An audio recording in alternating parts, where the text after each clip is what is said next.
This is Audible. A Brief Introduction by Edwin Robert Bevan. Arrian, known to the Romans as Flavius Arrianus, of Nicomedia in Bithynia, Greek historian and philosopher, was born about AD 96 and lived during the reigns of Hadrian, Antoninus Pius, and Marcus Aurelius. In recognition of his abilities, he received the citizenship of both Athens and Rome. He was greatly esteemed by Hadrian, who appointed him governor of Cappadocia from 131 to 137, in which capacity he distinguished himself in a campaign against the Alani. This is the only instance before the 3rd century in which a first-rate Roman military command was given to a Greek. Arrian spent a considerable portion of his time at Athens, where he was archon in 147 and 148. With his retirement or recall from Cappadocia, his official career came to an end. In his declining years he retired to his native place, where he devoted himself to literary work. He died about 180. His biography, by Dio Cassius, is lost. When young, Arrian was the pupil and friend of Epictetus, who had probably withdrawn to Nicopolis when Domitian expelled all philosophers from Rome. He took verbatim notes of his teacher's lectures, which he subsequently published under the title of The Dissertations, in 8 books, of which the first 4 are extant and constitute the chief authority for Stoic ethics, and the Enchiridion of Epictetus, a handbook of moral philosophy, for many years a favorite instruction book with both Christians and pagans. It was adapted for Christian use by St. Neelus of Constantinople in the 5th century, and Simplicius around 550 wrote a commentary on it which we still possess. The most important of Arrian's original works is his Anábase of Alexander, in 7 books, containing the history of Alexander the Great from his accession to his death. Arrian's chief authorities were, as he tells us, Aristobulus of Cassandreia and Ptolemy, son of Lagus, afterwards king of Egypt, who both accompanied Alexander on his campaigns. In spite of a too indulgent view of his hero's defects and some over-credulity, Arrian's is the most complete and trustworthy account of Alexander that we possess. The one glaring instance of Arrian's misplaced credulity is his quotation of a letter purporting to be from Alexander to Cleomenes, satrap of Egypt. It says that in return for the proper care of Hephaestion's shrines, Cleomenes will be granted immunity for all offences, past or future. In the form here given, however, this letter is certainly a forgery, as there is a reference to the Pharos lighthouse, which was built 80 years after Alexander had died, and he could not possibly have known anything of it. Arrian's style is simple, lucid, and manly. He was called Xenophon the Younger, from his imitation of that writer, and he even speaks of himself as Xenophon. Alexander III, known as the Great, was born in 356 BC and died in 323 BC. He was the king of Macedon, the son of Philip II of Macedon and Olympias, an Epirot princess. His father was preeminent for practical genius, his mother a woman of half-wild blood, weird, visionary, and terrible. And Alexander himself is singular among men of action for the imaginative splendors which guided him, and among romantic dreamers for the things he achieved. He was born in 356 BC, probably about October. The court at which he grew up was the focus of great activities, for Philip, by war and diplomacy, was raising Macedon to the headship of the Greek states, and the heir was charged with great ideas. To unite the Greek race in a war against the Persian Empire was set up as the ultimate mark for ambition, the theme of idealists. The great literary achievements of the Greeks in the 5th century lay already far enough behind to have become invested with a classical dignity. The meaning of Hellenic civilization had been made concrete in a way which might sustain enthusiasm for a body of ideal values, authoritative by tradition. And upon Alexander, in his 14th year, this sum of tradition was brought to bear through the person of the man who, beyond all others, had gathered it up into an organic whole. In 343 or 342, Aristotle came to Pella at Philip's bidding to direct the education of his son. We do not know what faculty the master thinker may have had for captivating this ardent spirit. At any rate, Alexander carried with him through life a passion for Homer, however he may have been disposed to greyer philosophic theory. But his education was not all from books. The coming and going of envoys from many states, Greek and Oriental, taught him something of the actual conditions of the world. He was early schooled in war. At the age of 16, he commanded in Macedonia during Philip's absence, and quelled a rising of the hill tribes on the northern border. In the following year, 338, he headed the charge which broke the sacred band at Chaeronea. Then came family dissensions, such as usually vex the polygamous courts of the East. In 337, Philip repudiated Olympias for another wife, Cleopatra. Alexander went with his mother to her home in Epirus, and though he soon returned and an outward reconciliation between father and son was contrived, their hearts were estranged. The king's new wife was with child. Her kinsmen were in the ascendant. The succession of Alexander was imperiled. Some negotiations which Pixodarus, the satrap of Caria, opened with the Macedonian court with a view to effecting a marriage alliance between his house and Philip's, brought Alexander into fresh broils. In 336 BC, while celebrating at Aigi the marriage of his daughter to Alexander I of Epirus, Philip was suddenly assassinated in the presence of a great concourse from all the Greek world. It is certain that the hand of the assassin was prompted by someone in the background. Suspicion could not fail to fall upon Alexander, among others, but guilt of that sort would hardly be consistent with his character as it appears in those early days. Alexander was not the only claimant to the vacant throne, but recognized by the army, he soon swept all rivals from his path. The newly born son of Philip by Cleopatra and Alexander's cousin, Amyntas, were put to death, and Alexander took up the interrupted work of his father. That work was on the point of opening its most brilliant chapter by an invasion of the great king's dominions.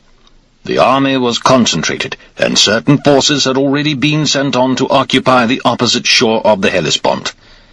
The assassination of Philip delayed the blow, for it immediately made the base, Macedonia, insecure, and in such an enterprise, plunging into the vast territories of the Persian Empire, a secure base was everything. Philip's removal had made all the hill peoples of the north and west raise their heads and set the Greek states free from their fears. It is at this point that our story begins.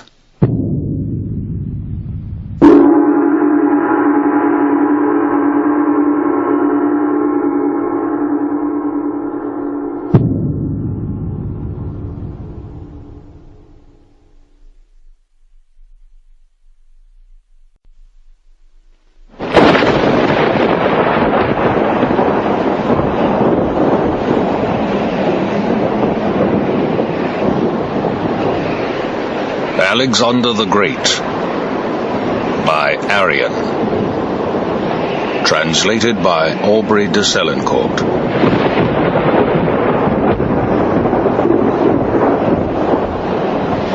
Book 1. Wherever Ptolemy and Aristobulus in their histories of Alexander, the son of Philip, have given the same account, I have followed it on the assumption of its accuracy. Where their facts differ, I have chosen what I feel to be the more probable and interesting. There are other accounts of Alexander's life, more of them indeed, and more mutually conflicting than of any other historical character. It seems to me, however, that Ptolemy and Aristobulus are the most trustworthy writers on this subject, because the latter shared Alexander's campaigns, and the former, Ptolemy, in addition to this advantage, was himself a king, and it is more disgraceful for a king to tell lies than for anyone else. Moreover, Alexander was dead when these men wrote, so there was no sort of pressure upon either of them, and they could not profit from falsification of the facts. Certain statements by other writers upon Alexander may be taken to represent popular tradition. Some of these, which are interesting in themselves and may well be true, I have included in my work. If anyone should wonder why I should have wished to write this history when so many other men have done the same, I would ask them to reserve judgment until he has first read my predecessor's work, and then become acquainted with my own. Philip of Macedon died when Pythodilus was archon at Athens. He was succeeded by his son Alexander, then about 20 years of age. The story goes that Alexander, upon his succession to the throne, went into the Peloponnese, where he assembled all the Greeks in that part of the country, and asked them for the command of the campaign against Persia, which they had previously granted to Philip. The only people to refuse his request were the Spartans, who declared that the tradition of their country forbade them to serve under a foreign commander. It was their prerogative to lead others. At Athens, too, there was a certain amount of trouble, but resistance collapsed the moment Alexander approached, and he was granted even greater honors than his father Philip before him. This settled, he returned to Macedonia and prepared for his Asian campaign. The following spring he marched towards Thrace, having learned that the Triballi and Illyrians were up to mischief. The territories of these two peoples bordered upon Macedonia, and since his expedition would take him so far from home, he did not think it wise to leave them in his rear unless they were first thoroughly crushed. Starting from Amphipolis, he entered the territory of what are known as the Free Thracians, leaving Philippi and Mount Orbelus on his left. Then, crossing the Nestus, he reached Mount Hymus, according to all accounts, in 10 days. Here, where the lower slopes of the mountain rise through a narrow defile, he was met by a large force of natives under arms, and the Free Thracians, who had occupied the high ground which he would have to pass, with every intention of stopping his advance. They had collected a number of carts, which they intended to use, if they were hard-pressed, as a sort of defensive palisade, with the further idea of sending them crashing down upon the Macedonian phalanx as the men were climbing the steepest part of the slope. Their hope was that the impact of the vehicles would cause damage to the enemy troops in proportion to the closeness of their order. Alexander had now to consider how to cross the ridge with least loss, for cross it he must, as there was no way round. His orders were that those sections of the heavy infantry which had room enough were to break formation when the carts came tearing down the slope, and so let them through. Any sections, on the other hand, which were caught in the narrow pass, were to form in the closest possible order, such men as were able, lying prone on the ground with shields locked together above their bodies, so as to give the heavy wagons, as they careered down the hill, a chance to bounce over the top of them without doing any harm. Alexander accordingly gave his orders, and the result was what he expected. Those who had room left a space between their ranks, and as for the rest, the carts passed harmlessly over their locked shields. There were no casualties. The wagons had been the most serious cause of apprehension, so, when they proved ineffectual, the Macedonian troops plucked up their courage, raised a cheer, and charged.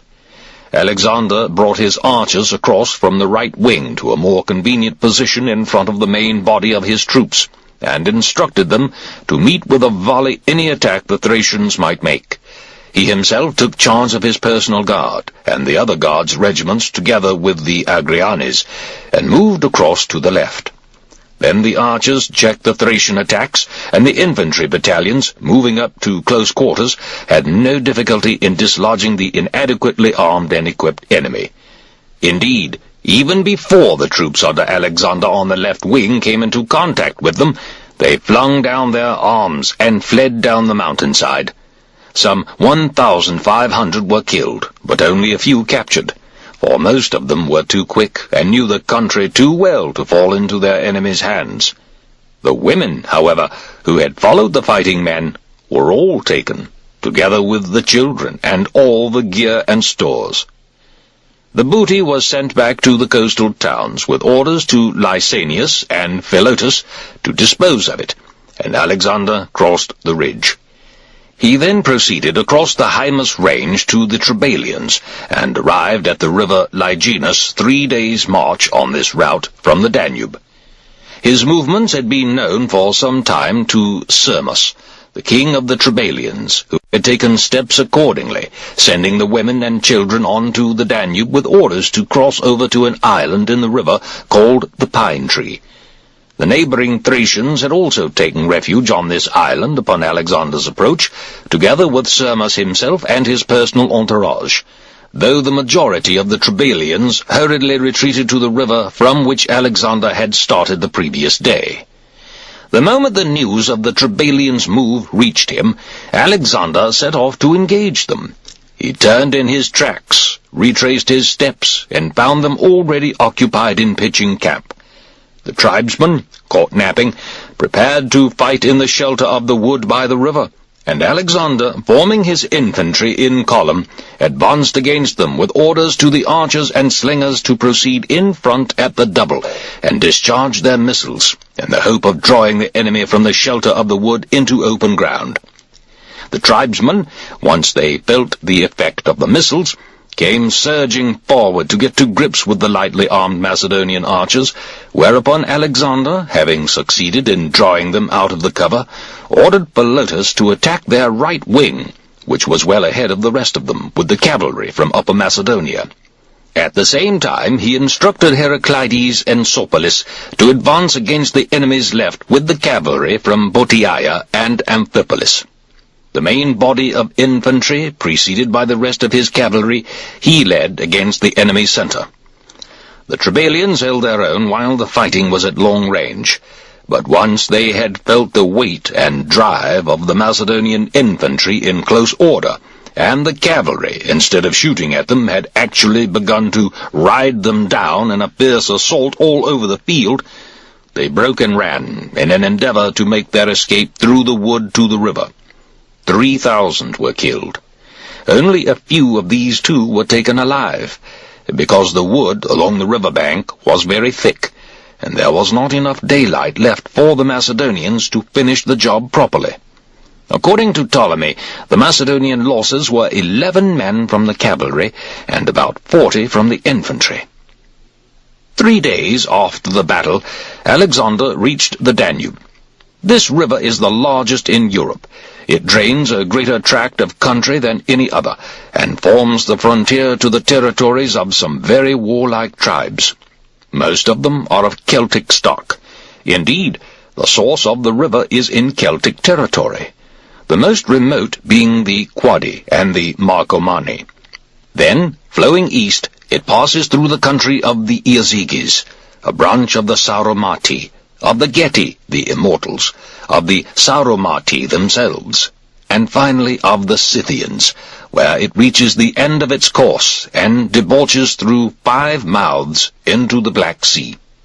On the river, Alexander found warships awaiting him. They had come up across the Black Sea from Byzantium. He manned them with heavy infantry and archers, and, sailing for the island to which the Trebalians and Thracians had fled for refuge, attempted to force a landing. Circumstances, however, were against him. The ships met with resistance at every point where they tried to run ashore. They were few in number and not strongly manned. In most places the island shore was too steep for a landing, and the current, sweeping past it through the narrows, was strong and very awkward to deal with. Alexander accordingly withdrew the ships and determined instead to cross the river and attack the Geti, who lived on the further side. A large force of them, some 4,000 cavalry and more than 10,000 on foot, was already assembled on the river bank, evidently prepared to resist a crossing, and the sight of them was one reason for his change of plan. Another was the fact that the idea of landing on the further side of the Danube suddenly seemed attractive. He joined the fleet in person, having left instructions for the tents under which the men bivouacked to be filled with hay, and for all available dugouts to be collected. There were a great many of these boats in the neighborhood, for they are used by the natives for fishing, and for visiting neighboring tribes up the river, and, fairly generally, for plundering expeditions. As many as possible of them were collected, and the troops, or as large a part of them as was practicable with this sort of transport, were ferried across. Actually, the number which crossed with Alexander was about 1,500 cavalry and 4,000 infantrymen. The crossing took place at night, and the landing on the riverbank was more or less concealed by a tract of land in which the grain stood high. Just before dawn, Alexander moved forward through the grain field, having given orders that the infantrymen should lead the way to the open ground, clear of crops, beyond, carrying their spears parallel with the ground and obliquely to their line of march, to flatten the grain as they advanced. The mounted troops followed the infantry through the cornfield, but once they were out in clear ground, Alexander took charge of them and led them over to the right wing, at the same time ordering Nicanor to proceed with the infantry in close formation on an extended front. The very first cavalry charge was too much for the Geti.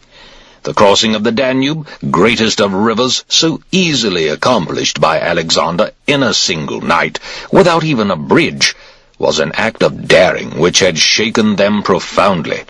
And added to this there was the violence of the attack itself, and the fearful sight of the phalanx advancing upon them in a solid mass. They turned and fled to their town, which was about 4 miles from the river. But as soon as they saw that Alexander, with his mounted troops ahead, was pressing on along the river bank to avoid ambush or encirclement, they abandoned the town, which had few defences, and taking with them as many women and children as their horses could carry, continued their flight into uninhabited country, as far from the river as they could go. Alexander took the town, together with anything of value which the Geti had left behind. This material was removed to the base by Meleager and Philip, after which the town was razed to the ground, and Alexander offered sacrifice on the banks of the Danube to Zeus the Saviour and Heracles, not omitting the river himself, for allowing the passage. The same day he led his whole force back to camp, safe and sound. At this point, Alexander was visited by envoys from Syrmus, the king of the Tribalians, and from the various other independent tribes along the Danube. The Celts from the Adriatic Sea also sent representatives, men of haughty demeanour and tall in proportion. All professed a desire for Alexander's friendship, and mutual pledges were given and received. Alexander asked the Celtic envoys what they were most afraid of in this world, hoping that the power of his own name had got as far as their country, or even further, and that they would answer, "You, my lord." However, he was disappointed, for the Celts, who lived a long way off in country not easy to penetrate, and could see that Alexander's expedition was directed elsewhere, replied that their worst fear was that the sky might fall on their heads. Nonetheless, he concluded an alliance of friendship with them, and sent them home, merely remarking under his breath that the Celts thought too much of themselves. He then made for the territory of the Agrianes and Paiones, where a message reached him that Clitus, the son of Bardelis, was in revolt, and had been joined by Glaucius, the prince of the Talantians, and further, that the Autariates intended to attack him on the march. For these reasons, Alexander thought fit to get on the move without delay. Longarus, king of the Agrianes, who had made no secret of his respect for Alexander even in Philip's lifetime, had already been on an embassy to him in person, and on the present occasion attended him with his bodyguard, the finest and best-equipped troops he possessed.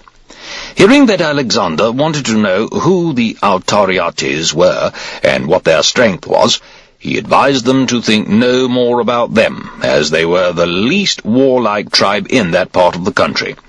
He offered to keep them occupied by invading their territory himself, and, with Alexander's consent, actually did so, causing severe losses. For these services, Longarus received from Alexander every mark of honor, including such presents as are considered in the Macedonian court to be of the highest value. Alexander also promised that if Longarus visited him at Pella, he would give him his sister Kina in marriage. Longarus, however, after his return home, fell ill and died. Alexander now proceeded along the river Arrigon on his way to Pelium, a town which had been occupied by Clitus as the most defensible in the district. Arriving there, he halted by the river Iordicus with the intention of making his assault the following day. The town was ringed with commanding heights, thickly wooded, which were held by Clitus's troops, who were thus enabled, in the event of an assault, to attack the Macedonian forces from every side. Glaucius, the king of the Taulantians, had not yet come upon the scene. Alexander, however, lost no time, and the enemy on his approach to the town, having sacrificed 3 boys, 3 girls, and 3 black rams, made a movement as if with the intention of engaging the Macedonians at close quarters. But no sooner had the latter come within striking distance than they abandoned their defensive positions, strong though they were. The bodies of the victims they had sacrificed were found still lying where they fell. Alexander now shut them up in the town, and taking up a position close to the walls, proposed to establish a blockade. But on the following day, Glaucius appeared with a large force. As a result of this, Alexander abandoned his project of taking the town, for his own force was comparatively small. Many fine fighting men had withdrawn within the walls, and many more, under Glaucius's command, would be ready to attack him should he make an attempt upon the defences. Accordingly, he dispatched Philotas on a foraging expedition with the baggage animals and a small squadron of mounted troops to act as guard. The movement did not escape Glaucius. He went forward to the attack, and seized the high ground which ringed the stretch of country where Philotas and his men intended to collect their forage. The danger which threatened both the mounted troops and the pack animals should they be overtaken by darkness was reported to Alexander, who at once marched to their rescue with a force composed of the Agrianes, the archers, and the guards, and a squadron of cavalry, 400 strong. His remaining troops he left near the town, for had he withdrawn his entire force, the enemy who were shut up within it might well have broken out and joined Glaucius.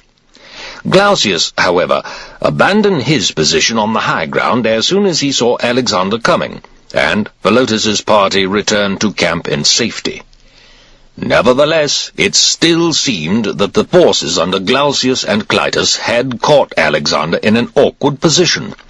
They held the commanding heights strongly, both with mounted troops and with other detachments armed with javelins and slings, in addition to a considerable force of heavy infantry. Those at present confined within the town were all ready to attack the moment Alexander withdrew, and the country through which the withdrawal would have to be made was in the nature of a narrow wooded pass, with the river on one side and a lofty range with precipitous foothills on the other, so that it would hardly be practicable for his army to get through even 4 abreast. Such being the situation, Alexander drew up the main body of his infantry in mass formation, 120 deep, posting on either wing 200 cavalrymen, with instructions to make no noise, and to obey orders smartly. Then he gave the order for the heavy infantry first to erect their spears, and afterwards, at the word of command, to lower the mast points as for attack, swinging them again at the word of command, now to the right, now to the left. The whole phalanx he then moved smartly forward, and, wheeling it this way and that, caused it to execute various intricate movements. Having thus put his troops with great rapidity through a number of different formations, he ordered his left to form a wedge, and advanced to the attack.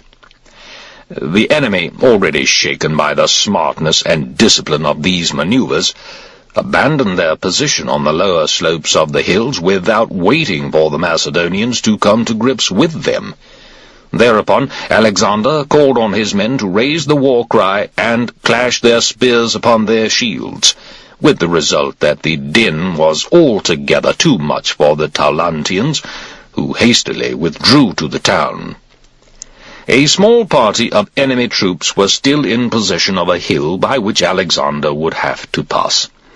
He gave orders, accordingly, to the companions and the men of his personal guard to prepare for action and ride to the attack. Their instructions were that if the enemy, who had occupied the hill, should hold their ground, half their number should dismount and fight on foot in close support of their mounted comrades. The hill, however, was not held. The enemy, as a result of this movement of Alexander's, abandoned it, and went off at a tangent towards the mountains. Alexander, with the companions, then occupied the hill, sent for the Agrianes and archers, a force of some 2,000 men, and ordered the guards to cross the river, followed by the other Macedonian units, and on reaching the further side, to form up towards the left in order to present a solid front to the enemy immediately they were across the river. Meanwhile, he kept a careful watch from the hill upon any movement the enemy might make. Seeing the Macedonian troops crossing the river, the natives moved down from the high ground with the intention of falling upon Alexander's party, which would form the rear of the army as it withdrew. And Alexander countered by a rapid sally of his own, while the main body of his infantry, coming to the attack through the river, raised the war cry. The enemy, under the combined onslaught, broke and fled, and Alexander ordered the Agrianes and archers to advance at the double to the river. He himself was the first across, and, setting up his artillery on the river bank, he gave orders for every sort of missile it would take to be discharged at long range against the enemy, whom he could see pressing hard upon those of his own troops who were bringing up the rear. The archers, too, who were already part way over, were ordered to shoot from midstream. Glaucius's men refused to venture within range, and the Macedonians got across safely, without a single casualty during the process of withdrawal. 3 days later, information came in that the troops under Clitus and Glaucius were encamped without adequate precautions. No regular sentries had been posted, and no palisade or trench constructed for their protection. Their line, moreover, was perilously extended. Alexander at once took advantage of this carelessness, which was due, presumably, to the assumption that he had retreated in panic. Under cover of darkness he took the guards, the Agrianes, the archers, and the troops of Perdiccas and Cinas back across the river, with orders to the rest of the army to follow.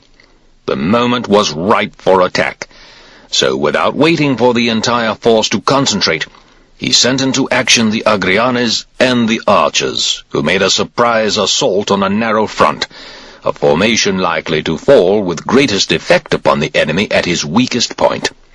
Some they killed in their beds, others they took without difficulty as they tried to escape. Many were caught and killed on the spot, many more as they fled in panic and disorder.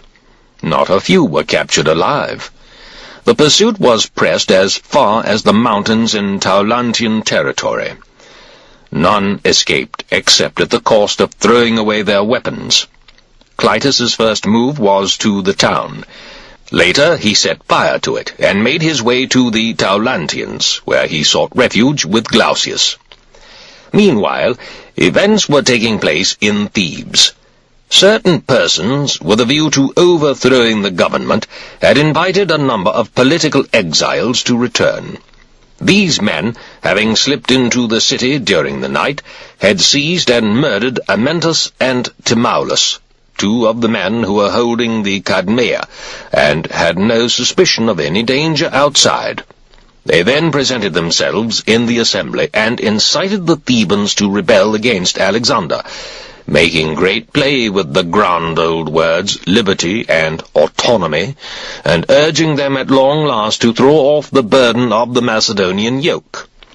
They made their appeal more attractive to the Thebans in general by insisting that Alexander had died in Illyria, which was, as it happened, a common rumor at the time, and fairly widely disseminated, because he had been long absent without communicating with them. In these circumstances they did what most of us do, and, being ignorant of the truth, persuaded themselves into believing what they wished to believe. The news of these events caused Alexander considerable concern. For a long time past he had had doubts about Athens, and now had come this attempt from Thebes. He could not but take it seriously, for the danger clearly was that the spirit of disaffection might spread to the Spartans, who already, in any case, silently resented Macedonian control, and to other states in the Peloponnese, and even to the Aetolians, who were by no means to be trusted. He therefore decided to act, and, proceeding by way of Iordaia and Eleniotis and the mountain ranges of Stympia and Paravaia, arrived within 7 days at Pellina in Thessaly. 6 days later he entered Boeotia, and the news that he had passed the gates did not reach the Thebans until his whole force was at Onchystus. Even then the organizers of the revolt continued to maintain that Alexander was dead. An army under Antipater, they declared, had arrived from Macedonia, and anyone who reported that Alexander himself was in command, they met with an angry denial. If it was Alexander at all, they insisted, it was another Alexander, Europus's son. The following day, Alexander left Onchystus and marched to Thebes. He halted by the enclosure of Iaulis, waiting there in order to give the Thebans time to think things over, in case they should change their minds and decide to treat with him. Nothing, however, was further from their thoughts than coming to terms or yielding a single inch. On the contrary, their mounted troops and a considerable force of light infantry made a rapid sortie and attacked the outposts of the Macedonian army with missile weapons at long range, and not altogether without effect. Alexander ordered out parties of light infantry and archers to check them, which they did without difficulty, though they had already advanced almost within striking distance of his main position.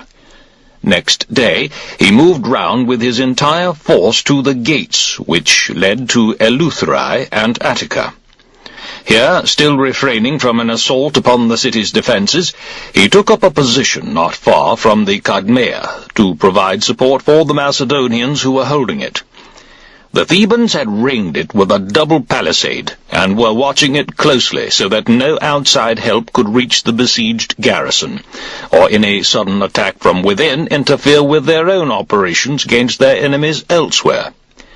Alexander, however, made no move, but continued to wait, for he still hoped to remain on terms with the Thebans and to avoid action against them. In these circumstances, all who had their city's interest most at heart were anxious to approach Alexander and gain from him a general pardon for the revolt. But the exiles and the party responsible for their recall, especially as some of them were officers of the Boeotian Confederacy, refused to recognize the possibility of humane treatment by Alexander, and urged war by every means in their power. But still Alexander waited, and did not attack.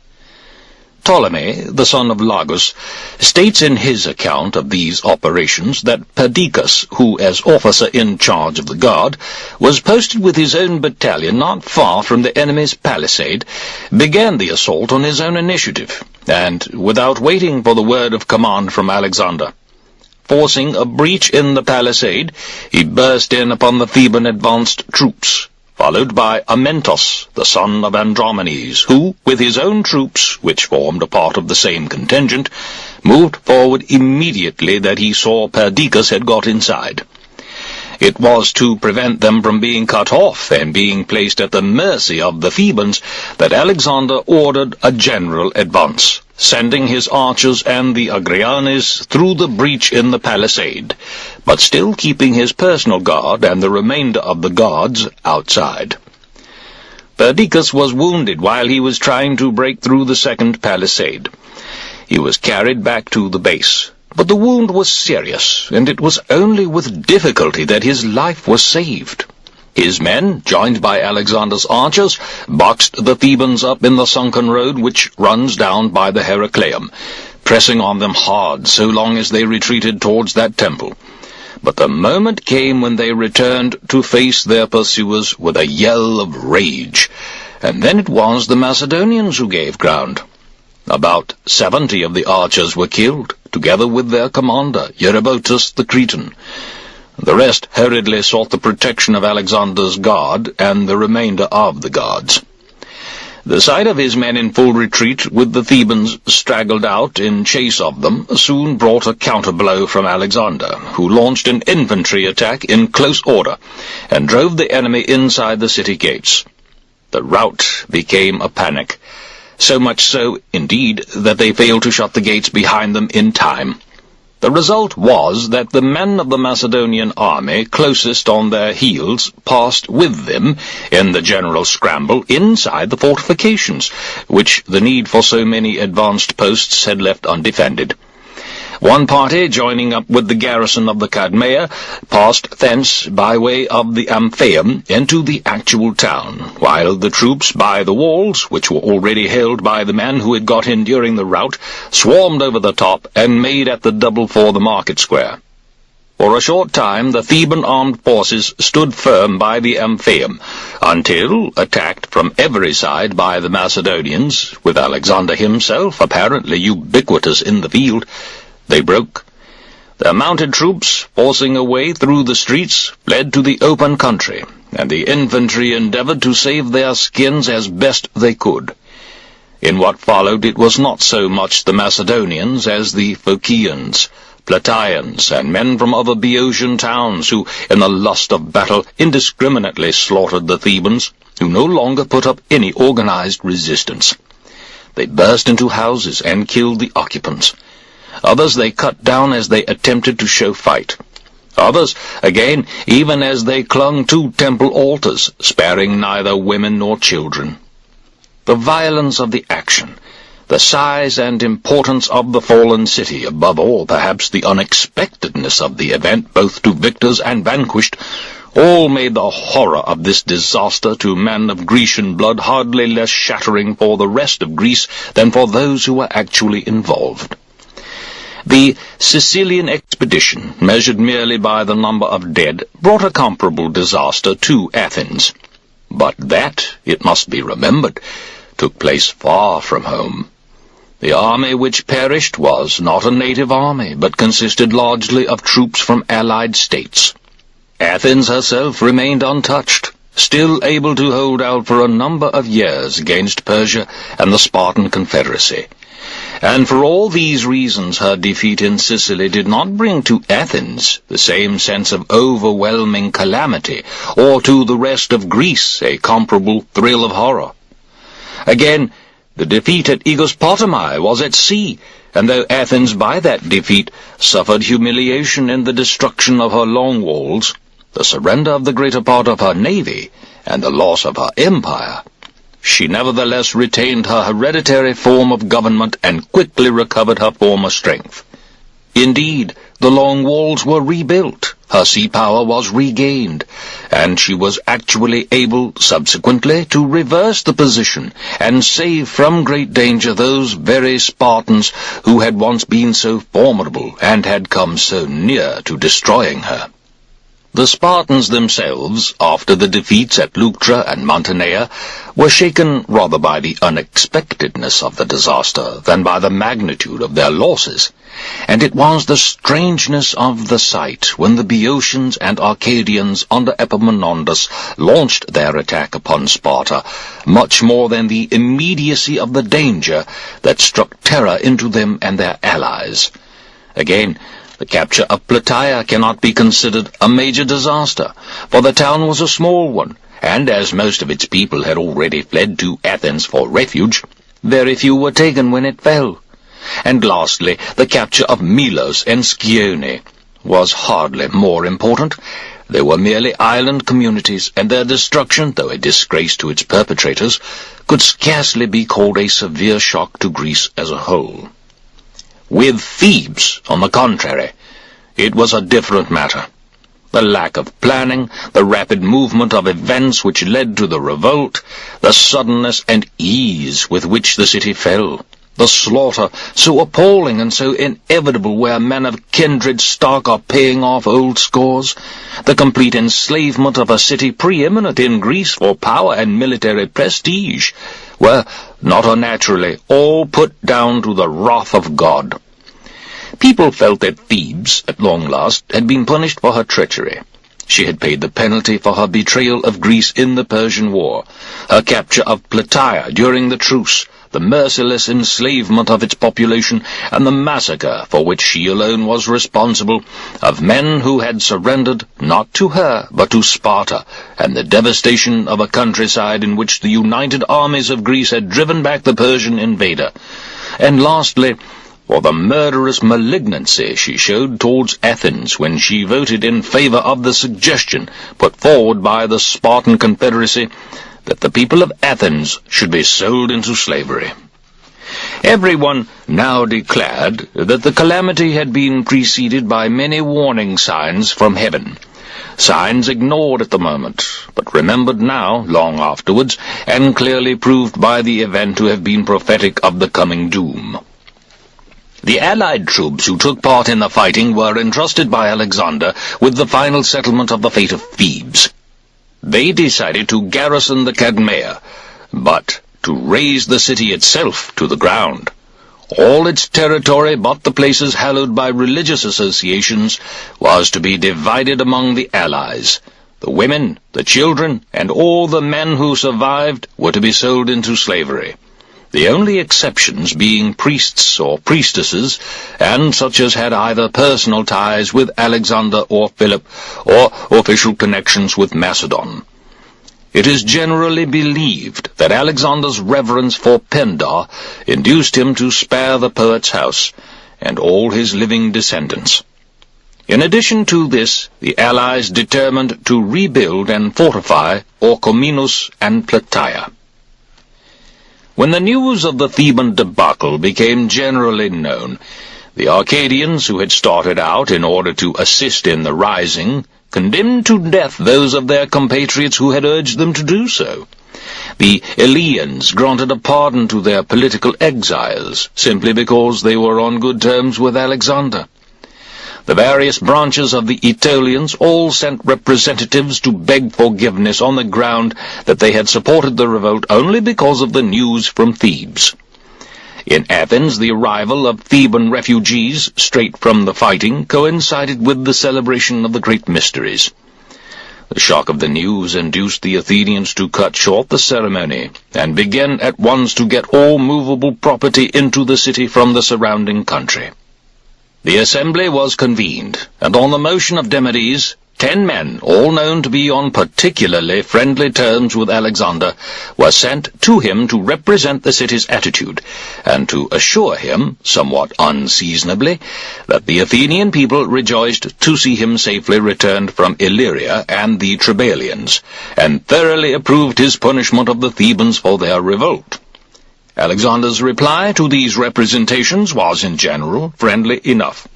He did, however, demand, in a letter to the Athenians, the surrender of Demosthenes and Lycurgus, and, in addition, of Hyperides, Polyeuctus, Chares, Charidemos, Ephialtes, Diotimos, and Moerocles, all of whom he held responsible for the defeat at Chaeronea, and for certain errors in policy detrimental to Philip's interest and his own, subsequently committed upon Philip's death. He declared, moreover, that these men were as responsible for the rebellion as were the Thebans themselves, who had actually carried it out. The Athenians, instead of giving the men up, sent again to Alexander and begged him to relent, which he did, perhaps out of regard for Athens, perhaps simply because he was in a hurry to proceed with his Asian campaign, and unwilling to leave behind him in Greece any cause for mistrust. He did, however, give orders that one of the men whose surrender he had unsuccessfully demanded, Charidemus, should be exiled. The sentence was carried out, and Charidemus took refuge in Asia at the court of Darius. Alexander now went north again to Macedonia, and offered to Olympian Zeus the form of ceremonial thanksgiving which had been in use since the time of Archelaus. He also celebrated the Olympian Games at Aigi, and, according to some accounts, held games in honor of the Muses. During the ceremonies, a report came from Pieria that the statue of Orpheus, son of Iagrus of Thrace, had been constantly sweating, a phenomenon which was variously interpreted by the seers. One of them, however, Aristander of Telmesus, told Alexander that he had no cause for alarm. It merely signified that the writers of odes and the epic and melic poets had hard work coming to celebrate Alexander and his exploits in verse and song. At the start of the next campaigning season, Alexander left Antipater in charge of affairs in Macedonia and Greece, and made for the Hellespont with a force composed of not much more than 30,000 infantry, including light troops and archers, and over 5,000 cavalry. His route lay past Lake Kerkenitis, in the direction of Amphipolis and the mouth of the Strymon, which he crossed, and proceeded by way of Mount Pangaeum towards Abdera and Maronea, two Greek settlements on the coast. Continuing from there to the Hebrus, which he also crossed without difficulty, he marched through Paitica and across the river Melas to Sestus, which he reached 20 days after leaving home. At Elias, he offered sacrifice upon the tomb of Protesilaus, who was supposed to have been the first man of Agamemnon's army to set foot upon the soil of Asia when the Greeks sailed against Troy. His purpose in performing the ceremony was to ensure better luck for himself than Protesilaus had. The task of getting the mounted troops and most of the infantry across the Hellespont from Sestus to Abydos was entrusted to Parmenio, and the crossing was carried out in 160 triremes and a large number of merchant vessels.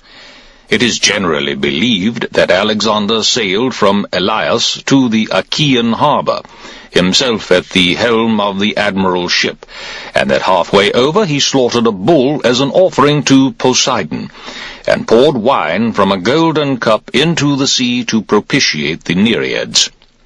There is a further tradition that, fully armed, he was the first to leave the ship and set foot upon the soil of Asia, and that he built an altar on the spot where he left the shore of Europe, and another where he landed on the other side of the strait, both of them dedicated to Zeus, the lord of safe landings, Athena, and Heracles. Once ashore, he travelled inland to Troy, and offered sacrifice to Athena, patron goddess of the city. Here he made a gift of his armour to the temple, and took in exchange, from where they hung on the temple walls, some weapons which were still preserved from the Trojan War. These are supposed to have been carried before him by his bodyguard when he went into battle. He is also said to have offered sacrifice to Priam on the altar of Zeus Hersias, to avert his anger against the family of Neoptolemus, whose blood still ran in his own veins. At Troy, his sailing master, Menetius, crowned him with gold, as did Chares the Athenian, who came from Sigeum with a number of others, either Greeks or natives. One account says that Hephaestion laid a wreath on the tomb of Patroclus. Another that Alexander laid one on the tomb of Achilles, calling him a lucky man, and that he had Homer to proclaim his deeds and preserve his memory. And well might Alexander envy Achilles this piece of good fortune, for in his own case there was no equivalent. His one failure, the single break, as it were, in the long chain of his successes, was that he had no worthy chronicler to tell the world of his exploits. No prose history, no epic poem was written about him.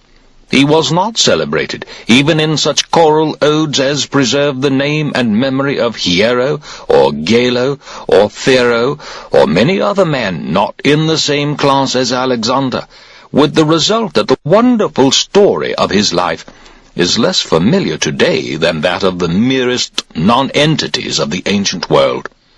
Even the march of the 10,000 under Cyrus against Artaxerxes, the fate of Clearchus and his fellow prisoners, and the return under Xenophon's command to the sea are, thanks to Xenophon's history, much better known than the grand achievements of Alexander. Yet, unlike Xenophon, Alexander did not hold a mere subordinate command.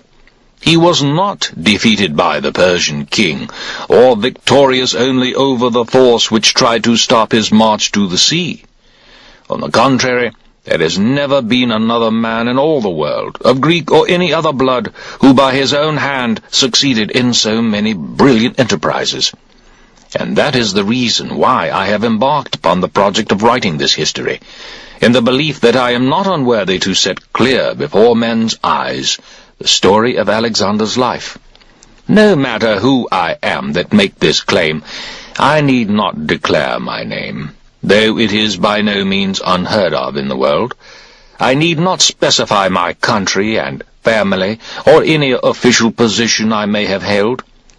Rather, let me say this, that this book of mine is, and has been from my youth, more precious than country and kin and public advancement. Indeed, for me, it is these things, and that is why I venture to claim the first place in Greek literature, since Alexander, about whom I write, held first place in the profession of arms. From Troy, Alexander marched to Arisbe, where his entire force had taken up its position after crossing the Hellespont. Next day he proceeded to Percote, and the day after passed Lampsacus and halted by the river Proctius, which has its source in Mount Ida, and flows into the sea which connects the Black Sea with the Hellespont. From there his route led past Colonnae to Hermotus. On the march he had scouts ahead of the army, under the command of Amyntas, son of Arrhabaeus, with the squadron of companion cavalry from Apollonia under Socrates, son of Sathon, and 4 squadrons of what were known as advanced scouts. The town of Priapus, which lay on his route, surrendered to him, and he sent a party under Panagoras, son of Lycagoras, one of his companions, to take it over. The Persian forces were commanded by Arsames, Rheomithres, Pertines, and Niphates, in association with Smithridates, the satrap of Lydia and Ionia, and Arsaces, the governor of northern Phrygia. They had taken up a position near the town of Zelaya with the Persian cavalry and the Greek mercenary troops. On receiving the report that Alexander had crossed into Asia, they met to discuss the situation. Memnon of Rhodes advised against risking an engagement. The Macedonian infantry, he pointed out, was greatly superior in numbers. Alexander was present in person, while Darius was not. It would be better, therefore, to proceed at once to burn all growing crops, trample down and destroy grass and horse feed, and even gut the towns, to prevent Alexander, by lack of supplies, from remaining in the country. Arsaces, however, is said to have replied to this proposal that he would not consent to the destruction by fire of a single house belonging to any of his subjects. The other commanders supported him, no doubt because they had their suspicions of Memnon, and guessed that he was afraid of losing the position he held from Darius if fighting started too soon. Alexander, meanwhile, was advancing in battle order upon the river Granicus. His infantry was massed in 2 groups, both wings protected by cavalry, while all transport had orders to follow in the rear. The reconnaissance parties were under the command of Hegelokos, with the lancers and about 500 light troops. Just short of the river, the scouts galloped back to report that the Persian army had taken battle positions on the further bank, whereupon Alexander gave all necessary orders in preparation for an engagement. Parmenio, however, was opposed to this, presenting himself before Alexander. "My lord," he said, "in my view, our best plan in the present situation is to halt here, on this side of the river.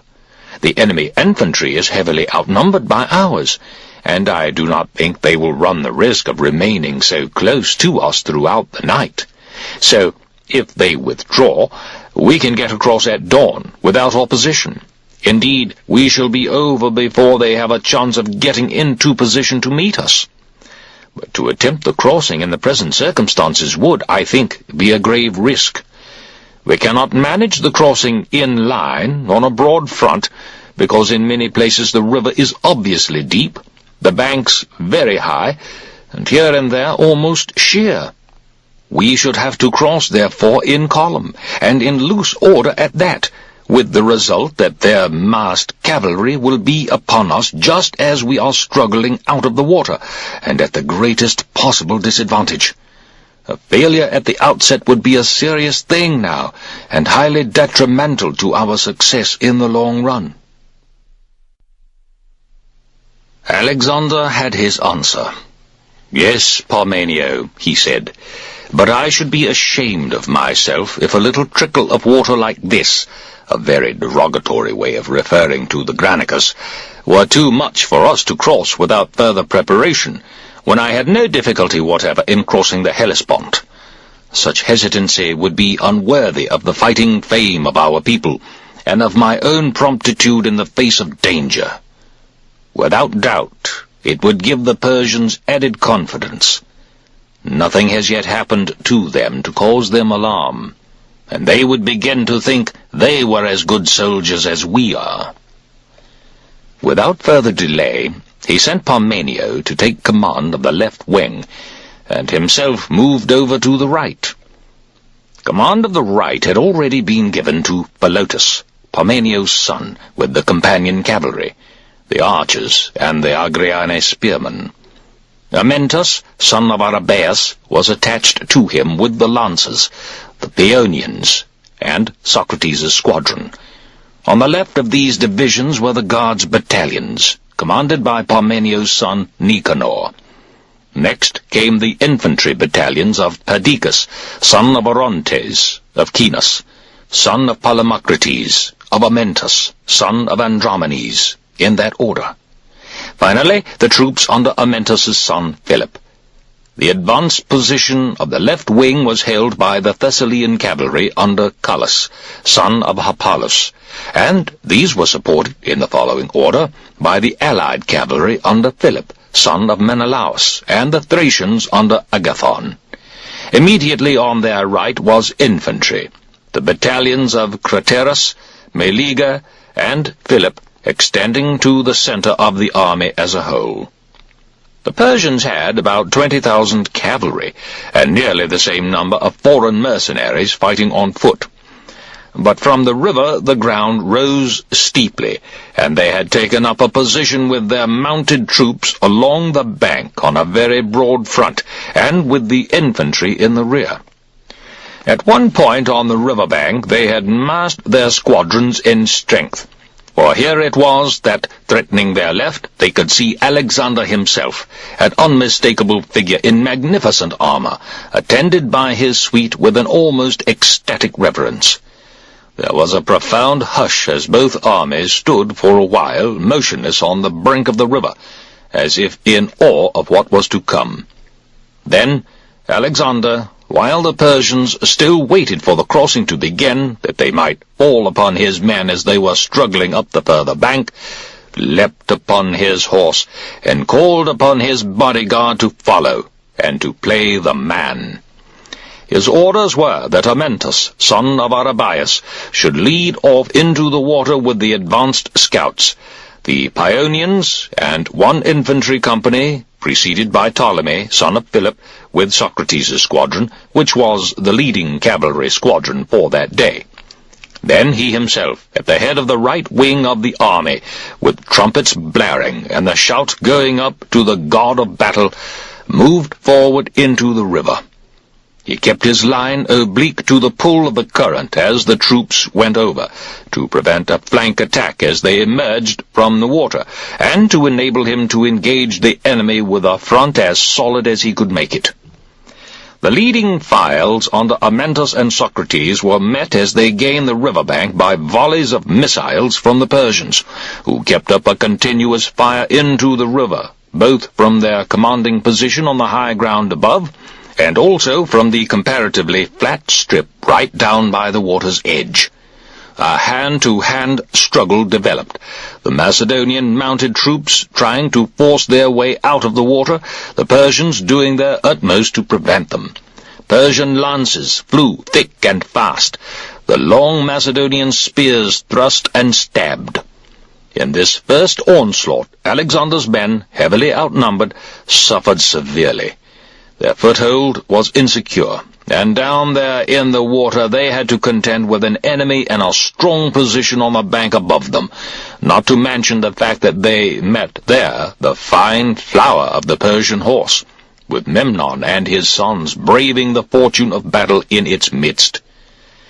The first to engage the Persians were cut down and died a soldier's death, though some of the leading troops fell back upon Alexander, who was now on his way across.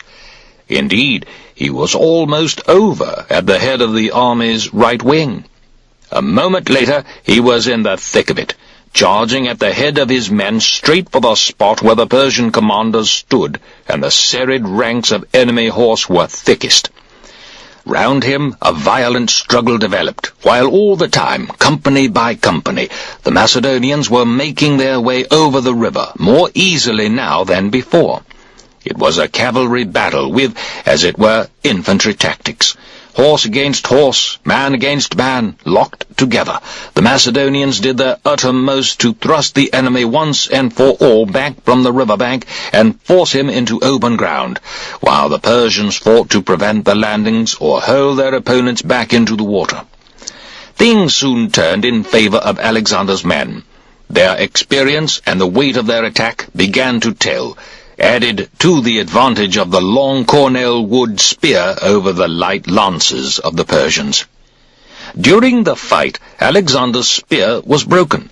He called on Aretis, one of his grooms, for another, but Aretis was himself in difficulties for the same reason, though still fighting gallantly enough with the remaining half of his weapon. Showing it to Alexander, he called out to him to ask someone else, and Demaratus the Corinthian, one of Alexander's personal bodyguard, gave him his spear. The fresh weapon in his hand, he caught sight of Mithridates, Darius's son-in-law, riding with a squadron of horses in wedge formation far ahead of the main body.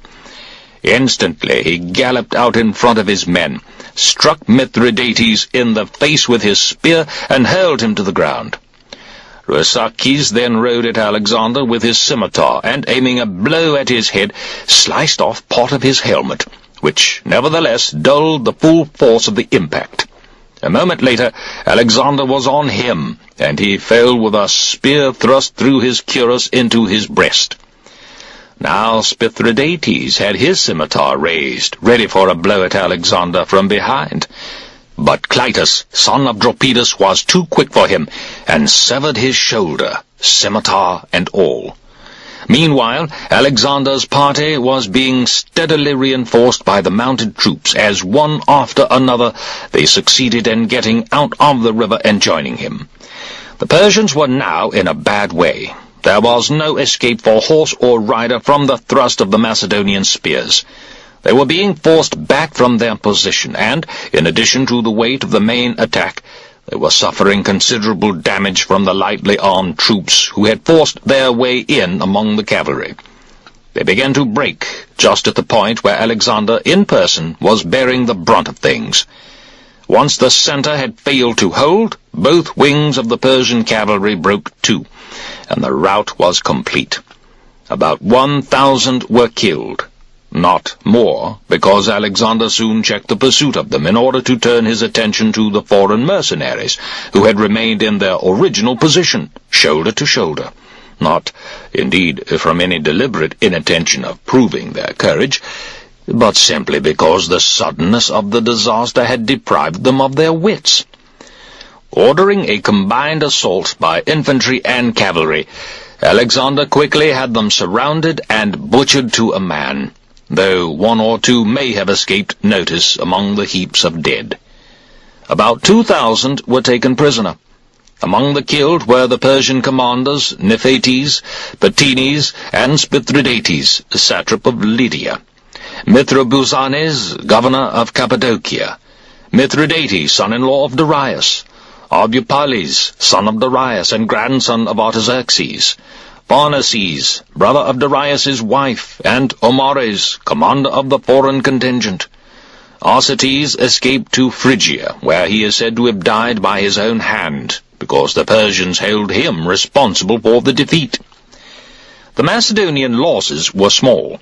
About 25 of the companion cavalry were killed during the first assault.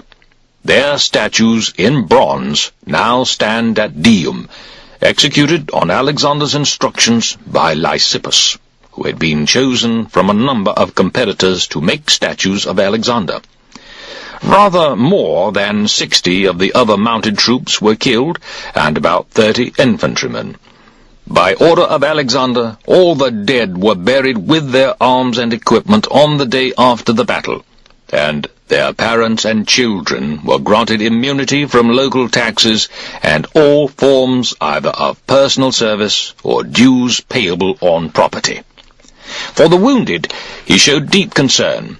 He visited them all and examined their wounds, asking each man how and in what circumstances his wound was received, and allowing him to tell his story and exaggerate as much as he pleased.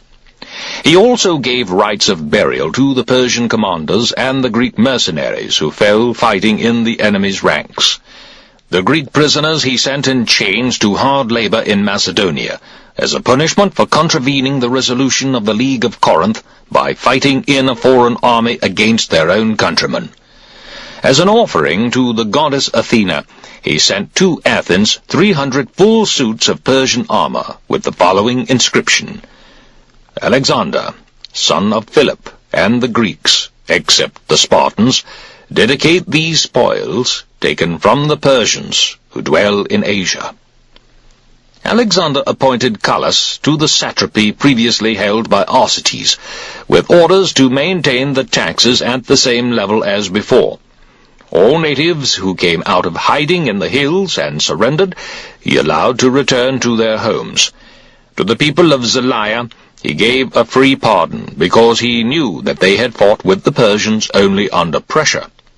He sent Parmenio to take over Dascylium, and this was done without trouble, as the gods had abandoned the town. His next objective was Sardis. He was still some 8 or 9 miles away when he was met by Mithridates, the officer in command of the inner fortress. With him were the leading men of the town, who had come to surrender it to Alexander, while Mithridates did the same for the fortress and the treasure. Alexander halted on the Hermus, a river about 2.5 miles from Sardis, and sent on Amyntas, son of Andromenes, to take over the fortress. Mithridates he kept with his own suite, treating him in a way suitable to his rank, while the people of Sardis and the other Lydians he permitted to observe the old customs of their country, and gave them their freedom. While he was in Sardis, he went up into the Acropolis, where the Persian garrison was stationed, and saw at a glance that this fortress, built as it was on a lofty and precipitous hill, and defended by a triple wall, was an extremely strong position. It occurred to him to build here a temple and altar in honor of Olympian Zeus, and while he was considering the best site, a summer storm, breaking suddenly with violent thunder and a fall of rain over the palace of the Lydian kings, persuaded him that Zeus himself had indicated the spot where his temple should be raised. So he gave his orders accordingly. He left Pausanias, one of his companions, in charge of the fortress, and made Nicias responsible for the organization and payment of the tribute. The governorship of Lydia and the other territory, formerly controlled by Spithridates, was given to Asander, son of Philotas, with an adequate force of light infantry and mounted troops. Callas and Alexander, son of Aeropus, were sent to Memnon's part of the country with the Peloponnesians and most of the other allied troops, with the exception of the Argives, who were left in Sardis to garrison the fortress. Meanwhile, news of the cavalry engagement had reached Ephesus. The mercenaries who formed the garrison of the town seized 2 warships and made their escape, accompanied by Amyntas, son of Antiochus, who had left Macedonia in order to avoid Alexander. He had not, to be sure, anything to complain of in Alexander's treatment. He merely disliked him, and was disinclined to be made uncomfortable by his presence. Alexander took 3 days to reach Ephesus. On his arrival, he recalled everyone who had been expelled for supporting him, stripped the small governing clique of its power, and restored democratic institutions. All dues previously paid to Persia he transferred to the temple of Artemis. The people of the town, freed from the fear of their political masters, were eager to put to death the man who had been responsible for calling in Memnon, and everybody else who had either ransacked the temple or helped to smash up the statue of Philip which stood there, or break open in the public square the tomb of Heropythus, the liberator. They dragged from the temple and stoned to death Surfax and his son Pelagon, and all his nephews. Alexander, however, was well aware that the Ephesian populace, given the chance of continuing the hunt for guilty men and indulging its lust for revenge, would, out of personal hatred or greed, kill many who were innocent as well, firmly called a halt, with the result that his popularity never stood higher than it did on this occasion by his handling of the situation at Ephesus. During the same period, representatives came from the towns of Magnesia and Tralles to offer their submission. He accordingly dispatched Parmenio with a force consisting of 2,500 allied foot, 2,500 Macedonians, and about 200 companion cavalry, giving instructions for a similar force under Alcimachus, son of Agathocles, to proceed to the Aeolian towns and all the Ionian ones still subject to Persia. Throughout the country he dispossessed the ruling cliques and established popular government in their place, allowing every community to enjoy its own laws and customs and discontinue payment of the taxes it had previously paid to the Persians. Meanwhile, he remained in Ephesus, offered sacrifice to Artemis, and held a ceremonial parade of his troops, fully equipped and in battle order. On the following day he marched for Miletus, with a force made up of all the infantry not otherwise engaged, the archers, the Agrianes, the Thracian cavalry, the royal squadron of the companion cavalry, and 3 other squadrons. What is known as the outer city fell into his hands without a blow, as the garrison had withdrawn, whereupon he called a halt, and proposed to establish a blockade of the inner defences, where Hegesistratus, who had been entrusted by Darius with the defence of the town, was still hoping to hold out. This officer had, some time before, written to Alexander to offer submission, but the proximity of the Persian fleet had subsequently encouraged him to make an effort to save the city for his masters. Nicanor, however, was too quick for him. He brought the Greek fleet to Miletus 3 days ahead of the Persians, and anchored, with 160 ships, at Lade, the island just off the town. The Persians had missed their opportunity. and the commanders, as soon as they found that Nicanor's fleet had put in at Lode before their arrival, brought their own ships to anchor under Mount Mycale. Alexander had indeed already made sure of Lade, not only by anchoring his fleet there, he had also put ashore on the island his Thracian contingent and some 4,000 other mercenary troops. The Persians had about 400 ships, but Parmenio, in spite of their numerical superiority, urged Alexander to engage. He did undoubtedly believe that a sea fight would go in favor of the Greeks, but the real reason for his confidence was a sign from heaven. An eagle which had been seen on the beach just astern of Alexander's ships. He pointed out that a victory in present circumstances would be of great strategic advantage, while a defeat would not be very serious, as Persia in any case had command of the sea. He was fully prepared, he said, to go aboard himself and share the perils of the day. Alexander replied that Parmenio was mistaken, and that he had wrongly interpreted the omen. In the first place, it was absurd to rush blindly into a naval engagement against greatly superior forces, and with an untrained fleet against the highly trained Cyprian and Phoenician crews. The sea, moreover, was a tricky thing. One could not trust it, and he was not going to risk making a present to the Persians of all the skill and courage of his men. As to defeat, it would be very serious indeed, and would affect profoundly the general attitude to the war in its early stages, above all by encouraging the Greeks to revolt the moment they got news of a Persian success at sea. Secondly, having given his reasons for not risking an engagement, he went on to say that his interpretation of the omen was different from Parmenio's. The appearance of the eagle was, without doubt, a favorable sign.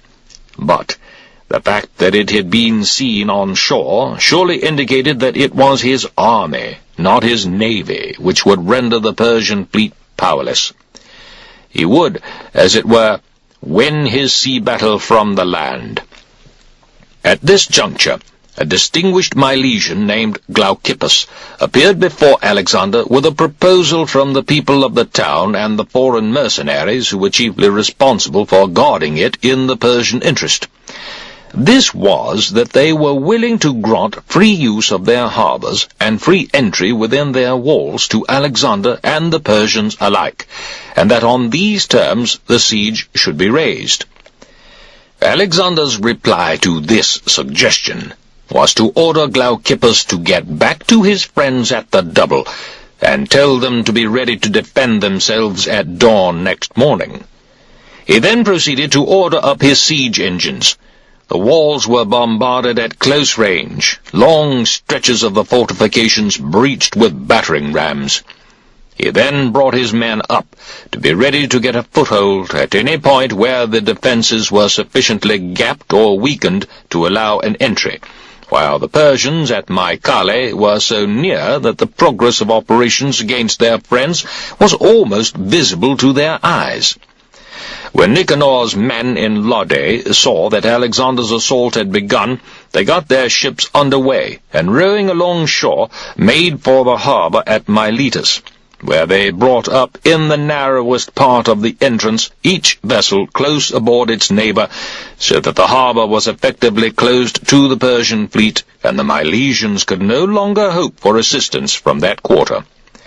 The Milesians and the mercenary troops in the town were already hard-pressed by Alexander's attack, and now, at this fresh development, some of them plunged into the sea and paddled themselves over on their upturned shields to an islet, it has no name, just off the town, while others made a desperate effort to escape in boats before the Macedonian warships arrived.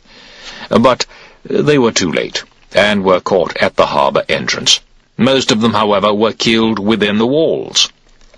The town was now in Alexander's hands, and his next move was to turn his attention to the men who had escaped to the little island. Its shore was steep, and landing on it would be much like scaling a wall. So to facilitate the operation, he had scaling ladders fixed in the bows of his ships. When, however, he saw that the fugitives were preparing to fight to the death, he was moved to pity by their courage and loyalty, and refrained from action on condition of their serving in future under his own command. They were Greek mercenaries, about 300 in number. All the Milesians who had not been killed when the town was taken, he let go free. The Persians continued for a while to use Mycale as a base for annoying the Greek fleet at Miletus. Every day they made a movement towards it in the hopes of provoking a conflict. At night they remained in their station, which was not, however, a comfortable one, because they were obliged to water their ships from the Meander, which was a long way off. Alexander, still keeping the fleet on guard in the harbour to prevent the Persians from forcing an entrance, sent Pelotus round by land to Mycale with the mounted troops and 3 companies of infantry, with orders to stop the Persians getting ashore. The result was that lack of water and other supplies reduced the Persian crews to what was, to all intents and purposes, a state of siege.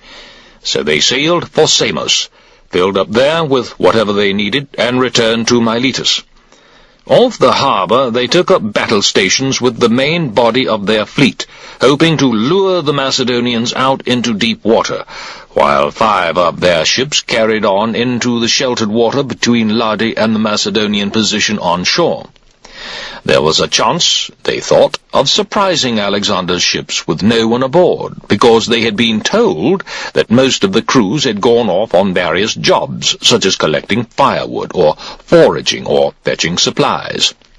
Some of the men were actually away, but there were enough left on duty for Alexander, when he saw the 5 enemy vessels approaching, to man 10 of his own, and send them out on the instant with orders to ram. The 5 Persians found the hostile approach of the Greek ships by no means according to plan. At first sight of them, still some way off, they put about and hurried back to rejoin the fleet. One of them, manned by Iasians, was a slow ship and failed to get away. She and her crew were taken, but the other 4 kept ahead of the pursuers and safely rejoined the fleet. As a result of this episode, the Persian fleet left Miletus, with nothing to show for the time it had spent there. Alexander now decided to disband his fleet. He had not at the moment the money for maintaining it. He knew that it was no match for the Persian navy, and he had no wish to subject any part of his strength, in ships or men, to the risk of disaster. Moreover, now that his army was master of the continent, he was well aware that a fleet was no longer of any use to him. By seizing the coastal towns, he could reduce the Persian navy to impotence, for they would then have no port on the Asian coast which they could use, and no source of replacement for their crews. Here, then, was the point of his interpretation of the omen of the eagle. It meant that he would conquer the ships from the land. Having settled affairs at Miletus, he started for Caria on a report that the Persians were in Halicarnassus with a considerable force of native and mercenary troops. The towns which lay upon his route surrendered without resistance, but on arriving at Halicarnassus he took up a position rather more than half a mile from the town in expectation of a long siege. For, apart from the natural strength of the place, due to its geographical situation, any deficiencies in the means of assuring its safety had long before been supplied in person by Memnon, who had already been appointed by Darius, controller of Lower Asia, and commander of the whole fleet. A powerful force of Persian troops and mercenaries had been left to garrison the town, and the presence of warships in the harbour meant that the sailors too could lend a helping hand should the need for action arise. On the first day, Alexander moved up towards the fortifications on the side of the town which faces Mylassa. As he approached the gates, the defenders made a sortie and flung weapons at long range. A counter-attack by Alexander's men checked them without difficulty, and they were driven back within the walls.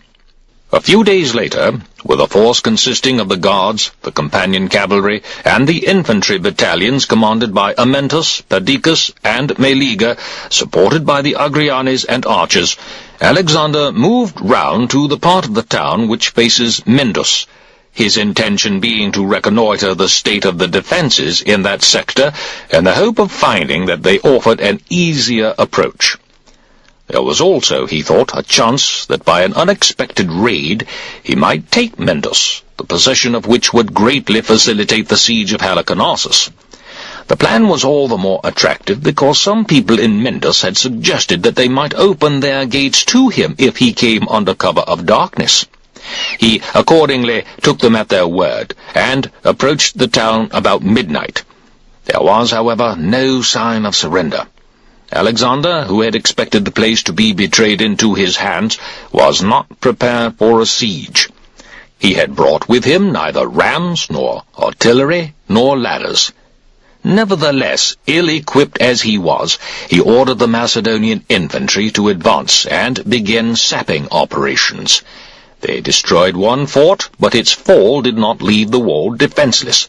The troops in the town put up a vigorous resistance, and, with the help of strong reinforcements which arrived by sea from Halicarnassus, successfully frustrated the surprise attack. Alexander, accordingly, forced to withdraw with his object unaccomplished, turned his attention once more to the siege of Halicarnassus.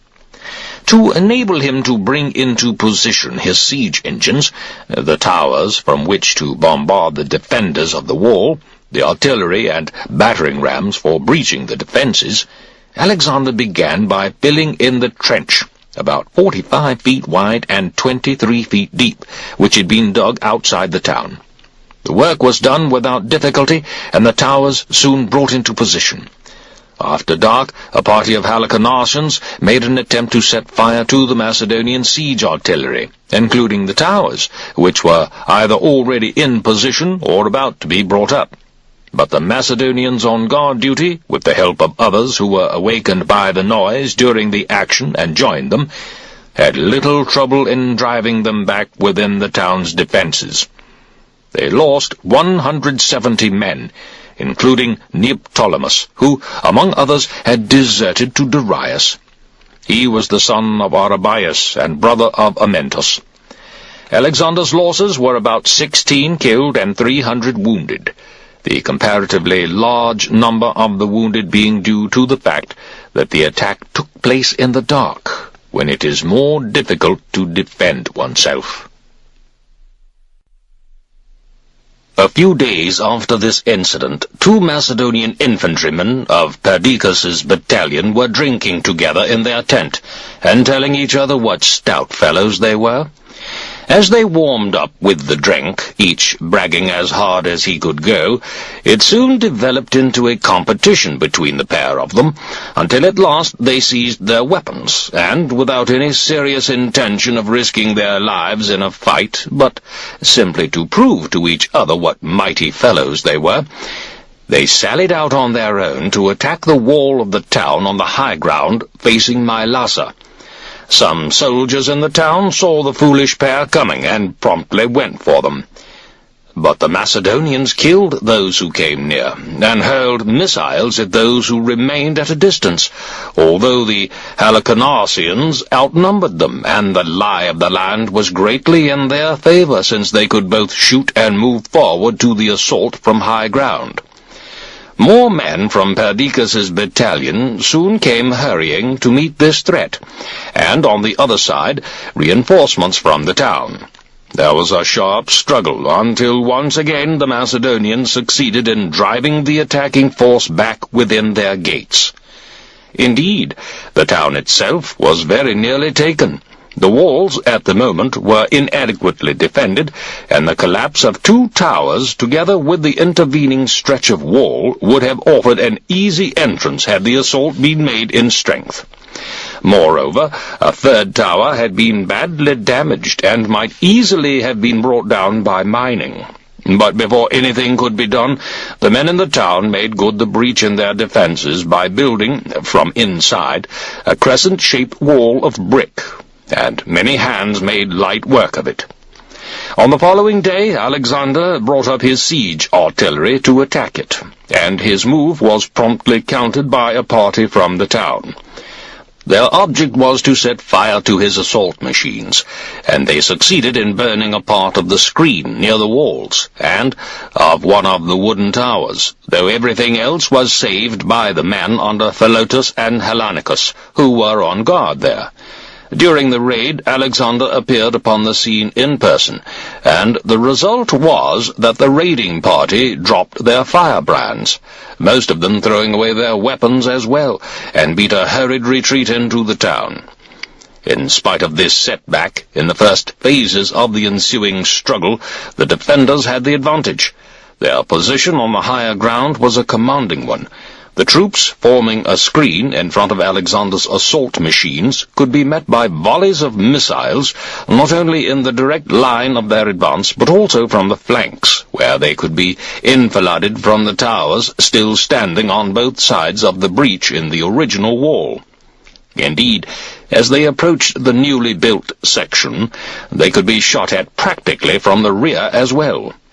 A few days passed before Alexander renewed his assault on the new brick wall inside the town. This time he took personal charge of the operation. His move was met by a counter-attack in full force from the town, by one division at the breach in the wall where Alexander was, and by another at the Tripolum, or Triple Gate, where the Macedonians least expected it. Flaming brands and other inflammable material were flung at the assaulting machines to set them alight and spread the blaze. But the men under Alexander's immediate command made a strong counter-attack. The catapults mounted on towers kept up a continuous pressure by hurling heavy stones. Javelins flew thick and fast, and the defenders of the town were without difficulty beaten back and forced to withdraw once more within their defences. The attempt had been a bold one, carried out with a considerable force, and their losses were, in proportion, heavy. Some were killed in hand-to-hand fighting with the Macedonians, others among the debris of the breached wall. They could not get through because the gap was too narrow for such a press of men, and they could not get over because the fallen blocks of stone were an almost insuperable impediment. The force which had made its sortie at the Tripolum was met by Ptolemy, captain of the royal guard, with the troops under Adius and Timander, supported by light infantry. These had no greater trouble than the others in repelling the attack from the town. Like that of their comrades, the retreat of this force too was disastrous, for as they withdrew across a narrow bridge over the dike, the bridge collapsed under the excessive weight. Many were flung into the dike, and were either trampled to death by their comrades, or shot from above by the Macedonians. But the worst slaughter was at the gates of the town, which were shut too soon in blind fear of letting in the Macedonians on the heels of the fugitives. In this way, the defenders shut out large numbers of their friends, who were cut down by the Macedonians right under the walls. Once again, the town was almost in Alexander's hands, but even in this extremity he wished to save it, if only the people gave any sign of willingness to come to terms. So he called off the assault. In this action, Halicarnassus lost about 1,000 men, Alexander about 40, among whom were Ptolemy, captain of the royal guard, Clearchus in command of the archers, Adius, a Chiliarch, or battalion commander, and other well-known Macedonians. The Persian commanders, Orontobates and Memnon, now met to discuss the situation. It was clear that in present circumstances it would not be possible to hold out much longer. Part of the wall was already gone, other parts were seriously damaged, and in the recent sorties they had lost heavily, many men having been either killed or put out of action by wounds. Accordingly, somewhere near midnight they had the magazines set on fire, together with the wooden tower which had been constructed as a counter to the enemy assault machines.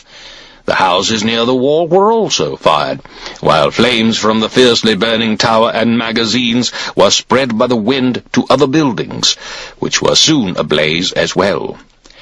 Their own surviving forces withdrew to the Arconisi, an island stronghold, and the high ground known as Salmakis. These events were reported to Alexander by some Halicarnassians who had deserted after the fighting. Accordingly, as the fire was still spreading before his eyes, he ordered up his Macedonian divisions, in spite of the fact that it was nearly midnight, with instructions to kill every man they could catch in the act of setting fire to buildings. Any of the townspeople found indoors were, on the contrary, to be rescued from the conflagration. Daylight revealed the occupation by the Persians and their mercenaries of Salmakis and the Arkonisi. Alexander, however, decided not to lay siege to these strongholds, because in addition to the fact that they would be awkward to take and much time would be wasted, he knew that with the town itself already in his hands, they would not bring him any great advantage. So he buried the men killed in the night's fighting, ordered the troops in charge of the assault engines to move them to Tralles, and then razed the town to the ground. To garrison the place, together with the rest of Caria, he left a force of 3,000 infantry, mercenaries, and about 200 mounted troops under their commander Ptolemy. Then he made his preparations to move on into Phrygia. He appointed Hecatomnus' daughter, Ada, to the governorship of Caria as a whole. This woman was the wife of Hydrius, and also his sister, a relationship in accordance with Carian custom. Hydrius, on his deathbed, had bequeathed her his power, government by women having been a familiar thing in Asia from the time of Semiramis onward. She was subsequently deposed by Pixodorus, who seized power, and was succeeded after his death by his son-in-law Orontabates, who had been appointed to the position by a warrant from the king. Ada, meanwhile, remained in control of Alinda only, one of the more strongly defended places in Caria, and when Alexander invaded Caria, she presented herself before him, surrendered the town, and offered to adopt him as her son. Alexander did not refuse the offer. He restored Alinda to her, and when, with the fall of Halicarnassus, he found himself master of Caria, he put the whole country under her control. A number of the Macedonians serving in the campaign had been married just before the expedition started. Feeling that some consideration was due to these men, Alexander dismissed them from Caria and sent them home to spend the winter with their wives. They were put in charge of Ptolemy, son of Seleucus, an officer of the royal guard, and of 2 other officers of high rank, Caenas, son of Polemocrates, and Meleager, son of Neoptolemus, both chosen because they too were newly married men. The officers' instructions were to raise levies of both horse and foot on as large a scale as possible on their rejoining the army with the party in their charge. No act of Alexander's ever made him better beloved by his native troops. At the same time he sent Cleander, son of Polemocrates, to raise troops in the Peloponnese, while Parmenio was dispatched to Sardis with a force consisting of a regiment of the Companions, the Thessalian cavalry, the other allied contingents, and the baggage wagons. His orders were to proceed from Sardis to Phrygia. Alexander himself marched for Lycia and Pamphylia to establish control of the coast and so immobilize the enemy's fleet. On the way, the first place he took was the fortified town of Hypana. It was held by a mercenary garrison, but on the offer of a truce they abandoned the citadel and marched out to surrender. There was no battle. On entering Lycia he took over Telmissus, the people agreeing not to resist him, after which he crossed the Xanthus, and accepted the surrender of Pinara, Xanthus, Patara, and about 30 smaller places. It was now midwinter, and Alexander's next move was into what is known as Mileus, which actually belongs to Greater Phrygia, but was reckoned at that period by order of the Persian king as part of Lycia. Here he was met by representatives from Phaselis, bringing him a gold crown and offers of friendship, and similar offers also reached him from the greater part of Lower Lycia. Alexander, in reply, instructed the envoys from Phaselis, as well as those from Lycia, to surrender their towns to the proper authorities, which was duly done in every case. Soon afterwards he went in person to Phaselis, and helped the people of the town to reduce a fortress which the Pisidians had built nearby, as a base from which to annoy them. And annoy them they did, men at work on the land often suffering severely from their raids. Before he had finished with Phaselis, a report reached him of the intended treachery of Alexander, son of Aeropus. This man was one of his companions, in close contact with the king, and also at the time in command of the Thessalian cavalry. He was also a brother of Hieromenes and Arrhabaeus, both of whom had been involved in the murder of Philip. On the occasion of his father's murder, Alexander, in spite of the fact that the evidence against his namesake looked black, did not prosecute the charge because he had been among the first to support him on Philip's death, accompanying him into the palace, armed like his master. Subsequently, Alexander had given him an honorable position in his personal suite, sent him to direct operations in Thrace, and finally appointed him to the command of the Thessalian cavalry in place of Callas, who had been transferred to a provincial governorship.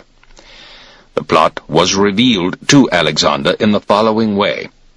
Amyntas, who had deserted to the Persians, brought Darius certain written proposals from this fellow Alexandros, as I shall now call him. Thereupon Darius sent down to the coast a trusted member of his suite, named Sisinnes, ostensibly on a visit to Artaxerxes, the satrap of Phrygia, but in reality to get into contact with Alexandros and promise him the throne of Macedonia and 1,000 talents of gold if he succeeded in assassinating the king. Sisinnes, however, fell into Parmenio's hands, revealed the purpose of his mission, and was sent on under guard to Alexander, to whom he repeated his story. Alexander called a meeting of his friends to discuss the situation, and the members of the companions most closely in his confidence expressed the opinion that it was a mistake in the first place to have put an untrustworthy officer in command of the best cavalry regiments, and that he should now be summarily disposed of, before he became hand-in-glove with the Thessalians and plotted rebellion. Moreover, an ominous event had added to their anxiety. For it so happened that while Alexander, during the siege of Halicarnassus, was taking his siesta, a swallow flew round and round over his head, twittering loudly in a way that seemed to express unusual alarm, and kept settling on various parts of his bed. Alexander was too tired to wake up properly, but the noise the bird made disturbed him. So with his hand he tried to shoo it gently away, but without success. For, far from being scared off by the touch of Alexander's hand, it came and perched on his head, and refused to budge until he was fully awake. Convinced that the incident was not without significance, Alexander reported it to the soothsayer Aristander of Telmissus, who declared that it portended a friend's treachery, and in addition that the plot would be revealed, for swallows are domestic birds, friendly to man and exceedingly talkative. This clearly corroborated Sisinnes' story, so the king sent Alexander's son Amphoterus, he was brother to Craterus, to Parmenio, accompanied by some natives of Perga, to act as guides. To avoid recognition on the journey, Amphoterus wore native dress and succeeded in reaching Parmenio without detection. He had no written instructions, for Alexander felt that in an affair of this sort it would be dangerous to commit anything to writing. He merely delivered a verbal message, as directed. In this way, Alexandros was arrested and put into custody. Alexander now left Phaselis. Part of his forces he dispatched over the mountains towards Perga, along tracks made for him by the Thracians, to facilitate what was otherwise a long and difficult journey, He himself marched with his picked troops along the coast, a route which is practicable only in northerly winds. During southerlies, the beach is impassable. It had been blowing hard from the south before he started, but, by the grace of God, as both he and his staff felt, the wind went round into the north, and made the passage quick and easy. Advancing from Perga, he was met by plenipotentiaries from Aspendus, who offered to surrender the town, but begged at the same time that no garrison should be put in. As to the garrison, they got what they asked for. But Alexander demanded that the town should contribute 50 talents towards the man's pay, and hand over all the horses bred there as tribute to Darius. Both demands were agreed to, and the envoys returned home. The next objective was Sidon, a town whose people came originally from Kyme in Aeolia.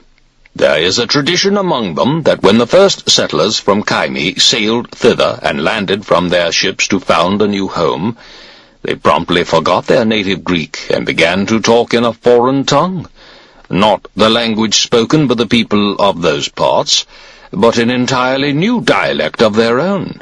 And from then on the men of Sidon had remained foreigners, distinct in speech as in everything else from their neighbours. Alexander left a party of men to occupy Sidon, and then proceeded to Cilium, a fortified town garrisoned by mercenaries and native troops. He was unable, however, to take this place by assault, without regular siege operations, and this fact, combined with the report which he had received during his march, determined him to return to Aspendus. The report stated that the people of Aspendus had backed out of their agreement. They were refusing to hand over the horses to the proper authorities and to pay them money. Moreover, they had taken their movable property inside the town's defences, shut their gates against Alexander's men, and were at work upon all necessary repairs to their walls. The main part of the town of Aspendus is built upon a very steep and easily defended hill, the base of which is washed by the river Eurymedon. There were also a number of houses on the level ground round this central stronghold, all of them enclosed within a wall of no great height. This wall, together with all houses on the flat ground, which seemed impossible to hold, was abandoned by the people of the place the moment they were aware of Alexander's approach. They hurriedly withdrew, and took refuge within the fortified centre of the hill. Alexander, as soon as he reached the town, led his men inside the outer wall, now defenceless, and took up his quarters in the deserted houses. The shock of Alexander's presence, and the sight of his army surrounding them, were too much for the people of the town. They sent their spokesman to him, and begged to be allowed their original terms. Alexander, however, in spite of the fact that the position of Aspendus was obviously a strong one, and he was not himself prepared for a protracted siege, refused the request. He demanded, in addition to the horses they had previously agreed to hand over, 100 talents instead of the original 50, and the surrender as hostages of the leading men of the community. Further, they were forced to obey the governor appointed by himself, to pay an annual tribute to Macedon, and submit to an inquiry into the rightful ownership of the land, which they were accused of holding by force, when it was really the property of their neighbours. When this was settled to his satisfaction, Alexander moved on to Perga, and thence by a route which led past Telmissus to Phrygia. The people of Telmissus are an Asiatic race of Pisidian blood. The town stands on a lofty and precipitous height, and the road which leads past it is an inconvenient one, because a ridge runs right down to it from the town above, breaking off short with the road at the bottom, while opposite to it, on the other side, the ground rises again in an equally steep ascent. The two cliffs make a sort of natural gateway on the road, so that quite a small force can, by holding the high ground, prevent an enemy from getting through. and this is precisely what the Telmesians did. They marched out with every available man and occupied the heights on either side of the road. Alexander accordingly gave the order to halt at once, convinced that when the enemy saw his men taking up a position for the night, they would no longer hold the road in force, but withdraw the majority of their troops into the town nearby, leaving only a small party on the hills to keep a watch. His guess proved right. The main body retired, and only the outposts remained. Alexander then promptly moved to the attack with a force consisting of the archers, the javelin battalions, and the more mobile infantry. The small force on the hills, unable to withstand the weight of his missiles, abandoned the position, and Alexander moved on through the narrow passage and took up a fresh position near the town. It was at this juncture that representatives from the large town of Selga sought an interview with Alexander. The people of this place, too, are Pisidians, Asiatics, and are good soldiers. They were old enemies of Telmesus, and their object in sending to Alexander was to offer him their support. Alexander accepted the offer, and from that moment found them trustworthy in every respect. Concluding that it would not be possible to reduce Telmesus without a long siege, he now proceeded to Sagalassus, another place of some size, belonging like Telmesus to people of Pisidian blood. The Pisidians are all fine soldiers, but the Sagalatians were conspicuous even among a nation of fighters. On this occasion they occupied the high ground in front of the town, a position no less good for defensive action than the wall itself, and there awaited the Macedonian assault. On the right wing of the attacking force, Alexander had the Guards division under his personal command. In touch with them were the infantry battalions, forming the whole center of the line, and commanded by the various officers whose turn of duty happened to fall upon that day. Command of the left he assigned to Amyntas, son of Arrhabaeus. In advance of the right wing he stationed the archers and the Agrianes, while his left was screened by the Thracian javelin battalions under Sitalces. Cavalry was useless, as the nature of the ground was unsuitable for it. The enemy were reinforced by troops from Telmesus, who had come to offer assistance. When Alexander's troops had reached the steepest part of the ascent towards the Pisidians' position on the hill, they were attacked on both wings by small parties of men, who took advantage of the difficult ground to slip in where they best could, and the enemy had least chance to retaliate. In this they were partially successful, for the archers who were leading the assault, and were moreover only lightly protected, were forced to retreat. The Agrianes, however, yielded nothing, encouraged no doubt by the fact that the Macedonian infantry divisions were already coming up, with Alexander in full view at the head of them. A hand-to-hand struggle ensued. The Pisidians, who had no defensive armor, found themselves matched with fully equipped heavy infantry, with the result that they suffered severe losses and, finally, broke. About 500 were killed. Prisoners were few because their light equipment and knowledge of the country made escape easy, while the Macedonians, for their part, with their heavy gear and lack of local knowledge, were none too eager to pursue them. Nonetheless, Alexander hung on to the fugitives and stormed the town. Cleander, who commanded the archers, was killed during these operations, as were about 20 others. Alexander then proceeded against the other Pisidian communities. Some of their fortified places he took by assault. Others surrendered to him without resistance. His next move was into Phrygia. His route lay past Lake Ascania, a lake from which the people of the neighborhood collect natural salt, so that they have no need to depend on supplies from the sea. 5 days later he was at Kyllini. The town of Kyllini has a lofty central stronghold, sheer all round, and this was garrisoned by 1,000 Carian troops and 100 Greek mercenaries, who took their orders from the Persian governor of Phrygia. the garrison sent Alexander an offer to surrender the town, provided that no reinforcements arrived on a certain day on which they had agreed to expect them, which date they specified. And it seemed better to Alexander to accept this arrangement than to attempt the reduction by siege of such an unassailable position. Accordingly, he left a force of some 1,500 men to watch the town, and after a wait of 10 days marched for Gordium. Before he left, he appointed Antigonus, son of Philip, to the governorship of Phrygia, promoting Balacrus, son of Amyntas, to the command of the allied contingents in his place.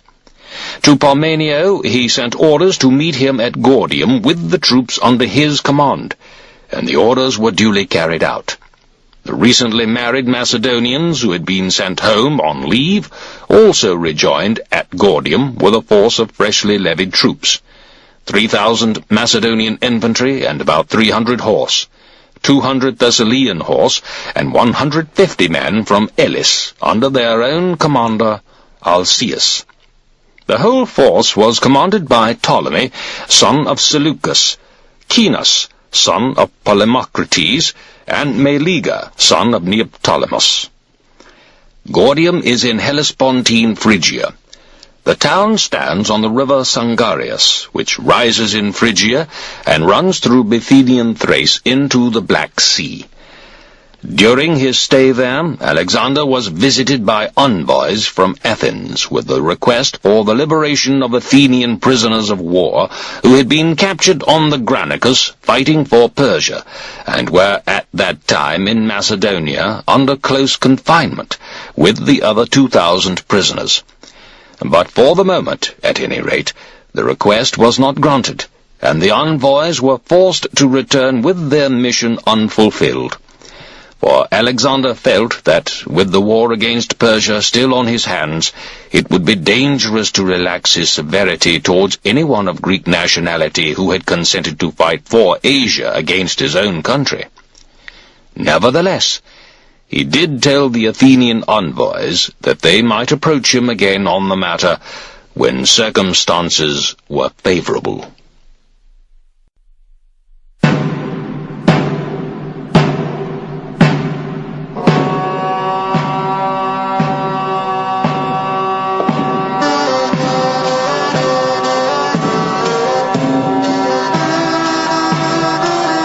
Book 2.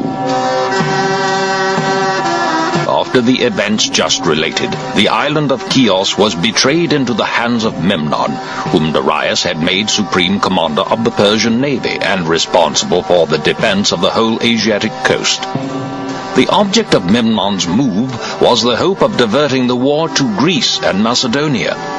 He then sailed to Lesbos and made himself master of all the towns in the island, except Mytilene, the inhabitants of which refused to treat with him. He accordingly made a landing at Mytilene and blockaded it with a double stockade carried right to the sea on both sides. In addition to this, he constructed 5 blockhouses, and was thus enabled to control the island without difficulty. Part of his fleet guarded the harbor.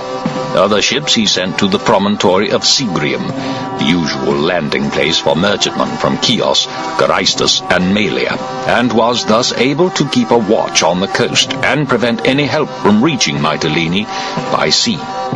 Before his work was completed, however, he fell sick and died. And his death was the most serious setback which Persia received during this period of the war. Memnon, on his deathbed, and pending a further decision by Darius, had handed over his command to his nephew, Pharnabazus, Artabazus' son, and he and Autophrodates vigorously prosecuted the siege.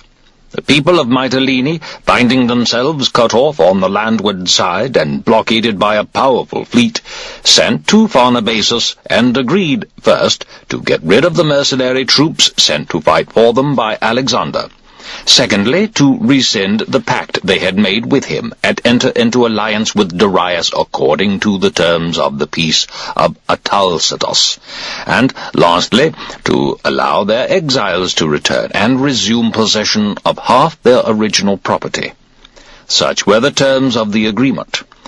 But Pharnabazus and Autophrodates, once they had got inside the town, brought in a garrison under the command of Lycomedes of Rhodes, and put one of the exiled party, named Diogenes, in general control with autocratic powers.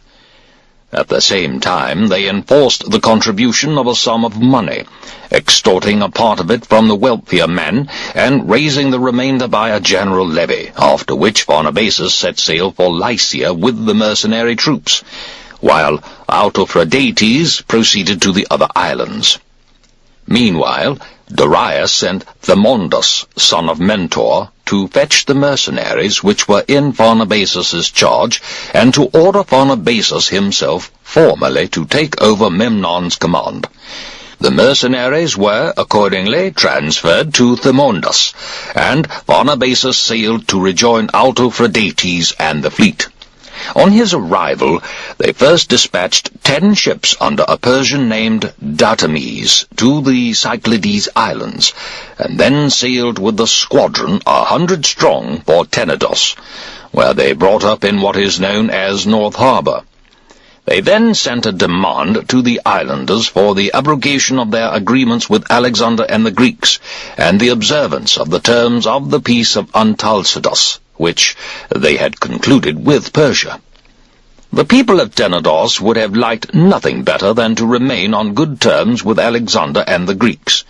But, in the circumstances, they were forced to believe that their only hope of safety lay in accepting Persia's terms. Even Hegelochus was a broken reed, for though he had had orders from Alexander once again to get a fleet together, he had not yet raised a sufficient force to give any prospect of speedy relief. One might say, therefore, that Tenedos was scared into surrender by Pharnabazus and his men against the true wishes of the people. About this time it so happened that Proteus, son of Andronicus, upon orders from Antipater, had assembled a number of warships from Euboea and the Peloponnese, to afford protection to the Greek coast and the islands in the event of a Persian attack by sea, which report said was not unlikely. Information reached Proteus that Datames had brought up off Sifnos with a squadron of 10 ships, so with 15 of his own he sailed at night for Chalcis on the Euripus. It was dawn when he reached the island of Sifnos, and throughout the day he remained there at anchor in order to get more definite information about the 10 enemy ships, and also to give himself the chance of attacking their Phoenician crews with more devastating effect during the hours of darkness. As soon as all doubt about Datames' presence at Sifnos was removed, he made sail just before dawn, while it was still dark, delivered a surprise attack, and captured 8 of the 10 ships, together with their crews. Right at the start of the encounter with Proteus's squadron, Datames slipped away with the remaining 2 vessels, and succeeded in rejoining the rest of the fleet. Now to return to Alexander, at Gordium. Upon reaching this place, he was irresistibly impelled to visit the palace of Gordius and his son Midas, high up on the Acropolis, in order to inspect the famous wagon of Gordius and the knot with which its yoke was fixed. There was a story about this wagon, widely believed in the neighborhood. Gordius, so went the tale, lived in Phrygia in the ancient days. He was poor, and had but 2 yoke of oxen, and a small plot of land to till. With 1 pair of oxen he ploughed, with the other he drove his wagon. One day when he was ploughing, an eagle perched on the yoke of his plough, and stayed there until the oxen were loosed, and the day's work done. Gordius was troubled, and went to the seers of Telemesus, to consult them about what this sign from heaven might mean. For the people of Telemesus were skilled in interpreting God's mysteries, and their women and children, as well as their men, inherited the gift of divination. Near a village belonging to these people, he fell in with a girl who was drawing water. He told her of the eagle, and she, in reply, being herself sprung from a line of seers, advised him to return to the place where he had seen the sign and offer sacrifice to Zeus the king. Gordius urged her to go with him and show him the form the sacrifice should take, and he performed it as she directed, and afterwards married her, and they had a son, whose name was Midas.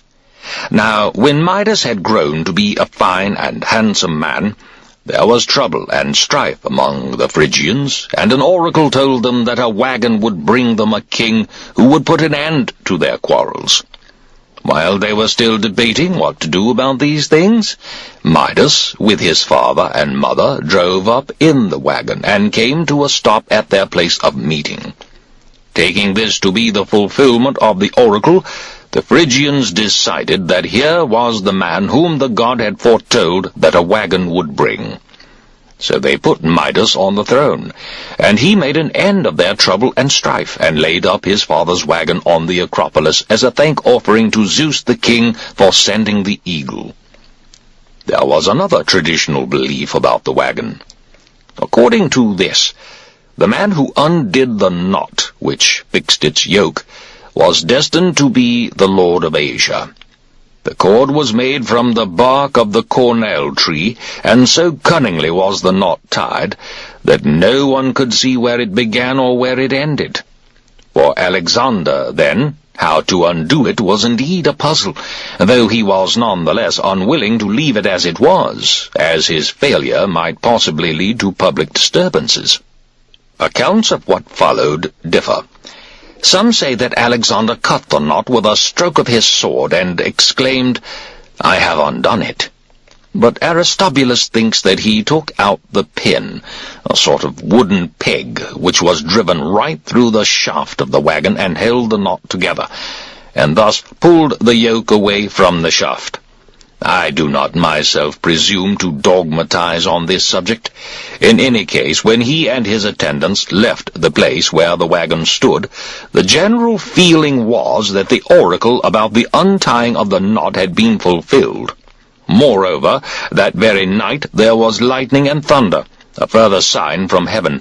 So Alexander, on the strength of all this, offered sacrifice the following day to the gods who had sent the sign from heaven, and proclaimed the loosing of the knot.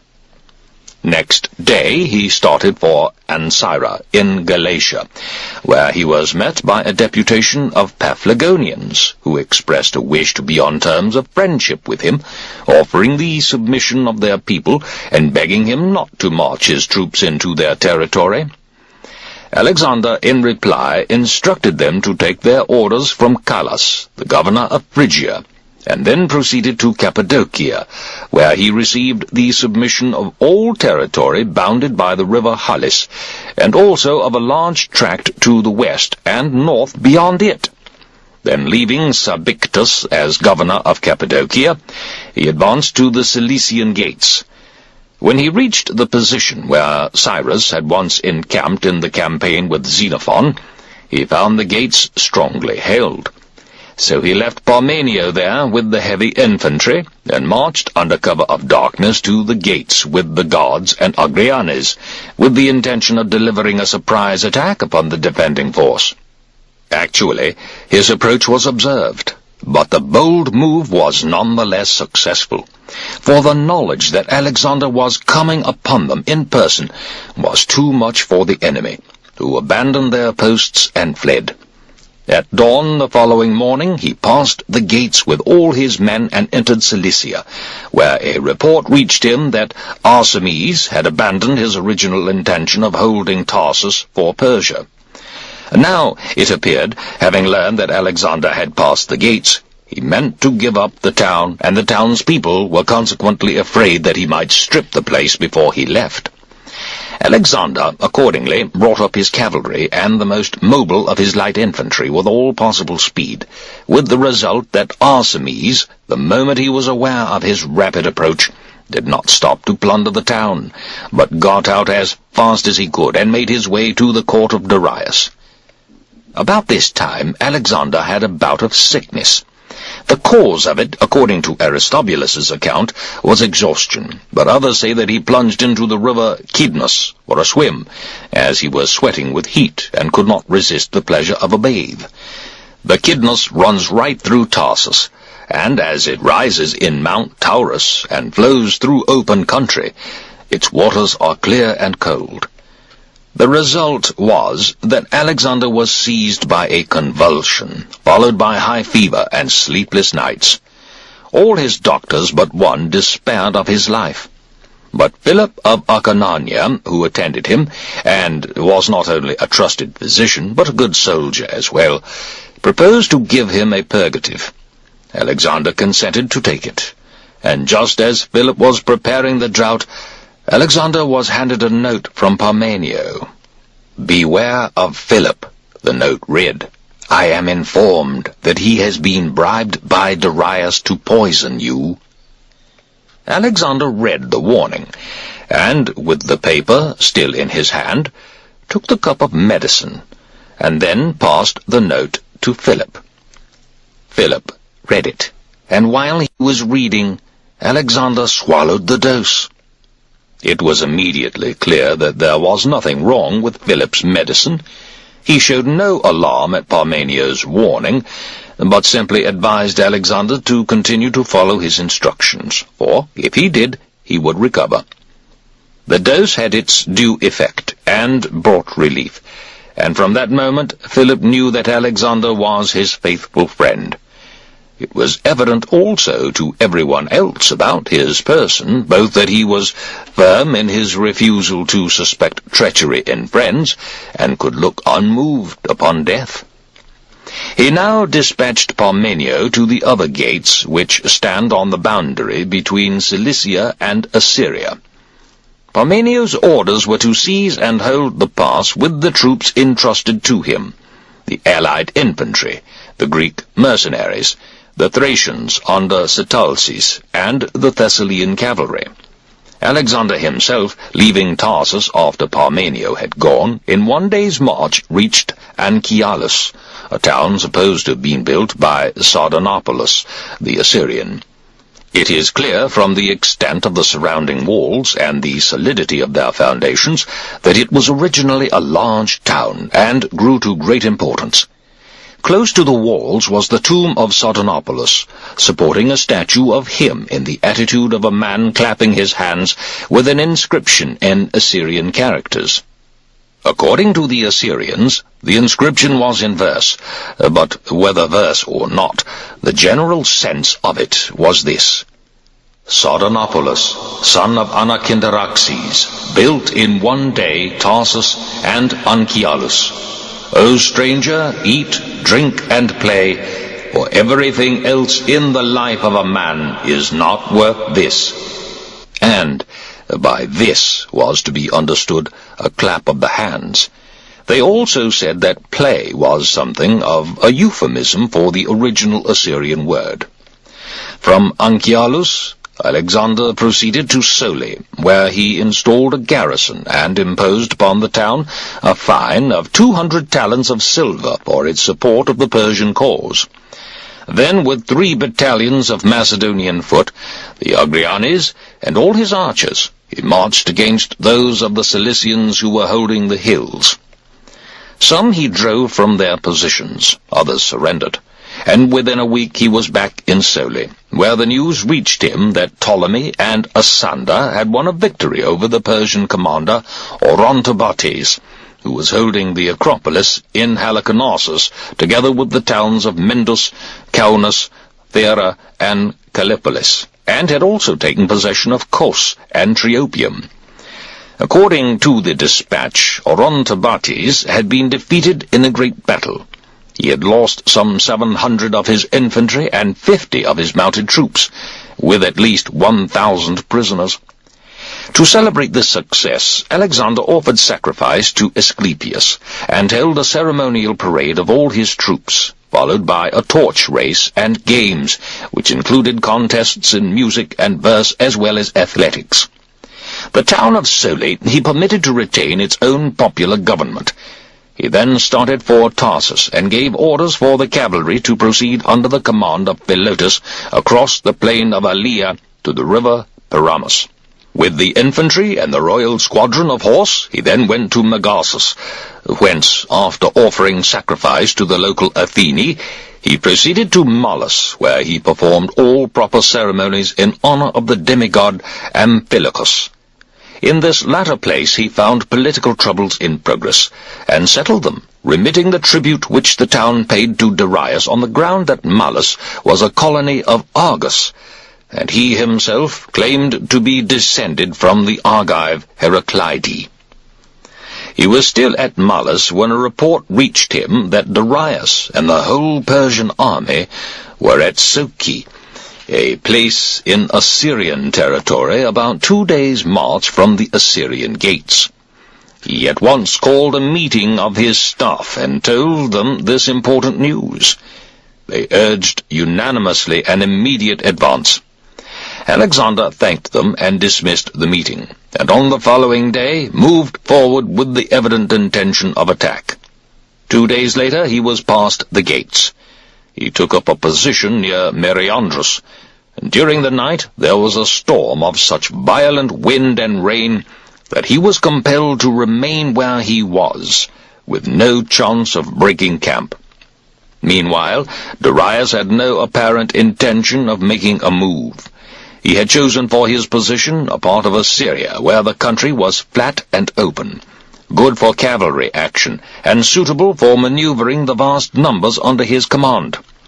Amyntas, son of Antiochus, a deserter from Alexander's army, urged him not to move from such favorable ground, for plenty of space was precisely what the Persian army most needed, its numbers and equipment being what they were. Darius took Amyntas's advice, but later, when there was still no sign of Alexander, who had been held up at Tarsus by his illness, and again at Soli for nearly as long by the grand parade and religious ceremonies he held there, and finally by his expedition against the hill tribes of Cilicia, he began to have his doubts.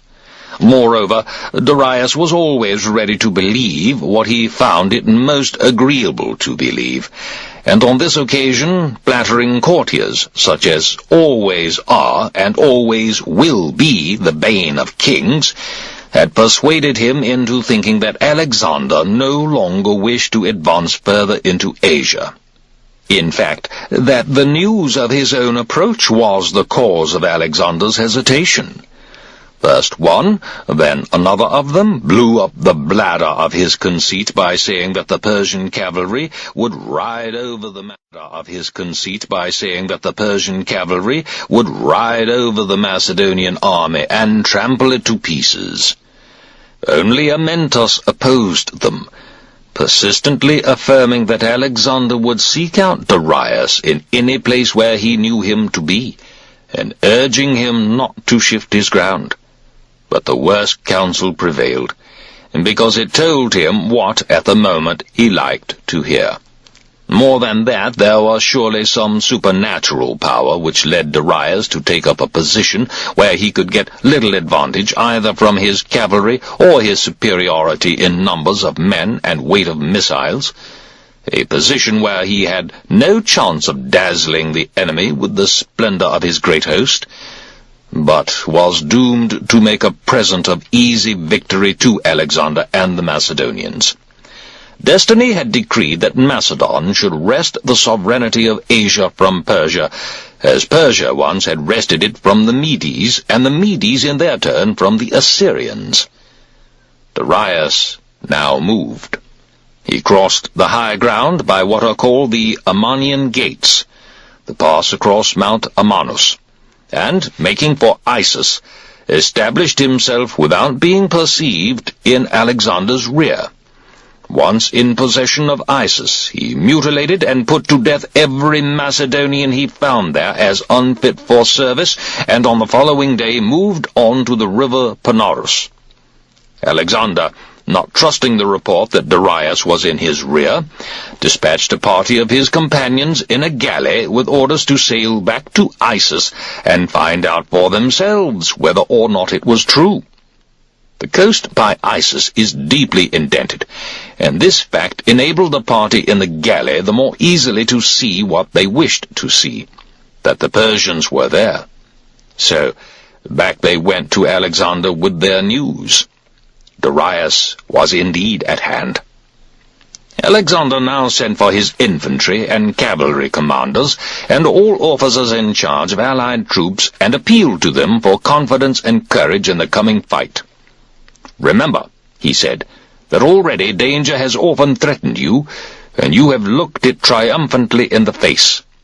This time the struggle will be between a victorious army and an enemy already once vanquished. God himself, moreover, by suggesting to Darius to leave the open ground and cram his great army into a confined space, has taken charge of operations in our behalf. We ourselves shall have room enough to deploy our infantry, while they, no match for us either in bodily strength or resolution, will find their superiority in numbers of no avail. Our enemies are Medes and Persians, men who for centuries have lived soft and luxurious lives. We of Macedon for generations past have been trained in the hard school of danger and war.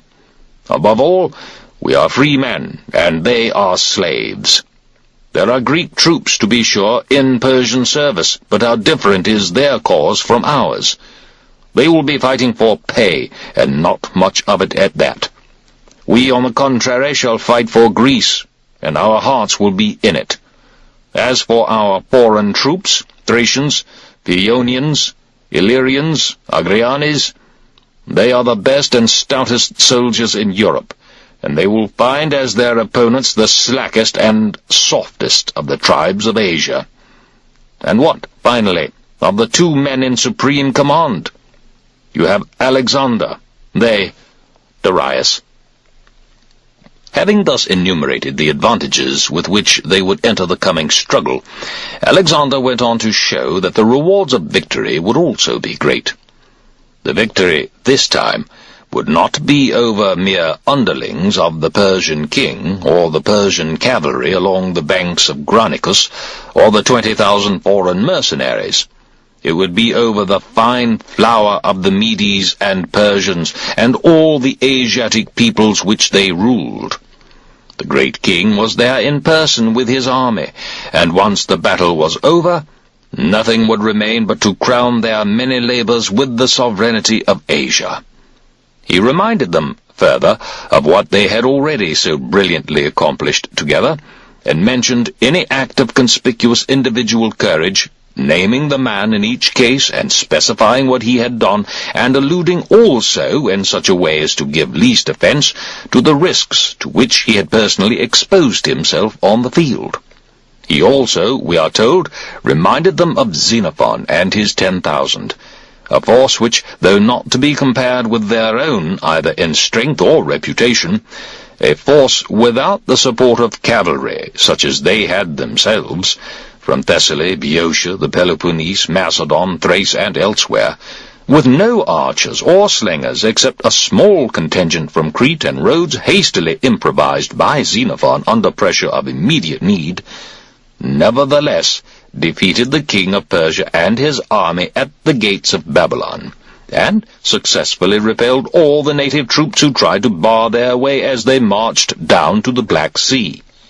Nor did Alexander omit any other words of encouragement, such as brave men about to risk their lives might expect from a brave commander.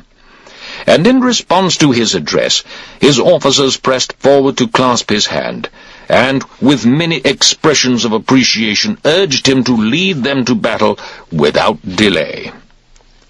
Alexander's first order was that his men should eat, while at the same time he sent a small party of mounted men and archers to the narrow pass by the shore to reconnoitre the road by which he would have to return. Then, as soon as it was dark, he moved off himself with the whole army to take possession once more of that narrow gateway. About midnight the passage was secured.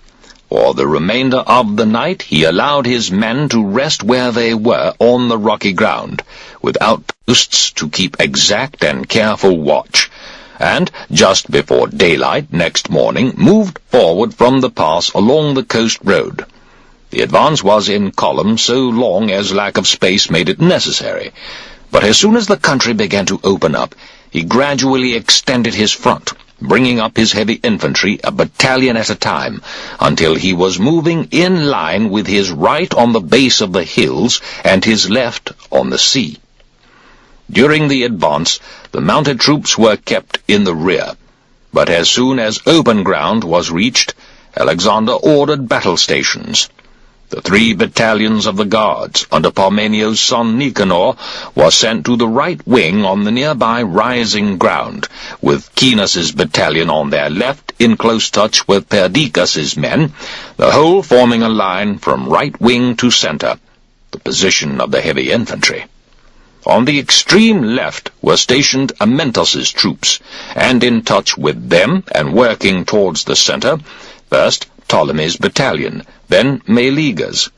Command of the infantry on the left was given to Craterus, of the left wing as a whole to Parmenio, whose orders were on no account to leave a gap between his extreme left and the sea, for if he did, they might well be surrounded, as the numerical superiority of the enemy would certainly enable them to outflank the Macedonians. When Darius received the report that Alexander was moving forward to the attack, he sent some 30,000 mounted troops and 20,000 light infantry across the river Panarus, to give himself a chance of getting the main body of his army into position without molestation. His dispositions were as follows. In the van of his heavy infantry were his 30,000 Greek mercenaries, facing the Macedonian infantry, with some 60,000 Persian heavy infantry, known as Kardakis. To support them, half on each of their flanks. These troops were drawn up in line, and the ground would not admit of a greater number. Hard on the rising ground on his left and facing Alexander's right was another division about 20,000 strong, some portions of which actually worked round to Alexander's rear, for the hills on their left receded to some distance, so as to form a sort of bay, the further shore of which, so to put it, curved round back again, bringing the sections which were posted close under the hill to the rear of Alexander's right wing. In the rear of the Greek mercenaries and the Persians supporting them on either flank was the remainder of Darius's army, a great mass of light and heavy infantry. These were organized according to the countries of their origin, and drawn up in greater depth than was likely to prove of much service.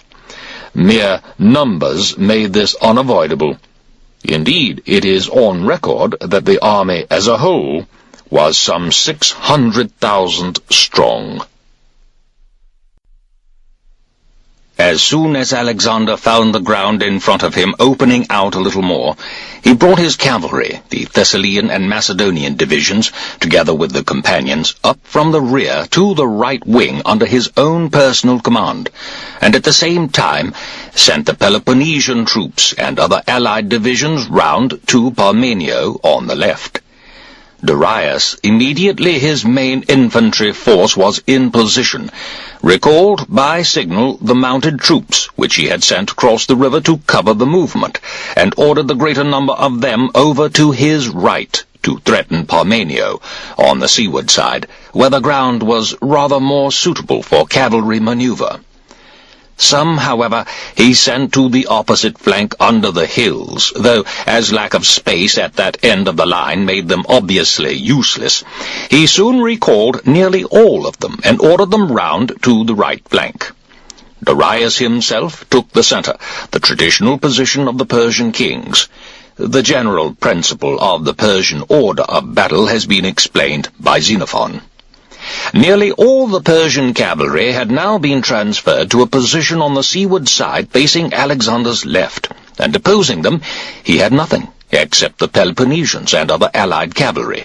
To meet this threat he sent his Thessalian cavalry with all speed to their support, with instructions to conceal their movement from the enemy by passing in the rear of the massed infantry battalions. At the same time, at the other end of the line, he threw forward his advanced scouts under Protomachus's command, together with Paeonians under Ariston and the archers under Antiochus.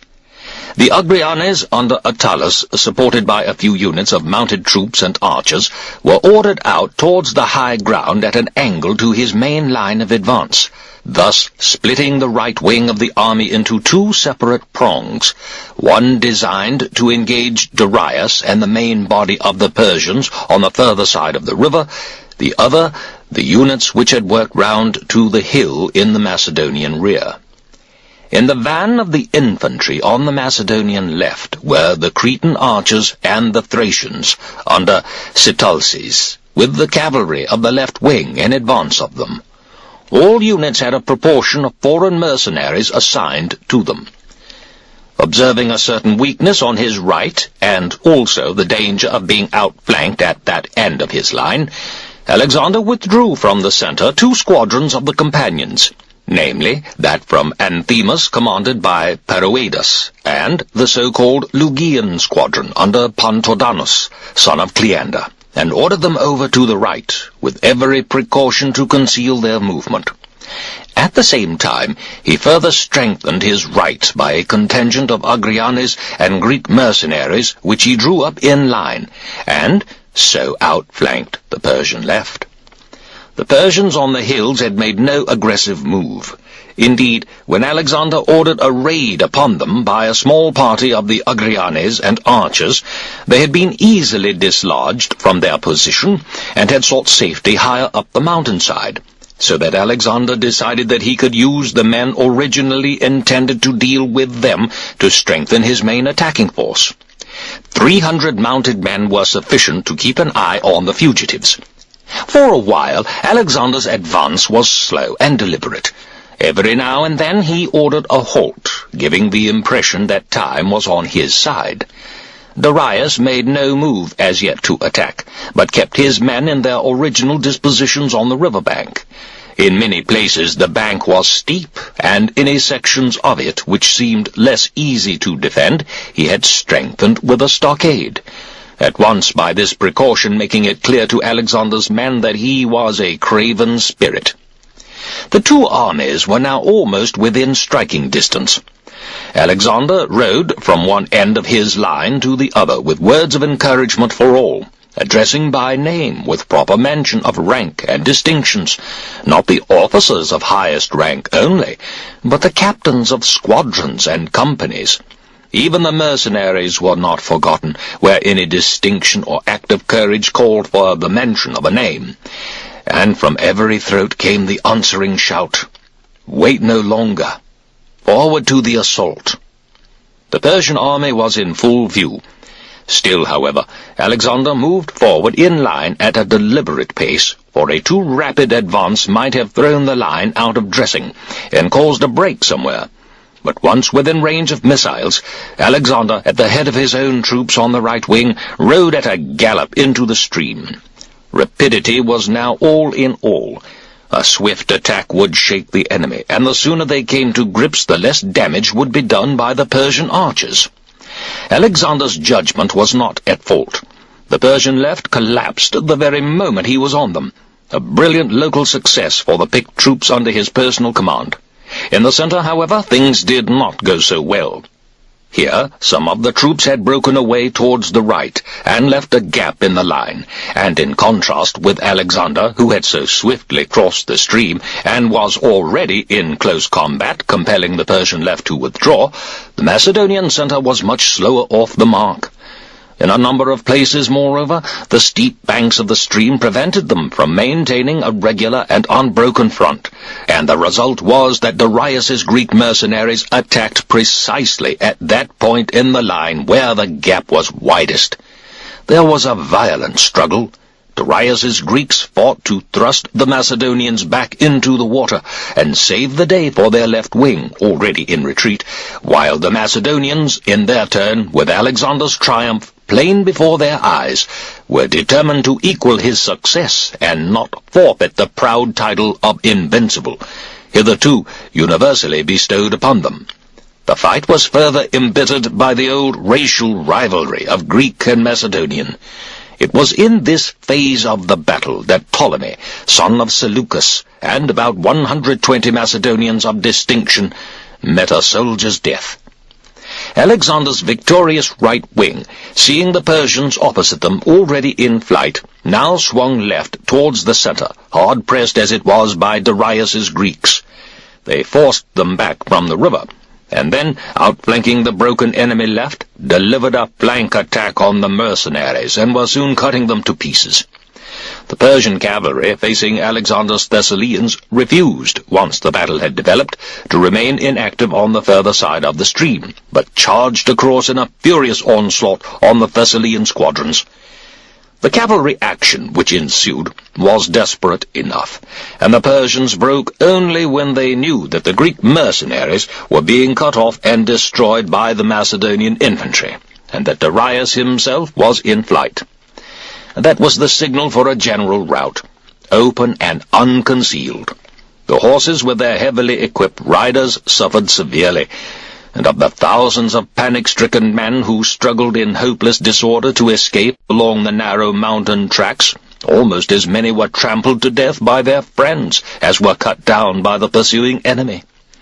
The Thessalians pressed the pursuit without mercy, and the Persian losses in both arms, infantry, and cavalry were equally severe. The moment the Persian left went to pieces under Alexander's attack, and Darius in his war chariot saw that it was cut off, he incontinently fled. Indeed, he led the race for safety. Keeping to his chariot as long as there was smooth ground to travel on, he was forced to abandon it when ravines and other obstructions barred his way. Then, dropping his shield and stripping off his mantle, and even leaving his bow in the war chariot, he leapt upon a horse and rode for his life. Darkness soon closed in, and that alone saved him from falling into the hands of Alexander, who, while daylight held, relentlessly pressed the pursuit. But when there was no longer light enough to see what he was coming to, he turned back, but not without taking possession of Darius's chariot together with his shield, mantle, and bow. In point of fact, his pursuit would have been more rapid had he not turned back at the moment when his line of heavy infantry broke in the first stage of the battle. He had then waited until he saw that both the Greek mercenaries and the Persian cavalry had been forced back from the river bank.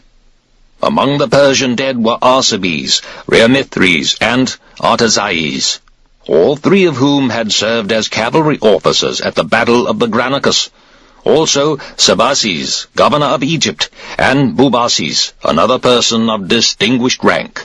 Of the common soldiers, something like 100,000 were killed, including over 10,000 of the cavalry.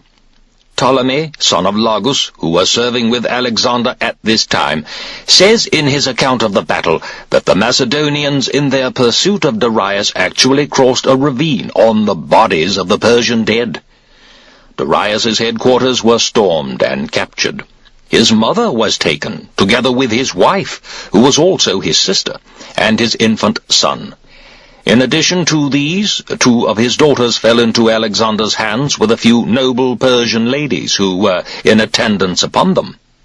The Persian officers had sent their gear and womenfolk to Damascus, and Darius too had sent thither most of his treasure and the various paraphernalia which the luxurious life of a great king seems to require, even on campaign, so that a mere 3,000 talents were found at his headquarters.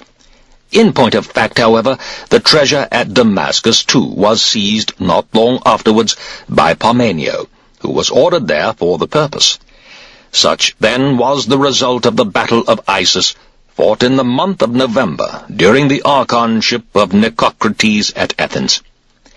Alexander had been hurt by a sword thrust in the thigh, but this did not prevent him from visiting the wounded on the day after the battle, when he also gave a splendid military funeral to the dead in the presence of the whole army, paraded in full war equipment.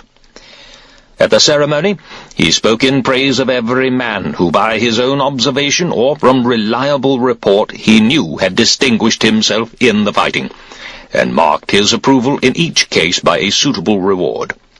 He appointed Balacrus, son of Nicanor, a member of the royal guard, as governor of Cilicia, promoting Menes, son of Dionysius, to fill the place thus left vacant, and Polysperchon, son of Cineas, was promoted to command the battalion of Ptolemy, son of Seleucus, who had been killed. The people of Soli still owed 50 talents of the fine imposed upon them, but he cancelled the debt and returned their hostages. His sympathy was extended, moreover, even to Darius's mother, wife, and children. According to some accounts, on the night when he returned from the pursuit, he heard, upon entering Darius's tent, which had been set aside as his own special portion of the spoils of war, the confused sound of women's voices raised in lamentation somewhere close at hand. He asked who the women were, and why they should be in a tent so close to him. "Sire," he was told, "they are Darius's mother and wife and children. They know that you have his bow and his royal mantle, and that his shield has been brought back, and they are mourning for his death." Alexander at once sent Leonatus, one of his companions, to tell them that Darius was alive. His mantle and weapons he had left as he fled for safety in his war-chariot, and these, and nothing else, had fallen into Alexander's hands. Leonatus entered their tent, gave the message about Darius, and added that Alexander wished them to retain all the marks, ceremonies, and titles of royalty, as he had not fought Darius with any personal bitterness, but had made legitimate war for the sovereignty of Asia. This is the account given by Ptolemy and Aristobulus. There is also another story to the effect that Alexander, on the following day, entered the tent accompanied only by Hephaestion, and that Darius's mother, in doubt, owing to the similarity of their dress, which of the two was the king, prostrated herself before Hephaestion, because he was taller than his companion. Hephaestion stepped back, and one of the queen's attendants rectified her mistake by pointing to Alexander. The queen withdrew in profound embarrassment, but Alexander merely remarked that her error was of no account, for Hephaestion, too, was an Alexander, a protector of men. I record this anecdote not as necessarily true, though it is credible enough. If such were indeed the facts, I cannot but admire Alexander, both for treating these women with such compassion, and for showing such respect and confidence towards his friend. If the story is apocryphal, it was at least inspired by Alexander's character. Thus he would have acted, thus he would have spoken, and on that account I admire him no less. Meanwhile, Darius, with a few followers, made the best of his escape throughout the night, and with the coming of daylight was joined as he went along by parties of survivors, Persians or mercenaries, until he had in all a body of some 4,000 men. With these he pressed on with all speed towards Thapsacus and the Euphrates, with the intention of putting the river between himself and Alexander as soon as he could. 4 men who had deserted to Darius, Amyntas, son of Antiochus, Thermondus, son of Mentor, Aristomedes of Pherae, and Bianor the Acarnanian, fled to the hills with the 8,000 troops under their command, and reached Tripolis in Phoenicia. Finding hauled ashore there the ships which had brought them from Lesbos, they launched as many as they thought would serve their purpose, burnt the rest as they lay in the yards to delay the pursuit, and sailed first for Cyprus and thence to Egypt, where, not long afterwards, Amyntas was killed by the Egyptians for meddling in what did not concern him. All this time, Pharnabazus and Autophrodates had been hanging about in Chios. Now, after garrisoning the island, they dispatched a part of their fleet to Kos and Halicarnassus, and themselves put to sea with the 100 fastest ships they had. At Sipnos they were met by the Spartan king Agis, who, with a single trireme, had come to raise money for the war, and to ask that as many ships and men as possible should be sent to him in the Peloponnese. It was at this moment that the news of the Battle of Issus came. The effect of it was shattering. Anábase, fearing defeat might lead to trouble in Chios, at once sailed for the island with 12 ships and 1,500 of the mercenaries, while Agis dispatched Hippias to Taenarum to deliver to his brother Agesilaus the 10 ships and 30 talents of silver which he had received from Autophrodates, adding instructions that he should tell Agesilaus to pay the seamen in full and sail immediately to secure Crete. Agis himself remained for a time in the islands, but subsequently joined Autophrodates at Halicarnassus. Leaving Menon, a son of Cerdemus, as governor of lowland Syria, with the allied cavalry to keep the country under control, Alexander marched for Phoenicia. On the way thither he was met by Straton, the son of Gerastratus, who was the prince of Aradus and its neighboring peoples. Gerastratus himself had sailed from Autophrodates, as had the other petty kings of Phoenicia and Cyprus, so it was left to Straton to present himself before Alexander and to crown him with a gold crown, yielding him the sovereignty of the island of Aradus, together with the large and prosperous town of Marathus on the mainland opposite, and Sigon, Mariame, and everything else under his control. While Alexander was at Marathus, envoys from Darius came with a request for the release of his mother, wife, and children. They also brought a letter from him, of which the substance was as follows. Philip and Artaxerxes were on terms of friendship and alliance, but upon the accession of Artaxerxes' son, Arses, Philip was guilty of unprovoked aggression against him. Now, since Darius's reign began, Alexander has sent no representative to his court to confirm the former friendship and alliance between the two kingdoms. On the contrary, he has crossed into Asia with his armed forces and done much damage to the Persians. For this reason, Darius took the field in defense of his country and of his ancestral throne. The issue of the battle was as some god willed. And now Darius the king asks Alexander the king to restore from captivity his wife, his mother, and his children, and is willing to make friends with him and be his ally. For this cause he urges Alexander to send to him in company with Meniscus and Arsemas, who have brought this request, representatives of his own, in order that proper guarantees may be exchanged. Alexander, having written his reply, ordered Theresippus to accompany Darius's envoys on their return, giving him strict instructions to deliver the letter to Darius, but to discuss no question whatever which might arise from it. This was Alexander's letter. Your ancestors invaded Macedonia and Greece, and caused havoc in our country, though we had done nothing to provoke them. As supreme commander of all Greece, I invaded Asia because I wished to punish Persia for this act, an act which must be laid wholly to your charge. You sent aid to the people of Perinthus in their rebellion against my father. Ochus sent an army into Thrace, which was a part of our dominions. My father was killed by assassins whom, as you openly boasted in your letters, you yourselves hired to commit the crime. Having murdered Arses with Bagoas's help, you unjustly and illegally seized the throne, thereby committing a crime against your country. You sent the Greeks false information about me in the hope of making them my enemies.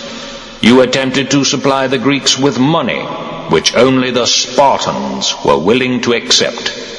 Your agents corrupted my friends and tried to wreck the peace which I had established in Greece. Then it was that I took the field against you, but it was you who began the quarrel. First I defeated in battle your generals and satraps. Now I have defeated yourself and the army you led. By God's help, I am master of your country, and I have made myself responsible for the survivors of your army who fled to me for refuge. Far from being detained by force, they are serving of their own free will under my command.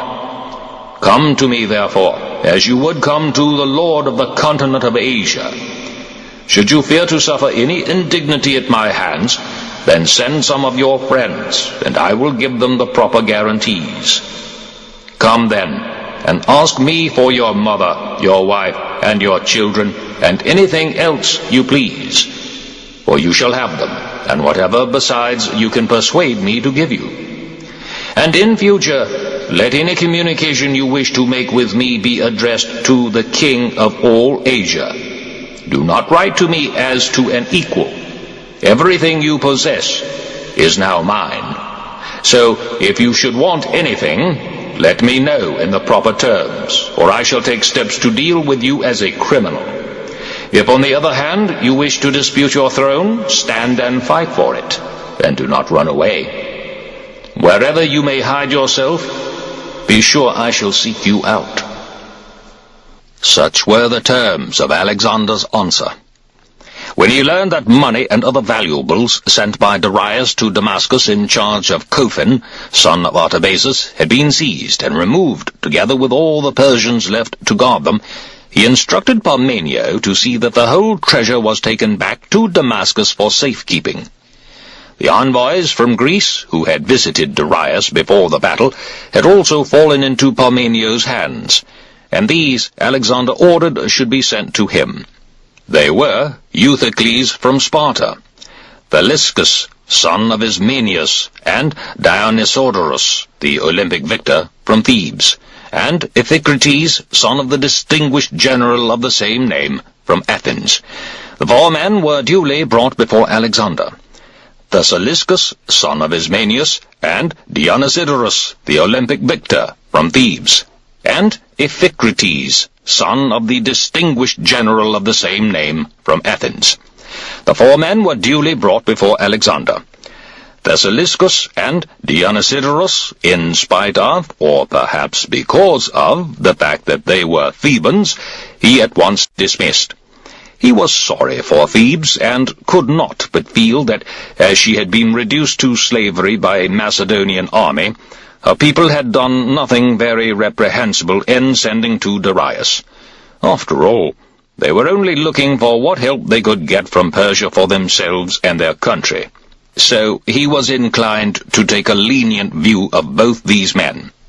All the same, he privately declared that he released Thalyskis out of respect for his family, which was one of the noble families of Thebes, and Dionysodorus because of his success at the Olympic Games.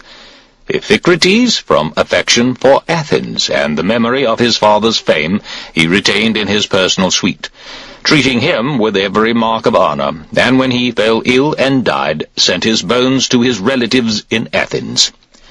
Euthycles, on the contrary, represented a city then bitterly hostile to him, and for that reason, and because he was unable to produce any reasonable claim to clemency, Alexander kept him for the time being under open arrest.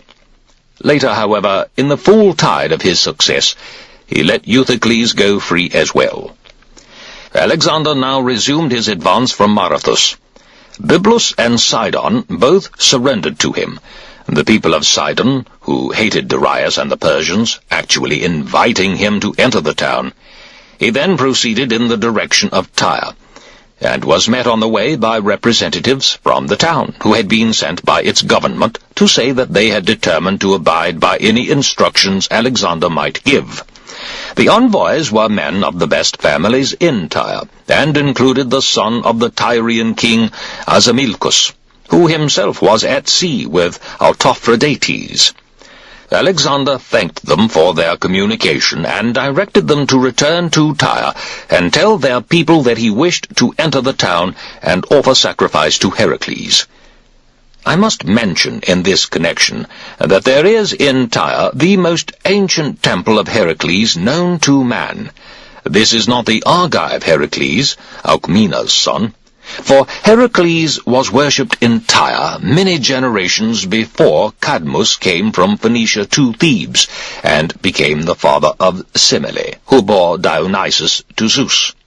Dionysus would seem to be in the 3rd generation from Cadmus, through Polydorus and Labdacus, while the Argive Heracles was probably in the line of Oedipus, son of Laius. The Egyptians also worship a Heracles, but not the Heracles of Tyre or Greece. According to Herodotus, he is regarded by the Egyptians as one of the 12 gods. Similarly, the Athenians worship a Dionysus, who was the son of Zeus and Kore, and it is to him, not to the Theban Dionysus, that the Iacchus hymn is sung during the celebration of the mysteries.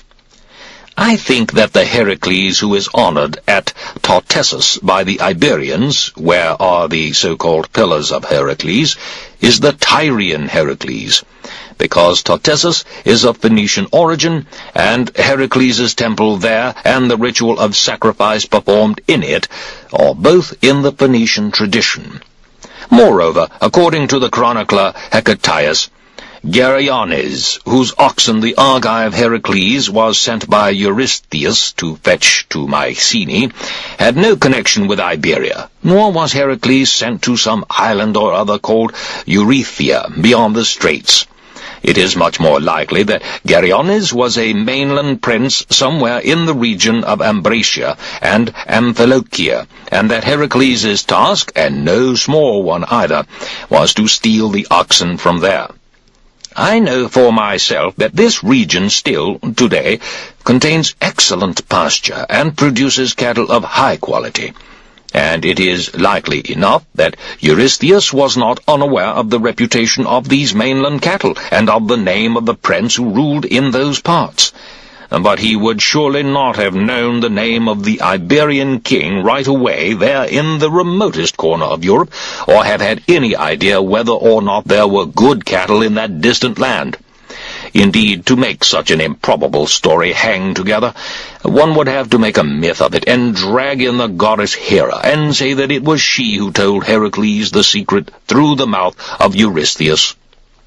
It was then to this Tyrian Heracles that Alexander expressed a wish to offer sacrifice, and the envoys reported his request to the people of the town. In general, they were willing enough to accede to Alexander's wishes, but there was one thing which they firmly refused to do, and that was to admit any Persian or Macedonian within the walls of the town. This, they felt, was not only the most dignified attitude at the present juncture, but would also be the most likely to ensure their future safety, as the outcome of the war was not yet by any means assured. The decision was duly reported to Alexander, who was very angry. He dismissed the envoys, and at once called a meeting of his companions and other officers of all ranks, and addressed them in the following words. Friends and fellow soldiers, I do not see how we can safely advance upon Egypt so long as Persia controls the sea, and to pursue Darius with the neutral city of Tyre in our rear, and Egypt and Cyprus still in enemy hands, would be a serious risk, especially in view of the situation in Greece. With our army on the track of Darius, far inland in the direction of Babylon, the Persians might well regain control of the coast, and thus be enabled, with more power behind them, to transfer the war to Greece, where Sparta is already openly hostile to us, and Athens, at the moment, is but an unwilling ally. Fear, not friendliness, keeping her on our side. But with Tyre destroyed, all Phoenicia would be ours, and the Phoenician fleet, which both in numbers and quality is the predominant element in the sea power of Persia, would very likely come over to us. The Phoenician seamen, ships' crews, or fighting men, once their towns are in our hands, will hardly endure to face the perils of service at sea for the sake of others. The next step will be Cyprus. It will either join us without trouble on our part, or be easily taken by assault. Then, with the accession of Cyprus and the united fleets of Macedon and Phoenicia, our supremacy at sea would be guaranteed, and the expedition to Egypt would thus be a simple matter. And finally, with Egypt in our hands, we shall have no further cause for uneasiness about Greece. We shall be able to march on Babylon with security at home, with enhanced prestige, and with Persia excluded not only from the sea, but from the whole continent up to the Euphrates. Alexander had no difficulty in persuading his officers that the attempt upon Tyre must be made. He himself had further encouragement by a sign from heaven, for that very night he dreamed that as he was approaching the walls of the town, Heracles greeted him and invited him to enter. The dream was interpreted by Aristander as signifying that Tyre would be taken, but with much labor, because labor was characteristic of all that Heracles had himself accomplished. However, dreams or no dreams, it was obvious enough that the siege of Tyre would be a tremendous undertaking. The town was an island, and surrounded by strong and lofty walls, and, as things then were, with Persia in command of the sea, and the Tyrian fleet still strong, any attack by sea would have been unlikely to succeed. In spite of all difficulties, however, Alexander's decision to attack it was accepted. His plan was to construct a mole across the stretch of shallow water between the shore and the town. Inshore there are patches of mud with little water over them, the deepest part of the channel, about 3 fathoms, being close to the town. There was an abundant supply of stones, which they used for the foundation of the mole, and plenty of timber, which they packed down on top.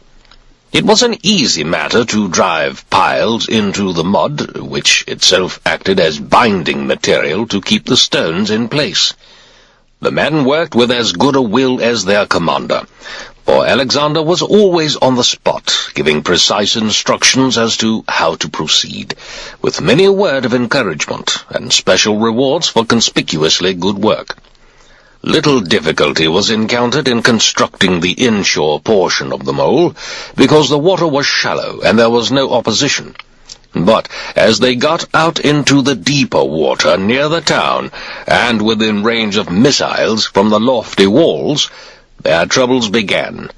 The men were in working dress and not equipped for battle, and the Tyrians used their superiority at sea to make constant raids on various points along the mole, thus rendering the continuation of the work impossible. To counter these raids, the Macedonians built 2 towers on the mole, which was now of considerable length, and mounted artillery on them. They faced the towers with skins and hides to prevent damage from incendiary missiles, and at the same time to afford some protection against arrows for the men working on them, hoping also that the Tyrian crews who attempted to harass the men on the moles might be attacked by missiles from the towers and driven off without difficulty. The Tyrians, however, soon had their answer. They filled a cattle boat with dry brushwood and various sorts of timber which would burn well, set up twin masts in her bows, and as far as they could, raised her bulwarks all round in order to make her hold as much inflammable material as possible, including pitch, sulphur, and anything else which would burn fiercely. Across the twin masts they rigged a yard, double the usual length, and slung from it cauldrons full of any material which could be poured or flung on the fire to increase its fury, and finally heavily ballasted the vessel aft in order to lift her bows as high as possible. Then, having waited for a fair wind, they passed hawsers to a number of triremes and towed her stern first to the mole. Near the 2 towers they started the fire, and the crews of the triremes pulled with all their might until they flung the blazing cattle boat on the edge of the mole. Before she struck, the men in her leapt overboard and swam to safety. The towers were soon caught in a furious blaze. The yards burned through and collapsed, pouring into the fire the contents of the cauldrons which had been designed to increase its intensity. The triremes lay to near the mole, their crews shooting continually at the towers, so that no one could get near them with anything to extinguish the flame. Then, once the towers were well alight, the Tyrians in the town came swarming out, leapt into boats which they ran upon the mole at various points, and soon succeeded in wrecking the palisade built to protect it, and in setting fire to all the war engines which had so far escaped the blazing cattle-boat.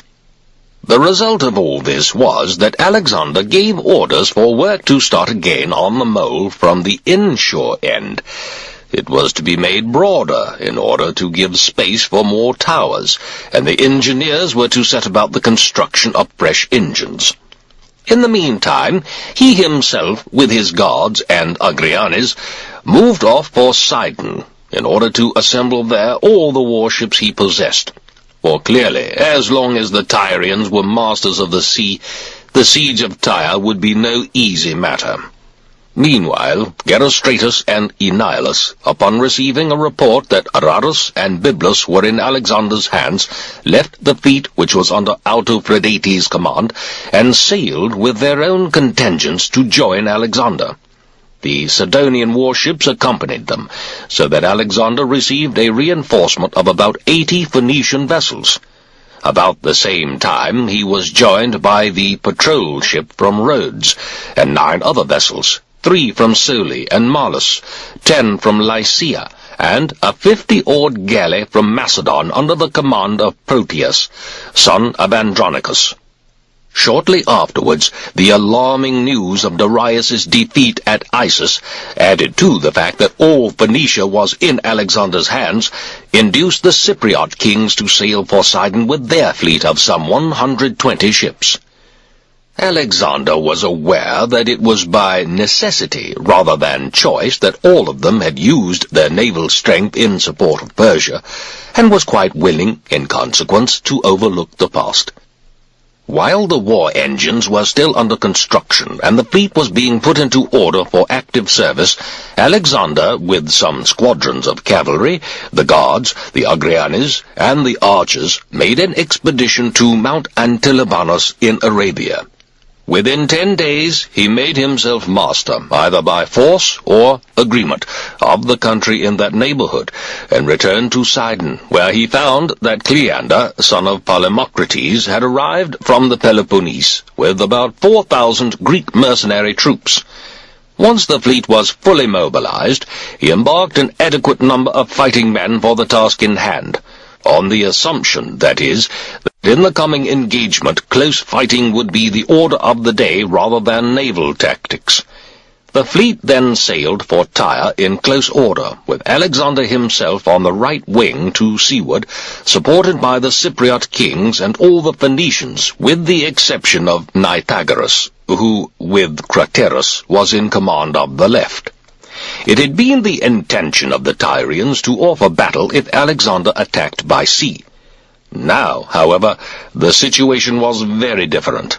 Here was a much more powerful fleet than they had expected in their ignorance of the fact that all the ships of Cyprus and Phoenicia had joined Alexander. The fleet had lain to at sea a little way off the town as a challenge to battle. And now, when the challenge was not answered, it was coming on again in close order and at full speed. In these circumstances, therefore, the Tyrians decided not to risk an engagement. Instead, they blocked their harbour entrances with as many ships as there was room for, and kept guard there to prevent the enemy fleet from coming to anchor in any of them. On the refusal of the Tyrians to accept his challenge, Alexander continued his course towards the town. He did not intend to force an entry into the harbour on the Sidon side of the island, because the entrance was narrow and blocked by a number of warships lying bows on to an approaching enemy. In spite of this, however, the Phoenicians rammed head-on the 3 outermost vessels and sank them, their crews swimming to safety on the friendly shore. After this incident, the fleet brought up inshore, not far from the mole, where there seemed to be shelter. Next day, Alexander gave orders for the blockade of the town. The Cyprian contingent, under its commander, Andromachus, was to take station off the northern harbour, facing Sidon, and the Phoenicians off the southern harbour on the other side of the mole, where his own quarters were. By this time, Alexander had assembled a considerable body of workmen from Cyprus and various parts of Phoenicia, and many war engines had been constructed. Some were mounted on the mole, others on the transport vessels which he had brought from Sidon, others, again, on the slower-sailing triremes. When all was ready, they were ordered forward into action, not those on the mole only, but also those from the ships which were lying off the walls of the town at various points, and already beginning the assault. On the battlements overlooking the mole, the Tyrians erected wooden towers for defensive action, and every threat from Alexander's artillery, wherever it might be, they met with missile weapons, using fire arrows against the ships with such effect that their crews were afraid to approach within range. The walls of the town opposite the mole were about 150 feet high, and proportionately thick, strongly built of large stone blocks cemented together. There was a further reason why it was difficult for the Macedonian transports and triremes to work in close to the town with their artillery, and this was the fact that blocks of stone, in large numbers, had been thrown into the water, and obstructed their advance. Alexander determined to remove them, but the task proved a difficult one, not only because the men had only the unsteady ship's decks to work from, but also because the Tyrians in certain specially armored vessels kept driving athwart the bows of the Macedonian triremes and cutting the anchor cables, so that it was impossible for them to remain in their station. Alexander, in reply, filled a number of 30-oared galleys with similar defensive armor, and moored them broadside on, ahead of the triremes' anchor ropes, to repel the Tyrian attacks. But the Tyrians, not to be outdone, sent down divers to cut the cables as before. Then the Macedonians substituted chain for rope, and against that, at any rate, the divers were useless. Finally, from the mole, they managed to pass ropes around the blocks of stone and to haul them out, after which they lifted them with cranes and dropped them again into deep water, where they were not likely to cause any further obstruction. Once the water by the wall was clear of obstacles, the ships could lie there, close in, without much difficulty. The Tyrians, now in serious trouble, decided to attack the Cyprian contingent, which was blockading the northern harbour. Some time previously they had rigged sails across the harbour entrance to act as a screen, behind which they could man their vessels unobserved. And now, about midday, when the crews of the Greek ships were dispersed upon whatever job they happened to have in hand, and Alexander usually left the fleet on the other side of the town to withdraw to his quarters, they completed their preparations. Having manned 3 quinqueremes, 3 quadriremes, and 7 triremes with picked crews, their smartest seamen, their best-armed marines, specially selected for their courage in naval warfare, they slipped quietly out of harbour in single file. No one called the time to the men at the oars. They rowed in silence until just before they turned to come within sight of the Cyprians, when with a hearty shout and cheers of mutual encouragement they laid to their oars and bore down upon the enemy at their best speed.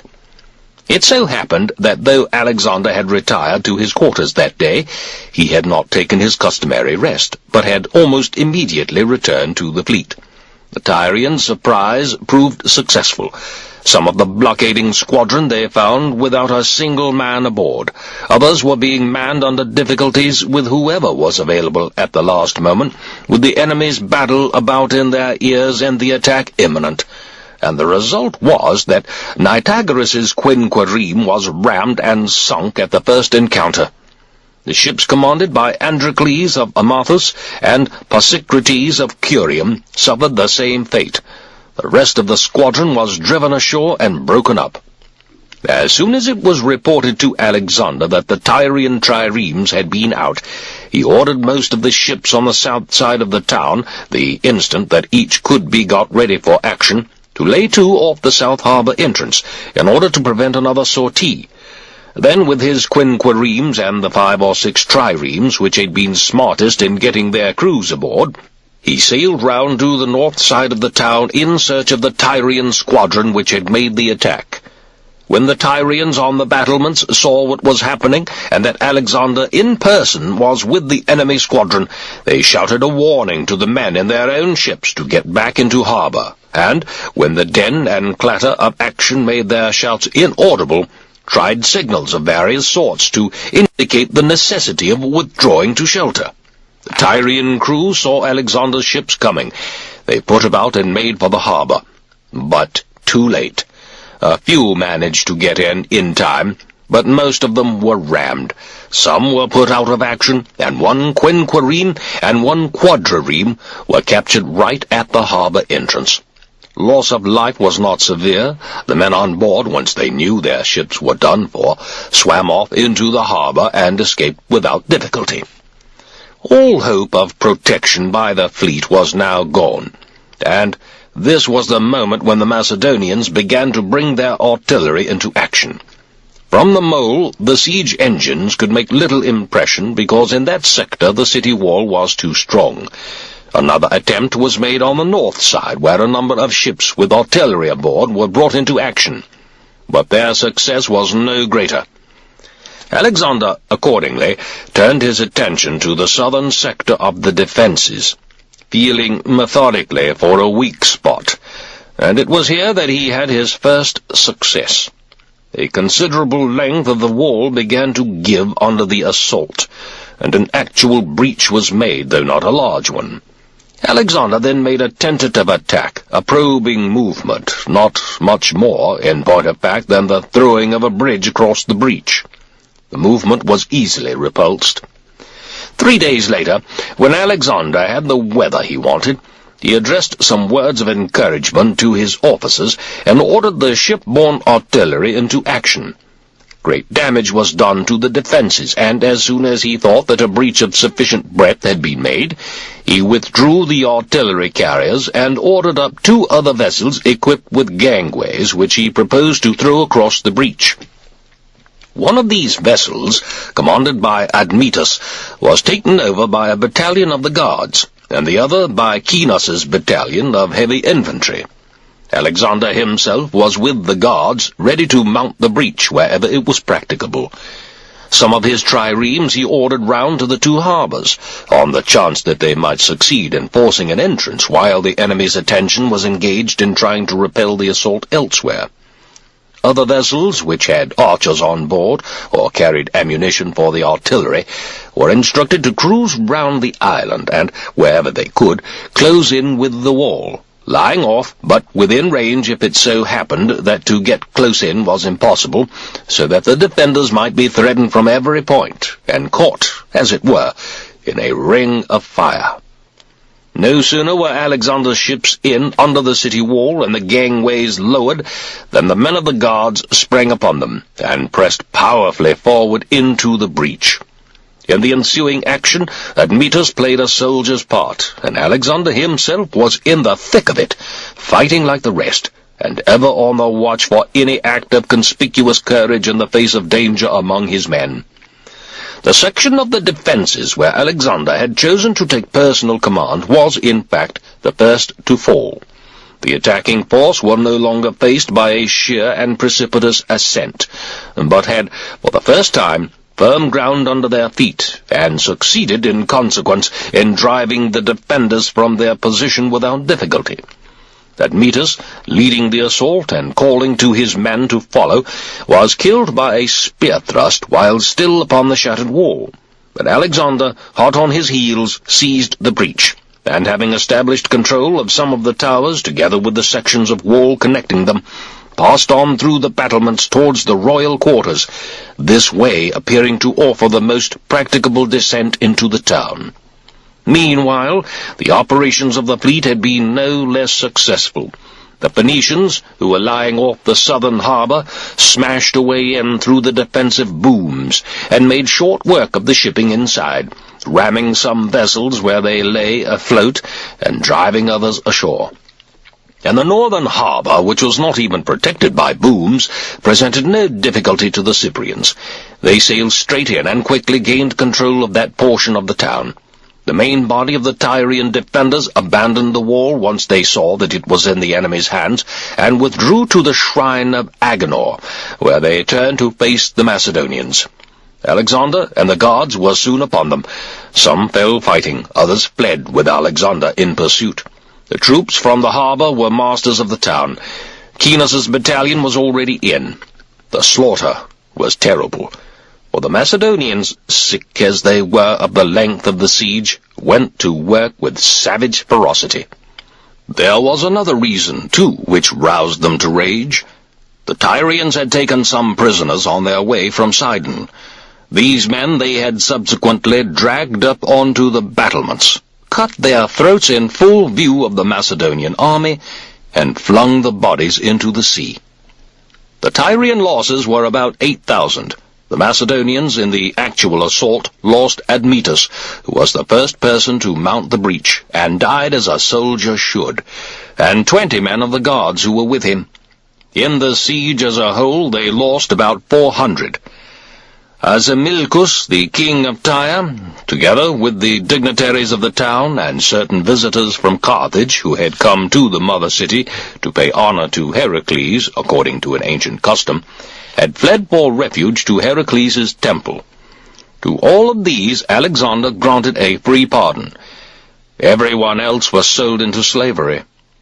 In all, including native Tyrians and foreigners taken in the town, some 30,000 were sold. After the victory, Alexander offered sacrifice to Heracles and held a ceremonial parade of his troops in full battle equipment. The fleet also took part in the review in the guards' honor, and there were athletic contests in the temple enclosure and a torch race. The piece of siege artillery which had made the breach was dedicated in the temple, and the Tyrian ship sacred to Heracles, which had been captured in the naval action, was also solemnly presented to the god. There was an inscription on the vessel composed either by Alexander himself or someone else. In any case, it is not worth remembering, so I have not thought fit to record it here. In this way, then, Tyre was taken. The year was that of the Archon ship at Athens of Anacetus, and the month August. While Alexander was still occupied with the siege, he was visited by envoys from Darius, who, in the king's name, offered a sum of 10,000 talents in exchange for his mother, wife, and children. They further proposed that all the territory west of the Euphrates, right to the Aegean Sea, should belong to Alexander, who should seal his bond of friendship and alliance with Persia by marrying Darius's daughter. These proposals were made known at a meeting of Alexander's personal advisers, and Parmenio, according to all reports, declared that were he, Alexander, he would be happy to end the war on such terms, and be done with any further adventures. "That," replied Alexander, "is what I should do were I Parmenio. But since I am Alexander, I shall send Darius a different answer." And send it he did. He had no need, he wrote, of Darius's money, nor was there any call upon him to accept a part of the continent in place of the whole.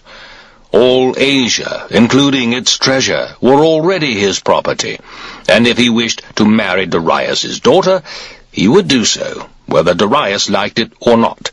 If, moreover, Darius wanted kindliness and consideration at his hands, he must come to ask for it in person. Upon receiving this reply, Darius abandoned all thought of coming to terms, and began once more to prepare for war. Alexander's next objective was Egypt. All of what is known as Syrian Palestine, except the town of Gaza, had already accepted Alexander's control. The master of this stronghold, however, a eunuch of the name Batis, refused to join him. He had raised a force of mercenary Arab troops, and for some time past had been laying in stores sufficient for a protracted siege, and that, added to his confident belief that the town was too strongly defended ever to be taken by assault, induced him to refuse Alexander's admission. Gaza is about 2.5 miles from the sea. The approach to it from the coast is over deep sand, and the sea offshore is all encumbered with shoals. It was a large town, standing high on an eminence and encircled by a strongly built wall. The last town on the edge of the desert as one travels south from Phoenicia to Egypt. Once within striking distance, Alexander took up a position opposite that section of the defences which seemed most open to assault, and ordered the assembly of his siege engines. His engineers expressed the opinion that the mound, or artificial eminence on which the town stood, was so high that it would not be possible to carry it by assault. Alexander, however, was firm in his belief that the greater the difficulty, the more necessary it was to take it.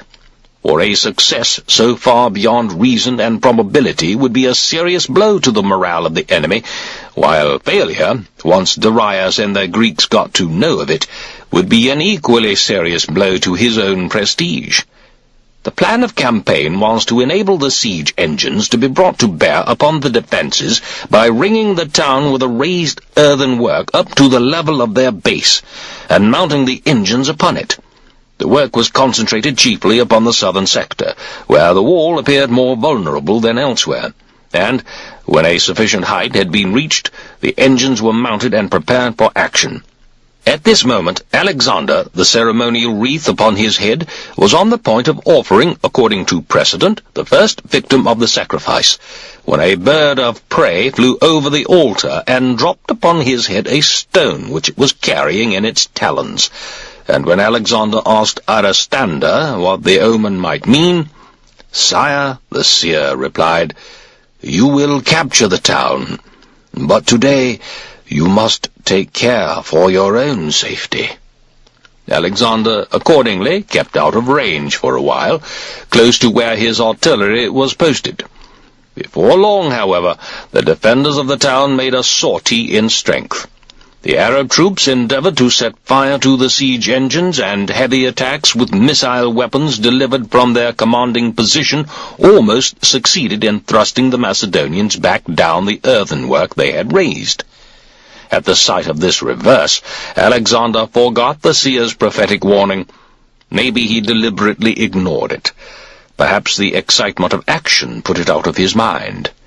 In any case, at the head of his guards, he hurried to the support of the Macedonians at the very point where they were hardest pressed.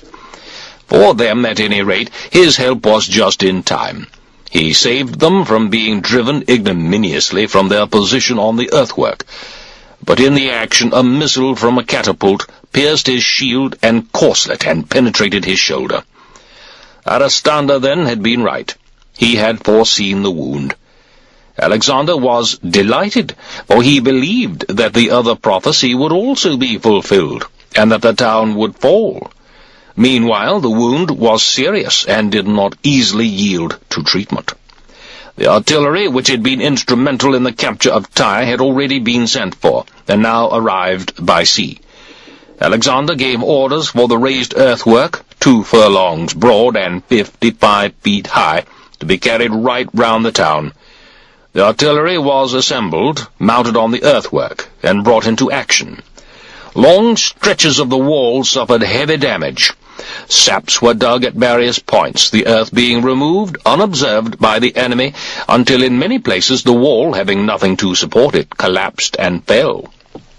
Pouring in volleys of missile weapons, the Macedonians were soon in control of a wide sector, thrusting the defenders back from the towers. 3 assaults the men of Gaza bravely resisted, in spite of heavy casualties in dead and wounded. But at the 4th, Alexander brought into action the main body of his heavy infantry on all sides of the town.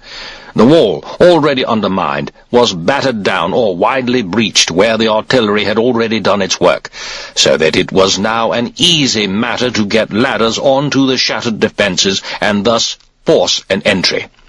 Once the ladders were in position, every Macedonian soldier who had any claim to courage vied with his fellows to be the first man up. The honour fell to Neoptolemus, one of the companions, and an Aeacid by blood. Hot on his heels came battalion after battalion, led by their officers, and no sooner had the leading sections penetrated the defences than they smashed down all the gates they could find and cleared an entrance for the whole army. The defenders, though the town was taken, still stood shoulder to shoulder and fought to the last. Every one of them was killed at his post. Their women and children were sold as slaves. People from neighboring tribes were settled in the town, and Alexander used it as a blockhouse for possible future operations.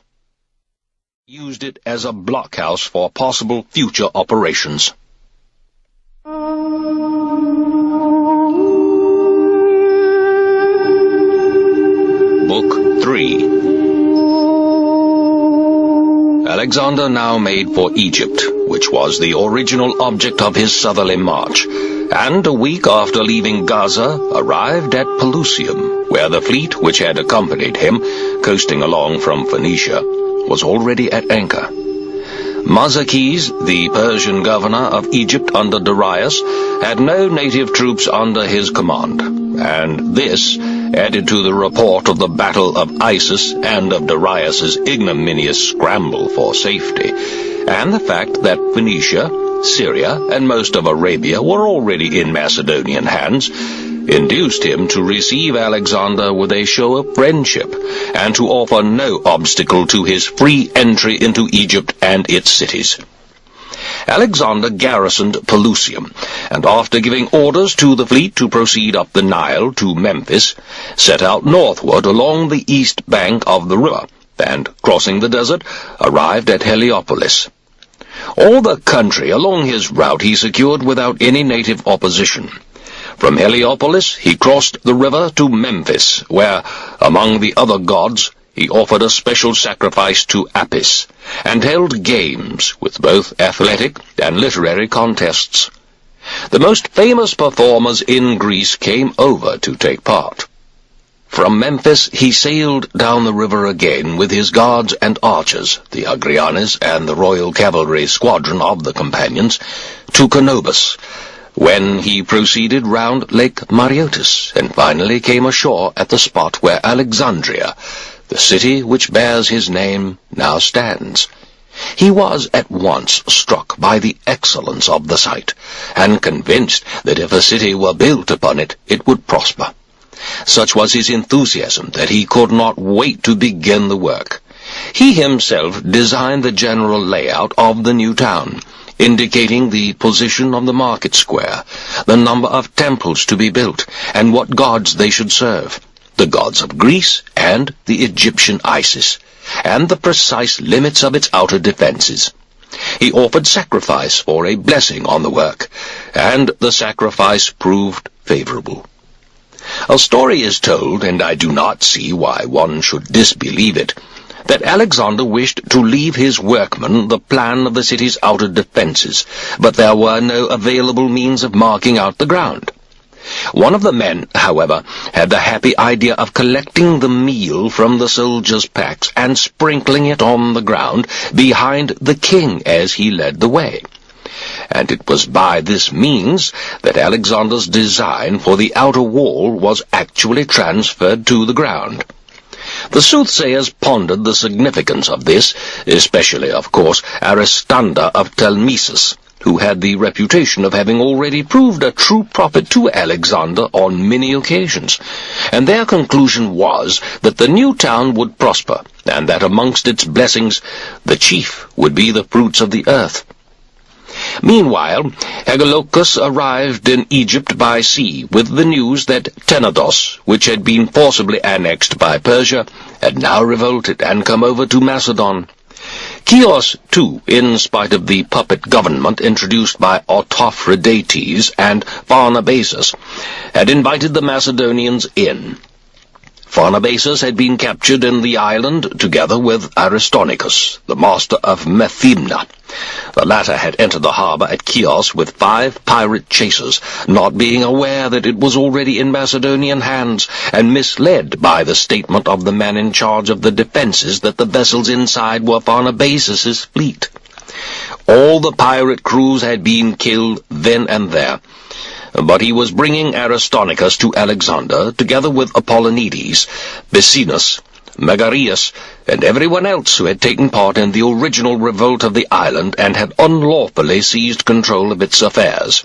He further reported that he had taken the control of Mytilene from Chares, and that the other Lesbian towns had consented to support him. Amphiterus had been dispatched with 60 ships to Kos at the invitation of its people. Indeed, he had himself visited Kos, and found it already in Amphiterus's hands. All the other prisoners he brought with him, with the exception of Pharnabazus, who had given his guards the slip in Kos and escaped. Alexander sent the political bosses back to the towns in which they had exercised their power, to be dealt with by the people on the spot as their fancy took them. The Chians with Apollonides he sent to Elephantine in Egypt under regular guard. After these events, Alexander suddenly found himself passionately eager to visit the shrine of Ammon in Libya.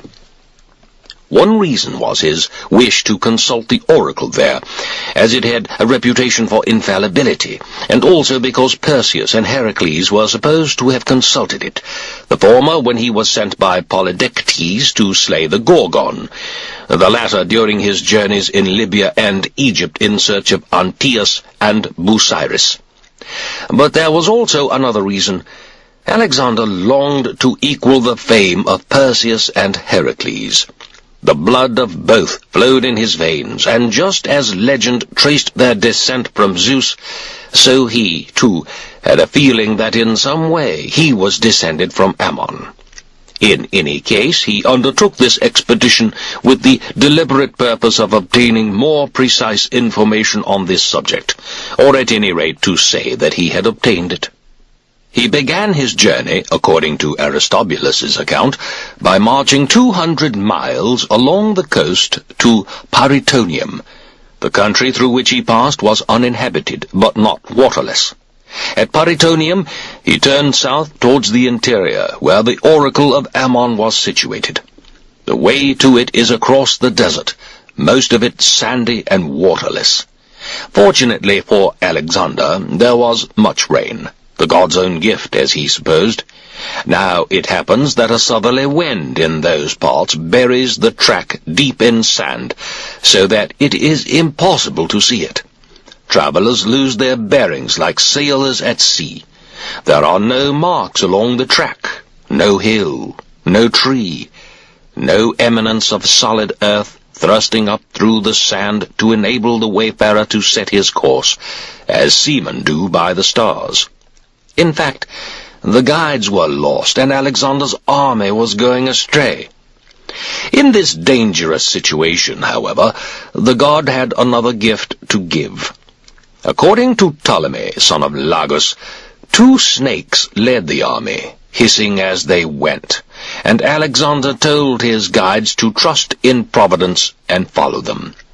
This they did, and the snakes led the way both to the oracle and back again. There is a commoner version of the story recorded by Aristobulus. According to this, Alexander's guides were 2 crows, which flew along in front of the army. In any case, I have no doubt whatever that he had divine assistance of some kind, for what could be more likely? But precisely what form it took we shall never know because of the disparity in the various records. The shrine of Ammon is surrounded on all sides by a waterless desert of sand, but in the midst of this waste there is a small plot of ground 5 miles wide at its broadest point, and thickly planted with fruit trees, olives, and date palms. This, the actual site of the temple, is the only spot in the surrounding desert which has any moisture. Dew falls, and there is a spring, quite unlike other springs elsewhere. Its water at midday is cold to the taste, and still more so to the touch. Nothing could be colder. But as the sun goes down and evening draws in, it gets warmer and continues to rise in temperature until midnight, when it reaches its peak. After midnight it cools again, and by dawn it is already cold, though coldest, as I have said, at noon. The same changes in temperature are repeated every day in a regular cycle. Natural salt is also mined in this region. Some of it is taken to Egypt by priests of the temple, who, before they begin their journey, pack it in palm leaf baskets, and then carry it as a present, sometimes to the king. The salt is in large grains, some of which have been found to be more than 3 fingers broad, and it is as clear as crystal. The Egyptians and other people who are particular about religious observance use it for their sacrifices in preference to sea salt, because of its greater purity. It was with deep admiration that Alexander surveyed the temple and its site. He put his question to the oracle and received, or so he said, the answer which his heart desired. Then he began his return journey to Egypt, following, according to Aristobulus, the same route as before. Ptolemy, son of Lagus, states that he took a different route and went direct to Memphis. At Memphis he was visited by a number of deputations from Greece, and not a man of them did he send away without a favorable answer to his requests. He was joined here by a force of 400 Greek mercenaries sent by Antipater under the command of Menidas, son of Hagasander, and 500 Thracian cavalry commanded by Asclepiodoros, son of Eunuchus. Here, too, he offered sacrifice to Zeus the king, and held a ceremonial parade of his troops in battle order, followed by games with athletic and literary contests. He reorganized the country politically, appointing Doloaspis and Ptaisis, both Egyptians, as provincial governors, each to control one half of the country. But as Ptaisis declined the appointment, the whole was taken over by Doloaspis. To command the garrisons at Memphis and Pelusium, respectively, he posted 2 of his companions, Pantaleon of Pydna and Polemon of Pella, son of Megacles. Lycidas, a Greek from Aetolia, was given the charge of the mercenaries. Other appointments were that of Eugnostus, son of Xenophontes, a member of the companions, to be secretary of foreign troops, and of Aeschylus and of Ephippus of Colchis, to superintend the work of the 2 latter men. The governorship of the neighboring country of Libya was given to Apollonius, son of Carinus, and of Arabia by Hieropolis, to Cleomenes of Naucratis. The latter was instructed to permit the existing nomarchs, or district governors, to carry on as before, except for the collection of tribute, which they, in their turn, were ordered to pay him. Posestus, son of Marcatus, and Balacrus, son of Amentos, were posted to the command of the troops to be left in Egypt, and Polemon, son of Theramenes, to the command of the fleet. Leonatus, son of Onassus, was taken into the king's personal bodyguard in place of Arebus, who had died. Antiochus, the commander of the archers, had also died, and a Cretan named Ombrion was appointed to succeed him. Colonus took over the allied infantry in place of Balacrus, who was to remain in Egypt. Alexander was deeply impressed by Egypt, and it is generally supposed that the potential strength of the country, which was greater than he expected, induced him to divide the control of it among a number of officers, as he judged it to be unsafe to put it all into the hands of one man. No doubt the Romans took a leaf from Alexander's book when they decided to keep Egypt under strict surveillance, and never to send a senator there as proconsul, but always a man from the class of equites, or knights. At the first sign of spring, Alexander left Memphis, crossing the Nile by a bridge which had been built for him over the river and all its canals, and marched for Phoenicia. At Tyre he found the fleet awaiting him, and here, once again, he did honor to Heracles by religious celebrations and games. While he was in Tyre, the Athenian state galley arrived with Diaphontus and Achilles on board, and indeed her entire crew, being all free citizens, were members of the deputation. Approaching Alexander, these men achieved all the objects of their mission, the most important of which was the return of the Athenian prisoners of war taken at the Battle of the Granicus. News now came that things were on the move in the Peloponnese, and Amphoterus was sent with instructions to support all the Greek communities in that part of the country, which had sound views on the Persian War and did not take their orders from Sparta. Phoenicia and Cyprus were to furnish 100 ships for the Peloponnese, in addition to the fleet which was being dispatched with Amphoterus. The time had now come to be on the march again, inland, for Thapsacus and the Euphrates. Before starting, he entrusted Kyrannus of Borea with the collection of tribute in Phoenicia and Philoxenus in Asia west of Taurus. Both these men had been in charge of the money actually with Alexander on campaign, and their office was now taken over by Harpalus, son of Machatus, who had recently been recalled from exile. Harpalus had twice fled the country. The first time was when Philip was still on the throne of Macedon, and he was then driven into exile for his loyalty to Alexander. Ptolemy, son of Lagus, Nearchus, son of Androtimus, Erigaius, son of Laricus, and his brother Laomedon, all shared the same fate for the same reason.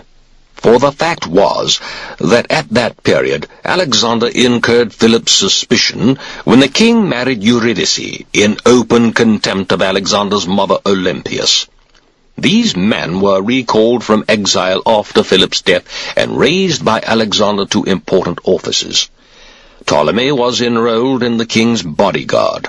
Harpalus, whose health was not good enough for active service, was given control of the treasury. Eurygaius, the command of the allied cavalry, and his brother Laomedon, who happened to be as fluent in the Persian language as in Greek, was put in charge of prisoners of war. Nearchus was appointed governor of Lycia and the neighboring territory as far as Mount Taurus. However, shortly before the Battle of Issus, Harpalus was persuaded by a scoundrel named Tariscus to desert, which they both did. Tariscus made his way to Alexander of Epirus in Italy, where he died, and Harpalus took refuge in the Megarid. In spite of this conduct, Alexander urged him to return, assuring him that he would in no way suffer for his desertion. Nor, indeed, did he. On the contrary, Alexander restored him to the control of the treasury. Finally, Alexander sent Menander, one of his companions, as governor to Lydia, appointing Clearchus to succeed to his command of the mercenaries. The governorship of Syria was given to Asclepiodorus, son of Eunuchus, in place of Arimus, who, in Alexander's opinion, had scamped his work of supplying and equipping the troops for their march into the interior. Alexander reached Thapsacus in August during the archonship of Aristophanes in Athens. 2 bridges were already across the river. For some time previously, Mazias, under orders from the Persian king, had been guarding the approaches to the river with a force of 3,000 mounted troops, 2/3 of them Greek mercenaries, and for this reason the Macedonians had not carried their bridge right to the further bank, lest the enemy should attack it at their end. Mazias, however, no sooner got wind of Alexander's approach than he made off at his best speed with all his men, whereupon the 2 bridges were promptly completed, and Alexander was able to use them to get his army across. Thence he proceeded north and east, keeping the Euphrates and the Armenian mountains on his left, through Mesopotamia. For once across the river, he preferred not to follow the direct route to Babylon, as by this other route, supplies of all sorts, including fodder for the horses, would be more readily available. Other needs for man and beast could be supplied by the country through which they passed, and, furthermore, the heat would be less intense.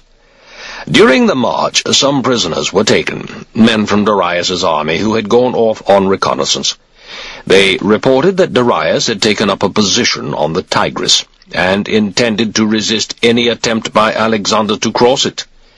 The force under his command greatly exceeded in numbers what he had had at the Battle of Issus. Alexander's reply to this news was to push on for the Tigris at all speed. However, upon reaching it, he found neither Darius nor the guard he had left there. So he crossed without opposition, except from the current, which was swift and made the operation a difficult one. Once over the river, he gave his men a rest. While the troops were resting, there was an almost total eclipse of the moon, and Alexander offered sacrifice to moon, sun, and earth, the three deities supposed to be concerned in this phenomenon. The opinion of Aristander, the seer, was that the moon's failure was propitious for Alexander and the Macedonians, and that the coming battle would be fought before the month was out. He concluded, moreover, that the sacrifices portended victory. Alexander now continued his advance through Etruria, keeping the Tigris on his right and the mountains of Gordien on his left. 4 days after the crossing of the river, a report came in from his scouts that enemy cavalry had been sighted in open ground, but their numbers could not be accurately estimated. Alexander, accordingly, before advancing further, made the necessary dispositions for an engagement, and immediately afterwards more scouts rode in. These had had a better view of the enemy force, and declared their belief that it was not above 1,000 strong, whereupon Alexander rode for it at the gallop with the royal squadron, 1 squadron of companions, and the Paeonian Rangers. The main body of the army was ordered to follow at its own pace. The sight of Alexander's rapid approach was too much for the Persian cavalry, who incontinently fled, with Alexander in hot pursuit. Most of them got away, but a few, whose horses could not stand the pace, were killed, and a few others were taken alive, horses and all. From these prisoners they learned that Darius was not far off, with a powerful force. Darius's army had been reinforced by the Sogdians, the Bactrians, and the Indian tribes on the Bactrian border, all under the command of Bessus, satrap of Bactria. Their lead had been followed by certain contingents of the Saki, a branch of the Asiatic Scythians, who, though they owed no allegiance to Bessus, were in military alliance with Persia. These troops were mounted archers, and were commanded by Mauakes. The Arakotians and the Indian hillmen were commanded by Barsayantes, satrap of Arachosia. The Aryans by their satrap, Satabazanes. The Parthians, Hyrcanians, and Tapurians, all mounted troops by Phrataphernes. The Medes, to whom were attached the Cadusians, Albanians, and Saracenians by Atropates. All contingents from the neighborhood of the Persian Gulf by Ocondobates, Ariobazanes, and Oxenes. The Euxians and Susiani by Oxothres, son of Abuletes. The Babylonians, to whom were attached the Sitacinians and Carians by Bupares. These Carians had previously been settled after a mass transference of population. The Armenians by Orontes and Mithraustes. The Cappadocians by Ariases. The lowland and Mesopotamian Syrians by Mazias. Darius's total force was estimated at 40,000 cavalry, 1,000,000 infantry, 200 scythe chariots, and a few elephants. The Indian troops from the hither side of the Indus had about 15 of them. This was the army which had taken up a position under Darius at Gaugamela, near the river Bumodus, about 75 miles from Arbela. The country where it lay was level and open, all places where a broken surface might obstruct the movement of cavalry having been worked on some time previously by the Persian troops, so that all of it was now good going for both chariots and cavalry. The reason for this precaution was the fact that it had been urged upon Darius that much of his trouble at the Battle of Issus had been due to lack of space to maneuver in. An explanation which Darius was very ready to accept. On receiving this information from the Persian prisoners, Alexander stayed where he was for 4 days to rest his men after their march. He fortified his camp with a ditch and palisade, as he proposed to leave the pack animals there, together with all troops unfit for service, while he himself led to battle the remainder, burdened with nothing but their weapons. The order to fall in was given, and at night, about the second watch, the advance began, so timed as to engage the enemy at dawn. The report that Alexander was on the move soon reached Darius, and he too ordered his men to battle stations. Meanwhile, Alexander was drawing nearer, his troops ready to engage. But the opposing armies were still 7 miles apart, and had not yet seen each other, as each was screened by a ridge of high ground. Past the crest of the ridge, just as he was beginning the descent, Alexander had his first sight of the enemy, about 4 miles away. He gave the order to halt, and sent for his officers, his personal staff, generals, squadron commanders, and officers of the allied and mercenary contingents, to consult upon the plan of action. The alternatives were either to advance at once with the main corps of infantry, as the majority urged him to do, or to accept the advice of Parmenio and stay where they were long enough to enable a careful reconnaissance of the ground to be made. For there might well be reasons for caution. Country among enemies thoroughly at home and surrounded by friends, and of those enemies not a few would be the prisoners of war, who might well attack them at night, even after an indecisive victory, not to mention a defeat. These arguments were sound enough, and I therefore commend Alexander's decision, and approve, no less, his resounding claim to act openly. During the night, Darius's army kept the same dispositions as on the previous day, the reason for maintaining battle stations being their fear of a night attack, added to the fact that their position had no regular defense works. One thing, at this critical moment, told against the Persians more than anything else: their protracted stand under arms, and the consequent fear, natural enough when lives are at stake, but on this occasion rendered less bearable by the fact that it did not come, as it were, in a flash from the moment's crisis, but had been brooded on hour after hour, until their spirit was sapped. We are informed by Aristobulus that Darius's written orders for the disposition of his troops came into Greek hands after the battle. We know, consequently, what his order of battle was. On his left was the Bactrian cavalry, supported by the Da'i and Aracosians. In touch with them were mixed Persian cavalry and infantry, followed by Susian and then by Cadusian contingents.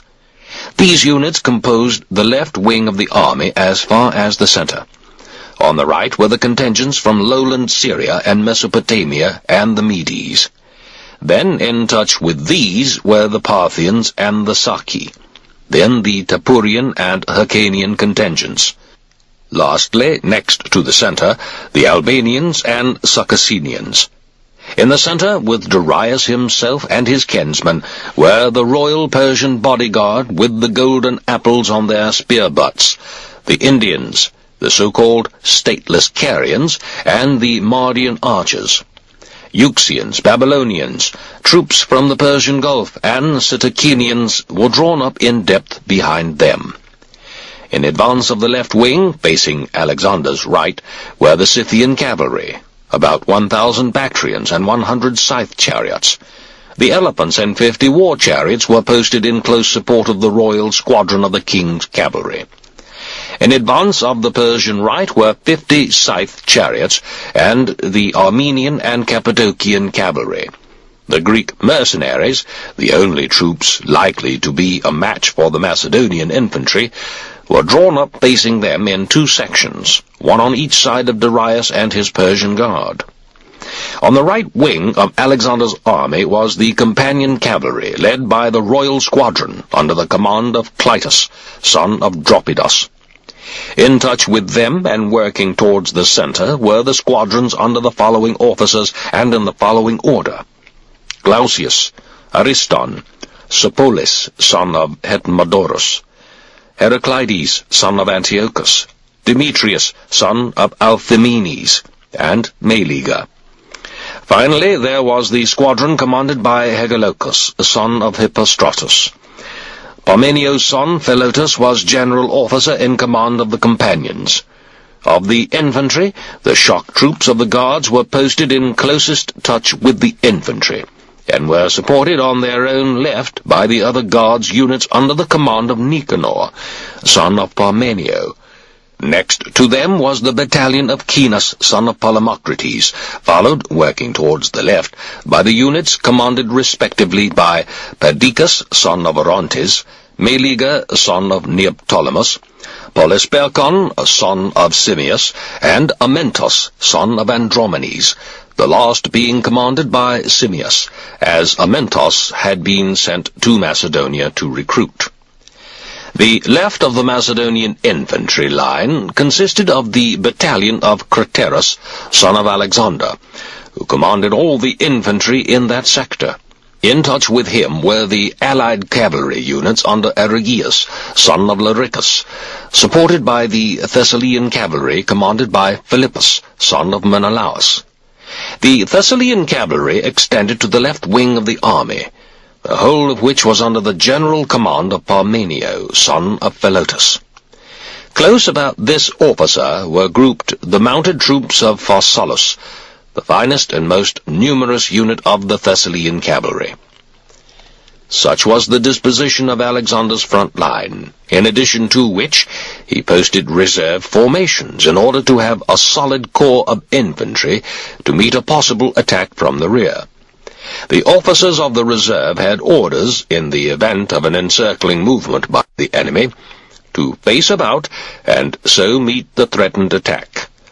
One half of the Agrianes, commanded by Attalus and in touch with the royal squadron on the right wing, were, together with the Macedonian archers under Brisson, thrown forward at an oblique angle in case it should suddenly prove necessary to extend or close up the front line of infantry, and in support of the archers was the so-called Old Guard of mercenaries under Cleander. In advance of the Agrianes and archers were the advanced scouts and the Paeonians, commanded by Aretes and Ariston. The mercenary cavalry, commanded by Menidas, were posted right in the van. The position, in advance of the royal squadron and other units of the companions, was occupied by the other half of the Agriane contingent, and of the archers, supported by Balacras's spearmen, who stood facing the Persian scythe chariots. Menidas had orders to wheel and attack the enemy in the flank, should they attempt an outflanking movement. So much for Alexander's right. On his left, forming an angle with the main body, were the Thracians under Sitalces, supported first by the allied cavalry under Kieranus, and secondly by the Odrysian cavalry under Agathon, son of Tyrrhemus. Right in the van of this sector was the foreign mercenary cavalry commanded by Andromachus, son of Hieron.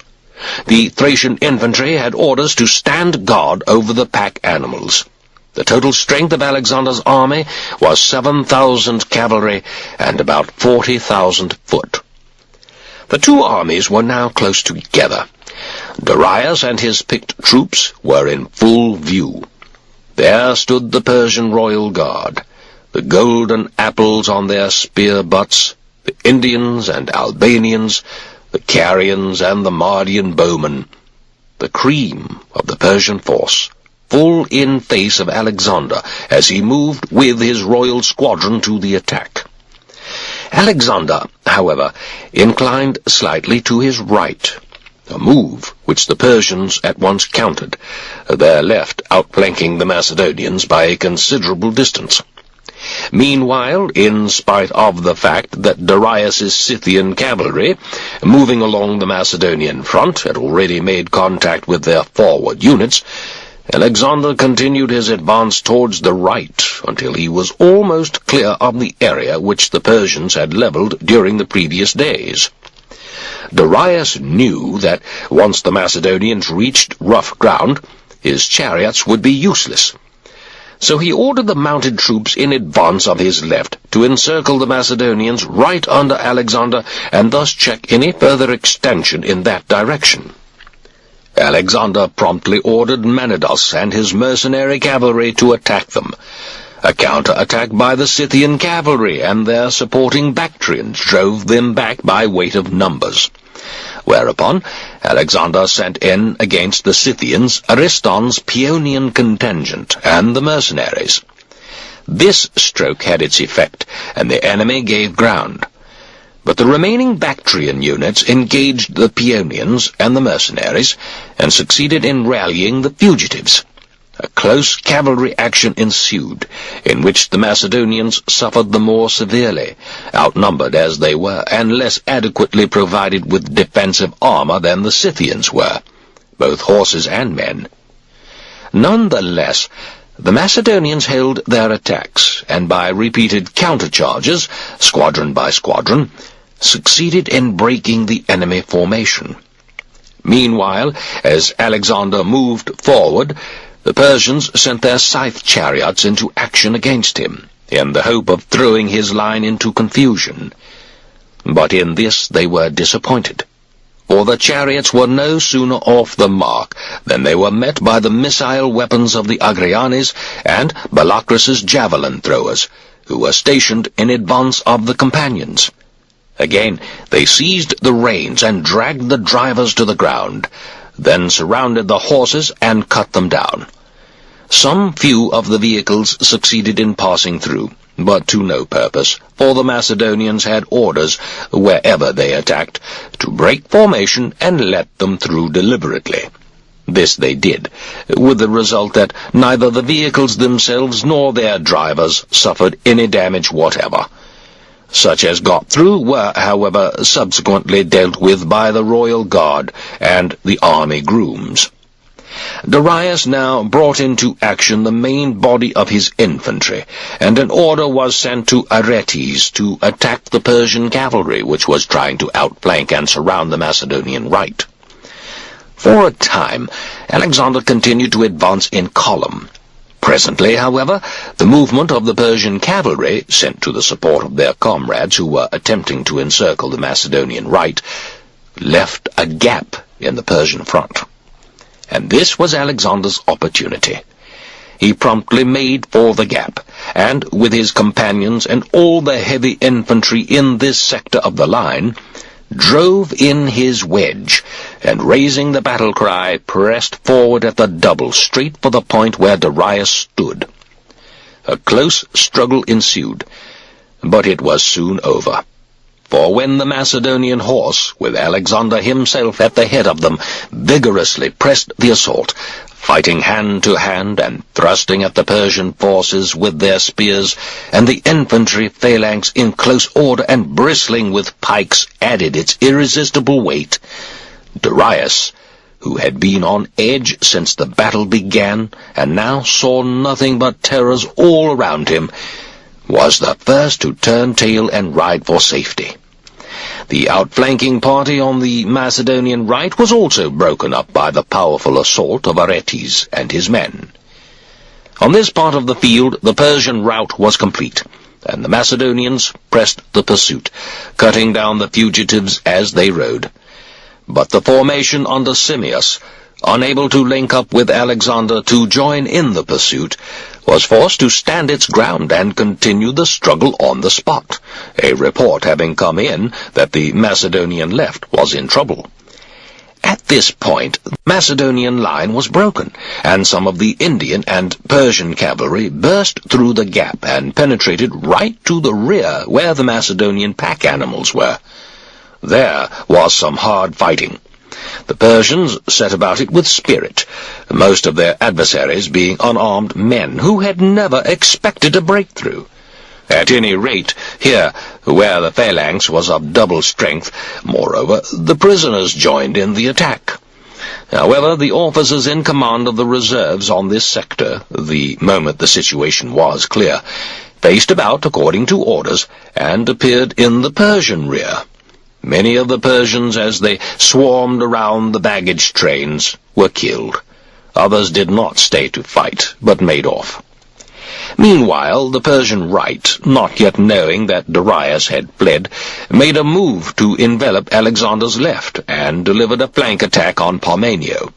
The Macedonians being caught, as it were, between two fires, Parmenio sent an urgent message to Alexander that his position was desperate, and that he needed help. Alexander at once broke off the pursuit, wheeled about with his companions, and charged with the Persian right at the gallop. Coming first into contact with those of the enemy cavalry who were trying to get away, he was soon heavily engaged with the Parthians, some of the Indians, and the strongest and finest cavalry units of Persia. The ensuing struggle was the fiercest of the whole action. One after another, the Persian squadrons wheeled in file to the charge. Breast to breast, they hurled themselves on the enemy. Conventional cavalry tactics, maneuvering, javelin throwing, were forgotten. It was every man for himself, struggling to break through as if in that alone lay his hope of life. Desperately and without quarter, blows were given and received, each man fighting for mere survival, without any further thought of victory or defeat. About 60 of Alexander's companions were killed. Among the wounded were Caenis, Menidas, and Hephaestion himself. In this struggle, Alexander was once again victorious. Such Persians as managed to fight their way through galloped off the field to save their skins. Alexander was now on the point of engaging the Persian right, but his help was not needed, as in this sector the Thessalian cavalry had fought hardly less magnificently than Alexander himself. The Persians were already in retreat by the time he made contact with them, so he turned back and started once more in pursuit of Darius, continuing as long as daylight served. Parmenio, in chase of his own quarry, was not far behind him. Once across the Lycus, Alexander halted for a brief rest for men and horses, and Parmenio went on to take possession of the Persian camp and all its contents, baggage, elephants, and camels.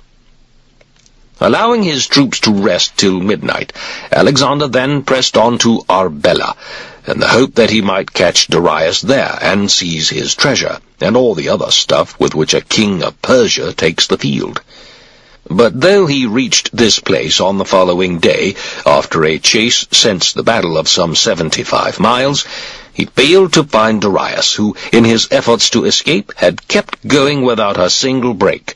His treasure, however, and all his valuables, fell into Alexander's hands, including his chariot, shield, and bow, all captured for the second time. Alexander's losses in this battle amounted to about 100 men killed. Over 1,000 horses, nearly half of them belonging to the companions, perished either from wounds or from exhaustion in the pursuit. The Persian losses were reckoned at about 300,000 dead, a figure greatly exceeded by the number of prisoners. The elephants and such war chariots as escaped destruction were also captured. Such was the end of the Battle of Gaugamela, fought in the month of October during the archonship at Athens of Aristophanes. Aristanda had foretold that before the month which saw the moon's eclipse was over, the battle would be fought and Alexander would win it. He was a true prophet. Upon leaving the field, Darius made straight for Media by way of the Armenian mountains. With him was the Bactrian cavalry, which had been posted at his side during the fight, and certain Persians, his kinsmen, and a small number of the royal guard. He was joined on the way by about 2,000 foreign mercenary troops under the command of Paron of Phocis and Glaucus of Aetolia. The reason why he made for Media was his belief that Alexander, once the battle was over, would take the road to Susa and Babylon, which was a fairly easy one for his transport. Moreover, all that part of the country was inhabited, and, which was more important, Babylon and Susa were obvious prizes for a victorious army. The route to Media, on the other hand, was an awkward one for a large force. Darius's guess was right, for Alexander did, in point of fact, make straight from Arbela to Babylon. Not far from the city, which he took the precaution of approaching in battle order, he was met by the people of the place, who, with their priests and magistrates, came flocking out to bring him various gifts, and to offer to put the city, with the citadel and all its treasures, into his hands. He marched in accordingly, and instructed the people to restore the temples which had been destroyed by Xerxes, in particular the temple of Bel, the god held by the Babylonians in the greatest awe. He appointed Mazias to the governorship of the city. Apollodorus of Amphipolis was put in command of the troops to be left there, and Asclepiodorus, son of Philo, was entrusted with the collection of tribute. Mithridates, the man who had surrendered to Alexander the inner defences of Sardis, was sent as governor to Armenia. It was here in Babylon that Alexander came into contact with the Chaldeans. In all matters of religious ceremonial, he took their advice, offering sacrifice to Bel in particular, according to their instructions. His next objective was Susa. He was met on the way there by the governor's son and a messenger with a letter from Philoxenus, whom he had sent to Susa immediately after the battle. The letter stated that the people of Susa had opened their gates, and that all the treasure was secured. The march from Babylon took 20 days, and the treasure which Alexander took over upon entering the city amounted to 50,000 talents of silver, in addition to other valuables formerly in possession of the king. Nor was this by any means all that Susa yielded, for there also fell into Alexander's hands all the treasures which Xerxes had brought there from Greece, among them bronze statues of Harmodius and Aristogiton. These statues Alexander sent back to Athens, where they now stand in the Kerameikos, on the way to the Acropolis opposite the Matroon, and not far from the altar of the Eudaimonia. This altar stands on the level ground, as everyone knows who has been initiated into the mysteries of the two goddesses at Eleusis. Here in Susa, Alexander offered the traditional sacrifices, and celebrated games and a torch race. Before leaving, he appointed a Persian named Abuletes as governor of the province, made Mazarus, one of the companions, garrison commandant of the city, and promoted Archelaus, son of Theodorus, general of the forces. Before setting out for the province of Persia, he set Menes to the coast as governor of Syria, Phoenicia, and Cilicia, giving him 3,000 talents of silver, with instructions to pay over to Antipater as much of that sum as he should need for the expenses of the Spartan war. Here, too, he was joined by Amyntas, son of Andromenes, with the fresh troops from Macedonia, both horse and foot. The former he attached to the companion cavalry, and distributed the latter according to nationality among the various infantry units. He also, this was an innovation, formed 2 companies in each cavalry squadron, and put them under the command of such officers of the companions who had distinguished themselves. He then set out for the province of Persia, and, after crossing the Passatigris, entered the territory of the Euxians, a part of whom, those namely who occupied the plains and owed allegiance to the Persian satrap, surrendered to Alexander. The hill tribes, on the contrary, who had never recognized Persian dominion, sent a message to Alexander to the effect that they would not allow him or his army to pass through into Persia, unless they first received what they always used to receive from the Persian king, whenever he chanced to come that way. Alexander dismissed the messengers with an invitation to meet him at the pass, the control of which also gave them, or so they supposed, the control of the route into Persia. At the pass, he declared he would give them what they asked for. Then, with a force consisting of his personal guard, the remainder of the guards, and about 8,000 other troops, and with a party of guides from Susa, he set out under cover of darkness by a route no one would be likely to expect him to take. The going was rough and difficult, and within a single day he swooped down on the villages, carried off a great deal of plunder, and killed a number of the villagers before they could rise from their beds. The rest escaped to the hills. He then hurried on to the pass, where the Euxians counted upon meeting him with all the force they could muster to receive payment of the customary dues. Craterus, meanwhile, had been sent in advance to seize the high ground, to which the Euxians would in all probability try to make their escape when they found themselves hard-pressed. Alexander's advance was rapid and unhesitating. He seized the pass before the natives could reach it, and from this commanding position began in battle order to move down to the attack. So swiftly had he acted that the Euxians were taken hopelessly by surprise. Robbed of the position in which their chief advantage lay, they made no attempt at resistance, but incontinently fled. Some were killed as they tried to get away, and many more on the rough and precipitous mountain track. Most of them, however, managed to reach the hills, where they perished at the hands of Craterus and his men.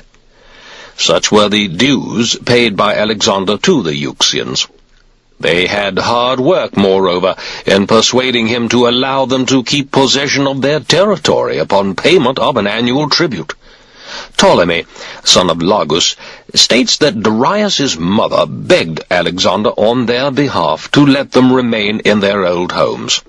The tribute was assessed at 100 horses a year, 500 mules, and 30,000 sheep. The Euxians possessed no money and no arable land, being for the most part herdsmen. After this, Parmenio was given orders to proceed by the main road into Persia with the Thessalian cavalry, the allied and mercenary contingents, all the other more heavily armed units, and the baggage trains.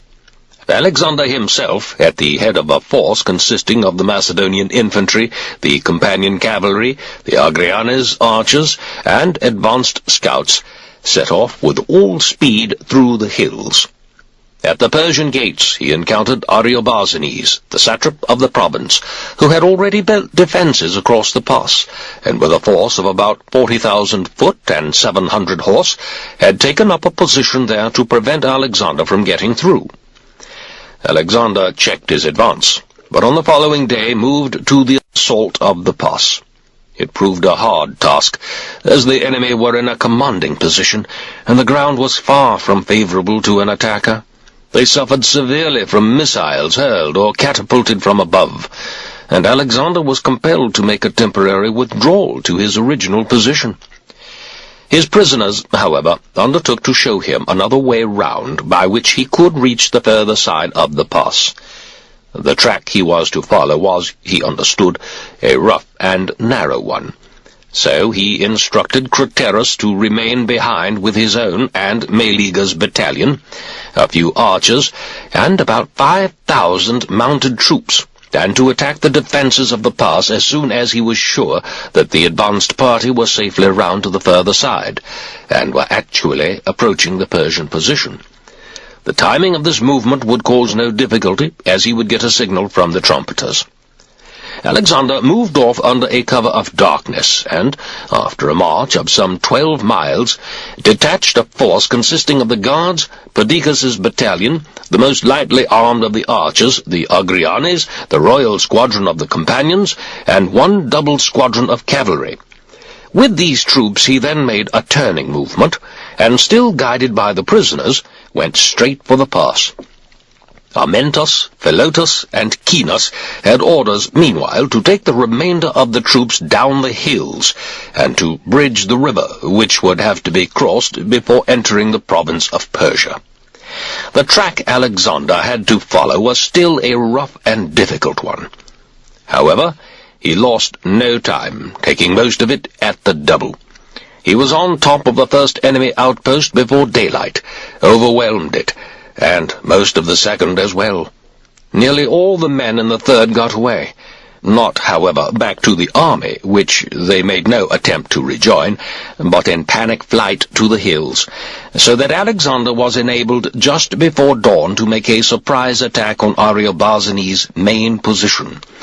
As he fell upon the trench, the trumpets sounded, and Craterus accordingly immediately moved to the assault of the outer defences on the other side. The enemy were properly caught. Making no attempt at resistance, they would have fled for their lives had it been possible. But the Macedonians were all round them, on one side Alexander pressing his attack, on the other Craterus and his men rapidly thrusting forward, so that most of them had no option but to turn back to the inner defences in the hope of saving themselves there.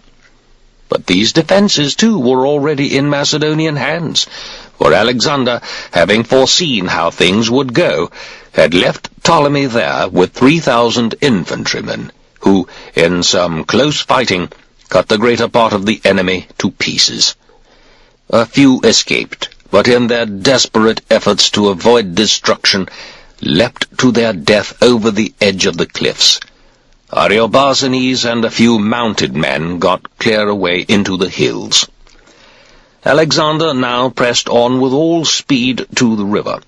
It was already bridged, and the army crossed without difficulty. Thence he marched to Persepolis with such rapidity that the garrison had no time to plunder the city's treasure before his arrival. He also captured the treasure of Cyrus I at Pasargadae. He appointed Phraseortes, son of Rhiamithras, to the governorship of Persepolis. He burnt the palace of the Persian kings, though this act was against the advice of Parmenio, who urged him to spare it for various reasons, chiefly because it was hardly wise to destroy what was now his own property, and because the Asians would, in his opinion, be less willing to support him if he seemed bent merely upon passing through their country as a conqueror, rather than upon ruling it securely as a king. Alexander's answer was that he wished to punish the Persians for their invasion of Greece. His present act was retribution for the destruction of Athens, the burning of the temples, and all the other crimes they had committed against the Greeks. My own view is that this was bad policy. Moreover, it could hardly be considered as punishment for Persians long since dead and gone. Having learned that Darius was in Media, Alexander made that country his next objective.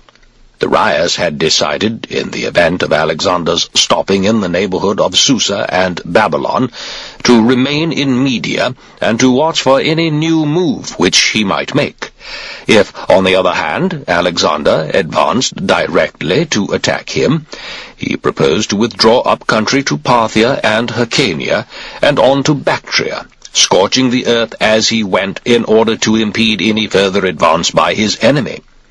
His women and covered wagons and such other gear as he still had with him he sent to the pass known as the Caspian Gates, while he himself held on in Ecbatana with such troops as he had managed, in the circumstances, to get together. It was the report of this which induced Alexander to start for Media without delay. On the way he invaded and subdued the Paraitaki, and left as governor there Oxothres, son of Abuletes, the governor of Susa. Then a report reaching him that Darius, who had been reinforced by troops from Scythia and Cadusia, had determined upon risking another encounter, he proceeded in full battle order with the main body of his army, leaving the baggage trains to follow on with their guards and all the rest of the stores. Within 12 days he was in Media, where he learned that no Scythian or Cadusian reinforcements had reached Darius. His army was too weak to risk a battle, and he had determined upon a further withdrawal. Alexander accordingly increased the speed of his advance.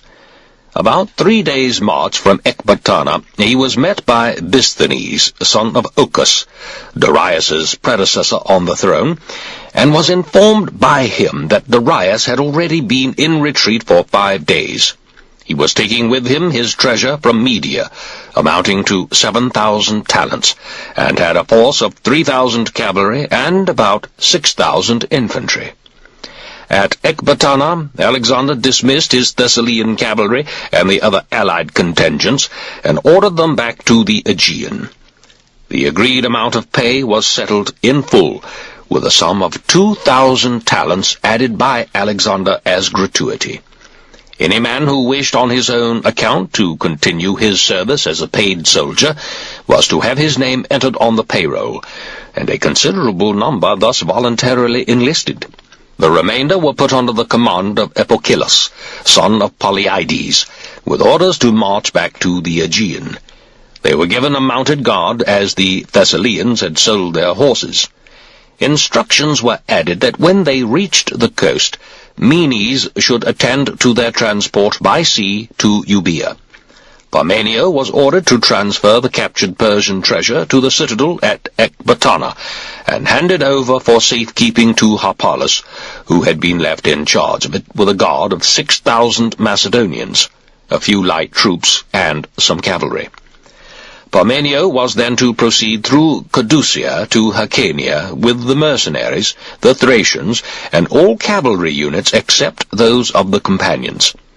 Clytus, the commander of the royal squadron, who had been left behind on the sick list in Susa, was ordered, as soon as he should arrive in Ecbatana, to start for Parthia with the Macedonian troops which had been left to guard the treasure. Alexander himself also proposed to make for Parthia.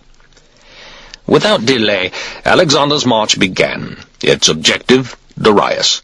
His force consisted of the companion cavalry, the advanced scouts, the mercenary cavalry under Erigaius's command, the Macedonian heavy infantry, all of it except those sections detailed to guard the treasure, the archers, and the Agrianes.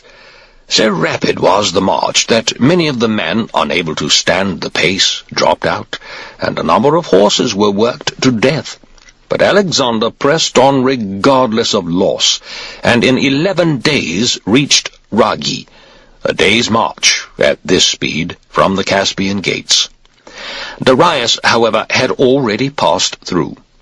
Many of Darius's men had deserted during the course of his retreat, and dispersed to their homes, and a considerable number had surrendered to Alexander, who now, abandoning hope of overtaking Darius, halted for a 5 days' rest. He appointed to the governorship of Media a Persian named Oxydates, a man who had been arrested by Darius and confined in Susa, a circumstance which induced Alexander to trust him. Then he moved on towards Parthia. At the end of the first day's march, he halted close to the Caspian gates. On the second day he passed through, and advanced to the limit of cultivated land. Then, on a report that the country beyond was uninhabited, he dispatched Caenus with a party of mounted troops and a few infantrymen to forage for supplies. At this juncture, two important persons in Darius's army, Bagasstanes, a Babylonian nobleman, and Antabellus, one of Mazias's sons, sought an interview with Alexander. Admitted to his presence, they reported that Darius had been forcibly seized and put under arrest by Nabazanes, commander of the cavalry which had accompanied his retreat, Besus, satrap of Bactria, and Barsaentes, satrap of Arachosia and Dragiana. Instantly Alexander was on the march again, with greater rapidity than ever. He did not even wait for Caenus's foraging party, and the only troops he took with him were the companions, the advanced scouts, and a picked body of the toughest of his light infantry. His other men he put under Craterus's command, with orders to follow on at their own pace. His own force carried nothing but their weapons and 2 days' rations. Marching all night and half the following day, he stopped at noon for a brief rest. Then he was off again, and after a second all-night march, reached at daybreak the camp where Bagasstanes had been before his visit. It was empty. The enemy had gone. He learned, however, that the story of Darius's arrest was true. He was being taken off in a covered wagon, and Bessus had assumed power in his place. Bessus had received the royal salute from the Bactrian cavalry, and all the Persians who had been with Darius on his retreat, except Artabazus and his sons, and the Greek mercenaries, who remained loyal. These, unable to prevent what had taken place, had left the main road and made for the hills on their own, refusing to take any part in the action of Bessus and his supporters. Darius's captors had determined to hand him over if they heard that Alexander was after them, and thus get favorable terms for themselves. If, on the other hand, there should be no pursuit, they proposed to muster as large a force as they could and unite in preserving their power. For the time being, Bessus was in command, as he was related to Darius, and also because it was in his province that this daring act had taken place. The news made it plain to Alexander that he must continue to press his pursuit without a moment's delay. His men and horses were both pretty well exhausted already by their unremitting exertions, but Alexander drove them forward nonetheless, and after covering a great deal of ground during the night and the following morning, reached about noon a village where Darius and his captors had stopped the previous day. Learning that they had resolved to continue their journey by night, he asked the natives of the place if they knew a shortcut by which he could catch up with them. They said they did, but the way was through uninhabited country, and there was no water. But no matter. Alexander at once ordered them to act as guides. He knew that the pace would be too much for his infantry, so he dismounted about 500 cavalrymen and mounted in their place the toughest and fittest officers of his infantry and other units, ordering them to keep their own arms and equipment. Nicanor and Attalus, who commanded respectively the guards and Agrianes, were instructed to take the remainder of the force by the way already followed by Bessus and his party. They were to proceed as lightly equipped as was possible, and the rest of the infantry were to follow in their regular formation. Alexander himself then started off again at dusk with all the speed he could make, and, covering some 50 miles in the course of the night, came up with the Persians just as dawn was breaking. They were straggling along unarmed. Only a few made any offer of resistance. Most of them incontinently fled the moment they saw it was Alexander himself who was upon them. Those who attempted to fight also made off after losing a few men. Bessus and his friends did not at once abandon the attempt to get Darius away in the wagon, but when Alexander was close upon them, Nabazanes and Basayantes struck him down and left him, and made their escape with 600 horsemen. The wound proved fatal, and Darius died shortly afterwards, before Alexander could see him. Alexander sent Darius's body to Persepolis to be buried in the royal tombs, like the kings before him. He appointed a Parthian named Anábase as governor of Parthia and Hyrcania. He was one of Mazaki's party who had surrendered Egypt to Alexander. Tlepolemus, son of Pithophanes, one of the companions, was given a post to assist him in keeping an eye on things in the two provinces. Such was the end of Darius. He died in July, during the archonship of Aristophon in Athens. In military matters he was the feeblest and most incompetent of men.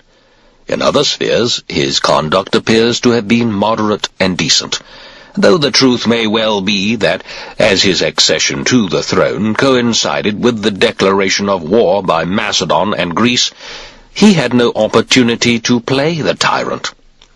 In the circumstances, being himself in greater peril than his subjects, he could hardly have treated them with the usual cruelty of an oriental despot, even had he wished to do so. His life was an unbroken series of disasters from the moment of his accession to the throne. He was immediately faced by the defeat of his satraps and their mounted troops on the Granicus, The loss of Ionia and Aeolus swiftly followed, with the two Phrygias, Lydia, and all Caria except Halicarnassus. Soon afterwards, Halicarnassus too was gone, and the whole coast as far as Cilicia. Then came his own defeat at Issus, and the bitter sight of his mother, wife, and children as prisoners in enemy hands. The loss of Phoenicia and Egypt was followed by the debacle at Arbela, his own shameful flight from the field, and the destruction of the mightiest army of the whole East.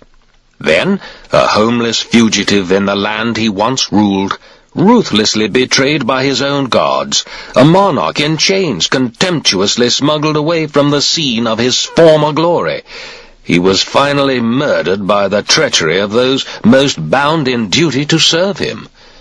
Such was the unhappy life of Darius. Dead, he was more fortunate, for he was buried in the royal tomb. His children were given by Alexander the same upbringing and education they would have had if he had still been king.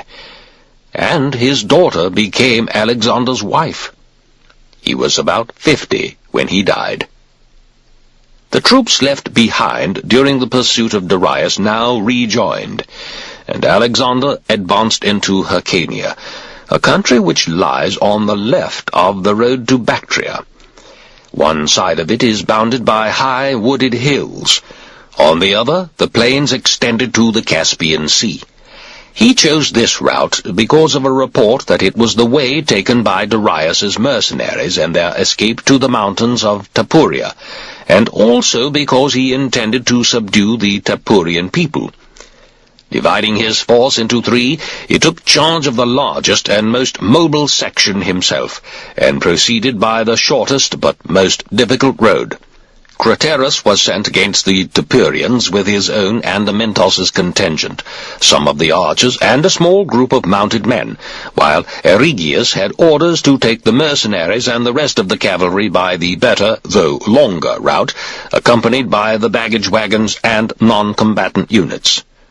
Alexander halted after crossing the first range of hills, and then went on with the guards, some of the archers, and the most mobile of the Macedonian infantry.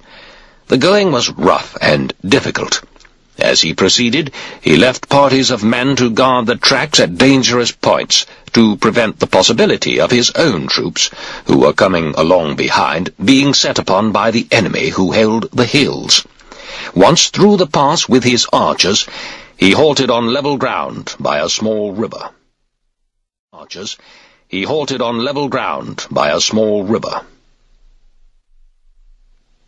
While he was there, Narbazanes, commander of Darius's cavalry, Phretaphernes, satrap of Hyrcania and Parthia, and other high-ranking Persian officers came and gave themselves up. Alexander stayed 4 days in camp at this spot. By that time all the men left behind on the march had rejoined. Most of them came through safely, though the Agrianes, who formed the rear guard, had been attacked by the hill tribes. However, their long-range fighting was too good for the enemy, who had the worst of it, and withdrew. On the march again, Alexander now advanced to Zadrakata, a town in Hyrcania, where he was rejoined by Craterus's division. They had not encountered Darius's mercenaries, but had managed to take over all the territory through which they had marched, either by force or surrender. Erigius also rejoined at this point with the baggage wagons and gear. Shortly afterwards, Artabazus came over to Alexander with 3 of his sons, Cophin, Ariobarzanes, and Arsames. With them were delegates from the mercenary troops who had served under Darius, and Autophrodates, the satrap of Tapuria. Autophrodates was permitted to retain his satrapy, and Artabazus and his sons, not only because of their rank, but especially because of their loyalty to Darius, were kept in close attendance upon his person, and treated with every mark of respect.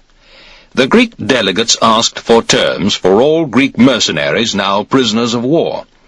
This, however, Alexander categorically refused.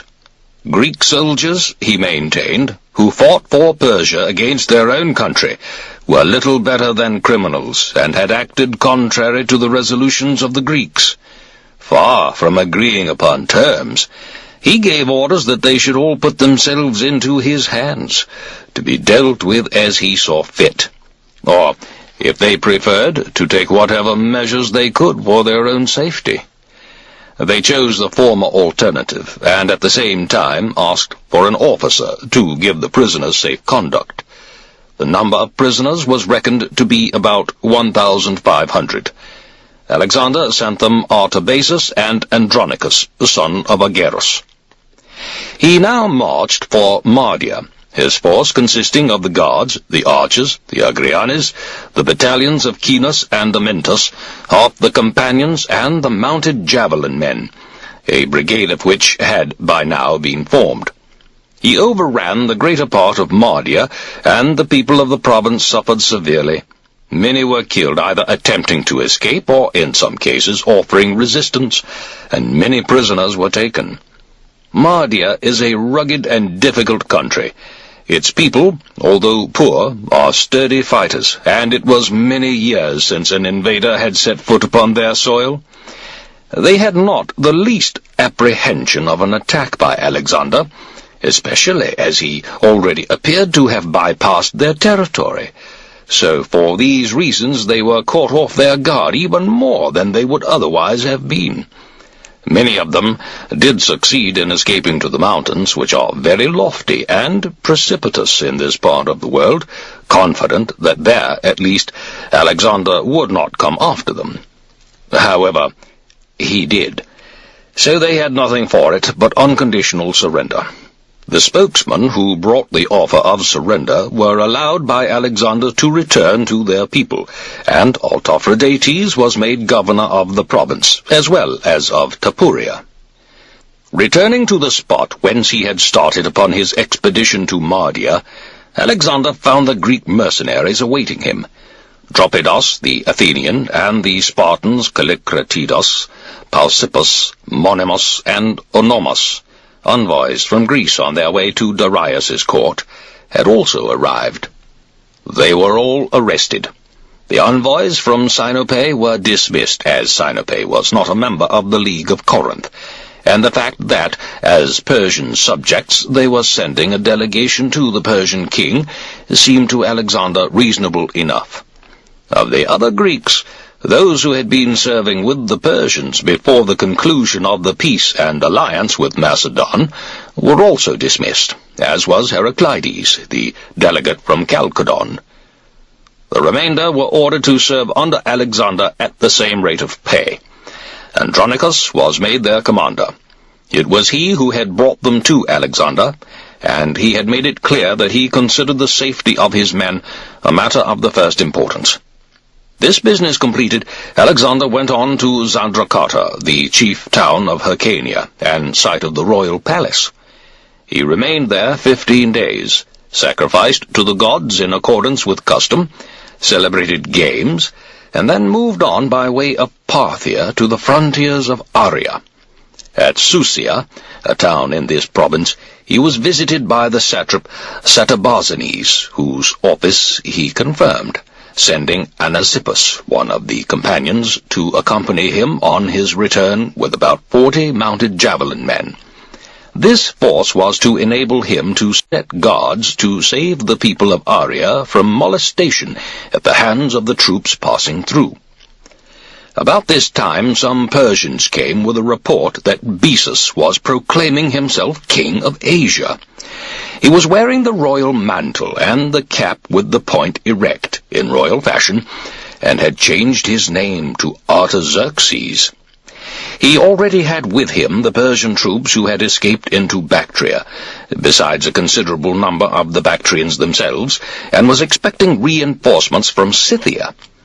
Alexander marched at once for Bactria with his whole force, which had now reassembled, and was met there by Philip, son of Menelaus, who had come from Media with the mercenary cavalry under his own command, the Thessalian volunteers, and Andromachus's contingent of foreign troops.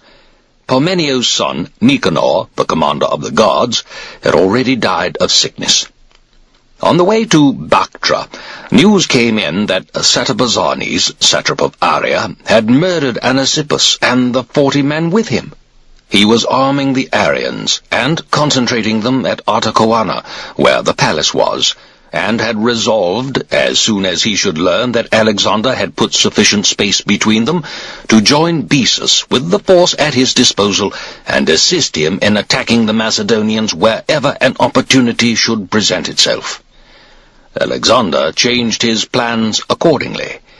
Leaving Craterus in command on the spot, he took the companions, the mounted javelin men, the archers, the Agrianes, and Amyntas's and Kinos's battalions, and marched with all speed against Satabazanes and the Arians, reaching Artacoana after covering some 75 miles in 2 days. The rapidity of the march took Satabazanes completely by surprise, and he fled as soon as he heard that Alexander was coming. A few horsemen got away with him, but the majority of his men, once they too knew that Alexander was approaching, had deserted immediately the attempt to escape began. All who had had any hand in the revolt, or had left their villages at the time of its occurrence, were rapidly hunted down and rounded up in various places. Some were killed, others sold into slavery. Arsaces, a Persian, was appointed to the governorship of Aria. The troops left in charge of Craterus now rejoined Alexander, and, marching for Zorangia, he arrived at the town where the palace was situated. This region was then under the control of Barsayantes, one of the conspirators who had fatally wounded Darius during the attempt to get him away. And when he learned of Alexander's approach, he fled for refuge to the Indians west of the Indus. But they arrested him and sent him back to Alexander, who had him executed for his treachery to Darius. It was here, too, that Alexander learned of Philotas's plot against his life. According to Ptolemy and Aristobulus, information of what was going on had come to his ears before, while he was in Egypt, but he had refused to believe it. For Philotas had long been his friend. He had trusted him, and had also bestowed the highest honors upon his father, Parmenio. Ptolemy's account of what now occurred is this. Philotas was brought before the Macedonians to stand his trial. Alexander made his accusation in no uncertain terms, and Philotas answered the charge.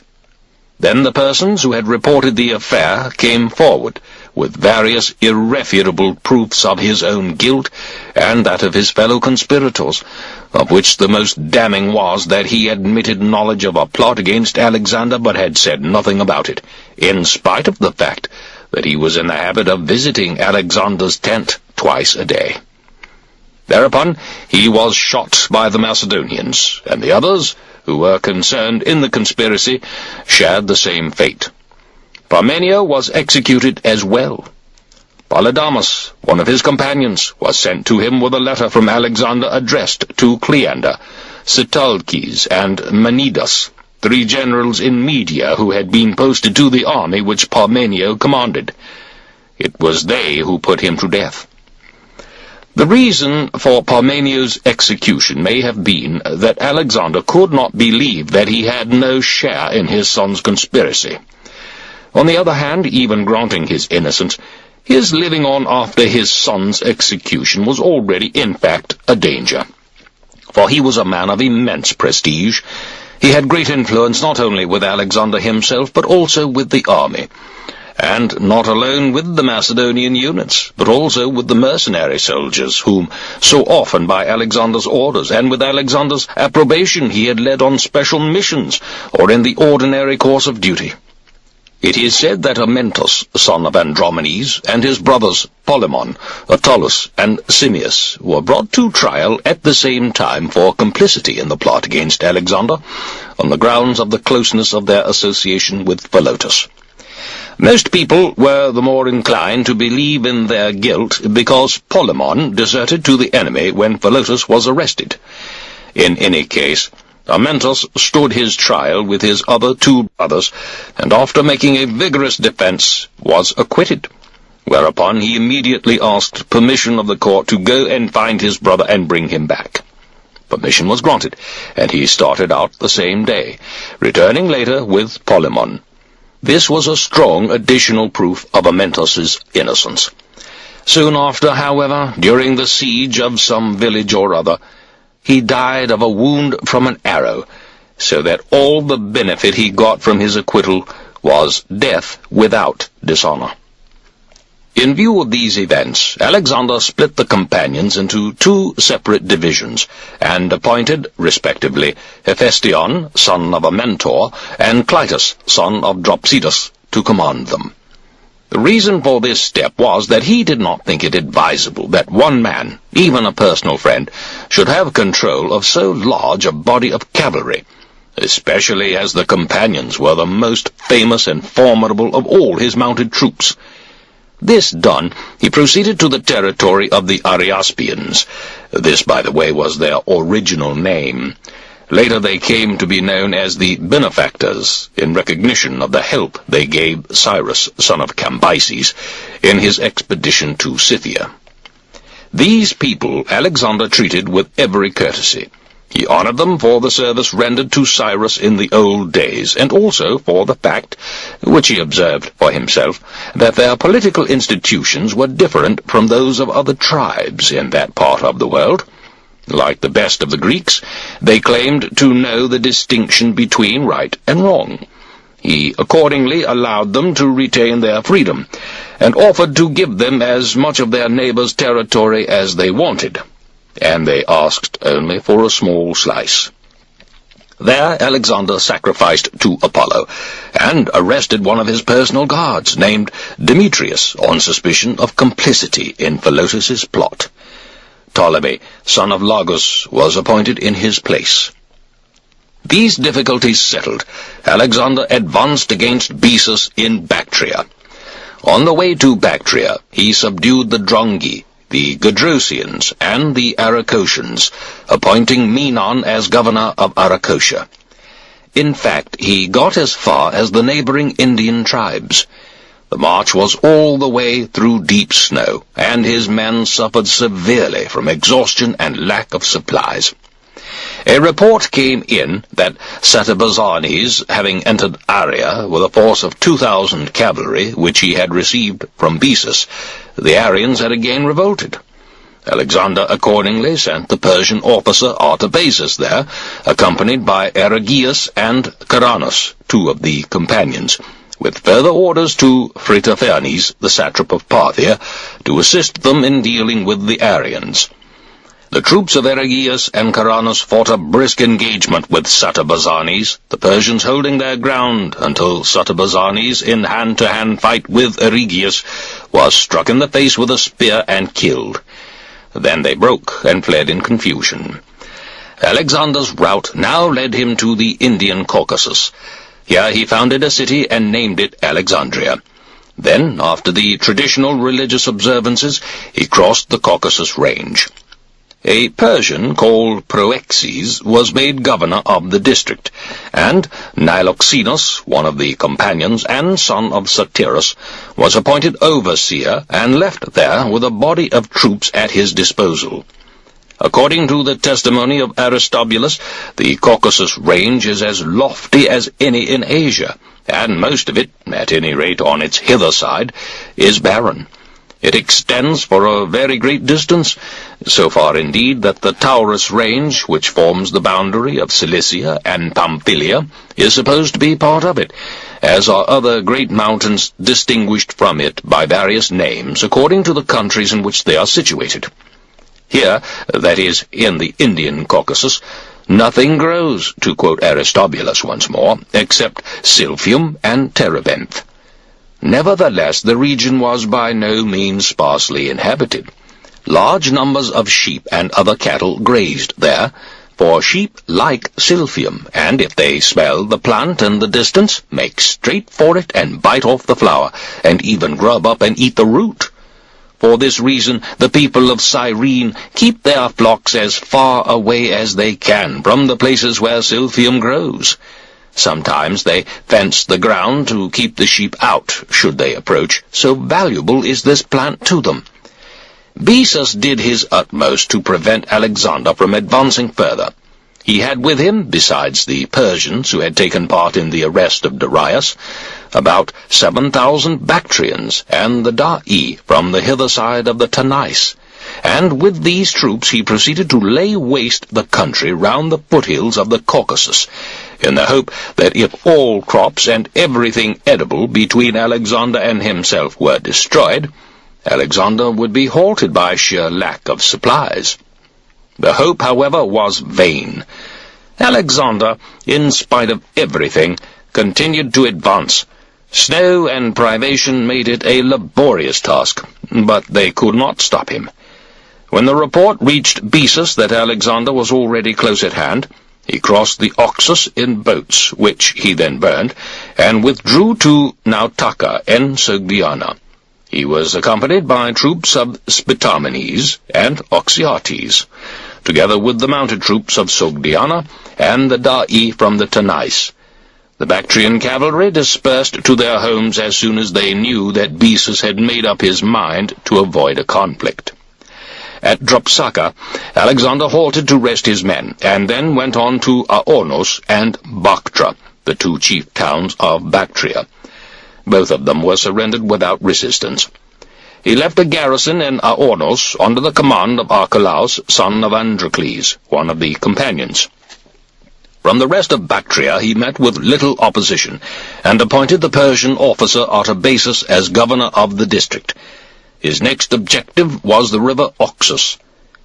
The source of the Oxus is in the Indian Caucasus. It is greater than any other Asian river reached by Alexander's army, except the rivers of India, which are the greatest in the world. It empties itself into the Caspian Sea in Hyrcania. At Alexander's first attempt to cross it, it seemed an impossible task. It was about 6 furlongs wide and much deeper than its breadth would lead one to expect. The combination of a rapid current and a sandy bottom made it impossible to drive piles securely into its bed. They could get no grip on the soft sand and were quickly loosened by the force of the stream. Moreover, timber was scarce, and it seemed a great waste of time to go far afield in search of enough to construct a bridge. Accordingly, Alexander had all the hides collected which served the men for tents, and gave instructions that they should be filled with chips and other dry rubbish, and then tied up and carefully sewn to make them watertight. When they were filled and sewn, there were enough of them to get the men across in 5 days. Before the crossing, Alexander sent home all Macedonians whose age rendered them no longer fit for service, and also the Thessalian volunteers who had remained with the army. He sent Stasinor, one of the companions, to Aria with orders to put Arsaces, the satrap, under arrest for suspected treason, and to take over the governorship in his place. Once over the river, he pressed on with all speed to where Bessus and his army were reported to be. Meanwhile, a message arrived from Spitamenes and Dataphernes to the effect that if a body of troops, not necessarily a large one, under command of an officer were sent them, they would arrest Bessus and hand him over to Alexander. In fact, they already had him under open arrest. On receipt of this message, Alexander slackened the speed of his advance, halting frequently, and ordered Ptolemy, son of Lagus, to go on ahead with forced marches and make contact with Spitamenes and Dataphernes with the least possible delay. He was to take with him a force consisting of 3 regiments of the companions, all the mounted javelin men, Philotas's infantry battalion, 1 regiment of the guards, all the Agrianes, and half the archers. With these troops, Ptolemy covered in 4 days a distance which would normally take 10, and reached the spot where Spitamenes' men had bivouacked on the preceding day. There he learned that Dataphernes and Spitamenes were in 2 minds about the surrender of Bessus, so leaving his infantry with instructions to follow in marching order, he rode off with his cavalry to a village not far away where Bessus and a few soldiers were. Spitamenes had already left the place, he and his men feeling the actual betrayal of Bessus to be too much for their conscience. The little settlement was fortified, more or less, having an outer wall with gates in it. Ptolemy cordoned it off with his mounted troops and announced to the Persians inside that if they gave Bessus up, they would be allowed to go without molestation. He was accordingly admitted, whereupon he seized Bessus and again withdrew, sending off a messenger to ask Alexander how he wished to be brought into his presence. Alexander replied that he must be stripped of his clothes and led in a dog collar, and made to stand on the right of the road along which he and his army would pass. The order was obeyed, and when Alexander saw him there, he stopped his chariot and asked him why he had treated Darius, his king, kinsman, and benefactor, so shamefully, first seizing him, then hurrying him off in chains, and finally murdering him. Bessus answered that the decision to do what he had done was not his alone. Everyone close to Darius at that time had shared in it, and their object was to win Alexander's favor and so save their lives. At this, Alexander ordered him to be scourged.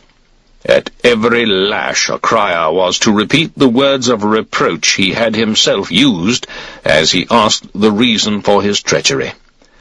After this humiliating punishment, he was sent away to Bactra to be executed. The foregoing account of the fate of Bessus is Ptolemy's. Aristobulus states that he was brought along on Ptolemy's behalf and handed over to Alexander by Spitamenes and Datafernes. He confirms the details of the stripping and the dog collar. Many of Alexander's horses had died of exhaustion in the long climb over the Caucasus, and during the marches to and from the Oxus. He therefore brought his cavalry units up to strength with fresh horses taken from the neighboring country, and then marched for Maracanda, the royal city of Sogdiana, moving on thence to the Tanais. Like the Oxus, this river too, according to Aristobulus the natives call it the Oryxates, rises in the Indian Caucasus and flows into the Caspian Sea. It can hardly be the Tanais which the historian Herodotus describes as the eighth of the Scythian rivers, having its source in a great lake and flowing into a greater, called Myotis. This other Tanais is regarded by some as the boundary between Asia and Europe, on the supposition that from this corner of the Black Sea, Lake Myotis and the river flowing into it actually divide Asia from Europe in the same way as the straits between Gadara and the nomad Libyans divide Libya from Europe, and in the same way, presumably, as Libya is divided from the rest of Asia by the Nile. It was on this river, call it Tanais or Jaxartes, that a party of Macedonians, foraging for supplies, was cut up by natives. After their attack, the tribesmen, who were some 30,000 in number, withdrew to a position in the hills, where the ground was not only excessively broken, but as steep as a cliff on every side. Nonetheless, Alexander, with his most mobile troops, moved to the assault. Again and again the Macedonians struggled for a foothold on the precipitous ascent, but without success. The missiles of the natives drove them back. Many were wounded, including Alexander himself, who was shot through the leg with an arrow and had the fibula broken. But despite every obstacle, he at length took the place. Some of the enemy were killed by his troops, and many others leapt to death over the edge of the cliffs. Of their 30,000, not more than 8,000 escaped with their lives. Book 4.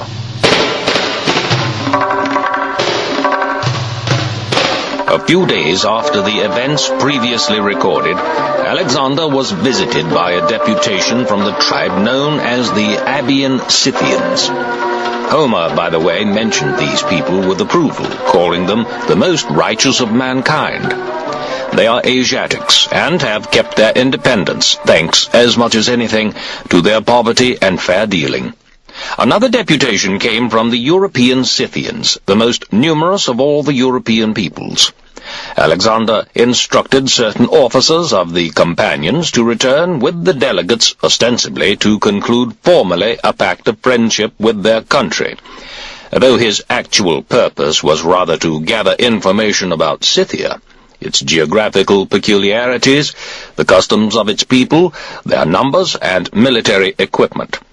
It was his intention to found a city on the Tanais and to name it after himself. The site, he considered, was a good one.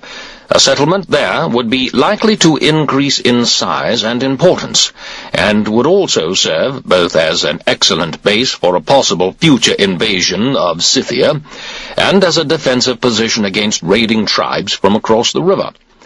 Without doubt, both its numbers and the splendor of its name would one day turn the new settlement into a great city. Meanwhile, however, the native tribes along the Tanais took the offensive. They seized and killed the Macedonian garrisons in their towns, and began to look to their safety by strengthening their own defenses. They were joined in this hostile move by most of the people of Sogdiana, who were incited to it by the party which had arrested Bessus, and these in their turn drew into the movement some of the Bactrians as well. The reasons for it may have been simply fear of Alexander. On the other hand, they may have justified the movement by the fact that Alexander had issued an order for the leading men of the country to meet for a conference at Zariaspa, the capital, an order which might well conceal some sinister purpose. The report of the revolt led to immediate countermeasures. Each section of infantry was ordered to prepare a definite number of scaling ladders, and Alexander himself at once moved forward to Gaza, the nearest of the native settlements to his own position. There were, according to report, 7 of these towns in which the natives had shut themselves up.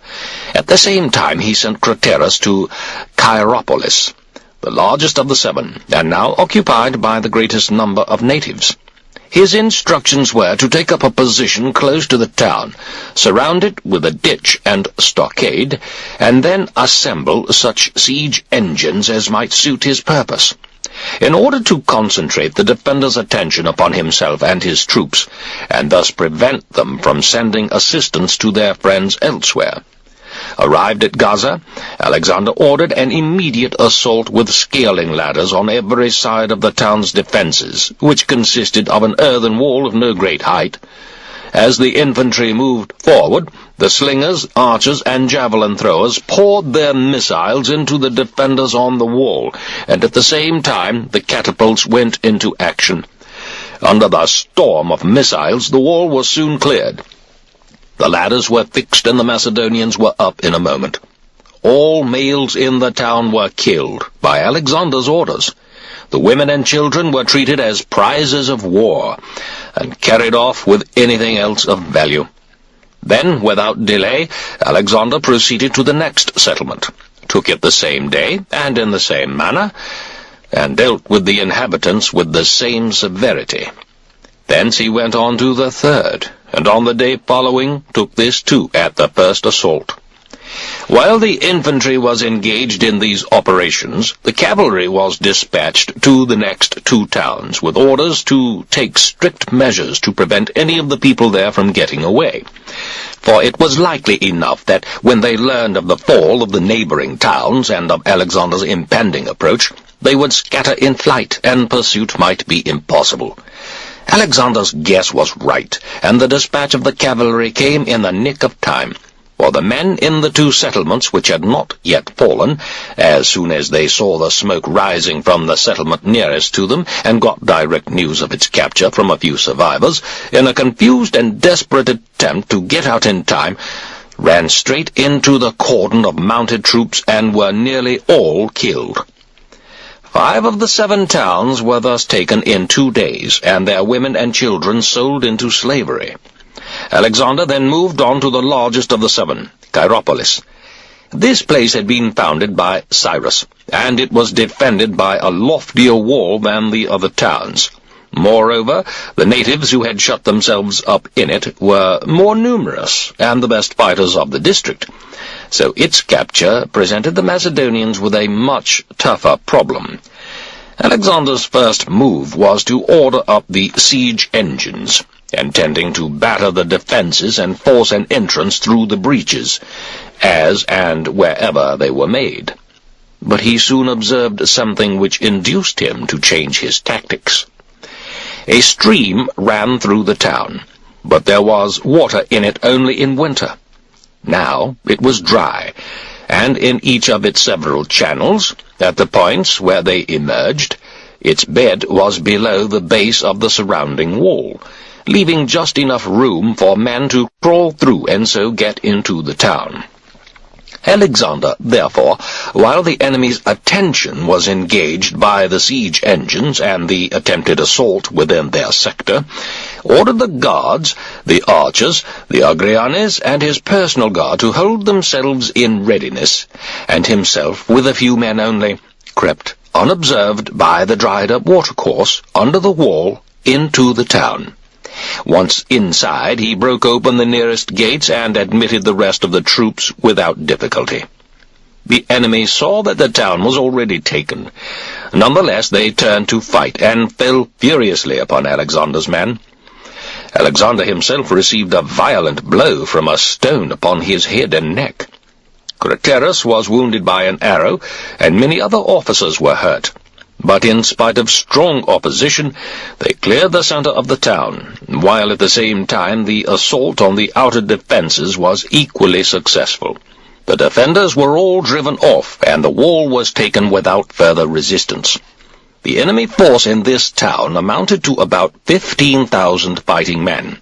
Of these, in the first phase of the operations, about 8,000 were killed.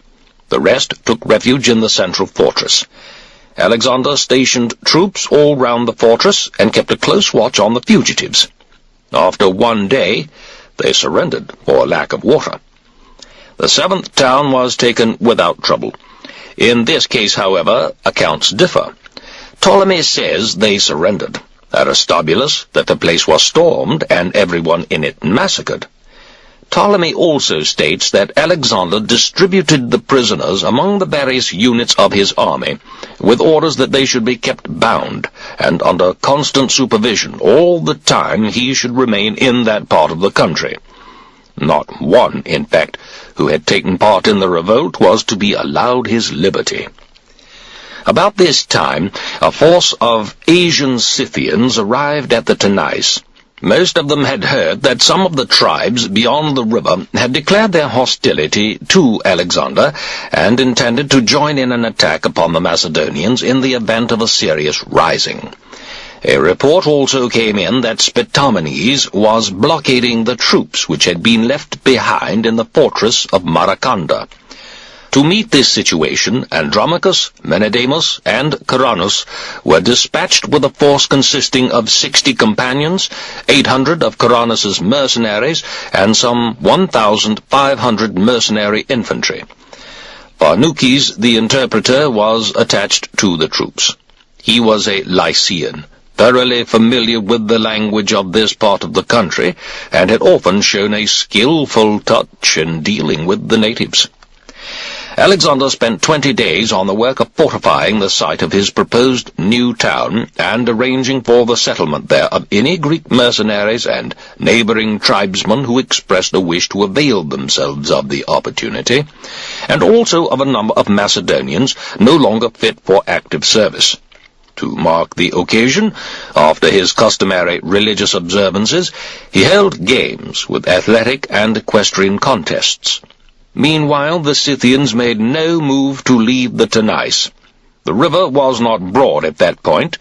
They could be seen shooting arrows into the water, and heard calling out in their barbarous way, insulting remarks to Alexander, and boasting that he would never dare to lay a finger upon men like them, or if he did, that he would soon find out the difference between Scythians and Asiatic savages.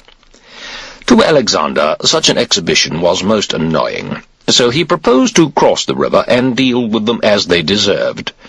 The skin floats were being prepared for the crossing when he found that the omens at the preliminary sacrifice were against him.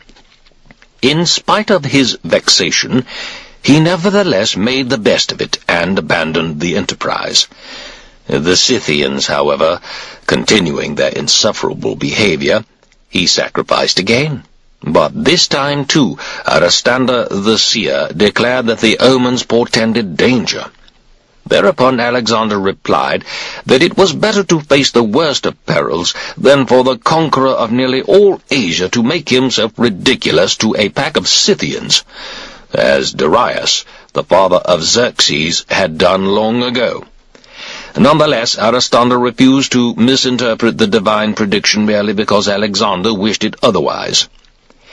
When all the skin floats were ready and the army in full equipment drawn up on the riverbank, the catapults, at the word of command, opened up on the Scythians who were riding along the edge of the water on the further side. Some of them were hit. One was pierced through both shield and breastplate and fell dead from his horse. The Scythians were taken completely aback by the long range of the catapults, and that, together with the loss of a good man, induced them to withdraw a short distance from the river. Whereupon Alexander, seeing their consternation, ordered the trumpets to sound, and himself led the way over the water, followed by his men. First to be put ashore were the archers and slingers, who were then ordered to open up on the enemy to prevent them from closing on the main infantry units before the mounted troops were all safely over. Then, as soon as every man was across in the army massed on the riverbank, a regiment of mercenaries and 4 squadrons of lancers were ordered forward to lead the attack. The Scythians met the challenge. Their numbers were, for the moment, superior. They made circles round the small attacking force, shooting as they rode, and then galloped off to a safe distance. At this, Alexander ordered an advance by a mixed force consisting of the cavalry together with the archers, the Arrianes, and the other light troops under Balacrus, and when they were almost within striking distance, gave the word for 3 regiments of the companions and all the mounted javelin men to charge, while he himself, at the head of the remaining cavalry, came on at the gallop with his squadrons in column. This effectually put a stop to the enemy's circling movements. The Macedonian cavalry, with the light troops mixed with it in close support, was now right on top of them, and it was no longer possible for them to repeat their former maneuver without the certainty of destruction. Indeed, from this moment they were well and truly beaten. In their attempt to get away, about 1,000 were killed, including Satraces, one of their commanders, and some 150 were made prisoner. The rapid pursuit in the great heat was exhausting. Every man suffered acutely from thirst, and Alexander himself, as he rode, was forced to drink whatever water he could find. Unfortunately, it was not pure, and gave him a severe attack of dysentery. This proved the salvation of some, at any rate, of the Scythians, for had not Alexander had this trouble, I do not think a single one of them would have escaped with his life. Alexander did, in fact, become very seriously ill and was carried back to camp. So Alexander was a true prophet after all. Not long after this, Alexander was visited by an embassy from the Scythian king. Its purpose was to offer an explanation of what had occurred, and to make it clear that the recent incident was merely a casual raid by a pack of brigands, and in no sense the deliberate policy of the Scythian state. The king, moreover, was willing to carry out such instructions as Alexander might give him. Alexander returned a polite answer, for the situation was an awkward one. Clearly, it was his duty to continue the campaign if he distrusted the protestations of the king, but at the same time the moment was not propitious for doing so. The Macedonian garrison, beset in the fortress at Maracanda, in reply to an attempted assault by Spitomenes, made a successful sortie, killing a number of the enemy without loss to themselves. They then resumed their position in the fortress. Then, when it was reported to Spitamenes that the troops which Alexander had dispatched to the town were already near, he abandoned his siege and withdrew to the capital of the district. Pharnaces and the officers with him, pressing on with all speed with the intention of getting him right out of the country, followed his withdrawal towards the frontier of Sogdiana, and in the course of the pursuit came to blows with the nomad Scythians.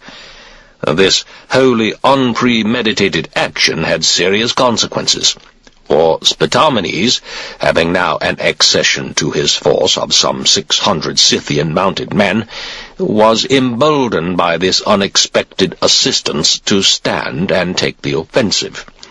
He took up a position on level ground near the Scythian desert. Then, at the approach of the Macedonians, with whom he had no intention of risking a close engagement, he dispatched his cavalry to gallop round the Macedonian infantry formations, discharging their arrows as they rode. Pharnaces' men attempted to charge, but to no purpose. The enemy on their swifter horses were out of range in a moment. Their horses, moreover, were fresh, while those of Andromachus's men were in poor condition from long, forced marches and inadequate feeding. The Macedonians tried now to stand their ground, now to withdraw, but all to no effect. In either case, the weight of the Scythian cavalry was too much for them. Many were wounded, some killed, until finally the officers formed the men into a square and withdrew to the river Polytimetus. Near the river there was a little wood which would give some cover against the enemy's arrows, and at the same time enable them to make better use of their own infantry.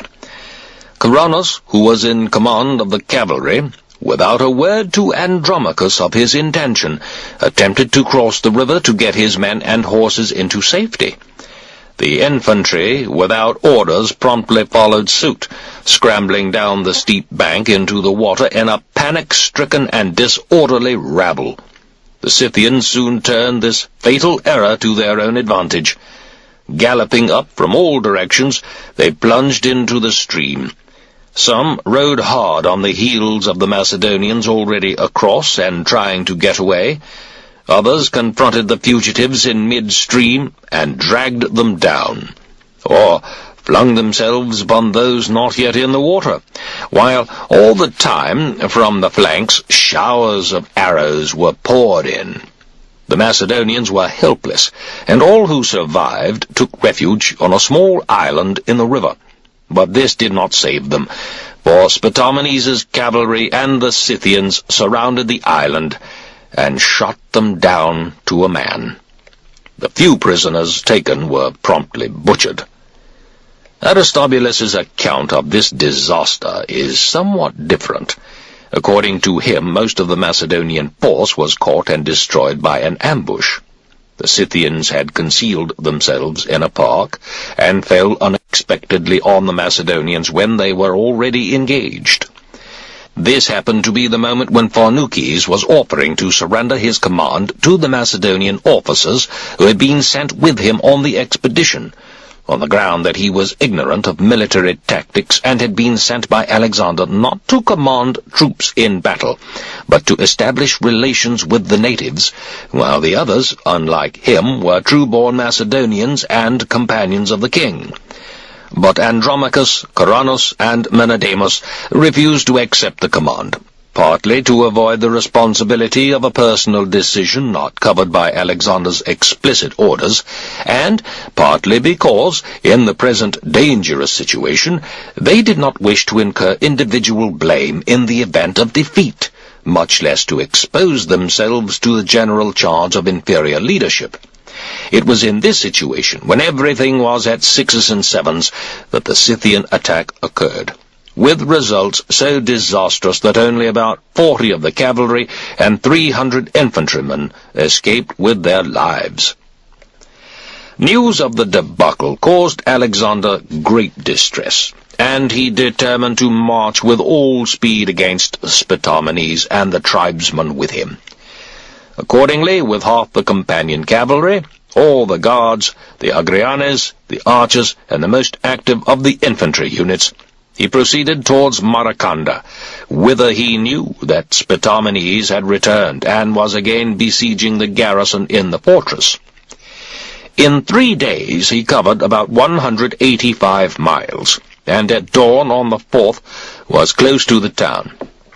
At the report of his approach, Spitamenes and his men abandoned the town and fled. Alexander followed in close pursuit, passing the scene of the battle, where he paused to give such burial to the dead as circumstances permitted. At the edge of the desert, he turned back and began the work of systematic destruction.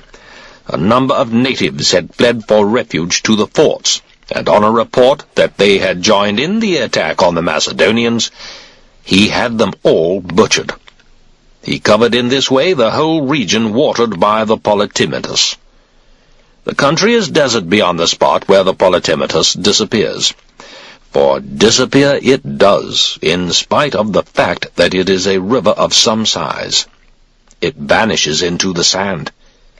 The same phenomenon can be observed with other rivers in this part of the world, rivers, too, of considerable volume, not mere streamlets such as dry up in the summer. The Apadus, for instance, which flows through Mardia, and the Arias, from which country of Aria takes its name, and the Etamandrus, which runs through the country of the benefactors. All these are larger than the Peneus in Thessaly, which reaches the sea through the pass of Tempe. The Polytimetus is much larger than the Peneus. Having brought these operations to an end, Alexander went to Zariaspa, where he stayed for the worst of the winter. He was visited there by Phrataphernes, satrap of Parthia, and Stasinor, the officer who had been sent to Aria to arrest Arsaces. They brought Arsaces with them under close guard, and also Barzanes, who had been appointed to the satrapy of Parthia by Bessus, and a number of other prisoners, all men who had assisted Bessus in his movement to depose Darius. At about the same time, Epocillus, Menodos, and Ptolemaeus, general of the Thracians, returned from their mission of escorting to the coast the allies and the treasure sent with Menes. Alexander was also joined in Zariaspa by Asander and Nearchus with a force of Greek mercenaries, and by further reinforcements from the coast in charge of the satrap of Syria, also named Bessus, and of Asclepiodorus, the provincial governor. Alexander had Bessus brought before a full meeting of his officers, and accused him of treachery to Darius. He then gave orders that his nose and the tips of his ears should be cut off, and that thus mutilated he should be taken to Ecbatana to suffer public execution before his own countrymen, the Medes and Persians. I do not myself approve the excessive severity of this punishment, for mutilation of that sort is, I think, a barbarous custom. I admit, moreover, that Alexander came to allow himself to emulate Eastern extravagance and splendor, and the fashion of barbaric kings of treating their subjects as inferiors. Regrettable, too, was the assumption by a descendant of Heracles of Median dress in place of what Macedonians have worn from time immemorial, and the unblushing exchange of his familiar headgear, so long victoriously worn, for the pointed bonnet of the vanquished Persians. I have no praise for such conduct, but in my opinion, at least the splendid achievements of Alexander are the clearest possible proof that neither strength of body, nor noble blood, nor success in war even greater than Alexander's own, not even the realization of his dream of circumnavigating Libya and Asia, and adding them both to his empire, together with Europe too, that none of these things, I say, can make a man happy, unless he can win one more victory in addition to those the world thinks so great, the victory over himself. In connection with this, I may as well relate here an incident which actually took place a little later. I mean the death of Clytus, son of Dropides, and its effect upon Alexander. The Macedonians used to celebrate a festival in honor of Dionysus, and it was Alexander's custom to offer sacrifice each year on the sacred day. The story is that on this particular occasion, Alexander, for some reason best known to himself, sacrificed not to Dionysus but to Castor and Polydeuces, the Dioscuri. There had been some pretty heavy drinking, another innovation. In drink, too, he now tended to barbaric excess, and in the course of talk the subject of the Dioscuri came up, together with the common attribution of their parentage to Zeus instead of to Tyndareus. Some of the company, the sort of people whose sycophantic tongues always have been and always will be the bane of kings, declared with gross flattery that, in their opinion, Polydeuces and Castor were not to be compared with Alexander and his achievements. Others, being thoroughly drunk, extended the invidious comparison to Heracles himself. It was only envy, they maintained, which deprived the living of due honor from their friends. Now, Clytus for some time past had quite obviously deprecated the change in Alexander. He liked neither his move towards the manners of the East nor the sycophantic expressions of his courtiers. When, therefore, he heard what was said on this occasion, he too had been drinking heavily, he angrily intervened. It was intolerable, he declared, to offer such an insult to divine beings, and he would allow no one to pay Alexander a compliment at the expense of the mighty ones of long ago. Such a compliment was not for his honor, but for his shame. In any case, he continued, they grossly exaggerated the marvelous nature of Alexander's achievements, none of which were mere personal triumphs of his own. On the contrary, most of them were the work of the Macedonians as a whole. Alexander was deeply hurt, and I, for my part, feel that Clytus's words were ill-judged. In view of the fact that most of the party were drunk, he could, in my opinion, have quite well avoided the grossness of joining in the general flattery simply by keeping his thoughts to himself. But there was more to come. For others of the company, hoping in their turn to curry favor with Alexander, brought up the subject of Philip, and suggested, absurdly enough, that what he had done was, after all, quite ordinary and commonplace. At this, Clytus could control himself no longer. He began to magnify Philip's achievements and belittle Alexander's. His words came pouring out. He was by now very drunk indeed, and among much else he taunted Alexander with the reminder that he had saved his life when they fought the Persian cavalry on the Granicus. "This is the hand," he cried, holding it out with a flourish, "that saved you, Alexander, on that day." Alexander could stand no more drunken abuse from his friend. Angrily he leapt from his seat as if to strike him, but the others held him back. Clytus continued to pour out his insulting remarks, and Alexander called for the guard. No one answered.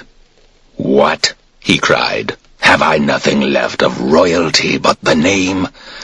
Am I to be like Darius, dragged in chains by Bessus and his cronies?" Now nobody could hold him. Springing to his feet, he snatched a spear from one of the attendants and struck Clytus dead. Accounts of this incident differ. Some authorities say it was not a spear, but a pike. Aristobulus does not mention the occasion of the drinking bout. According to him, Clytus need not have been killed but for his own action, for when Alexander sprang up, enraged to kill him, Ptolemy, son of Lagus, a member of the king's personal guard, hurried him out of the door and over the wall and ditch of the fortress. However, he did not stay there, but went back to the banquet room and met Alexander just at the moment when he was calling his name. "Here I am, Alexander," he cried, and as he spoke, the blow fell. Personally, I strongly deprecate Clitus's unseemly behavior to his sovereign, and for Alexander I feel pity in that he showed himself on this occasion the slave of anger and drunkenness, two vices to neither of which a self-respecting man should ever yield.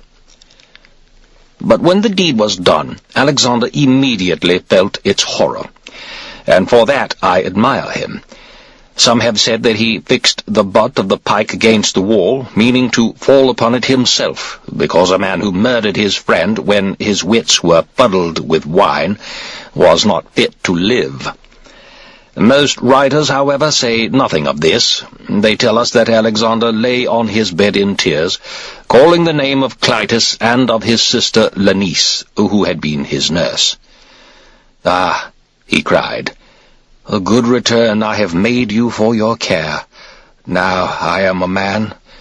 You have lived to see your sons die fighting for me, and now, with my own hand, I have killed your brother."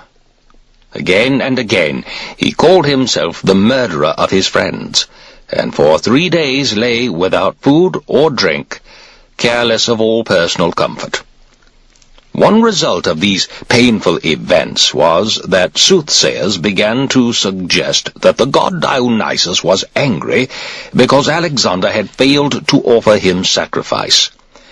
And when at last he was, with difficulty, persuaded by his friends to take food and attend in some measure to his bodily needs, he did offer the neglected sacrifice. Doubtless he was not unwilling that what had happened should be attributed rather to the wrath of God than to his own wickedness. Here again I have nothing but admiration for him. He made no attempt to justify his crime. He never added to his guilt by becoming champion and advocate in his own defense. He quite simply admitted that, being no more than human, he had done wrong. There is a story that Alexander sent for the sophist Anaxarchus, in the hope he might give him comfort, and was still on his bed, bewailing his fate when he came in. Anaxarchus laughed. "Don't you know," he said, "why the wise men of old made justice to sit by the side of Zeus? It was to show that whatever Zeus may do is justly done. In the same way, all the acts of a great king should be considered just, first by himself, then by the rest of us." This was some consolation, at any rate for a time, though in my opinion he did Alexander a wrong more grievous than his grief if he seriously, as a philosopher, put forward the view that a king need not act justly, or labor to the best of his ability to distinguish between right and wrong. If he really meant that whatever a king does by whatever means should be considered right. In this connection, it is widely believed that Alexander wished people to prostrate themselves in his presence. This was due partly to the notion that his father was not Philip but Ammon, and partly to his growing admiration, expressed also by the change in his dress and in the general etiquette of his court, of Median and Persian extravagance. There were plenty of people, moreover, who, to flatter him, submitted to this servile behavior.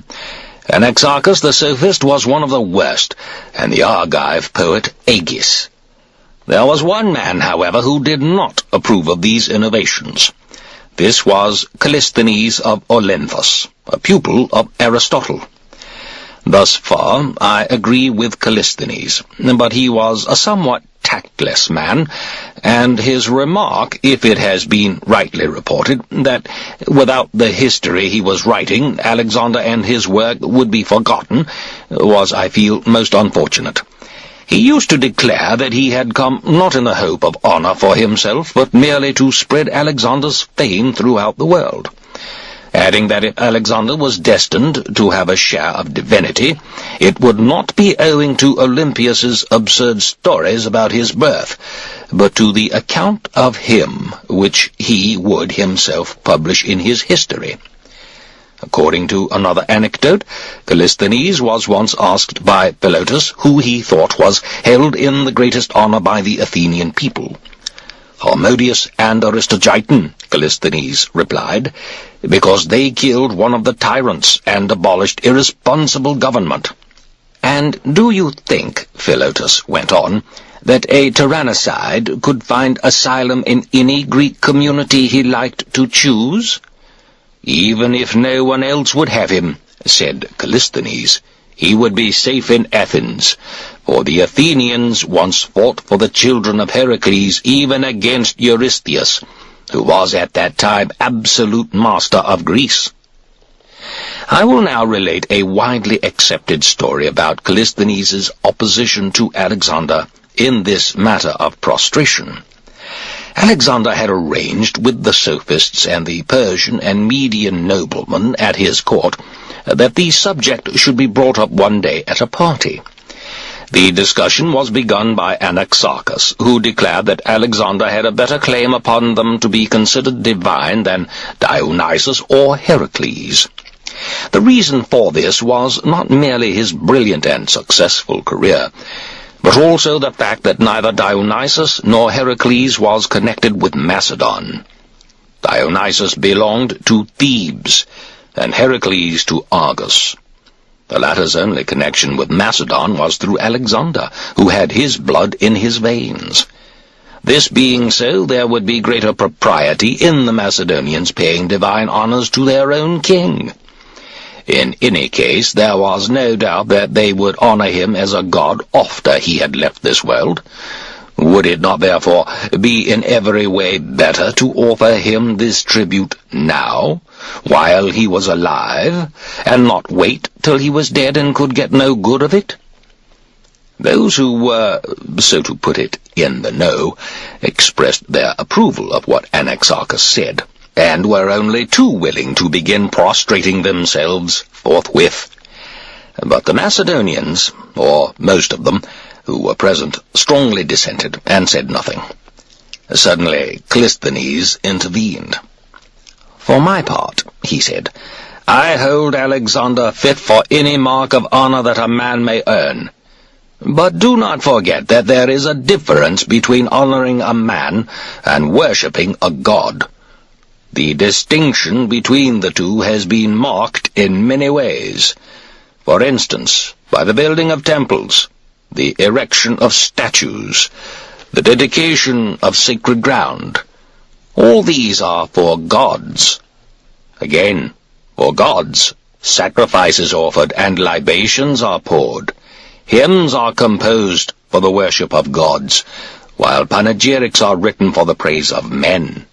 Yet, of all these things, no one is so important as this very custom of prostration. Men greet each other with a kiss, but a god, far above us on his mysterious throne, it is not lawful for us to touch, and that is why we proffer him the homage of bowing to the earth before him. Again, for the worship of gods, we perform the ceremonial dance and sing the song of praise. There is nothing surprising in this, for even the gods are worshipped by varying forms of ceremonial. And heroes and demigods, remember, have, again, their own peculiar and quite different rites. It is wrong, therefore, to ignore these distinctions. We ought not to make a man look bigger than he is by paying him excessive and extravagant honor, or, at the same time, impiously to degrade the gods, if such a thing were possible, by putting them in this matter on the same level as men. Suppose some fellow or other, by some quite unjustified vote or show of hands, were brought to enjoy royal honors. Would Alexander tolerate it? Of course he would not. By the same reasoning, there are much better grounds for the gods' resentment against men who invest themselves with divine honors, or allow other people to do it for them. Now, Alexander deserves his reputation of being incomparably the bravest of the brave, the most kingly of kings, the worthiest to command of all commanders. And you, Anaxarchus, you who are admitted to Alexander's presence for the express purpose of instructing him in the truth, you, above all people, should have been the first to speak as I am speaking. You should have stopped the mouth of anyone who dared argue on the other side. To take the lead in the way you did was a disgraceful thing. You ought to have remembered that you are not the attendant and adviser of Cambyses or Xerxes, but of Philip's son, a man with the blood of Heracles and Aeacus in his veins, a man whose forefathers came from Argos to Macedonia, where they long ruled, not by force, but by law. Again, not even Heracles was accorded divine honors by the Greeks while he was alive, nor when he was dead either, until the command to do so was given by an oracle of Apollo at Delphi. Well, here we are in a foreign land, and if for that reason we must think foreign thoughts, yet I beg you, Alexander, to remember Greece. It was for her sake alone, that you might add Asia to her empire, that you undertook this campaign. Consider this, too. When you are home again, do you really propose to force the Greeks, who love their liberty more than anyone else in the world, to prostrate themselves before you? Or will you let the Greeks off and impose this shameful duty only on the Macedonians? Or will you make a broad and general distinction in the matter, and ordain that barbarians only should keep their barbarous manners, while Greeks and Macedonians honor you honorably, as a man, according to the traditions of Greece? It is said that Cyrus, son of Cambyses, was the first man to receive the homage of prostration, and that this humiliating custom thereafter became an accepted thing in Persia. So be it. None the less you must remember that the great Cyrus was cured of his pride by a tribe of Scythians, poor men, but free. That Darius was humbled by Scythians too, as Xerxes was by Athens and Sparta, and Artaxerxes by the 10,000 of Clearchus and Xenophon. And now Alexander has robbed another Darius of his pride, though no man has yet bowed to the earth before him. This speech vexed Alexander profoundly, but not the Macedonians, who found what he said very much to their mind. Alexander was aware of this, and told the Macedonians accordingly to forget the matter. The need to prostrate themselves would not in future arise. For a moment there was silence. Then the senior Persian officials rose from their seats, and one by one grovelled on the floor before the king. Leonatus, a member of the companions, thought one of them bungled his bow, and burst out laughing at his attitude, which was indeed hardly dignified. Alexander was angry, but his anger passed, and he was afterwards willing to make friends again. One more story on this subject is on record. Alexander sent round a golden loving cup, passing at first to those with whom the agreement about the act of prostration had been made. The first to drink rose from his seat, prostrated himself, and then received a kiss from Alexander. The rest followed suit, but Callisthenes, when his turn came, first drank, then rose to his feet, and then, without prostrating himself, walked up to Alexander and offered to kiss him. Alexander, at the moment, was talking to Hephaestion, and did not trouble to observe whether or not Callisthenes had properly performed the act of obeisance. But one of the companions, Demetrius, son of Pythonax, mentioned the fact that he had omitted to do so before going up for his kiss. Thereupon Alexander refused to allow him to kiss him. "Well then," Callisthenes exclaimed, "I must go back to my place one kiss the poorer." In my opinion, all these stories are deplorable insofar as they reflect upon Alexander's growing arrogance and Callisthenes' bad manners. It is enough, I think, once a man has consented to enter a king's service, that he should exalt his master as much as he can, while at the same time preserving a decent modesty in his own behavior. And for that reason I feel that Alexander was not unjustified in being angry with Callisthenes, both for his absurd conceit, and for letting his tongue run away with him. And this, I imagine, is why credit was so readily given to the story that Callisthenes had a hand in the plot which was laid against Alexander by his young attendants, or indeed that he was actually the prime mover of it. It was Alexander's father, Philip, who first instituted the custom of making the adolescent sons of Macedonian nobles personal attendants upon the king. These boys were entrusted with the general care of his person, and also with the duty of guarding him when he was asleep. When he went riding, they would receive the horses from the grooms, lead them up and assist him to mount in the Persian manner, and share with him the friendly rivalry of the hunt. One of these boys was named Hermolaus. He was the son of Sopolis, and was supposed to be interested in philosophy, an interest which brought him into close touch with Callisthenes. Now, the story is that during a hunt, Alexander was charged by a boar, and before he could strike, was forestalled by Hermolaus.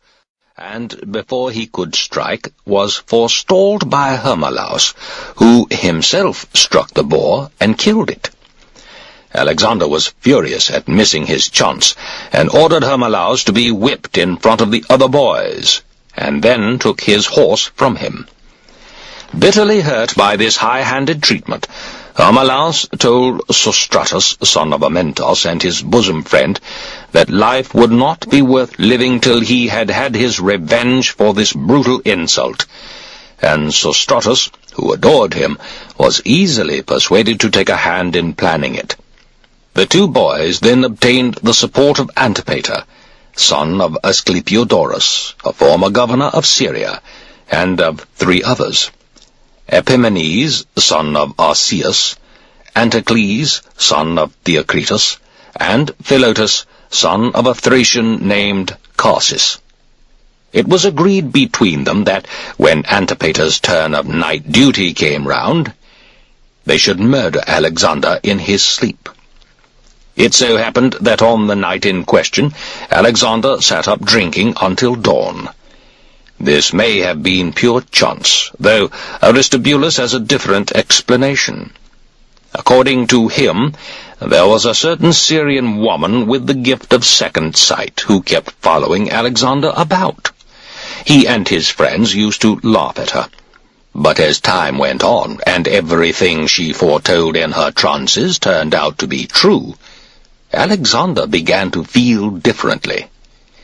He no longer found her a figure of fun, but let her come to him whenever she wished, by day or night, and on many occasions allowed her to watch over him while he slept. This woman, in one of her prophetic trances, met him as he was coming away from his potations. She begged him to go back and drink the night out, and Alexander, convinced that there was something more than human in the warning, took her advice.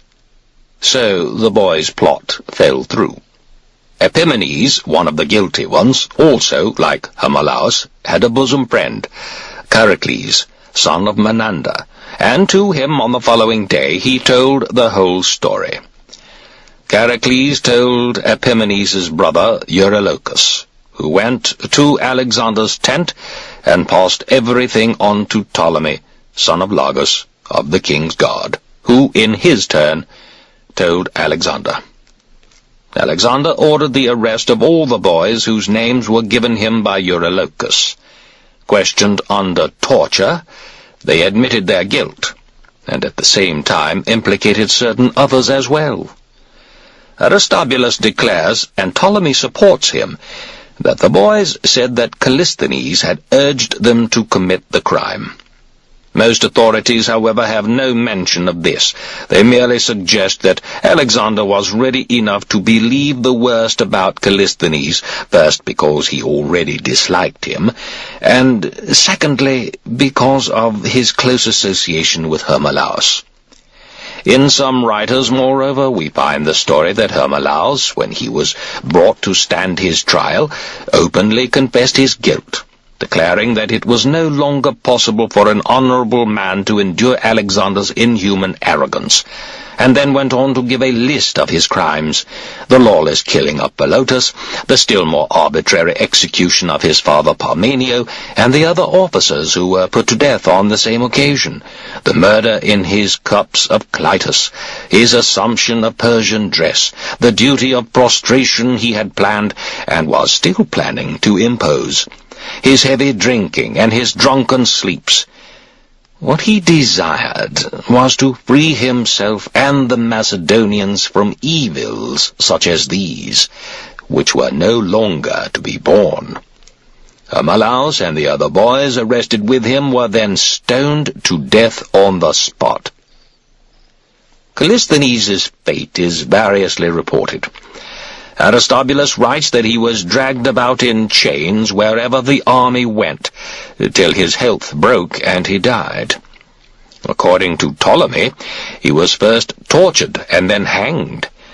So we see that even the most trustworthy writers, men who were actually with Alexander at the time, have given conflicting accounts of notorious events with which they must have been perfectly familiar.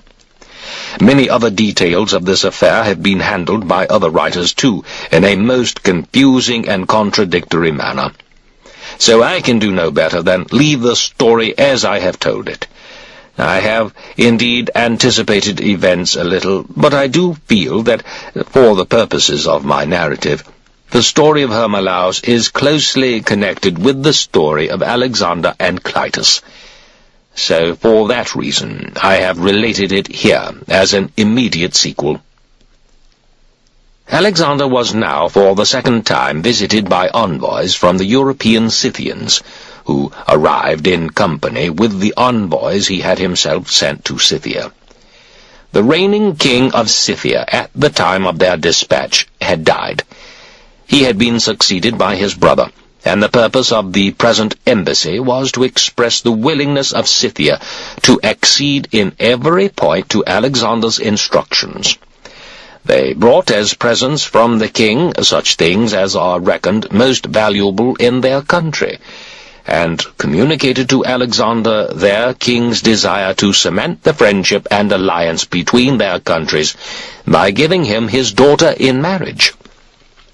Should Alexander be unwilling to marry the Scythian princess, the king was nonetheless anxious to do the next best thing, and to give as brides to his most trusted officers the daughters of the governors and other personages of rank in Scythian territory.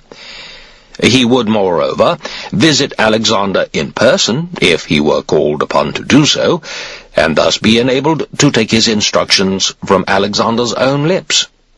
About the same time, the king of the Chorasmians, Pharasmanes, arrived at the court with 1,500 mounted troops. He told Alexander that his territory had common frontiers with the Colchians and the Amazon women, and that if Alexander should ever contemplate an invasion of those countries with the object of reducing the various peoples in that part of the world as far as the Black Sea, he was willing to act as his guide, and to provide all the necessary supplies for his army. To the envoys from Scythia, Alexander gave a polite and suitable reply. He had no need, he said, of a Scythian marriage.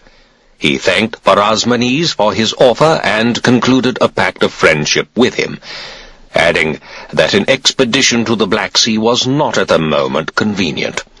and before dismissing him, he put him in touch with Artabazus, the Persian, to whom he had given charge of affairs in Bactria, and also with the various governors of the neighboring provinces. His own thoughts were at present occupied with India, and he pointed out that once India was his, he would be master of all Asia, after which his intention was to return to Greece and to make from thence an expedition to the Black Sea region by way of the Hellespont and the Propontis with all his land and sea forces combined. Pharasmanes, therefore, would oblige him if he deferred the fulfillment of his offer until that occasion should arise. Alexander now returned to the Oxus. His intention was to proceed to Sogdiana, as a report had come in that many of the people there were refusing to obey the governor he had appointed and had shut themselves up in the forts. While he was in camp on the Oxus, a spring of water and another of oil quite near it came up from the ground close to his tent. Ptolemy, son of Lagus, was informed of this remarkable event, and Ptolemy told Alexander, who, to mark his sense of its miraculous nature, offered sacrifice according to the form prescribed by his soothsayers. Aristander declared that the spring of oil was a sign of difficulties to come and of eventual victory. 4 officers, Polysperchon, Attalus, Gorgias, and Meleager, were left in Bactria with instructions to destroy all natives who had refused submission and to keep a sharp lookout for any further trouble. And Alexander himself, after crossing into Sogdiana, divided his remaining strength into 5, 1 division to be commanded by Hephaestion, another by Ptolemy, son of Lagus, a 3rd by Perdiccas, a 4th by Chinos and Artabazus. The 5th he took over himself, and proceeded with it in the direction of Maracanda, while the other 4 commanders carried out offensive operations as opportunity offered, storming the forts where some of the native tribesmen were trying to hold out, or receiving the voluntary surrender of others. The greater part of Sogdiana was covered by these operations, and when the whole force was reunited at Maracanda, Alexander sent Hephaestion to plant settlements in the various towns, and at the same time dispatched Chinos and Artabazus to Scythia, where Spitamenes, according to report, had taken refuge. Meanwhile, Alexander, with the remainder of his forces, marched against those parts of Sogdiana which were still in rebel hands, and had no difficulty in subduing them. Spitamenes, while all this was going on, had made his way with a number of fugitives from Sogdiana to that branch of the Scythian people known as the Massagetai, and there they got together 600 native horsemen and presented themselves at one of the forts in Bactria. Neither the garrison nor its commander had expected any hostile move. Spitamenes took them by surprise, killed the men, and captured their officer, whom he kept under guard. This success emboldened him, a few days later, to approach Zariaspa. They did not venture an assault upon the town, though they rounded up a lot of livestock, and carried it off as booty. A few men of the companion cavalry had been left behind sick in Zariaspa, and among them were Sophocles' son Pytho, who had charge of all arrangements for the king's personal comfort in that town, and the harp-player Aristonicus. These 2 had sufficiently recovered to ride and bear arms when the Scythian raid occurred, so as soon as they knew of it, they got together about 80 mounted men, mercenaries left to garrison the town, and with them and a few of the king's boy squires rode out to the attack. The Scythians were taken by surprise, and the first charge was successful. They recovered all the stolen cattle and killed a number of the men who were driving them off. But as they were struggling back to the town, in a more or less go-as-you-please fashion, Spitamenes and his Scythians caught them in an ambush. 7 of the companions were lost, and 60 mercenaries. Aristonicus, too, was killed, having fought, however, not like a harpist, but like a man. And Pytho was wounded and taken prisoner. As soon as he got the news of this action, Craterus lost no time in marching against the Massagetai, who withdrew hastily towards the desert when they observed his approach. Craterus followed them up, and not far from the edge of the desert made contact with them and another force of their mounted troops over 1,000 strong. A sharp engagement ensued in which the Macedonians were victorious. The Scythians lost 150 mounted men. The rest of them got safely away into the desert, Craterus finding it impracticable to continue his pursuit. About this time, Artabazus asked to be relieved of the governorship of Bactria on account of his age. Alexander granted his request, and appointed Amyntas, son of Nicolaus, in his place. He left Chinos in that part of the country with a force consisting of his own and Meleager's battalions, about 400 companions, all the javelin men, and such troops from Bactria and Sogdiana as were attached to Amyntas. His instructions were that they should all take their orders from Chinos, and winter in Sogdiana, partly as a precautionary measure, and partly on the chance that they might succeed in laying a trap for Spitomenes, should he be riding around in the neighborhood in the course of the winter.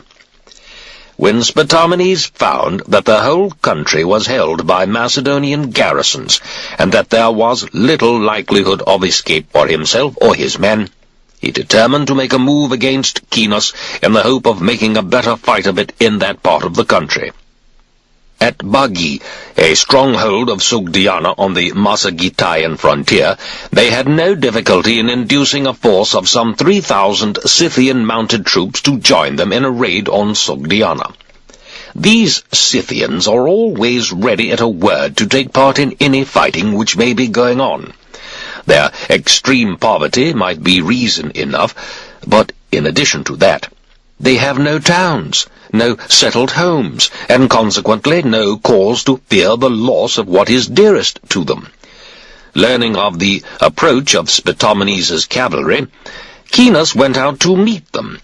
There was a vigorous engagement, in which the Macedonians were successful. Over 800 enemy horsemen were killed, while Chinos' losses amounted to about 25 mounted men and 12 infantrymen. While Spitomenes was trying to make his escape, he was deserted by most of the Bactrians and such troops from Sogdiana as were still with him. All these surrendered to Chinos. The Massagetæ marked their defeat by plundering the baggage trains of their late companions in battle, and then made off with Spitomenes for the desert. But no sooner had they learned that Alexander, too, was on the move towards the desert, than they cut off Spitomenes' head, and sent it to him, in the hope that by this friendly act they might keep him from molesting them. Meanwhile, Alexander was rejoined at Nautaca by Chinos and Stasanor, satrap of Aria, and also by the troops under the command of Craterus and Phrataphernes, satrap of Parthia. These officers had successfully carried out all Alexander's instructions. As it was now midwinter, Alexander rested his men at Nautaca, and dispatched Phrataphernes to fetch Autophrodates, the satrap of Mardia and Tapuria, who on a number of previous occasions had ignored Alexander's orders to come and report himself. He sent Stasanor to take over the governorship of the Drongi, and Atropates to replace Oxodates in Media, as the latter appeared to be unreliable. Mazias, the governor of Babylon, being reported dead, Stamenes was sent to succeed him. Sopolis, Epocilus, and Manados were ordered home to Macedonia to fetch reinforcements. News had come in that a large number of the natives had taken refuge on the rock of Sogdiana, and among them the wife and daughters of Oxyates the Bactrian, who had himself refused to submit to Alexander, and had chosen this refuge for his family in the belief that the rock was impregnable. It was the last stronghold of Sogdiana. Should it fall, there would be nothing left for those who still hoped to offer resistance. To the rock, therefore, Alexander advanced at the beginning of spring. He found on a near approach that it rose sheer on every side against attack. The natives had provisioned it for a long siege, and deep snow on its summit caused the double disadvantage of making the ascent more awkward for the Macedonians and of ensuring the defenders an unlimited supply of water. Nonetheless, Alexander determined on assault. In point of fact, the reason for his determination was something the natives had said, an offensive bit of bragging which made him angry and put him on his mettle. He had called on them to discuss terms, and offered to allow them to return unmolested to their homes on condition of surrendering the stronghold. But their answer to the offer was a shout of laughter. Then, in their barbaric lingo, they told Alexander to find soldiers with wings to capture the rock for him, as no other sort of person could cause them the least anxiety. As a result of this, Alexander proclaimed that he would give a prize of 12 talents to the first man up, and of 11 to the second, and 10 to the third, and so on to the 12th, who would receive 300 gold darics. The men were keen enough already, but this proclamation was an added spur. There were some 300 men who in previous sieges had had experience in rock climbing. These now assembled. They had provided themselves with small iron tent pegs, which they proposed to drive into the snow, where it was frozen hard, or into any bit of bare earth they might come across, and they had attached to the pegs strong flaxen lines. The party set off under cover of darkness to the steepest part of the rock face, which they knew was least likely to be guarded. Then, driving their pegs either into bare ground or into such patches of snow as would seem most likely to hold under the strain, they hauled themselves up, wherever each could find a way.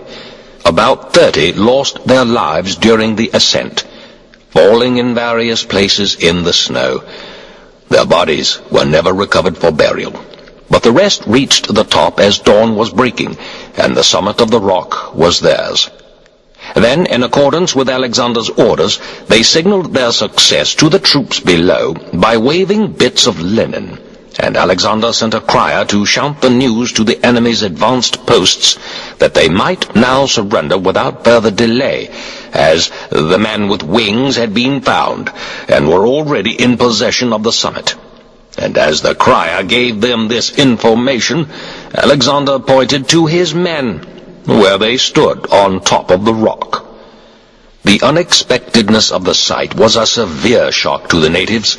Indeed, they were so much alarmed by the handful of Macedonian troops they could actually see that, imagining a larger force, and fully armed at that, must be in possession, they surrendered.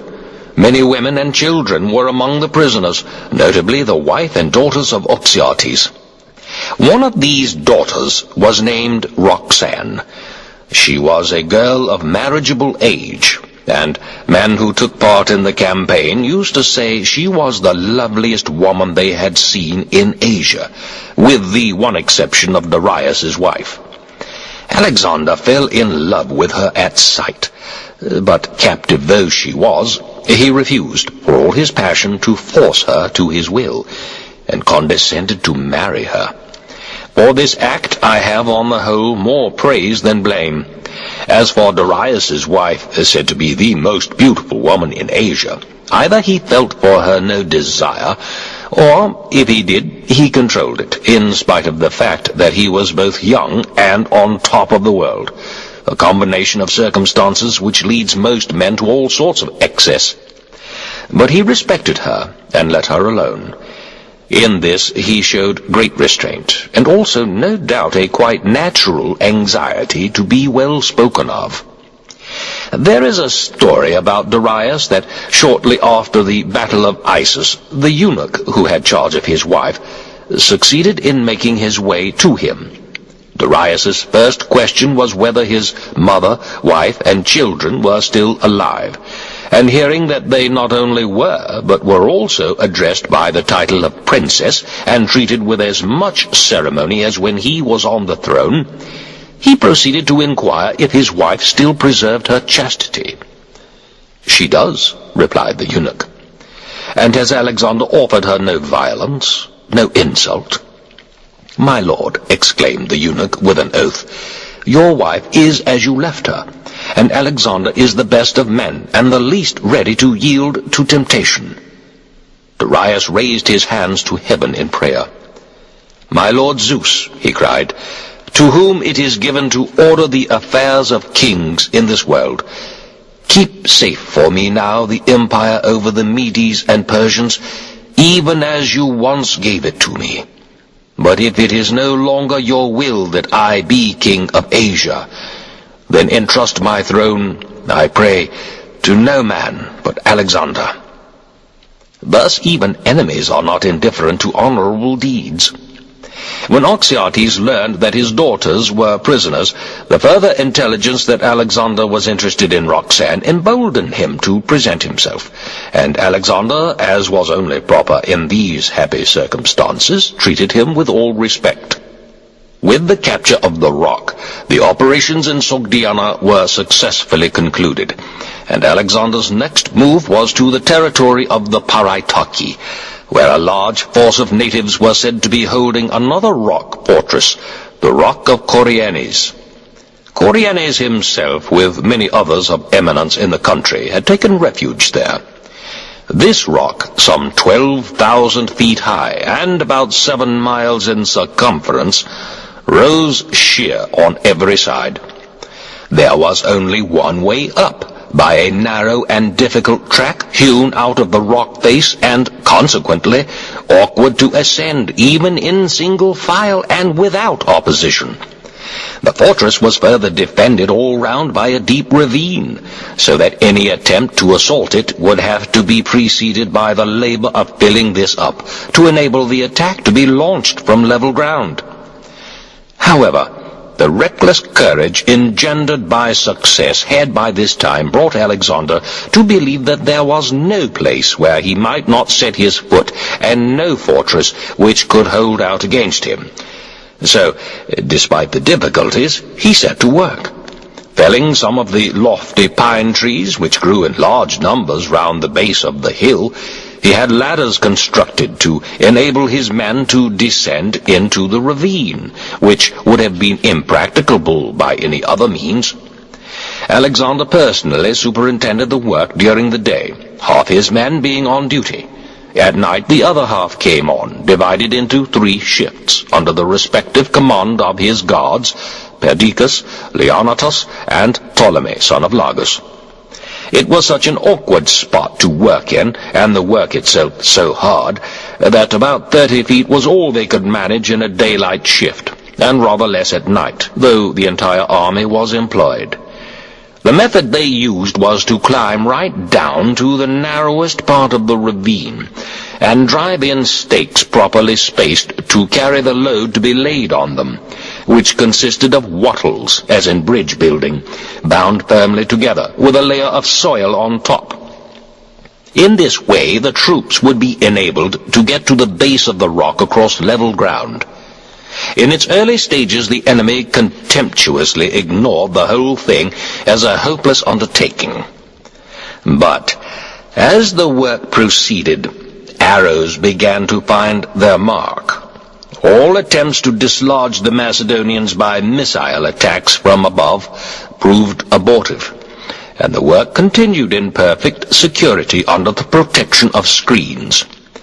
Faced by this unexpected situation, Cortes lost his nerve, and sent a messenger to Alexander with a request that Oxyates should be allowed to come to him. Alexander agreed, and Oxyates urged Corienes to give up the stronghold and surrender to Alexander. Against Alexander and his men no place in the world, he declared, was impregnable. On the other hand, should the question of a loyal and friendly agreement arise, he had nothing but praise for Alexander's sense of honor and justice. Of this there were many examples, if proof were wanted, and not least the treatment he had himself received. Corrientes allowed himself to be persuaded. He came to Alexander, together with some of his kinsmen and friends, and received from him a kindly assurance of friendship. Alexander kept him at his side and told him to send back to the fortress with a demand for its surrender certain of the men he had brought down with him. The troops holding out there duly surrendered it, and Alexander himself subsequently ascended the rock, out of curiosity to see it, with a party of some 500 guards. Coriolanus he treated with the utmost consideration, actually putting the control of the rock into his hands, and letting him continue to administer the same territory as before. The winter had brought Alexander's men considerable distress, as much snow had fallen during the course of the siege, and supplies were short. Coriolanus, however, offered a gift of 2 months' rations for the whole army. From his stores on the rock he distributed grain, wine, and dried meat, so much for each tent or mess, and declared that even so he had not used a 10th part of what had been laid in for the siege. Alexander's respect for him was much increased by this, for it clearly indicated that the surrender had been a matter not of necessity, but of deliberate policy. Alexander's next move was for Bactra. Craterus, with a force consisting of 600 companions, his own and Alcetus's infantry battalions, and those commanded by Pelasperchon and Attalus, was ordered to march against Catanes and Astanes, the last two in the territory of the Paraitaki, to be still refusing submission. There was a sharp clash, in which Craterus was victorious.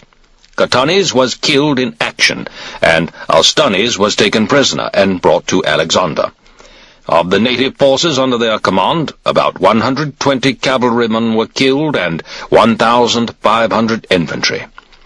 After this success, Craterus proceeded with his men to join Alexander in Bactra. It was in Bactra that Alexander had his unpleasant experience with Callisthenes and the boys. Towards the end of spring, Alexander began his march for India, leaving Amentos in Bactria with a force of 3,500 mounted troops and 10,000 infantry. He crossed the Indian Caucasus, and in 10 days reached Alexandria, the town he had founded in the territory of the Parapamisidae during his first expedition into Bactria. The governor, whom he had appointed on that occasion, he dismissed for incompetence, and increased the population of the settlement by the addition of families from the neighborhood, and such of his own men as were unfit for service. Nicanor, one of the companions, was put in control of the actual settlement, and Teriaspes was made governor of the territory of the Parapamisidae, and of the rest of the country as far as the river Cofin. Then, by way of Nicaea, where he offered sacrifice to Athene, Alexander marched for the Cofin, having first sent instructions to Taxiles and the Indians west of the Indus to meet him at whatever time each might find it convenient. Taxiles and the other chiefs obeyed the summons, bringing with them the sort of presents which are most valued in their country, and offering to give Alexander the 25 elephants they had with them. Alexander now divided his force. Hephaestion and Perdiccas, with the battalions of Gorgias, Clitus, and Meleager, half the companions, and all the mercenary cavalry, were ordered forward to Pusilautis, in the direction of the Indus. Their instructions were to take over, either by force or agreement, all places on their march, and on reaching the Indus, to make suitable preparations for crossing. Taxiles and the other Indian chiefs were sent with them, and Alexander's orders were duly carried out when the force arrived at the river. Astes, the governor of Pusilautis, caused some trouble, but lost his life in the process, and involved in his own ruin the town in which he had attempted to hold out. It was taken by Hephaestion after a 30 days' siege. After Astes's death, Sangias was put in control of the town. He had deserted Astes some time previously and joined Taxiles, a circumstance which enabled Alexander to trust him. Alexander's next objective was the territory of the Aspasians, Gorians, and Assacianians. The force he took with him consisted of the guards, all the companion cavalry not at the moment serving under Hephaestion, the so-called foot companions, the archers, the Agrianes, and the mounted javelin men. The route, which followed the river Coes, was rough and mountainous, and the crossing of the river was no easy task. Once over, he ordered the main body of the infantry to follow at their own pace, and himself, with the mounted troops and about 800 Macedonian foot, whom he also mounted, still carrying their infantrymen's shields, pressed on with all speed, following a report that the natives thereabouts had taken up defensive positions either in the hills or in such towns as were strong enough to offer a chance of resistance. Attacking the first of these towns, which lay on his route, he had no trouble in driving in the force which was stationed outside, and compelling the men to take refuge within the defences. But during the operation he was wounded in the shoulder by a missile which pierced his corselet. The wound was not serious, as the corselet prevented the missile from going right through his shoulder. Ptolemy, son of Lagus, and Leonatus were also hurt. Alexander then took up a position opposite the section of the town's defences which appeared most promising for an assault, and moved forward at dawn the following day. There was a double ring of defence works round the town, and the outer one, which was carelessly constructed, was forced by the Macedonians without trouble. At the second, the enemy maintained a brief resistance, but once the ladders were in position and the defenders began to suffer losses from the missile weapons concentrated upon them, they abandoned the town and made a dash for the hills. Some were killed as they were trying to get away, and all prisoners were butchered by the Macedonians in revenge for the wound they had given Alexander. The greater number, however, escaped to the hills, which were not far off. Alexander razed the town, and moved on to another, Andaca, which was surrendered to him. Craterus and the other infantry commanders were left in the districts to organize affairs as the situation demanded, and to reduce any other towns which refused submission, while Alexander himself continued his advance with the guards, the archers, the Agrianes, Cinas's and Attalus' battalions, the picked cavalry squadron, and some 4 regiments of the other mounted companions, and half the mounted archers. His route lay towards the river Euaspla, and after a long march he reached on the second day the town where the governor of the Vespasians was. The natives were no sooner aware of his approach than they fired the town, and made their escape to the hills, with Alexander's men in hot pursuit all the way. Many were cut down before the rough hill country enabled them to shake off their pursuers. During the pursuit, Ptolemy, son of Lagus, actually spotted the chief of the Indians of this district. He had already reached a hill and was trying to get away with some of his guards. Ptolemy, though he had a much inferior force, nevertheless rode for him.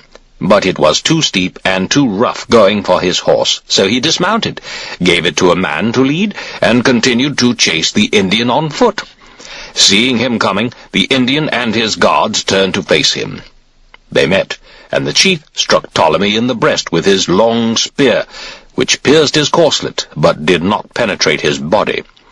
With a blow clean through the Indian's thigh, Ptolemy laid him flat, and began to strip him, whereupon his guards, seeing that their chief was down, turned and fled. Other Indians, however, on the neighboring hills, grieved at the sight of their leader's body being carried off by the enemy, came hurrying down, and a fierce struggle ensued over the corpse. By then Alexander and his cavalrymen, now dismounted, were not far from the hill. They joined in the melee, and finally succeeded in driving the Indians into the hills, and getting possession of the body. Having crossed the range, Alexander came down at a settlement called Arriano. He took the place, though it had been burnt and deserted by the inhabitants. He was rejoined there by Craterus and his troops, all his instructions having been successfully carried out. It occurred to him that the site of Arriano had much to recommend it. So he ordered Craterus to fortify the place and settle in it any of the natives in the vicinity who were willing to go there, and such of his own men as were unfit for service. That done, he moved on towards the region where report had it that most of the native forces had concentrated, with an eye to their own defense, and came to a halt at the foothills of a range of mountains. While he was encamped at this spot, Ptolemy, who had been sent foraging and had gone ahead of the army with a small party to reconnoitre, reported that he had seen the enemy campfires, and that they were more numerous than their own. Alexander received this report with some skepticism, convinced as he was that the number of campfires was a ruse. He determined, therefore, to advance. Part of his force he left where they were at the foot of the mountains, and himself moved forward with a body of troops which he thought sufficient to meet the situation, according to the report he had received. As soon as they got a close view of the fires, he split his force into three, putting one section, consisting of the units of Attalus and Balacrus, under Leonatus, a member of his personal guard. Another, consisting of 1/3 of the guards, the units of Philip and Philotas. 2 regiments of archers, the Agrianes, and half the cavalry under Ptolemy, son of Lagus, while the 3rd section he took charge of in person and advanced with it to where the natives appeared to be concentrated in the greatest numbers. The Indians were rendered confident both by their numbers and by their positions, which was a commanding one. So when they saw the Macedonians coming, contemptuous of their apparently inadequate strength, they began to leave the high ground and advanced to meet them. A fierce battle followed, the result of which, however, was not long in dispute where Alexander's section was concerned. Ptolemy's section did not wait to be attacked on the level ground. The natives held a hill, and Ptolemy pressed forward in column to what appeared the best point for assault. He then surrounded the hill, leaving a gap in his line for the enemy to get through, should they wish to make their escape. Here, too, there was a hard struggle, for the Indians' position itself presented a tough problem, and they happened to be much the best and most courageous fighters of all the tribes in that part of the country. Nonetheless, they too were driven from their hill, while the 3rd section, under Leonatus, was equally successful. According to Ptolemy's account, the total number of prisoners was over 40,000, and more than 230,000 oxen were taken. Alexander picked out the finest of them, as they seemed to be of uncommon size and beauty, and expressed a wish to send them to Macedonia to work on the land. From there he marched to the territory of the Asakenians, who were reported to be prepared for resistance with 2,000 cavalry, over 30,000 infantry, and 30 elephants at their disposal. His force consisted of the companions, the mounted javelin men, the battalions of Chinos and Polysperchon, the 1,000 Agrianes, and the archers, while Craterus, who by now had completed the fortification of the town, the settlement of which he had been left to organize, brought along for him the more heavily armed units and the siege engines, in case of need. Alexander's route lay through the country of the Guraians. The country which gives the district its name proved difficult to cross, being both deep and rapid, and the large round stones with which its bed is strewn gave a treacherous foothold. Nonetheless, the native troops, when they saw Alexander coming, had no heart to stand massed to meet him, but broke up and straggled away in groups to their various towns, where they proposed to defend themselves and to save their homes, if they could. Alexander's first move was against Massaga, the largest town in this neighborhood. On his approach to the walls, the natives were so confident in the effectiveness of some 7,000 mercenary troops from the interior of India, whom they had in their pay, that they advanced at the double as soon as they saw the Macedonian army begin to take up its position. It was clear to Alexander that the fight would take place close to the town. He determined, therefore, to draw the enemy on, in order to ensure that if they were repulsed, as he was certain they would be, they would not have a short and easy way of retreat within the protection of their walls. Accordingly, the moment he saw them come pouring out of the town, he gave the order for withdrawal to a piece of high ground rather less than a mile from the position he had originally intended to take up. This apparent sign of defeat put fresh fire into the enemy, and in a disorderly rabble they came charging on. But as soon as his men were within range of their arrows, Alexander gave the signal to face about, and brought the phalanx at the double to meet them. The first to go into action were the mounted javelin men, the Agrianes, and the archers, and while they were engaged, Alexander steadily advanced at the head of his infantry. The Indians were badly shaken by this unexpected reversal, and in the close fighting which ensued they broke and withdrew to the town. About 200 of them were killed, and the rest shut themselves up within their defences. Alexander advanced his infantry close under the walls, and an arrow shot from them wounded him slightly in the ankle. The following day he brought his machines into action and had no difficulty in making a breach. The Macedonians tried to force their way through, but as the Indians offered stout resistance, the assault was temporarily called off. The day after that the attack had more power behind it. A wooden tower was brought up. From it the archers shot with greater effect, and that, added to the weight of the missiles from the catapults, did much to keep the defenders within bounds. Even so, the Macedonians were unable to force their way in. On the third day Alexander once more brought his infantry into action, and from one of the siege engines threw a bridge across the breach in the wall. Over this he led his guards, the unit which, by the same tactics, had helped him to the capture of Tyre. The men, their blood being up, pressed forward in great numbers, but their weight was too much for the bridge, which broke under them and let them down.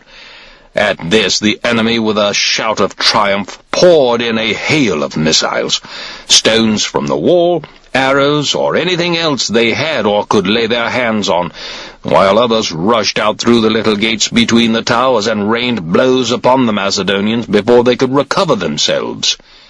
At this juncture, Alexander sent Alcetus with his battalion to pick up the wounded, and to recall the men who were still engaged. On the fourth day of the battle, the procedure was repeated. Another engine was brought into action, and another bridge laid. So long as their chief survived, the Indians fought with great courage. But when he was killed by a missile from a catapult, what with their own losses in the 4 days' continuous siege, and the large numbers of men wounded or put out of action, they sent to Alexander to ask for a truce. For him it was a pleasure to save the lives of such brave men, and he agreed with the Indian mercenaries that they should serve under himself as a part of his own army. These troops accordingly marched with their arms out of the town, and went into camp by themselves on a hill facing the Macedonian position. Their intention was not what Alexander expected, for having no desire to fight against other Indians, they meant to desert under cover of night and disperse to their homes. Their purpose, however, was reported to Alexander, and that same night he stationed his whole force in a ring round the hill, caught the Indians in a trap, and butchered them. He then seized the town, now undefended. Asakinas's mother and daughter were among the prisoners. During the operation as a whole, Alexander's losses amounted to about 25 men. From Massaga, Alexander sent Chinas to Bazira, on the supposition that the people of that town, when they learned of the fate of Massaga, would surrender to him. At the same time, Attalus, Alcetus, and Demetrius, the cavalry commander, were dispatched to Ora, with instructions to blockade it with a ring wall pending his own arrival. The Indians in Ora made a sally against Alcetus's troops, but were repulsed without difficulty, and forced to withdraw within the wall again. At Bazira, meanwhile, Chinas was unsuccessful. The natives there were encouraged to resist by the natural strength of the town's position. It stood very high and was well fortified on every side, and showed no sign of surrender. Alexander started for Basira as soon as he learned of this check. He was diverted, however, by a further report that some of the Indians of the neighborhood, upon instructions from Abasaris, were preparing to make their way secretly into Ora. So he made Ora his first objective, sending an order to Quinas to construct a blockhouse outside Basira, garrison it sufficiently to prevent the people of the town from making free use of the surrounding country, and then join him with the remainder of his troops. When the Indians in Basira saw the greater part of Quinas's forces moving off, they were not unnaturally contemptuous. The Macedonians, evidently, were no match for them. So out they all came, and a brisk engagement ensued. During the course of it, about 500 of the Indians were killed, and more than 70 captured. The remainder withdrew within the town. After this incident, the garrison of the blockhouse took still stronger measures to bar access to the surrounding country. The siege of Ora gave Alexander very little trouble. In fact, he took the place at the first assault, including the elephants which had been left there. The news from Ora soon persuaded the Indians at Basira that their position was hopeless. At midnight they abandoned the town. The other Indians of the district all followed their example. Without exception they left their towns and fled for refuge to what was known as the Rock of Aornos. This rock is a really tremendous thing, and the story goes that Heracles himself, the son of Zeus, was unable to capture it. Personally, of course, I should not like to state categorically that the Theban, or the Tyrian, or the Egyptian Heracles did in fact go to India. I incline to fancy that he did not, for it seems to me that people like to make difficulties look much more difficult than they really are, and to this end start a legend about Heracles' failure to overcome them. That, at any rate, is my opinion about this rock. The name of Heracles was introduced simply to make the story more impressive. The circumference of Aornos is said to be about 25 miles, and its height, not including the peaks, nearly 8,000 feet. There is only one way up it, a difficult path hewn from the rock. On the summit there is an abundant supply of pure water from a spring. It comes streaming out, and also woodland, and enough good arable land to keep 1,000 men busy. The description of this remarkable place awakened in Alexander a passionate desire to capture it, and the story about Heracles was not the least of his incentives. Ora and Massaga he converted into blockhouses for keeping order in the neighborhood. Basira was fully fortified. Hephaestion and Perdiccas, having fortified and garrisoned another town, called Orubatis, started for the Indus, where they set about the construction of the bridge according to Alexander's orders. Nicanor, one of the companions, was appointed governor of the territory west of the Indus. On his march to Aornos, Alexander started in the direction of the Indus. The town of Pusilautis, which stood not far from the river, he took over by surrender, and garrisoned with Macedonian troops under the command of Philip. A number of other small places on the river also fell into his hands. He was accompanied on his march by the chiefs of the district, Cophias and Asagites. Arrived at Imbolima, a town close to Aornos, he detached a portion of his forces under the command of Craterus, with orders to lay in supplies of all kinds in sufficient quantity for a long period of time, as his intention was to use the town as a base from which he could, by a protracted siege, little by little break the resistance of the Indians on Aornos, should it prove impossible to take the rock by assault. Then, with the archers, the Agrianes, Kinos's battalion, the best armed and most active of the other infantry units, 200 companions and 100 mounted archers, he moved on towards the rock. Before the day was over, he halted in what he judged to be a convenient spot, and on the morrow advanced a little further, then halted again. While he waited there, some natives sought an interview with him. They put themselves into his hands, and then declared that they would guide him to the most vulnerable point of the rock, and from there he would be able to secure a valuable offensive position without difficulty. Alexander accepted the offer, and ordered Ptolemy, son of Lagus, of his personal guard, with the Agrianes, the other light-armed units, and a picked company of guards, to go with the guides, seize the position they mentioned, make sure to secure it strongly, and inform him by signal in the event of his success. The rough track made difficult going, but Ptolemy, unperceived by the enemy, reached the position and occupied it. He at once proceeded to secure it by a ditch and stockade, and raised a fire signal on an eminence where Alexander would be sure to see it. Alexander did see it, instantly, and on the following day began his own advance, but, meeting resistance from the enemy and great difficulty from the broken ground, achieved, for the time being, nothing. The Indians no sooner perceived that Alexander's offensive was getting nowhere than they turned their attention to Ptolemy. They moved to the attack, and there was a fierce struggle, the Indians doing all they could to tear down the stockade, while Ptolemy fought to maintain his hold. The weight of the Macedonian missiles overpowered the Indians, who at nightfall were forced to withdraw. Wishing to get a message through to Ptolemy, Alexander chose as his messenger one of the Indian deserters, a trustworthy fellow with the further recommendation of an intimate knowledge of the locality.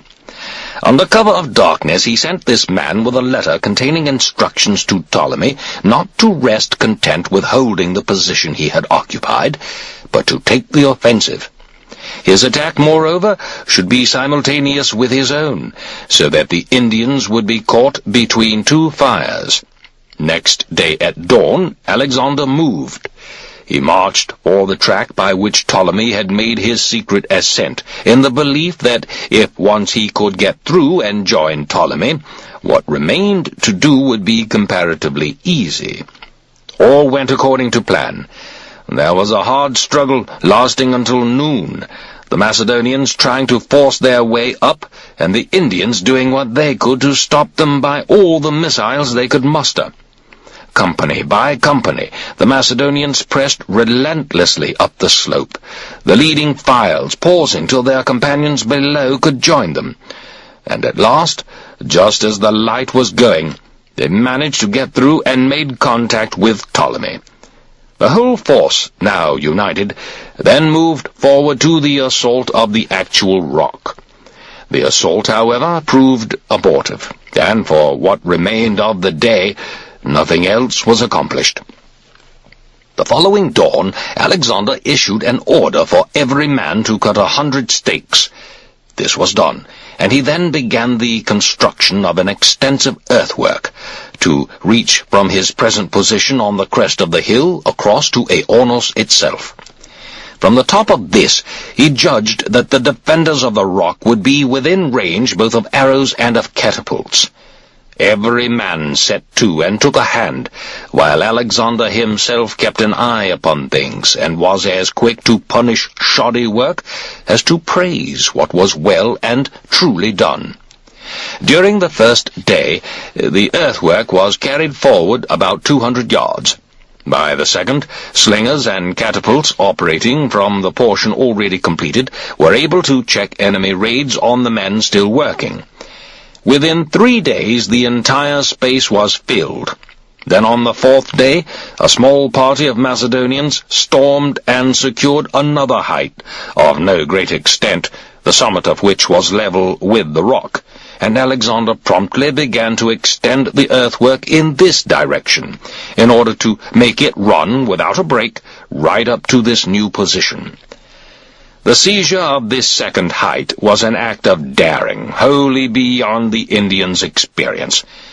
They were badly shaken, and when they saw the earthwork completed and continuous, they abandoned any further hope of resistance, and sent an offer to Alexander to surrender the rock upon terms. They expected to be able to protract the discussion of terms throughout the day, and their plan was to slip away during the night and disperse to their various homes. Alexander, however, was informed of their intention. Giving them plenty of time to get away and to remove the pickets which were stationed all round the rock, he waited till the actual withdrawal began, and then, with a party of 700 of the guards and his personal guard, moved forward to that part of the rock which was now undefended.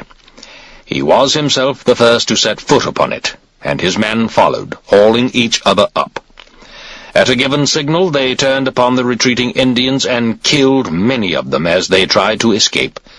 Others, in sudden desperation, flung themselves over the cliffs. Thus Alexander was left in possession of the rock which had baffled Heracles himself. Upon it he offered sacrifice, and then garrisoned it with troops under the command of Sisacotus, an Indian who some time previously had deserted to Bessus in Bactria, and had subsequently taken service under Alexander after his conquest of Bactria, and proved himself highly trustworthy. Leaving Aornos, Alexander entered the territory of the Assassinians on the strength of a report that Assacinus's brother, with his elephants and a large number of natives, proposed to defend themselves in the mountains there. The town of Dirta he found empty and abandoned, as was the country in the immediate neighborhood, and the day after his arrival there he detached Nearchus with the light-armed units, and the Agrianes, and Antiochus with his own regiment of guards, and 2 others, and sent them out to reconnoitre. Their orders were also to capture and question any natives they could lay hands on, and in particular to get what information they could about elephants, as this interested him more than anything. He now marched for the Indus. It was difficult country, and troops went on ahead to make a practicable route. A few natives were captured, and from them he learned that the Indians of the district had fled to Abasares, leaving their elephants where they were to feed by the river. He ordered the men to take him to the elephants. Many Indians hunt elephants, and Alexander greatly liked to have elephant hunters in his retinue. On this occasion, too, he went hunting with his guides. 2 of the beasts in the course of the hunt jumped over a cliff and were killed, but the rest were caught. They permitted riders to mount them and were attached to the army. There was a wood by the river, and as the timber was of good quality, Alexander had it felled and boats built. The boats were taken downriver to the bridge, the construction of which Hephaestion and Perdiccas had some time ago completed.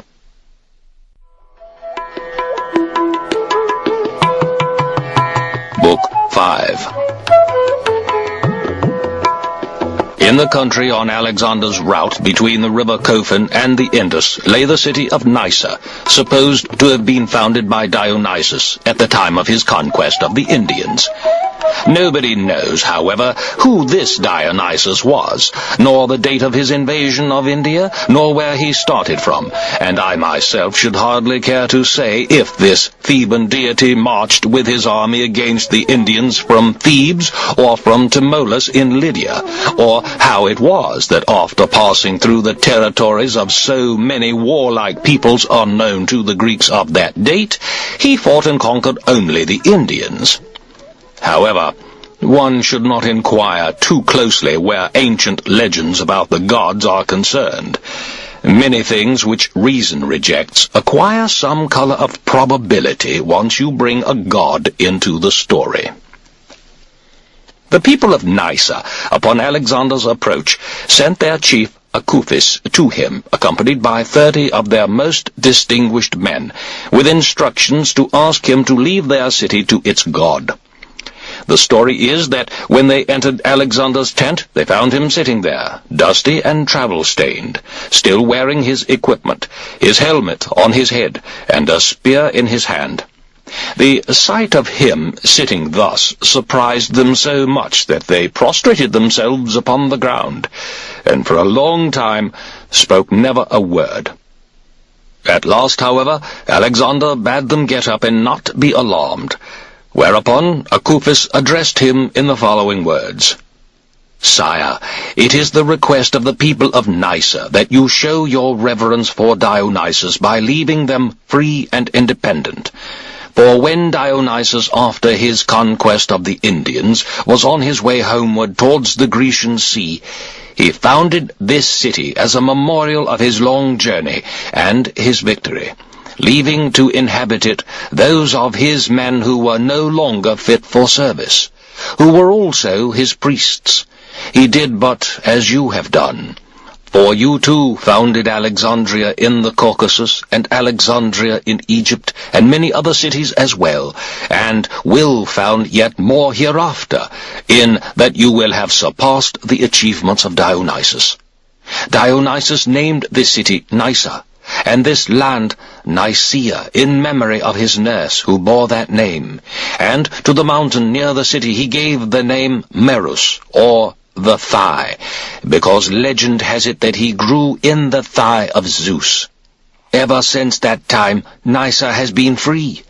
We who live in it have made our own laws, and obeyed them as good men should. If you wish for a proof that Dionysus was our founder, here it is. This is the only place in India where ivy grows." Alexander found what Akuphis said highly agreeable. He would have liked very much to believe the old tale about Dionysus's journey and his foundings of Nysa, for then he would have had the satisfaction of knowing that he had already penetrated as far as Dionysus did, and would presently advance yet further. He felt, moreover, that his Macedonian troops would consent to share his hardships a little longer, if they knew they were in competition with Dionysus. Accordingly, he granted to the people of Nysa the continuance of their freedom and autonomy. He inquired about the nature of their institutions, and on being told that the government was aristocratic in form, he expressed approval and asked that 300 of their mounted troops should be sent to join him, together with 100 men chosen from the most distinguished in the governing class, which also happened to consist of 300 men. Akuphis, whom Alexander appointed governor of Nicaea, was to select them. Akuphis is said to have smiled at this request, and on being asked by Alexander what it was that amused him, the story goes that he replied, "But how, my lord, do you suppose that a city can lose 100 good men and still be well governed? If you have our interest at heart, we will indeed send for the 300 cavalrymen, and more if you want them. But instead of the 100 able and distinguished citizens whom you ask me to select, take, I beg you, double the number of the inferior sort, so that when you come again to visit us, you may find us well governed, as we are now." Alexander acceded to the request, which he thought a sensible one. He repeated his order that Akuphis should send the cavalrymen to accompany him, but neither the select 100 nor any substitutes for them. Akuphis, however, sent him his son and grandson. There was a certain spot which the people of Nysa were very proud of because of its connections with Dionysus. Alexander was extremely anxious to visit it. He longed to go with the companion cavalry and his guard of infantry to Mount Merus, and see with his own eyes the ivy and laurel which grew there in such abundance, the groves of various trees which covered it, and the dense woodland full of game of all kinds for hunting. Accordingly they went, and the Macedonians were delighted with the ivy, which they had not seen for so long. There is none in India elsewhere, not even in districts where the vine grows. and at once eagerly set themselves to make wreaths of it, which they put on their heads, while they sang songs of praise to Dionysus, and called upon him by his many names. Alexander offered sacrifice on the sacred spot, and made merry with his friends. And there is a story, which you may believe if you like, that a number of distinguished Macedonian officers, once the ivy crown was on their heads and the god invoked, were possessed by his spirit, and with cries of "Oi, oi!" lost their wits in the true Bacchic frenzy. These tales, however, you may believe or not, as you think fit. Personally, I do not completely accept the view of Eratosthenes of Cyrene, who tells us that everything attributed by the Macedonians to the divine influence was grossly exaggerated in order to please Alexander. For instance, there is the case of the cave in the territory of the Parapamisadi.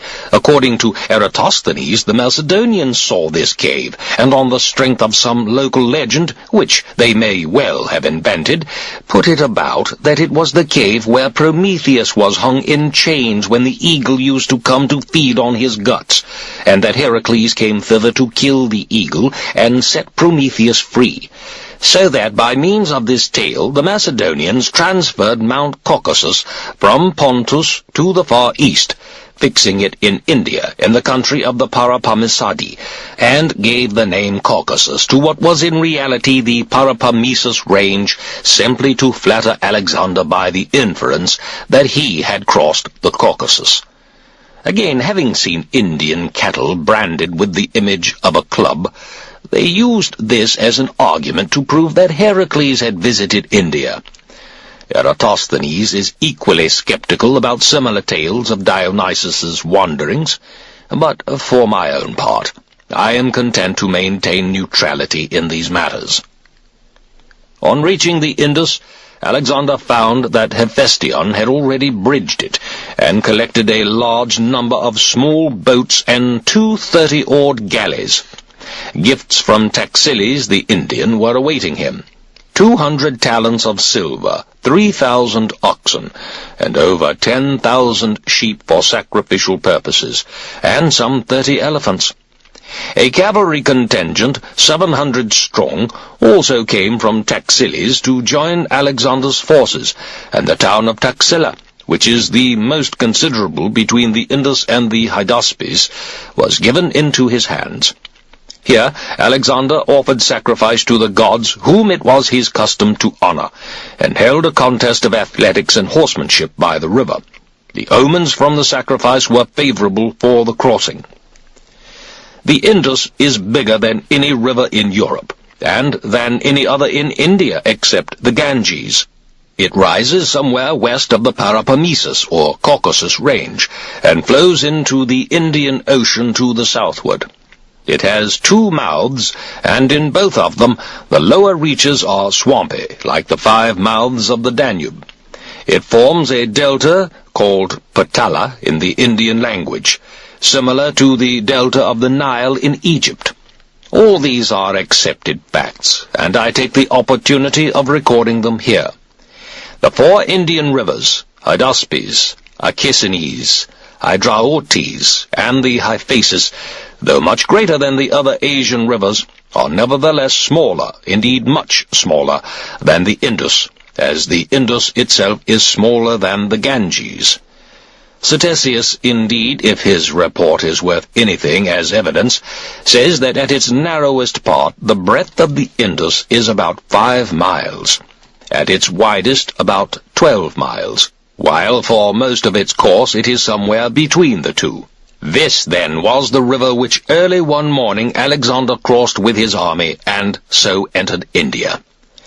I have not included in this book an account of the Indian way of life, or any description of the strange animals to be found, or of the variety and size of the fish and other aquatic creatures in the Indus, the Hydaspes, the Ganges, and elsewhere. Nor have I mentioned gold-mining ants and gold-guarding griffins, and other queer things which people have invented rather for diversion than as serious history, in the belief that none of the absurd stories they tell about India are likely to be brought to the test of truth. Actually, however, most of these fables were indeed proved or disproved by Alexander and his men, except in a few cases where they themselves were guilty of invention. They proved, for instance, that the Indians have no gold, at any rate the very considerable section of them which Alexander visited in the course of his campaign, and that their domestic arrangements are far from luxurious. The men are taller than any other Asiatics, most of them being over 7 feet, or not much less. They are darker skinned than any other race except the Ethiopians, and the finest fighters to be found anywhere in Asia at that time. I cannot satisfactorily compare them with the ancient Persians who marched with Cyrus, son of Cambyses, when he wrested the sovereignty of Asia from the Medes and established his control either by force or by consent over so many other peoples as well. For the Persians at that period of their history were a poor nation, and lived in a harsh land, and their way of life was as near as may be to the stern discipline of Sparta. Nor can I make any certain inference from the Persian disaster in Scythia, not knowing if the cause of it was the unfavorable nature of the ground where the battle was fought, or some mistake made by Cyrus, or the actual military inferiority of the Persian soldiers to the Scythians of those parts. However, about India it is my intention to write a special account, based on the most reliable reports from Alexander's expedition and the discoveries of Nearchus, who sailed along the northern coast of the Indian Ocean, and including facts recorded by the two distinguished writers, Megasthenes and Eratosthenes. My account will cover the Indian way of life, any strange creatures to be found in the country, and the actual coastal voyage in the Southern Ocean. For the present I must be content with what I have felt to be adequate simply for the illustration of Alexander's achievements, namely, that the boundary of Asia is the Taurus Range, beginning at Mycale opposite the island of Samos, running north of Pamphylia and Cilicia, and thence to Armenia, whence it continues by way of Parthia and Chorasmia to Media, and in Bactria joins the Parapamesos range. It was this latter range which Alexander's men called the Caucasus, apparently for the purpose of magnifying his achievement by the suggestion that he reached the further side of the Caucasus in his triumphant advance. It is possible, however, that there is no real break between this Indian Caucasus and the Scythian Caucasus, any more than there is between it and Taurus, and it is for that reason that I have already used the name Caucasus for it, and shall continue to do so. It runs down to the Indian Ocean. Thus all the important rivers of Asia rise either in the Taurus or in the Caucasus Mountains, some of them flowing north and entering either Lake Meotis or the so-called Hyrcanian Sea, itself a gulf of the ocean, others flowing south, such as the Euphrates, Tigris, Indus, Hydaspes, Acesines, Hydraortes, Hyphasis, and all the rest between these and the Ganges, which either empty themselves into the sea or disperse into swamp and disappear, as the Euphrates does.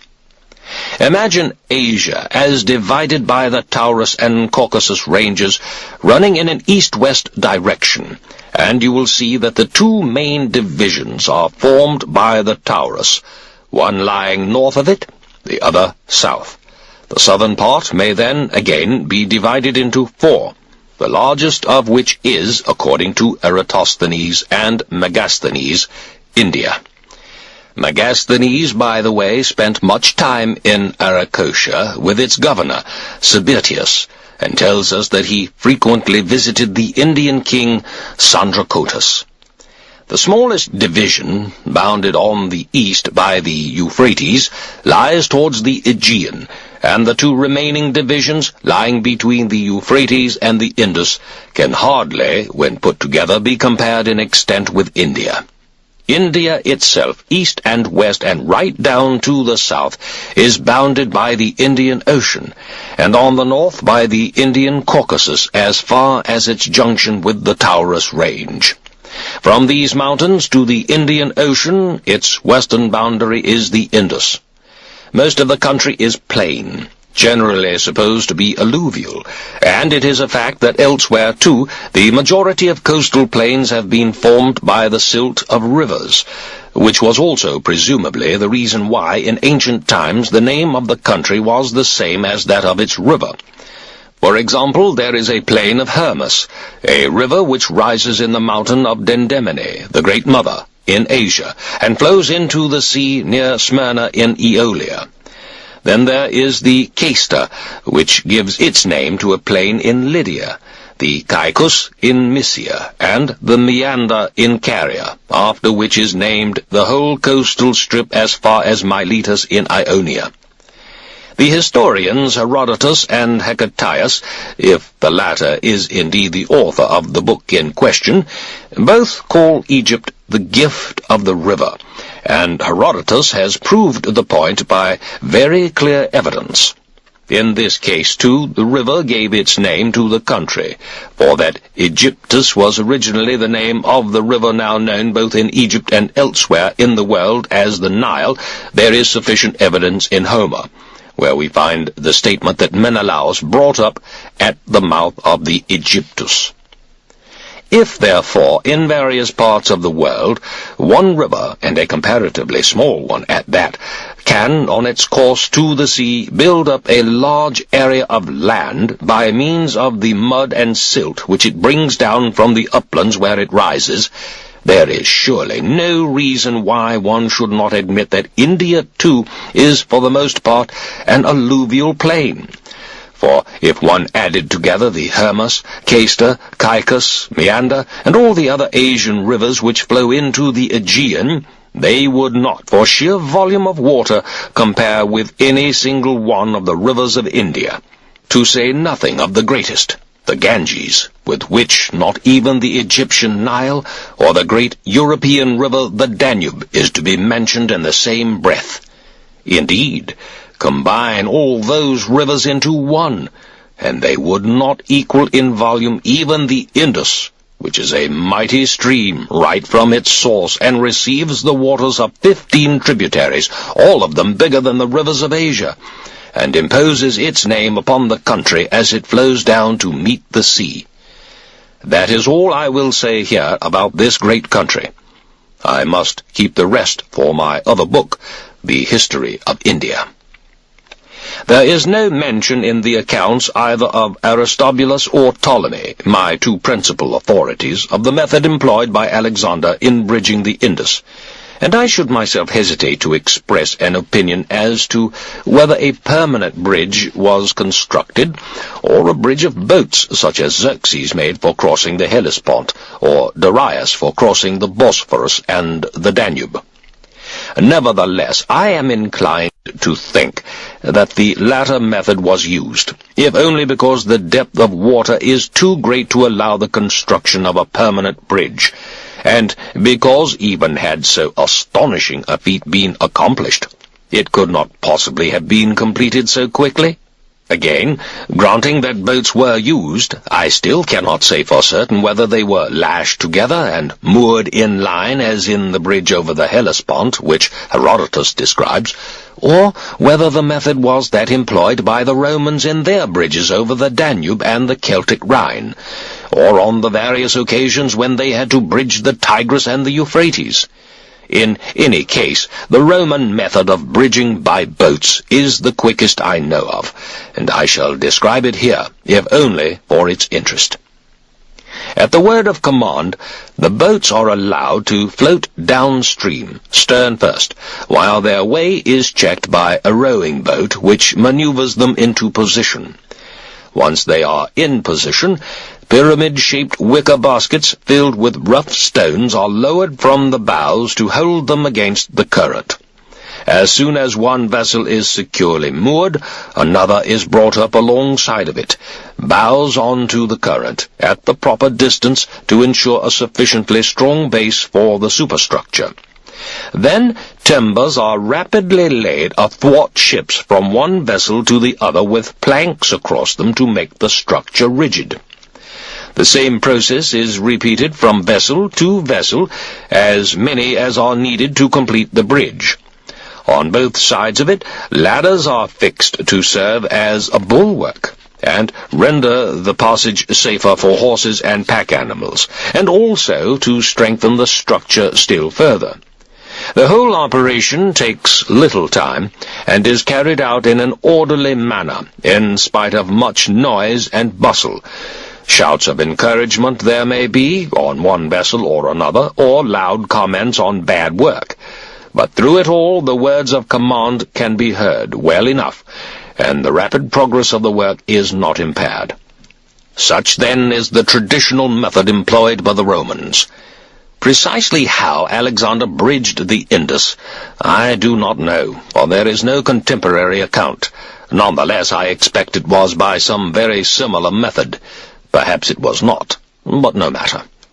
Once across the river, Alexander offered his customary sacrifice and continued his march to Taxila, a large and prosperous town, indeed the largest between the Indus and the Hydaspes. Here he was courteously received by Taxiles, the governor, and the Indians of the district, and he granted them, in return, as much of the territory bordering on their own as they asked for.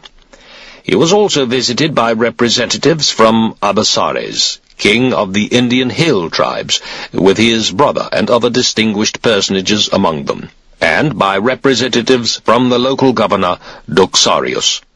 All of them brought presents. Here, as elsewhere, Alexander offered his usual sacrifices and held public games with contests in athletics and riding. Then, after appointing Philip, son of Machatus, as governor of this district, he proceeded to the Hydaspes, leaving in Taxila any men who were sick and unfit for service. News had already reached him that Porus, with all the troops he could muster, was on the other side of the Hydaspes, determined either to prevent his crossing or to attack him should he attempt it.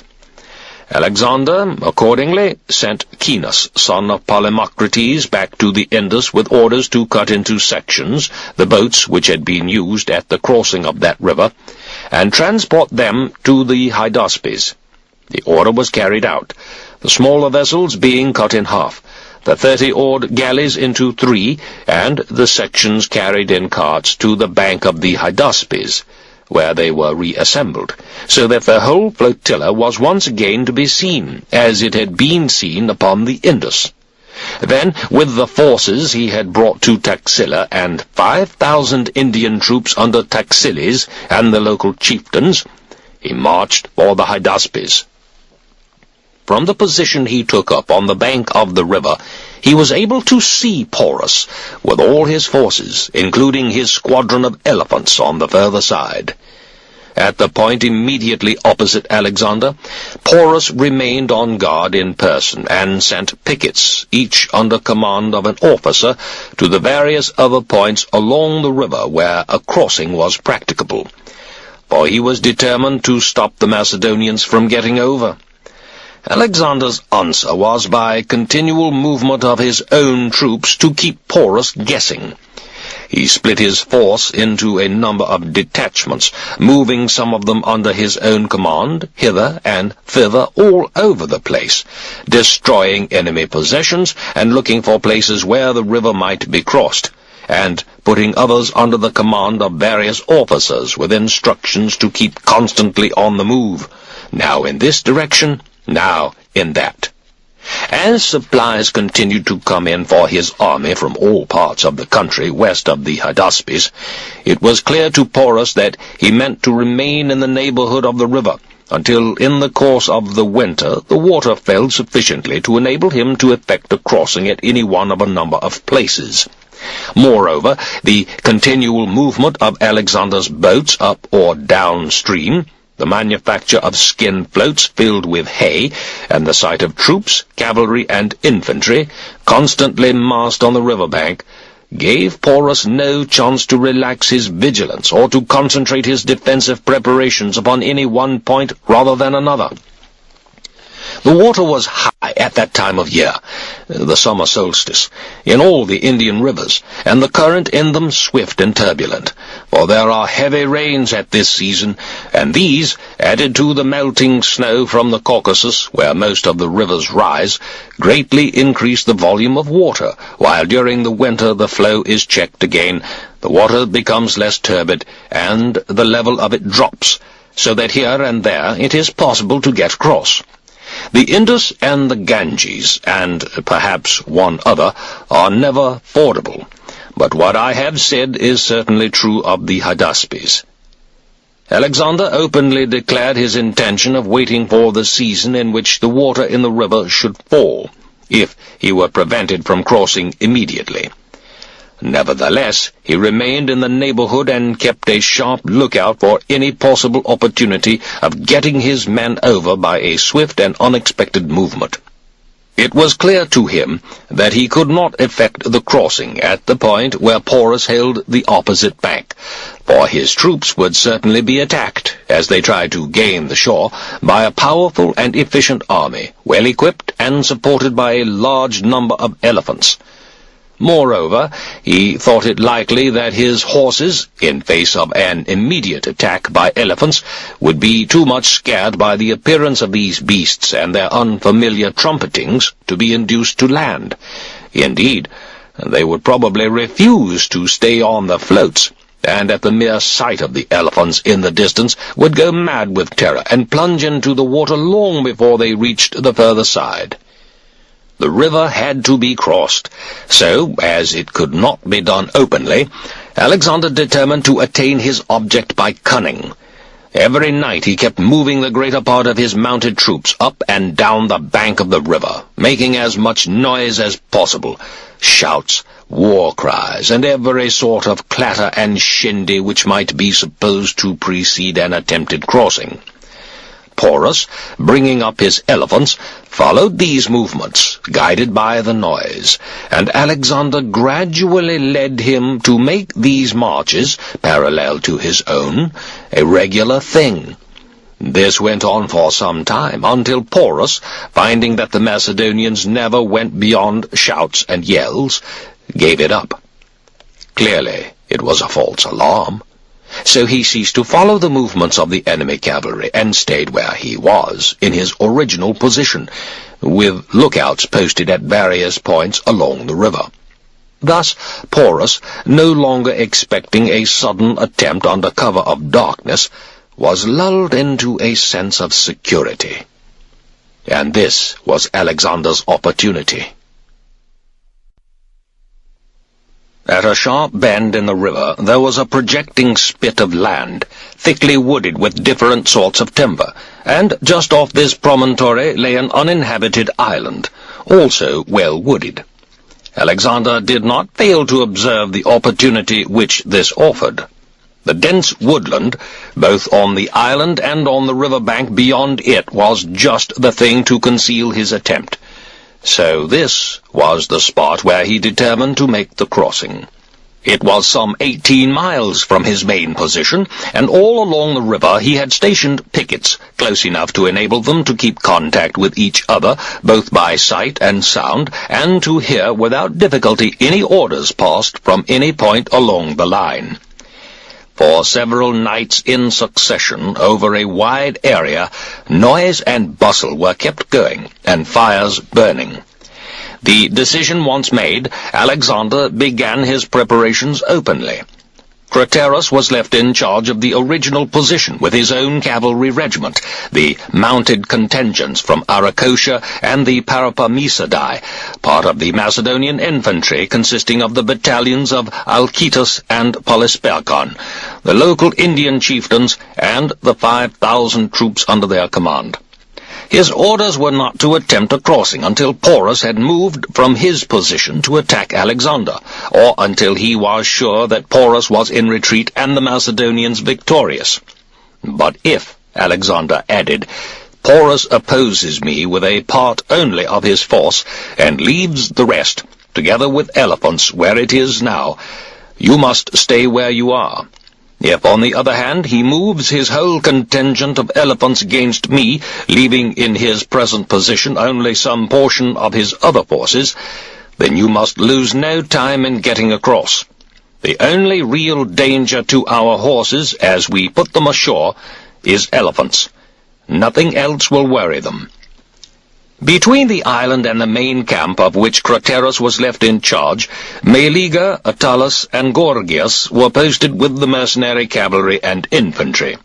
Their instructions, too, were to effect a crossing in sections as soon as they saw that the Indians were fairly engaged.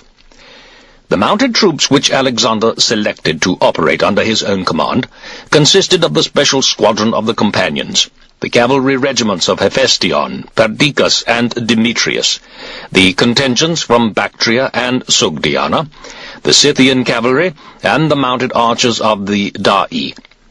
From the infantry units he chose the guards, the battalions of Clitus and Caenus, the archers, and the Agrianes. He took the precaution of moving at some distance from the river in order to conceal his march to the point where he proposed to cross, the island, namely, and the spit of land opposite to it. To this point the floats had already been conveyed some time previously, and now, under cover of darkness, they were filled with hay and carefully sewn up. During the night a deluge of rain helped to conceal the preparations for the coming attempt. The clatter of arms, shouted orders, and the commotion they caused could not be heard across the river through the noise of the storm, the claps of thunder. Besides the skin floats, most of the boats, including the 30-oared galleys, had already arrived. These had been cut into sections, and were now reassembled and concealed among the trees. Just before dawn the rain stopped, and the wind fell light. The mounted troops were embarked on the floats, the boats taking as many of the infantry as they would hold, and the crossing began, screened by the island, to prevent discovery by Porus's scouts before the island was passed, and the whole flotilla already near the opposite bank. Alexander himself crossed in one of the galleys with half of the guards, the remainder following in other galleys. He was accompanied by 3 officers of his personal guard, Ptolemy, Perdiccas, and Lysimachus, and by Seleucus, the Seleucus who afterwards became king. Once past the island, the approach to the river bank was in full view of the enemy patrols, who galloped off with all the speed their horses could muster to report to Porus.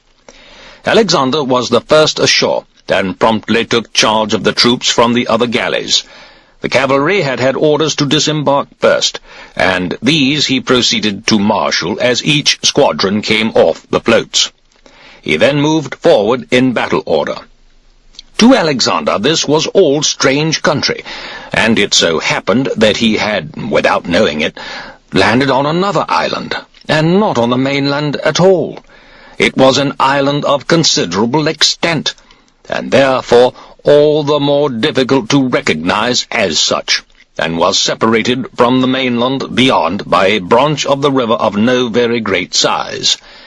Nevertheless, the torrential rain throughout the previous night had increased the volume of water, and the mounted troops were unable to find a practicable place for crossing.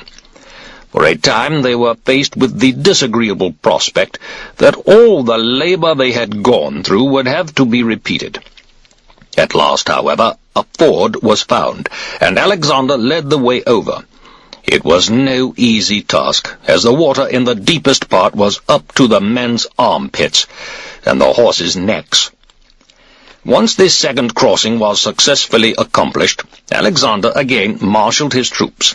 His royal squadron and the best of the other mounted regiments he brought round to the right wing, stationing the mounted archers in the van. In the rear of the cavalry he posted the royal regiment of guards under Seleucus, then the royal regiment of the heavy infantry, in close touch with the other guards' divisions, according to their precedence for that day.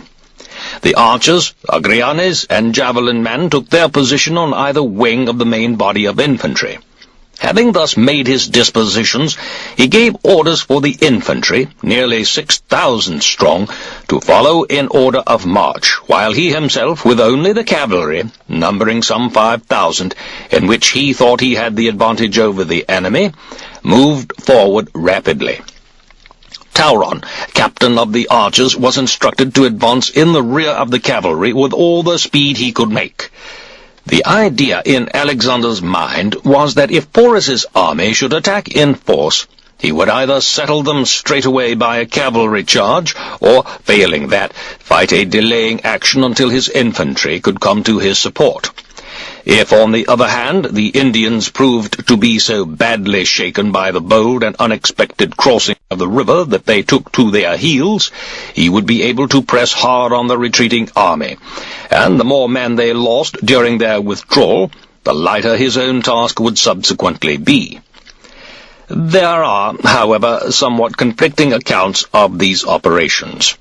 According to Aristobulus, Porus's son arrived on the scene with 60 chariots before Alexander effected his second crossing, from the island, that is, and in view of the fact that the crossing was no easy matter even without opposition, he might have prevented it altogether if his Indians had left their chariots and attacked on foot Alexander's leading troops as they were trying to get on shore. But in point of fact, he merely drove past and permitted Alexander to cross without molestation. Against this force, Alexander sent his mounted archers, and it was broken up without difficulty, many of the men being wounded. Other writers state that there was a fight at the actual landing between Alexander's cavalry and a force of Indians commanded by Porus's son, who was there ready to oppose them with superior numbers, and that in the course of the fighting he wounded Alexander with his own hand and struck the blow which killed his beloved horse Bucephalus. Ptolemy, son of Lagus, gives a different account, which I myself accept. According to him, Porus did, as other writers relate, send his son, but not with only 60 chariots, for it is hardly likely that, on a report from his scouts, that either Alexander himself, or, at any rate, some portion of his army had crossed the Hydaspes, he would have sent his own son to oppose the landing with so trivial a force, on the one hand, unnecessarily large for mere reconnaissance and unsuitably equipped for a rapid withdrawal, and on the other totally inadequate either to prevent a proposed crossing or to attack an enemy which had already succeeded in getting over. Ptolemy's actual statement is that Porus's son had with him 2,000 mounted troops and 120 chariots when he reached the spot. But Alexander had been too quick for him, and had already effected his final crossing from the island.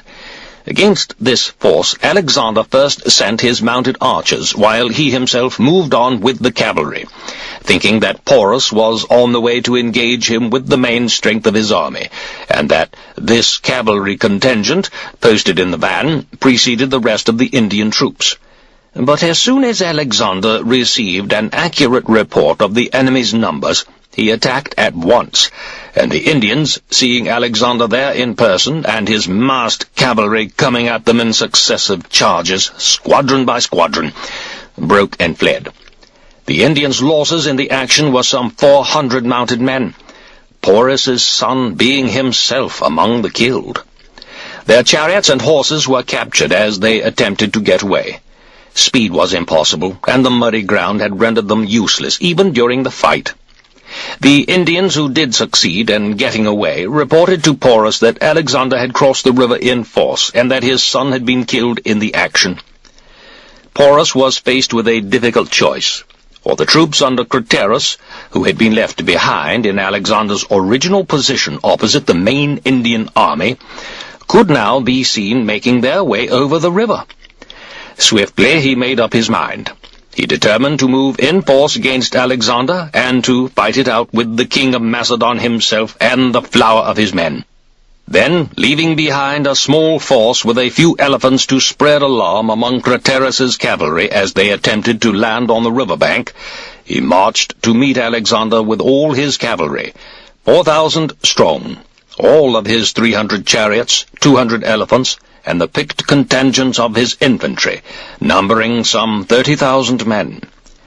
Much of the ground was deep in soft mud, so he continued his advance till he found a spot where the sandy soil offered a surface sufficiently firm and level for cavalry maneuver, and there made his dispositions. In the van he stationed his elephants at intervals of about 100 feet on a broad front, to form a screen for the whole body of the infantry, and to spread terror among the cavalry of Alexander. He did not expect that any enemy unit would venture to force a way through the gaps in the line of elephants, either on foot or on horseback. Terror would make the horses uncontrollable, and infantry units would be even less likely to make the attempt, as they would be met and checked by his own heavy infantry, and then destroyed by the elephants turning upon them and trampling them down. Behind the elephants were the foot soldiers, though not on a front of equal extent. The various units, forming a second line, were so disposed as to fill the intervals in the line of elephants. There was infantry on both wings as well, outflanking the elephants, and finally, on both flanks of the infantry were the mounted units, each with a screen of war chariots. Noting that the enemy was making his dispositions for battle, Alexander checked the advance of his cavalry to allow the infantry to come up with him. Regiment by regiment they made contact, moving swiftly until the whole force was again united. Alexander had no intention of making the fresh enemy troops a present of his own breathless and exhausted men, so he paused before advancing to the attack. Meanwhile, he kept his cavalry maneuvering up and down the line, while the infantry units were allowed to rest until they were once more in good heart for battle. Observation of the Indian dispositions decided him against attempting an assault upon their centre, where the heavy infantry was massed in the intervals of the protecting screen of elephants, and his reluctance to take this course was based precisely upon Porus's own calculations. Relying instead on his superiority in cavalry, he moved the major portion of his mounted troops towards the enemy's left wing, to make his assault in that sector. Caenus was sent over to the Indians' right with Demetrius's regiment and his own, his orders being that when the enemy moved their cavalry across to their left to counter the massed formations of the Macedonian mounted squadrons, he should hang on to their rear. The heavy infantry was put in charge of Seleucus, Antigones, and Tauron, with orders not to engage until it was evident that the Indians, both horse and foot, had been thrown into confusion by the Macedonian cavalry. Once the opposing armies were within range, Alexander launched his mounted archers, 1,000 strong, against the enemy's left wing, hoping to shake it by the hail of their arrows and the weight of their charge, and immediately afterwards himself advanced with the companions against the Indian left, intent upon making his assault while they were still reeling under the attack of the mounted archers, and before their cavalry could change formation from column into mass. The Indians, meanwhile, withdrew all the cavalry from other sections of their line, and moved it across to meet and counter Alexander's movement towards their flank, and it was not long before Caenus's men could be seen following, according to orders, close in their rear. The Indians were thereupon compelled to split their force into two. The larger section, containing the best troops, continued to proceed against Alexander, while the remainder wheeled about in order to deal with Caenus. This, of course, was disastrous not only to the effectiveness of the Indians' dispositions, but to their whole plan of battle. Alexander saw his chance, precisely at the moment when the enemy cavalry were changing direction. He attacked. The Indians did not even wait to receive his charge, but fell back in confusion upon the elephants, their impregnable fortress, or so they hoped. The elephant drivers forced their beasts to meet the opposing cavalry, while the Macedonian infantry, in its turn, advanced against them, shooting down the drivers and pouring in a hail of missiles from every side upon the elephants themselves. It was an odd bit of work, quite unlike any previous battle. The monster elephants plunged this way and that among the lines of infantry, dealing destruction in the solid mass of the Macedonian phalanx, while the Indian horsemen, seeing the infantry at one another's throats, wheeled to the assault of the Macedonian cavalry. Once again, however, the strength and experience of Alexander's mounted troops were too much for them, and they were forced back a second time on the elephants. During the action, all the Macedonian cavalry units had, by the exigencies of the fighting rather than deliberate orders, concentrated into a single body, and now its successive charges upon this sector or that inflicted heavy losses on the enemy.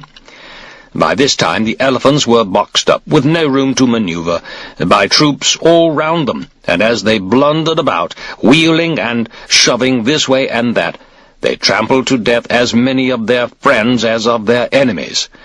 The result was that the Indian cavalry, jammed in around the elephants, and with no more space to maneuver than they had, suffered severely. Most of the elephant drivers had been shot. Many of the animals had themselves been wounded, while others, riderless and bewildered, ceased altogether to play their expected part, and, maddened by pain and fear, set indiscriminately upon friend and foe, thrusting, trampling, and spreading death before them.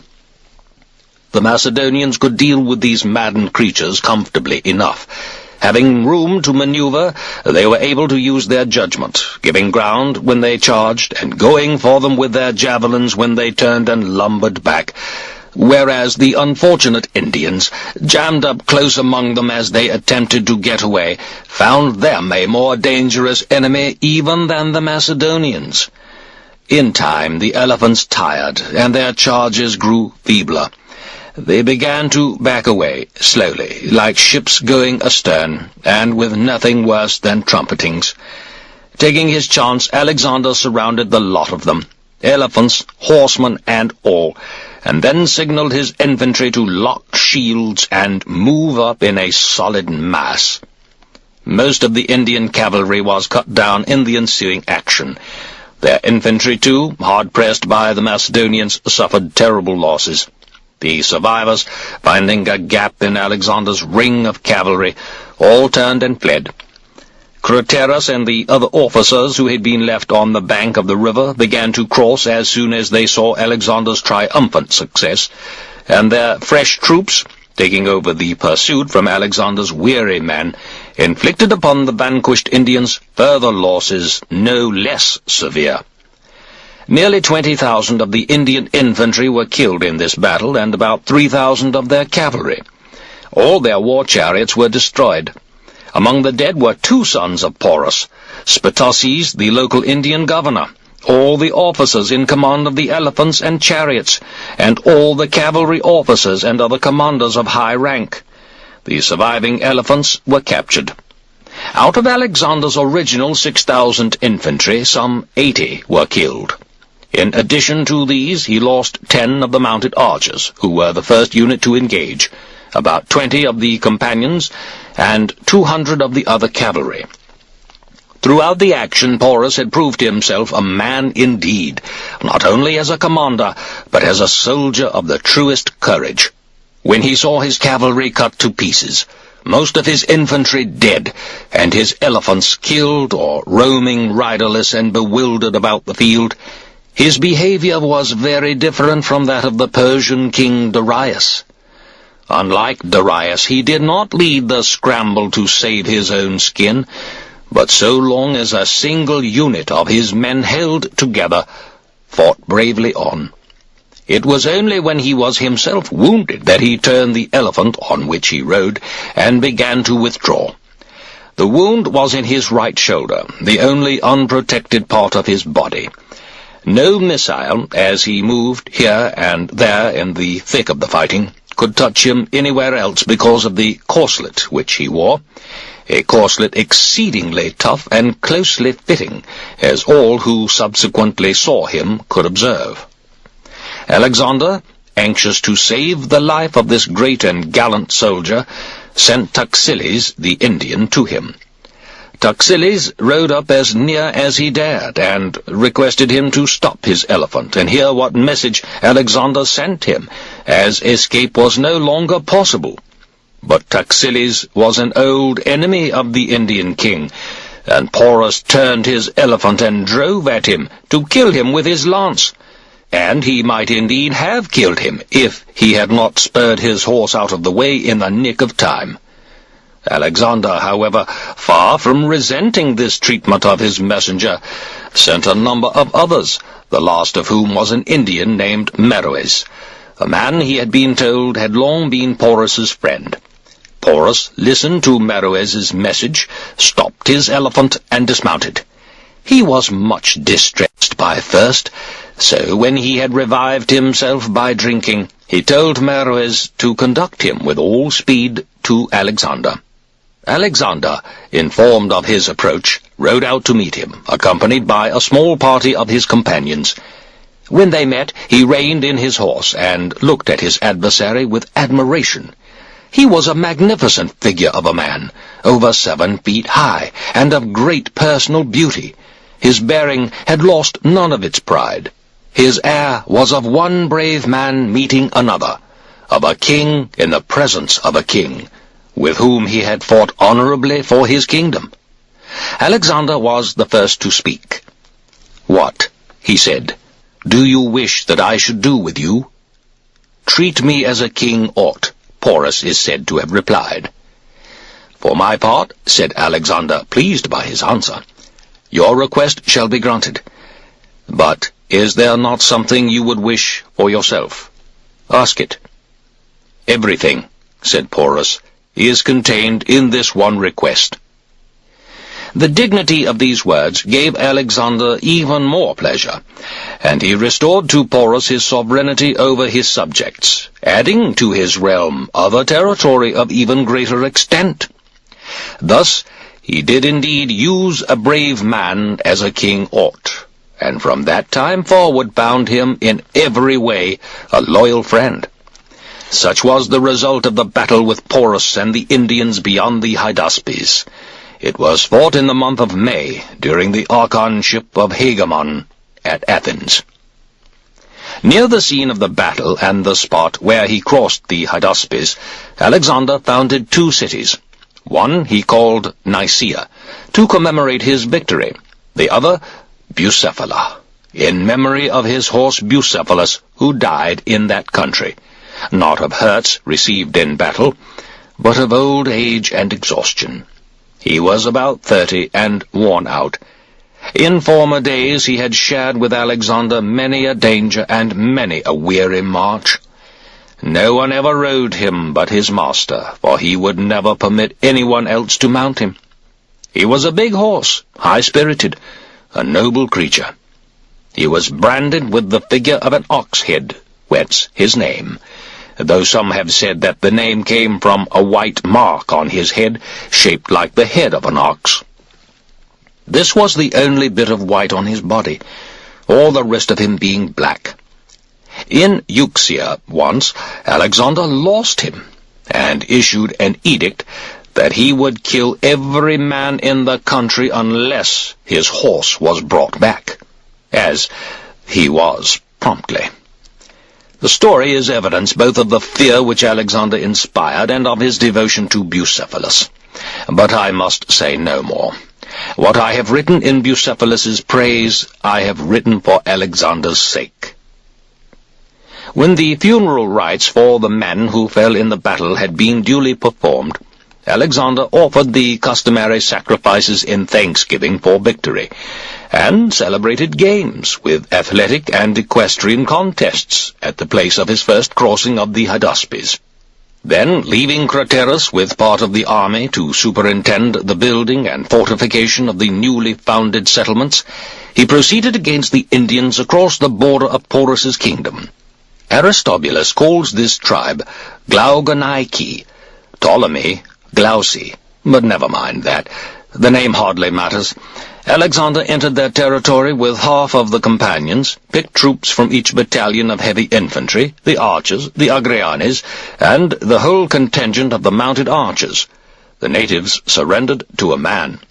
Some 37 towns were taken, the smallest having not less than 5,000 inhabitants, and many of them more than double that. A large number of villages hardly less populous also fell into Alexander's hands. All this territory he handed over to Porus. He also brought about reconciliation between Porus and Taxiles, and sent Taxiles back to his own people.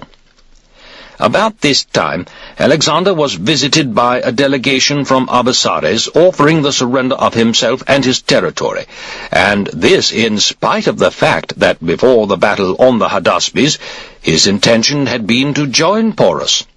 His own brother was now among the envoys, entrusted with a gift of money and 40 elephants for Alexander. The Free Indians also sent a delegation, and yet another came from a chieftain who also bore the name Porus. Alexander promptly sent for Abasares, adding a threat that, should he fail to appear, he would soon see the Macedonian army and its commander-in-chief in an unwelcome spot.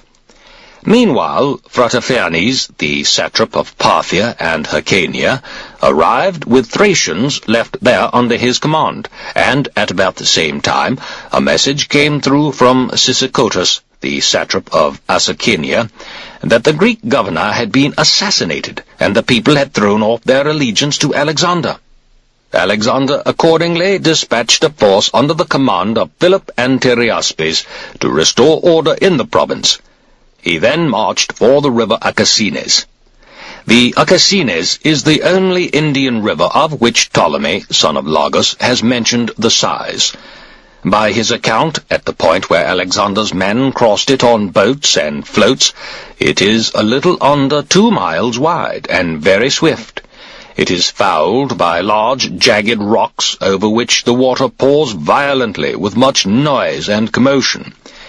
The floats go over easily enough, but of the boats a number came to grief, being swept onto the rocks, where they were broken up, and their occupants drowned.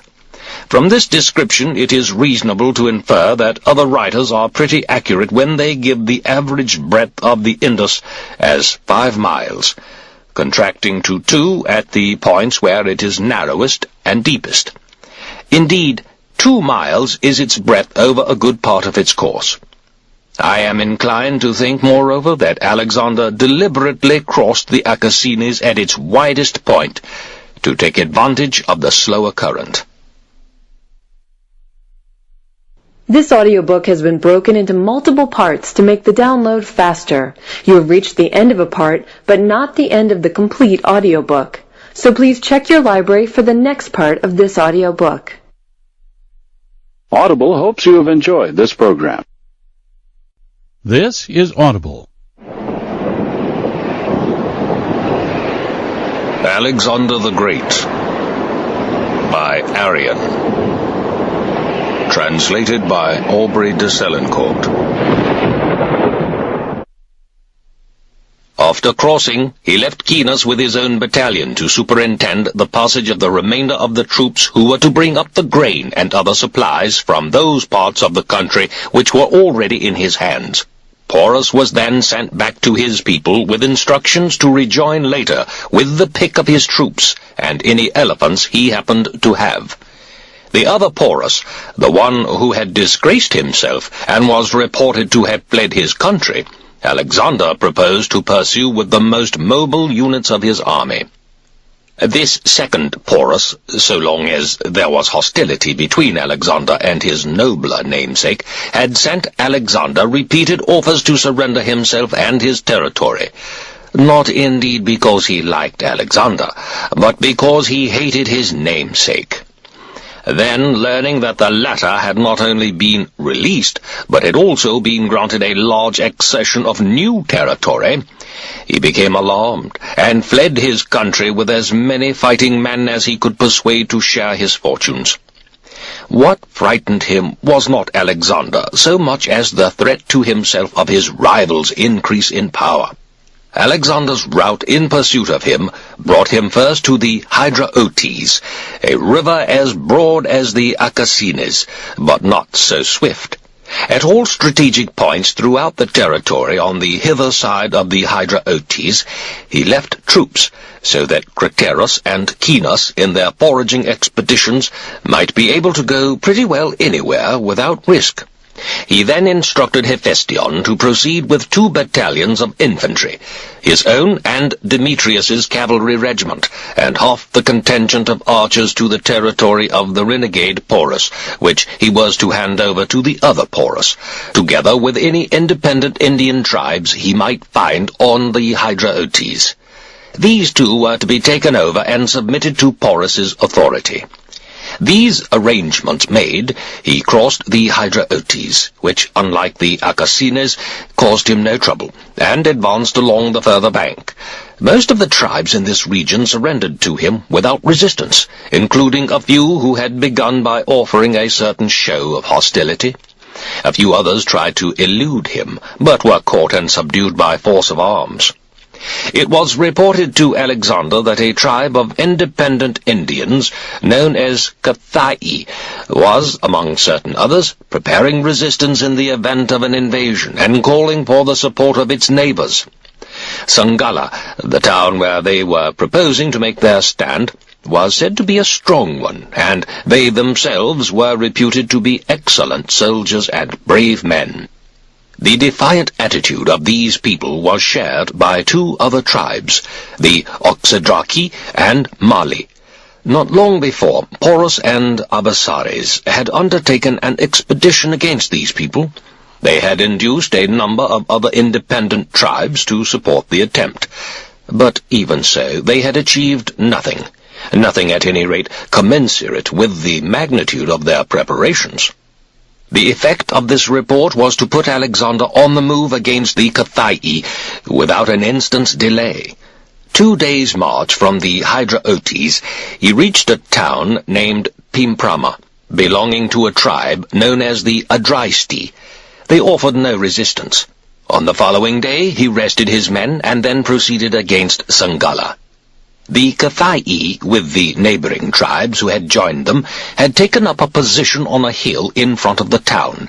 The hill was less steep in some places than in others, and all round it they had put carts to form a triple defensive ring, within which they lay encamped. Alexander modified his tactics to suit the circumstances.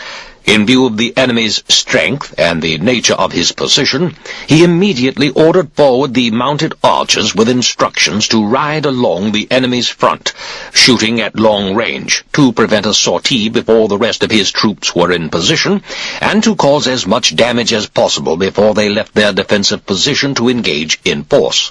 Meanwhile, he brought Clytus's mounted regiment and the special cavalry squadron round to the right wing of his army, with the guards and Agrianes in close touch, and on the left posted Perdiccas's cavalry regiment and the battalions of heavy infantry.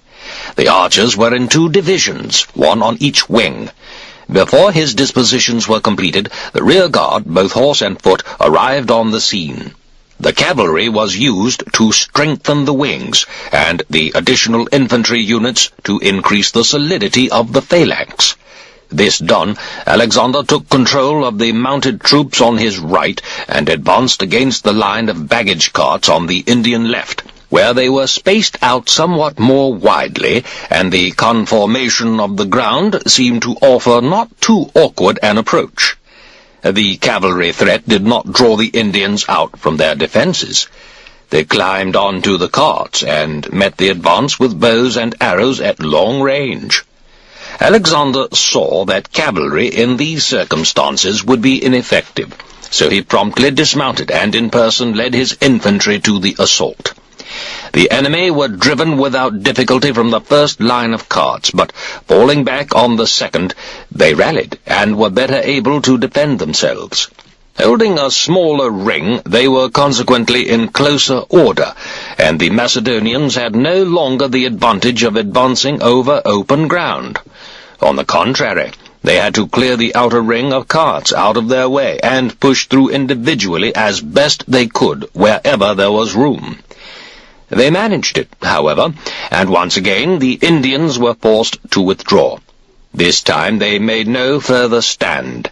Without attempting to hold the third line of carts, they hurriedly retreated and shut themselves up in the town. Alexander did not press his offensive any more that day. So far as he could, with the number of infantry troops at his disposal, he surrounded the town. But the extent of its defences was too great to allow a complete encirclement. At one point there was a break in the defences, and in front of this, at no great distance, was a lake. Round this lake, Alexander took the precaution of posting his mounted men, as the water was evidently shallow, and he guessed that the Indians, severely shaken as they were by their previous defeat, would attempt to get out of the town under cover of darkness. His guess proved right. About the second watch, most of them slipped out and fell into the arms of the cavalry patrols. Many were killed, and the rest, realizing that there were enemy patrols all round the lake, retired into the town again.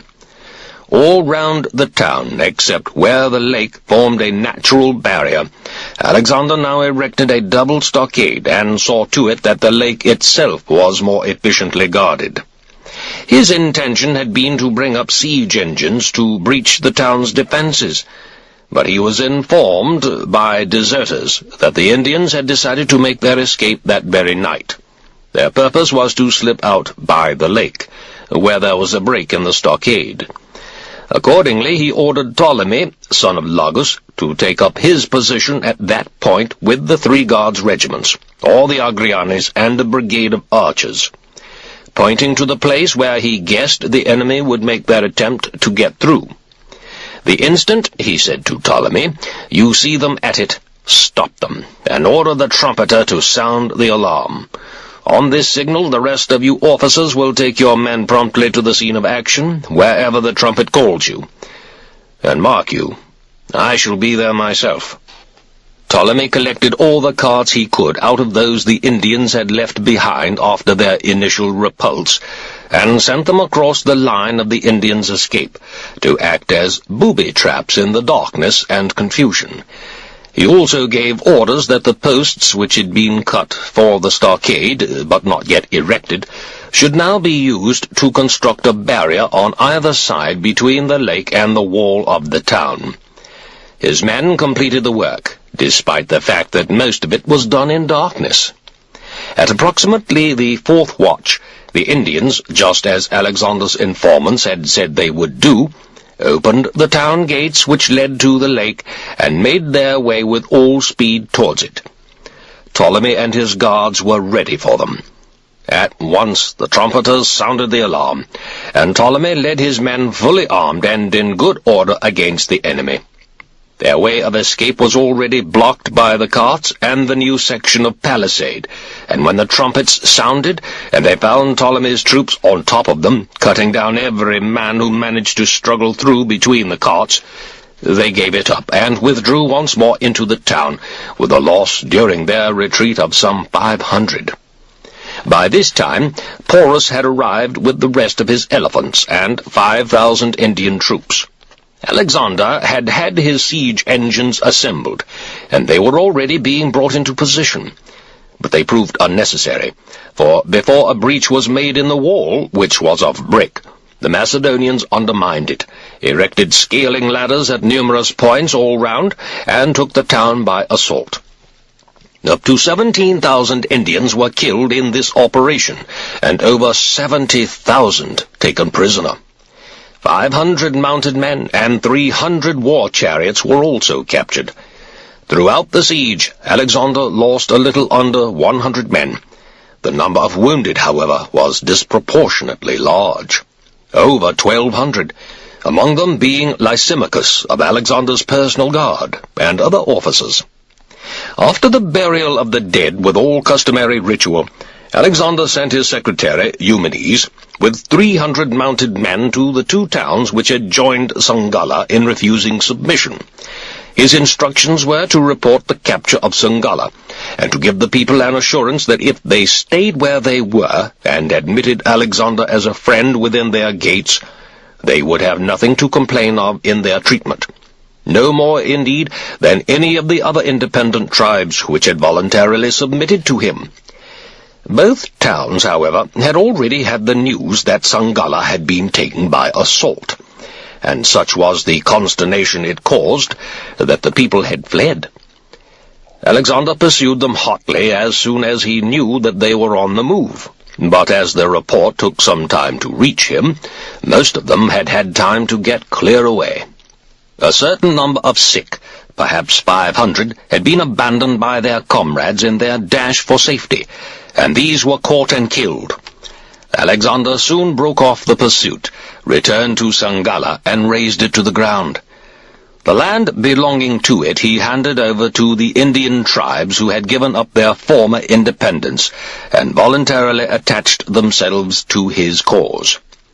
Porus was then sent with his troops to the towns which had surrendered, with orders to garrison them, and Alexander himself marched for the river Hyphasis, bent upon still further conquest.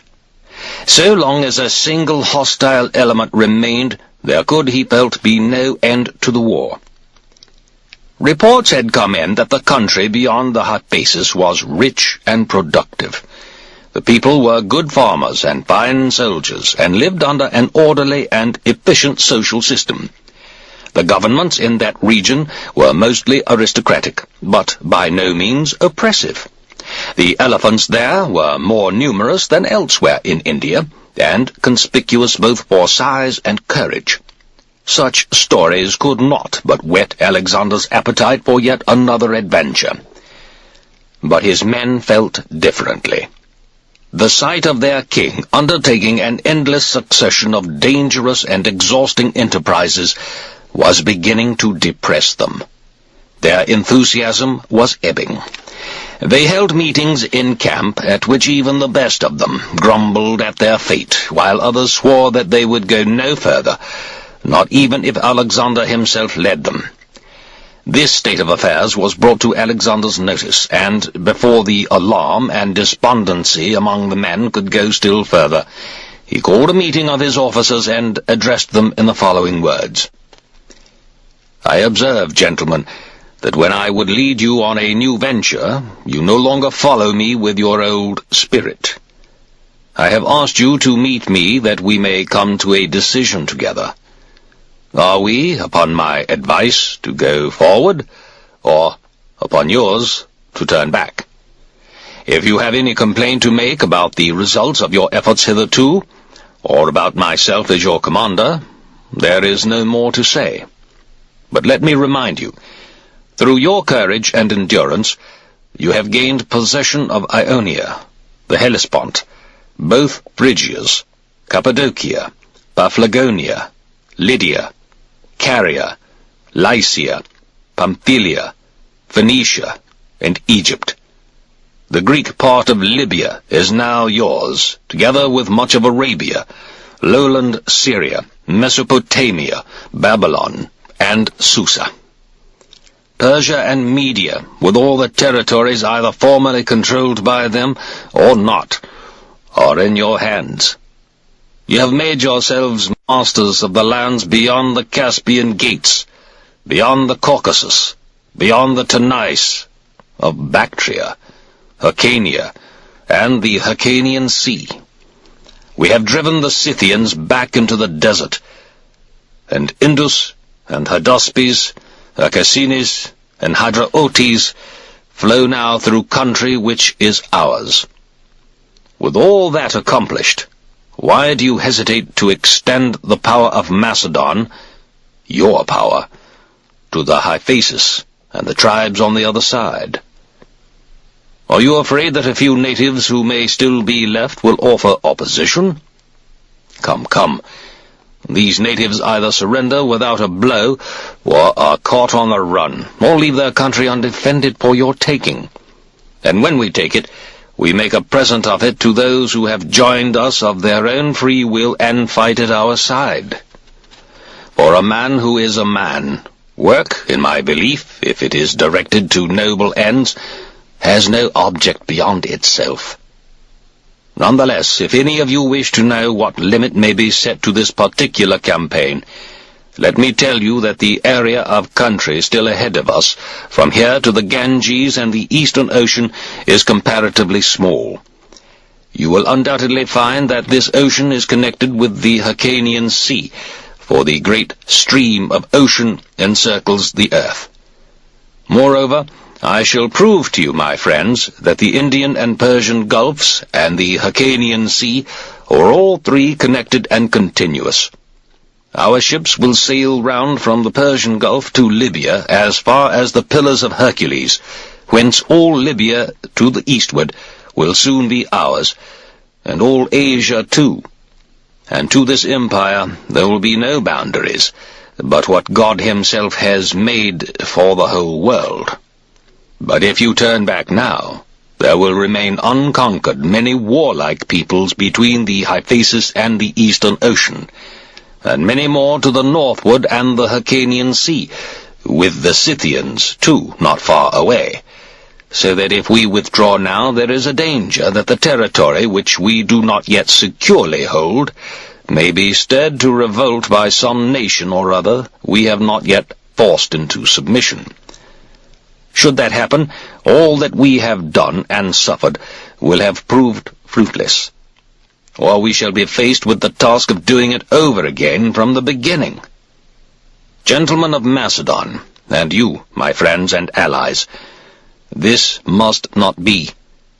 Stand firm, for well you know that hardship and danger are the price of glory, and that sweet is the savour of a life of courage and of deathless renown beyond the grave. Are you not aware that if Heracles, my ancestor, had gone no further than Tiryns or Argos, or even than the Peloponnese or Thebes, he could never have won the glory which changed him from a man into a god, actual or apparent? Even Dionysus, who is a god indeed, in a sense beyond what is applicable to Heracles, faced not a few laborious tasks. Yet we have done more. We have passed beyond Nysa, and we have taken the rock of Aotnos, which Heracles himself could not take. Come then, add the rest of Asia to what you already possess, a small addition to the great sum of your conquests. What great or noble work could we ourselves have achieved had we thought it enough, living at ease in Macedon, merely to guard our homes, accepting no burden beyond checking the encroachment of the Thracians on our borders, or the Illyrians and the Trebalians, or perhaps such Greeks as might prove a menace to our comfort? I could not have blamed you for being the first to lose heart if I, your commander, had not shared in your exhausting marches and your perilous campaigns. It would have been natural enough if you had done all the work merely for others to reap the reward, but it is not so. You and I, gentlemen, have shared the labor and shared the danger, and the rewards are for us all. The conquered territory belongs to you. From your ranks the governors of it are chosen. Already the greater part of its treasure passes into your hands, and when all Asia is overrun, then indeed I will go further than the mere satisfaction of your ambitions. The utmost hopes of riches or power which each one of you cherishes will be far surpassed, and whoever wishes to return home will be allowed to go, either with me or without me. I will make those who stay the envy of those who return." When Alexander ended, there was a long silence. The officers present were not willing to accept what he had said, yet no one liked to risk an unprepared reply.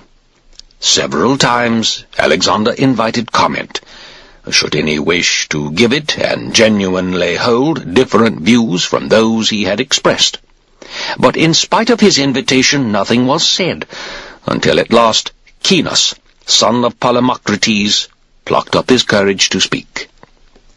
"Sir," he said, "we appreciate the fact that you do not demand from us unreasoning obedience.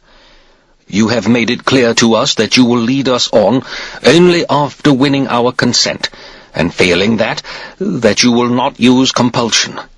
This being so, I do not propose to speak on behalf of the officers here assembled, as we, by virtue of our rank and authority, have already received the rewards of our services, and are naturally concerned more than the men are to further your interests. I shall speak, therefore, for the common soldiers, not by any means with the purpose of echoing their sentiments, but saying what I believe will tend to your present advantage and our future security. My age, the repute which, by your favour, I enjoy among my comrades, and the unhesitating courage I have hitherto displayed in all dangers and difficulties, give me the right to declare what I believe to be the soundest policy. Very well, then.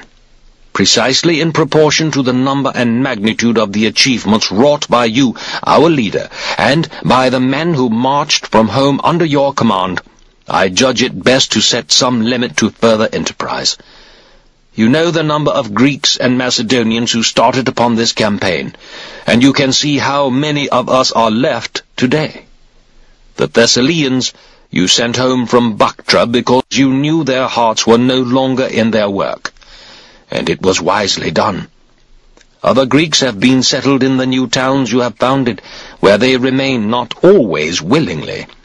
Others, again, together with our own Macedonians, continue to share with you the dangers and hardships of war, and of these some have been killed, some, disabled by wounds, have been left behind in various parts of Asia, and more still have died of sickness, so that only a few from that great army are left, a small remnant, broken in health, their old vigour and determination gone.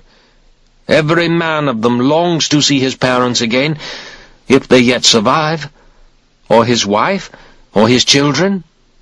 All are yearning for the familiar earth of home, hoping pardonably enough to live to revisit it, no longer in poverty and obscurity, but famous, and enriched by the treasure you have enabled them to win.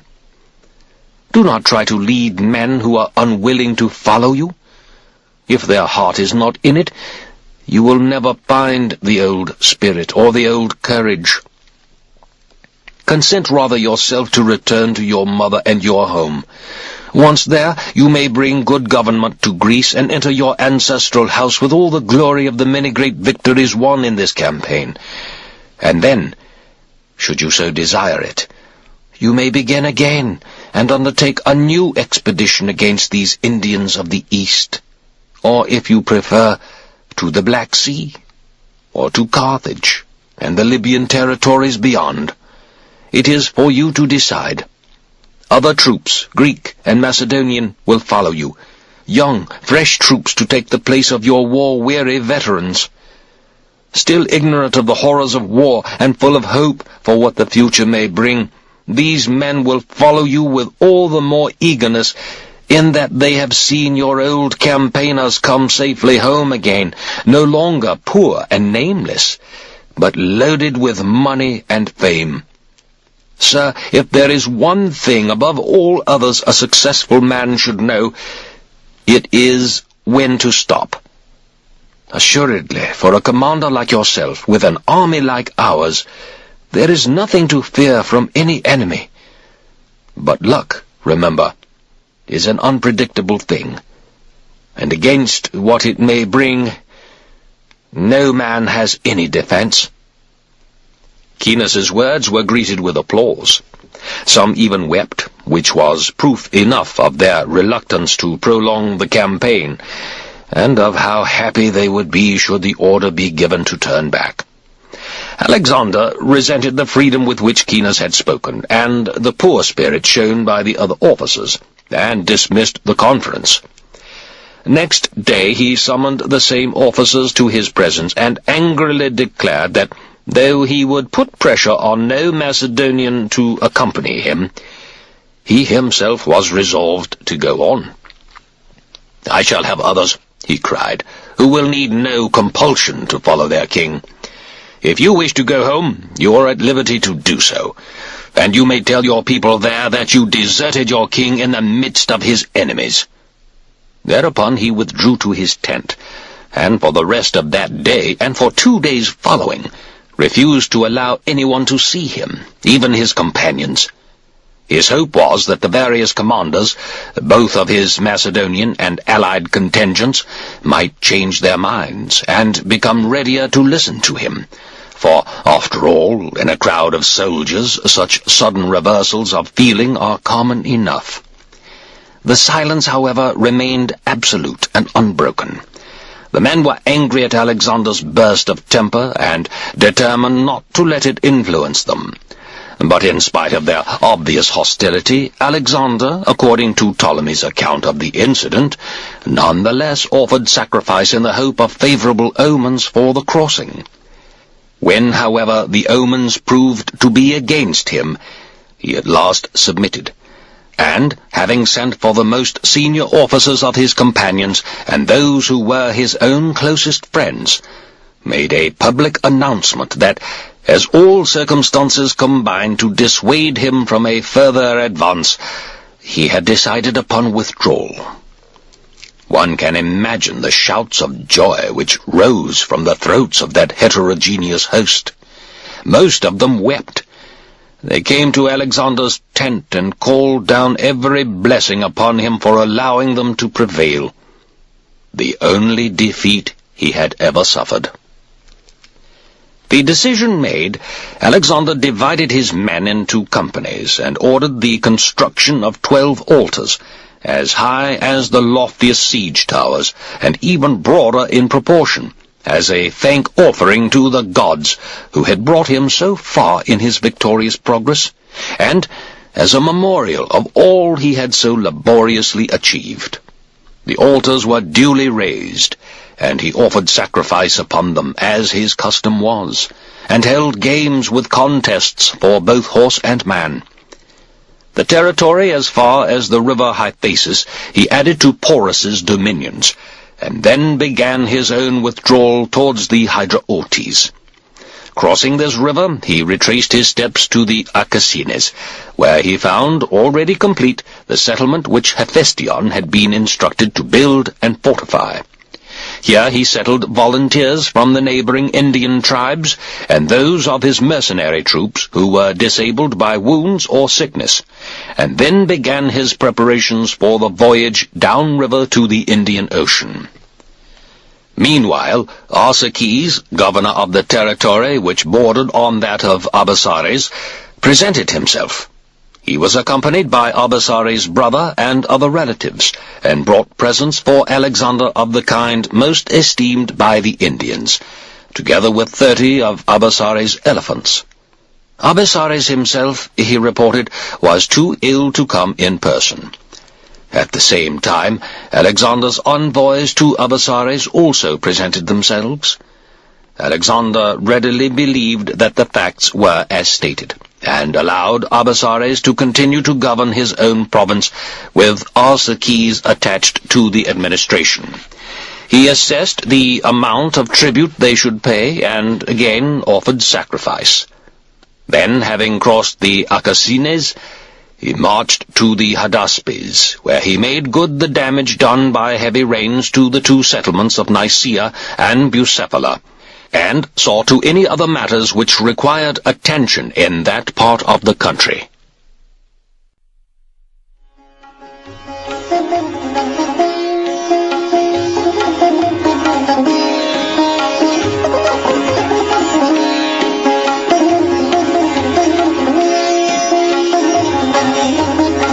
Book 6.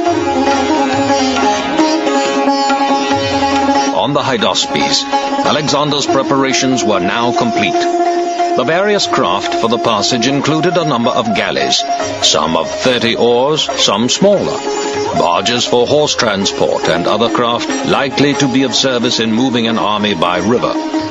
The decision was accordingly made to begin the voyage down the Hydaspes to the Indian Ocean. Alexander fancied at this time that he had discovered the source of the Nile, his reason being that he had, on a previous occasion, seen crocodiles in the Indus, and in no other river except the Nile, and had also observed a kind of bean like the Egyptian bean growing on the banks of the Acacenes, which, he was told, flowed into the Indus. His notion was that the Nile, under the name of Indus, rose somewhere in that part of India, and then flowed through a vast desert tract, where it lost its original name and received that of Nile from the Ethiopians and Egyptians at the point where it began to flow through inhabited country again, ultimately debouching into the Mediterranean. Homer, he remembered, called it Aegyptus, after the country through which it ran. Indeed, in a letter to Olympius on the subject of India, Alexander made a special point of mentioning his belief that he had found the source of the Nile, though in actual fact he based this important conclusion upon the slenderest evidence. Later he went more thoroughly into the question of the geography of the Indus, and learned from the natives that the Hydaspes ceases to be so named at its junction with the Acacenes, just as the latter does at its junction with the Indus, which in its turn flows out by 2 channels into the Indian Ocean, and has no connection with Egypt whatever. This information led him to cut out the passage about the Nile from his letter to his mother.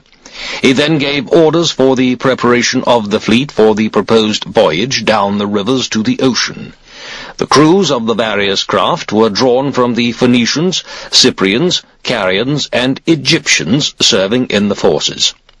It was at this time that Kinos fell sick and died. He was one of his most loyal and trusted companions, and, so far as circumstances permitted, Alexander gave him a splendid funeral. He then summoned to his presence his companions and such Indian envoys as happened to be present to pay their respects, and proclaimed Porus monarch of all the Indian territory he had by that time conquered. This included 7 nations and a grand total of over 2,000 towns. The army for the coming expedition was organized in 3 divisions. All the guards, the archers, the Agrianes, and the picked cavalry squadron were embarked in the transports under Alexander's personal command. Craterus was instructed to march a part of the infantry and cavalry along the right bank of the Hydaspes, while the bulk of the best fighting troops, together with the elephants, now about 200 in number, were to proceed along the left bank under the command of Hephaestion. These officers had orders to march with all speed for the palace of Sopythes. Philip, governor of the territory on the west, or Bactrian side of the Indus, was to wait 3 days and then follow with his troops. The mounted troops from Nysa were sent home. Nearchus was appointed admiral of the fleet, and the helmsman of Alexander's own vessel was Onesicritus, the man who wrote a memoir about Alexander full of lies, among them the statement that he was an admiral. However, he wasn't. He was just a helmsman. According to Ptolemy, son of Lagus, my principal authority, the river fleet consisted of 80 30-oared galleys, while the total number of boats of all sorts, including horse transports, light galleys, and other river craft, some already in service, others specially built for the occasion, was not far short of 2,000. The final preparations made, the embarkation began at dawn, and Alexander offered his customary sacrifice, not omitting a special offering to the river Hydaspes, according to the soothsayer's instructions. Stepping aboard, he stood in the bows of his vessel, and from a golden bowl poured a libation into the water, solemnly invoking the river and joining with its name the name of Acacenes, which he now knew to be the greatest of its tributaries, with the meeting of the waters not far away, and finally calling upon the Indus too, into which both Acacenes and Hydaspes run. Then, after a libation to Heracles, his ancestor, and to Ammon and the other gods it was his custom to honor, he ordered the trumpets to sound the signal for departure, and the whole fleet, each vessel in her proper station, began to move downriver. To avoid the danger of running foul of each other, all craft, carriers, horse transports, and warships had instructions to keep their exact distances, the faster vessels being ordered to check their speed so as not to break formation. One may imagine the noise of this great fleet getting away under oars altogether. It was like nothing ever heard before, what with the coxswains calling the in, out, for every stroke, and the rowers' triumphant cries as, like one man, they flung themselves upon the swirling water. The lofty banks, often towering above the ships, caught the clamour, and held it, and intensified it, tossing it to and fro across the stream, echoing and re-echoing, while silent and deserted glens on one side or other of the river reverberated with the din and helped to swell it. The natives, who had no tradition that Dionysus's expedition to India had been by water, had never before seen horses on shipboard, and the sight of them crowding the barges filled them with such amazement that all who witnessed the departure of the fleet followed it along the banks for miles, and other friendly tribesmen who were near enough to hear the cries of the rowers and the dash and clatter of the oars came running to the river bank and joined in the procession, singing their barbaric songs. For the Indians, be it said, are an extremely musical race, and have loved dancing ever since the days when Dionysus came with his wild revellers to their country. On the third day the fleet brought up at the spot where Hephaestion and Craterus had been ordered to halt their forces, one on each side of the river. Alexander waited there 2 days, and when Philip joined them with the rest of the troops, he sent him to the Achenes with orders to proceed with his men along its banks. Craterus and Hephaestion were also ordered on again, with careful instructions on the route they were to follow. Then the descent of the Hydaspes was resumed, and was found to be nowhere less than 2.5 miles wide. In the course of the voyage, Alexander put in, when opportunity offered, to the river bank, to deal with the natives of the vicinity. Some surrendered voluntarily, others who offered resistance he subdued. He was, however, anxious to hurry on to the territory of the Malians and Oxydraci. Information had reached him that these people were the most numerous and warlike of the Indians in that part of the country, and it was further reported that they had shut up their women and children in their most strongly fortified towns, with the intention of making a stand against him. Accordingly, he made all possible speed in order to get at them before they were ready to receive him, and while their preparations were still inadequate and incomplete. Getting under way again on the 5th day, he reached the junction of the Hydaspes and the Achenes. At the place where the two streams unite, the river is very narrow, and the current, in consequence, extremely rapid. The surface is roughened and broken, there are dangerous eddies and whirlpools, and the roar of the water can be heard for many miles. Alexander had been forewarned of these conditions by the natives, and he had told his men what to expect. Nonetheless, when the flotilla approached the junction, the water made such an appalling shindy that the men at the oars stopped rowing in sheer panic, and the coxswains, dumb with astonishment, ceased to call the time. Presently, however, just above the actual point of meeting, the men at the helm of the various craft shouted orders to the rowers to put their backs into it, and drive through the narrows with all speed, in the hope that if they kept good way on, they might prevent their vessels from being spun round by the swirling eddies. The barges and short beamier craft were indeed spun about like tops, but, apart from the anxiety of their crews, came to no harm, as the current swept them, stern first or broadside on, in a direct line through the narrows. The warships, on the contrary, got off by no means so lightly. Their inferior buoyancy made it harder for them to cope with the hubbub, and those with 2 banks of oars had great difficulty in keeping the lower tier clear of the water. Some, unable to keep sufficient way on to shoot the rapids successfully, were badly caught and got their oars broken off as they came broadside onto the eddies, and many other craft were in distress, 2 of them running foul of one another and sinking with the loss of many lives. At last, when the narrows were passed, the stream slackened, and the swells and eddies were much less violent, so that Alexander was able to land his men on the right bank of the river, just below a headland, where the force of the current was not felt, and the ships could be beached and floating wreckage collected, together with any survivors who might still be clinging to it. These were accordingly brought to safety, and the damaged vessels repaired, after which Nearchus was ordered to continue downstream as far as the territory of the Malians, while Alexander himself carried out a rapid raid against the natives who had not submitted to him, and thus prevented them from bringing help to the Malians. That done, he returned to the flotilla. At this point he was rejoined by Hephaestion, Craterus, and Philip. Sending the elephants, Polysperchon's battalion, the mounted archers, and Philip's contingent over to the other side of the river, he put them under Craterus's command, and at the same time instructed Nearchus to proceed down the river, keeping 3 days' march ahead of the army, which he then split into 3 divisions. Hephaestion was ordered to march 5 days in advance, with the object of intercepting and capturing any native troops which, in their attempt to escape Alexander's own contingent, might be moving rapidly forward.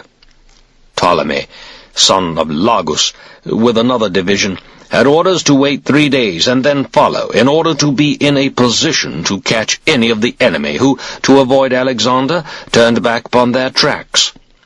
Further instructions were that, on reaching the junction of the Achersonese and Hydraotes, the leading division was to wait until Alexander should himself arrive, and Craterus and Ptolemy join up with him. Under his personal command, Alexander took the guards, archers, Agrianes, Pytho's battalion of heavy infantry, all the mounted archers, and half the companions. With these troops, he marched for the territory of the Malians, a branch of the independent Indians. His route lay over almost waterless country, but in the course of the first day's march he halted by a pond about a dozen miles from the Achersonese. There, after a meal and a brief rest for the men, he ordered every available receptacle to be filled with water before proceeding, when, having covered 50 miles during the remainder of the day and the whole of the following night, he reached a town where many of the Malians had taken refuge.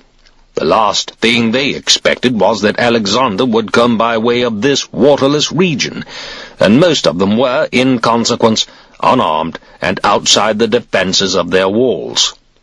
Obviously, this was the very reason why Alexander had chosen this route. It was a difficult one, and the enemy never thought it possible that he would choose it. He took them completely by surprise, and most of them, unarmed as they were, offered no resistance, and were killed. Some shut themselves up in the town, whereupon Alexander, whose infantry had not yet arrived upon the scene, blocked them up there by throwing a cordon of mounted troops round the walls. As soon as the infantry joined him, he dispatched Perdiccas with his own and Clitus's cavalry regiments and the Agrianes to another Malian town at which large numbers of the Indians had concentrated, and ordered him not to attack till he himself should arrive, but to keep his eyes open to prevent anyone from slipping out of the town and informing the other natives that he was already on the way.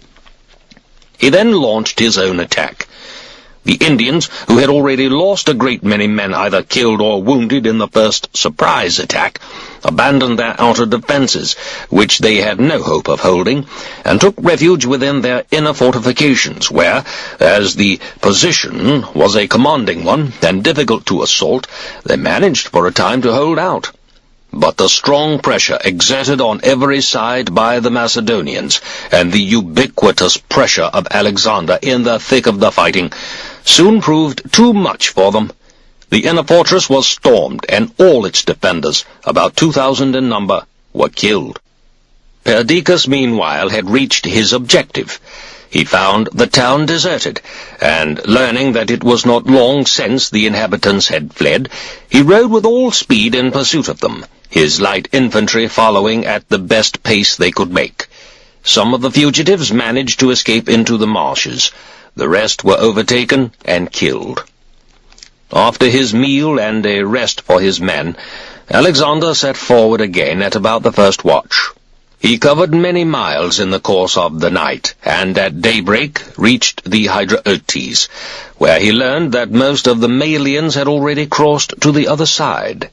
Some were still on their way over, and many of these he caught and destroyed.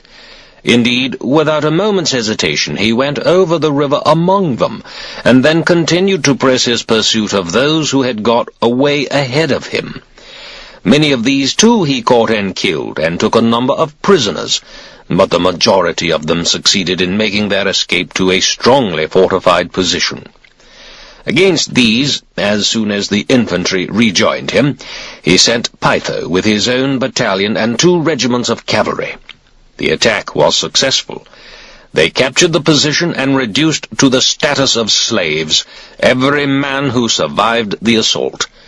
After this exploit, Pytho and his troops rejoined the main body of the army. A report had reached Alexander that a Malian force was preparing to defend itself in one of the Brahmin towns, and he was now on his way thither. On reaching it, he stationed his infantry in a ring round the outer defences and moved up in close formation. The defenders soon saw that their walls were being sapped, and this, together with the weight of the enemy missiles, induced them, as in Alexander's previous operation, to abandon their position and take refuge in their inner stronghold. Here they continued to resist, and not without some success, for they turned and fell upon a small party of Macedonians who had forced their way in with them, driving some of them out again, and killing about 25 before they could get away. Alexander, meanwhile, brought the scaling ladders into position all round the inner stronghold, and ordered sapping operations to begin. The tower soon fell, and the collapse of a section of the wall laid the fortress open to assault, whereupon Alexander, ahead of his men, was up in the moment, and stood there alone, a conspicuous figure, holding the breach. The sight of him struck shame into his troops, so up they went after him in scattered groups, some here, some there. Soon the fortress was in their hands. Some of the Indians set fire to their houses or were caught in them and killed. Most died fighting. In all they lost about 5,000 men. They had fought too well for more than a handful to be taken alive. After waiting there a day to rest his troops, Alexander began his advance against the remaining Malian forces. He found their settlements deserted, and gathered by report that they had all fled into uninhabited country.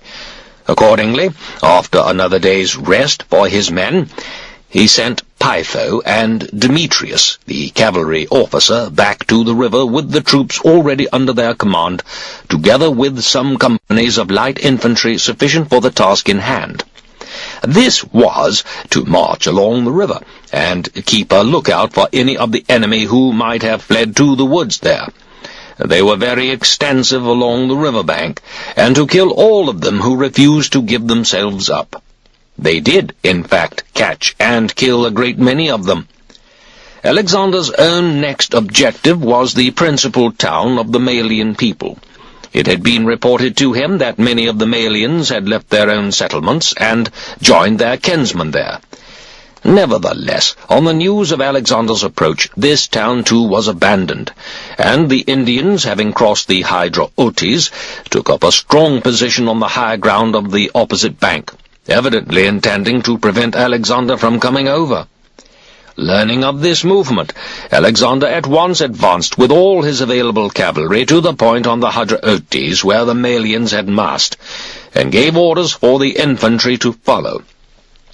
Reaching the river, and observing the enemy in position on the further bank, though he still had only the cavalry with him, he plunged, without even waiting to reform after his march, into the ford.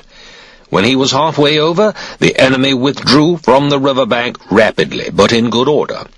Alexander followed them up, and as soon as they realized that he had only mounted troops with no infantry in support, they checked their withdrawal, turned, and offered a vigorous resistance. Their force was some 50,000 strong. Alexander's infantry had not yet joined him. Accordingly, as the Indians were massed in close formation, he held off for the time being, keeping his cavalry continually maneuvering and making an occasional probe. Presently, however, the Arrianes arrived on the scene together with the archers and some picked units of light infantry, which were serving under his personal command, while at the same time the heavy infantry was already visible at no great distance. Faced by these simultaneous threats, the Indians broke and hurriedly withdrew to the shelter of one of the neighboring settlements, which was strongly fortified. Alexander followed close on their heels, inflicting a number of casualties, and when the fugitives had shut themselves up inside the defences of the town, he promptly ordered his cavalry to draw a cordon round it. Then, when his infantry joined him, he took up a position completely encircling the outer defences and suspended operations for the day. There were two reasons for the pause: insufficient daylight left for an immediate attack, and the fact that all his men were pretty well exhausted, the infantry by their long march, the mounted troops by their protracted pursuit, and both, not least, by their crossing of the river. Next day, when the attack began, with Alexander himself in command of one division of the army and Perdiccas of the other, the Indians did not hold their positions on the outer defences to receive the Macedonian onset, but withdrew their entire force to the inner fortress of the town. Alexander and his men, by wrenching a gate from its hinges, penetrated into the town far in advance of the troops under Perdiccas, who had met trouble in trying to get over the wall, and were, in consequence, slow off the mark. Most of them, moreover, carried no ladders, as the sight of the wall, bare of defenders, led them to believe that the town was already taken. But they soon realized their mistake, and seeing that the enemy held the inner fortress with large numbers of men posted in front of it bent upon its defense, they at once began sapping operations and got scaling ladders into position wherever they could, in an attempt to force their way in. The men with the ladders were not quick enough to satisfy Alexander. In his impatience, he snatched one from the fellow who carried it, and with his own hands reared it against the fortress wall. Then, crouched under his shield, up he went. Bucestus followed him with the sacred shield, the shield from the temple of Athene at Troy, which Alexander kept by him, and had carried before him in battle. Bucestus was followed by Leonatus, an officer of the guard, then Abraeus, one of the picked soldiers on double pay, mounted by a second ladder. The king had now reached the top. Laying his shield on the coping of the wall, he forced some of the defenders back into the fortress, cut down others with his sword, till he stood there on the battlements alone, not one of the enemy within his reach. The sight of him filled the men of the guards with terror for his safety. Scrambling for precedence, they made a dash for the ladders, but under the excessive load, they broke and hurled the climbers to the ground. The rest were helpless. No Indian ventured to approach Alexander as he stood on the fortress wall, but he was the target of every marksman in the neighboring towers. Men in the town shot at him too, and from no great distance either, as raised ground near the fortress wall brought them within closer range. That it was indeed Alexander who stood there was plain to all. His almost legendary courage, no less than his shining armor, proclaimed him. Suddenly, a thought crossed his mind. By staying where he was, he might well be killed with nothing accomplished. But if he leapt down into the fortress, he might by that very act spread consternation among the enemy, or at least, if it was his fate to die, Death would come not without a struggle, and as the crown of an exploit which would live upon the lips of men. To think was to act. Without further hesitation, he made his leap. Once inside the fortress, he put his back to the wall and made ready to fight. A party of Indians came at him, and he cut them down. Their commander rushed forward all too rashly, and he too fell. First one, then a second, who tried to approach him, he stopped with a well-aimed stone. Others pressed within striking distance, and fell victims to his sword. After that, none ventured again to attack him hand to hand. Keeping their distance, they formed a half-circle round where he stood, and hurled at him whatever missiles they had or could find. By this time, Picestus, Abraeus, and Leonatus, the only men who succeeded in scaling the wall before the ladders collapsed, had got inside the fortress, and were fighting in defense of their king. Abraeus was shot in the face and killed, and Alexander himself was hit, the arrow penetrating his corslet and entering his body above the breast. Ptolemy tells us that the blood from the wound was mixed with air, breathed out from the pierced lung. Despite the pain, he continued to defend himself so long as the blood was warm. But there was soon a violent hemorrhage, as was to be expected with a pierced lung, and overcome by giddiness and faintness, he fell forward over his shield. Picestus stood astride of his body, holding up before him the sacred shield from Troy, and Leonatus took his stand on the other side, both men now being the target for the enemy missiles, while Alexander himself was almost unconscious from loss of blood. The Macedonian assault upon the fortress was by now thoroughly out of hand. The men had seen Alexander as he stood on the battlements, the mark of the enemy's missiles. They had seen him leap down on the other side. And now, afraid lest his rash act should be the end of him, and eager to bring help in time, they made a rush for the fortress wall. The ladders were smashed and useless, but on the spur of the moment they used whatever means they could to get up and over. Some drove stakes into the clay of the wall and dragged themselves slowly and laboriously up. Others struggled up by standing on their comrades' shoulders. Each man, as he got to the top, flung himself down on the further side into the fortress. There they saw the king on the ground, and a cry of grief and a shout of rage rose from every throat. Soon a fierce battle was raging, one man after another holding his shield over Alexander's prostrate body, until at last the troops outside had smashed the bolt of the gate in the curtain wall and were beginning to come in, a few at a time.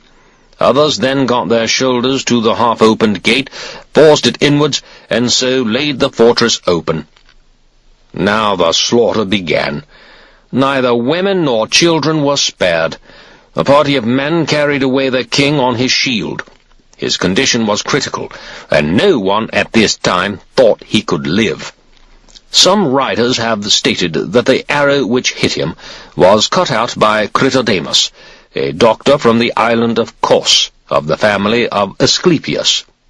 Others that Perdiccas, or the king's guard, cut it out with his sword at Alexander's request, no doctor being at hand in this emergency. There was a rush of blood as the arrow was drawn out, and Alexander fainted again, thus checking the hemorrhage. All sorts of other stories about this grave incident have been put on record, most of them false, and tradition has taken them over in their original form and still preserves them, and doubtless it will continue to pass them on to future generations unless a stop is put to it by the account I give in this book. In the first place, it is universally supposed that it was among the Oxydraci that Alexander received his almost fatal wound, but it was not. It was in the territory of the Malians, an independent Indian tribe. The town was a Malian town, and it was the Malians who shot Alexander. They had, to be sure, intended to join the Oxydraci and to continue hostilities in concert with them. But Alexander had been too quick for them. He had come upon them by the desert route before either they or the Oxydraci could do anything to help each other. Nor is this the only point in which popular tradition is at fault. For instance, it is generally said that the final battle with Darius, in which he fled for his life until he was caught and killed by Bessus, with Alexander pressing hard upon his heels, took place at Arbela, while the previous battle was fought at Issus, and the one before that, the first battle, with cavalry, on the Granicus. Now, it is true enough that there was a cavalry engagement on the Granicus, and that the next encounter with Darius took place at Issus. But the historians have stated that Arbela was, at the largest estimate, 75, and, at the smallest, rather more than 60 miles from the scene of the final battle between Darius and Alexander. Actually, both Ptolemy and Aristobulus declare that this battle was fought at Gaugamela, near the river Bumodus. Now, Gaugamela was only a large village, not a town. It was not a well-known place, and the name itself has a somewhat unpleasing sound, and I fancy that it was for these reasons that the town of Arbela was allowed to have the honor of being the scene of this great battle. How absurd! If we are expected to believe that the battle was fought at Arbela, miles and miles from its actual scene, we might as well pretend that the sea fight at Salamis took place at the Isthmus of Corinth, or that the engagement at Artemisium in Euboea took place at Aegina, or Sunium. Again, all writers agree that Peucestus was one of the men who held his shield over Alexander during those critical moments. But there is no agreement either about Leonatus or Abraeus. One story is that Alexander reeled and fell from a blow on the helmet with a club, but got to his feet again, and was then shot in the breast, the arrow piercing his corslet. But Ptolemy, son of Lagus, states that he was shot in the breast only. The most glaring error of all is, in my opinion, the statement of some writers about Alexander's campaigns to the effect that Ptolemy, son of Lagus, went up the ladder with Alexander, accompanied by Peucestus, and protected him with his shield when he lay wounded on the ground, thereby winning the title of Saviour, whereas Ptolemy himself has made it quite plain that he was not present at this action at all, but was at the time commanding his own division and other actions elsewhere. I think I must be allowed this digression. These events are of the highest importance, and what I have said should help future historians to record less carelessly the facts connected with them. For some time, Alexander was kept where he was, under medical treatment, and the first report to reach the base camp was that he had died of wounds. The bad news swiftly spread, and the whole army was in the deepest distress. Recovering from the first shock of grief, the men were plunged into helpless despair. Who would be their new commander, as both in Alexander's view and in their own, a number of officers had an equal reputation for ability? How could they get safely home, encircled as they were by many warlike tribes, some of which had not yet submitted, and seemed likely to fight hard for their freedom, while others seemed certain to revolt now that the dread of Alexander's name was a thing of the past? They were, or so they thought, hemmed in by impassable rivers, and every difficulty seemed hopelessly insoluble without Alexander to get them through. When at last the news came that he was alive, they could hardly believe it, and were unable at first to persuade themselves that he would really recover. Then he wrote them a letter, saying that he would soon be visiting them at headquarters. But such was their state of mind that they could not believe it was genuine, and most of them thought it had been forged by his officers and guards. Alexander's first thought on learning of this state of affairs was to prevent a breakdown of discipline among the men. So at the first possible moment he had himself carried to the Hydraotes, and proceeded to travel downstream. The troops were in camp at the junction of the Hydraotes and the Acacenes, where Hephaestion was in charge of the land forces, and Nearchus had the fleet, and when his vessel had nearly reached them, he ordered the awning over the stern to be taken down so that everyone might see him. Even then the troops were incredulous and supposed that what they saw on board was Alexander's body. At last, however, the vessel was brought into the river bank. Alexander raised a hand in greeting to the men, and immediately there was a shout of joy, and arms were stretched towards him in welcome, or lifted to heaven in thankfulness. So unexpected was the sense of relief that many, despite themselves, burst into tears. As he was being moved from the ship, a party of his guards brought him a stretcher, but he refused it, and called for his horse. He mounted, and at the sight of him, once more astride his horse, there was a storm of applause so loud that the river banks and the neighboring glens re-echoed with the noise. Near his tent he dismounted, and the men saw him walk. They crowded round him, touching his hands, his knees, his clothes. Some, content with the sight of him standing near, turned away with a blessing on their lips. Wreaths were flung upon him, and such flowers as were then in bloom.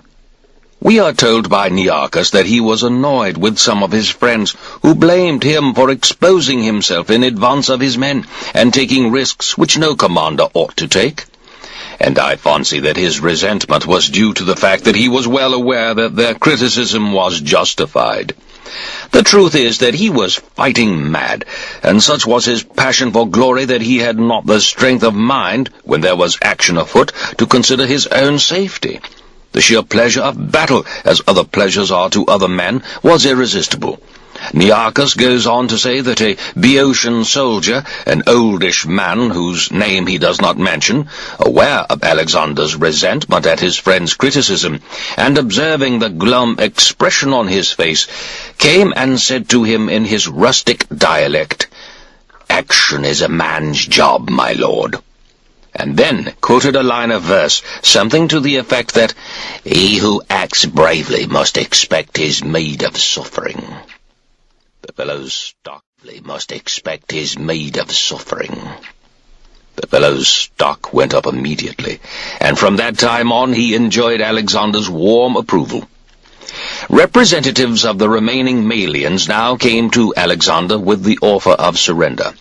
A similar offer came at the same time from the Uxedraci, the deputation consisting of the governors of their various towns and districts, accompanied by 150 other dignitaries, all acting as plenipotentiaries to discuss a settlement, and bringing with them the most precious Indian gifts. They urged that their failure to treat with him earlier was a pardonable offense, as, like certain other tribes, though in a greater degree, they desired to be independent, and to keep the freedom which they had enjoyed from the time when Dionysus visited India, right up to the present day.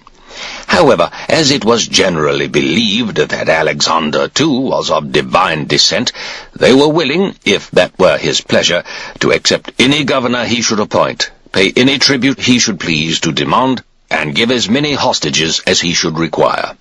Alexander asked for 1,000 of their leading men, and said he would either keep them as hostages, or, if it proved more convenient, make them serve in his army until the end of his Indian campaign. The men were duly sent, all being chosen for their influence and importance, and with them, as an unsolicited gift, 500 war chariots with their drivers. Alexander then appointed Philip as governor of these people and of the surviving Malians. The hostages he returned, but retained the chariots.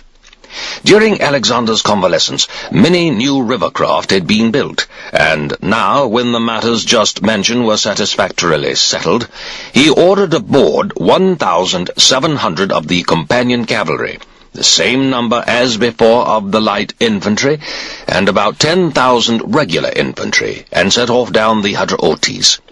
Actually, the voyage down the Hydraotes was a short one, for at its junction with the Acacenes it takes the name of the latter river. So it was down the Acacenes that he found himself sailing as far as its junction with the Indus. 4 great rivers, all navigable, pour their waters into the Indus, but some of them lose their original names before they get there. The Hydaspes joins the Ocasines, by which name, after the junction, the united streams are known. The Ocasines keeps its name after its meeting with the Hydraotes, and also after receiving the tributary waters of the Hyphasis, until its junction with the Indus, when it surrenders it. From that point on, I can well believe that the Indus, before it splits into its delta, is as much as 12 or 13 miles wide, and perhaps more in its lowest reaches, where it is more like a lake than a river. Alexander waited at the junction of the Ocasines and Indus until the arrival of Perdiccas's contingent. Perdiccas, on his way to rejoin, had subdued the Abastani, an independent people.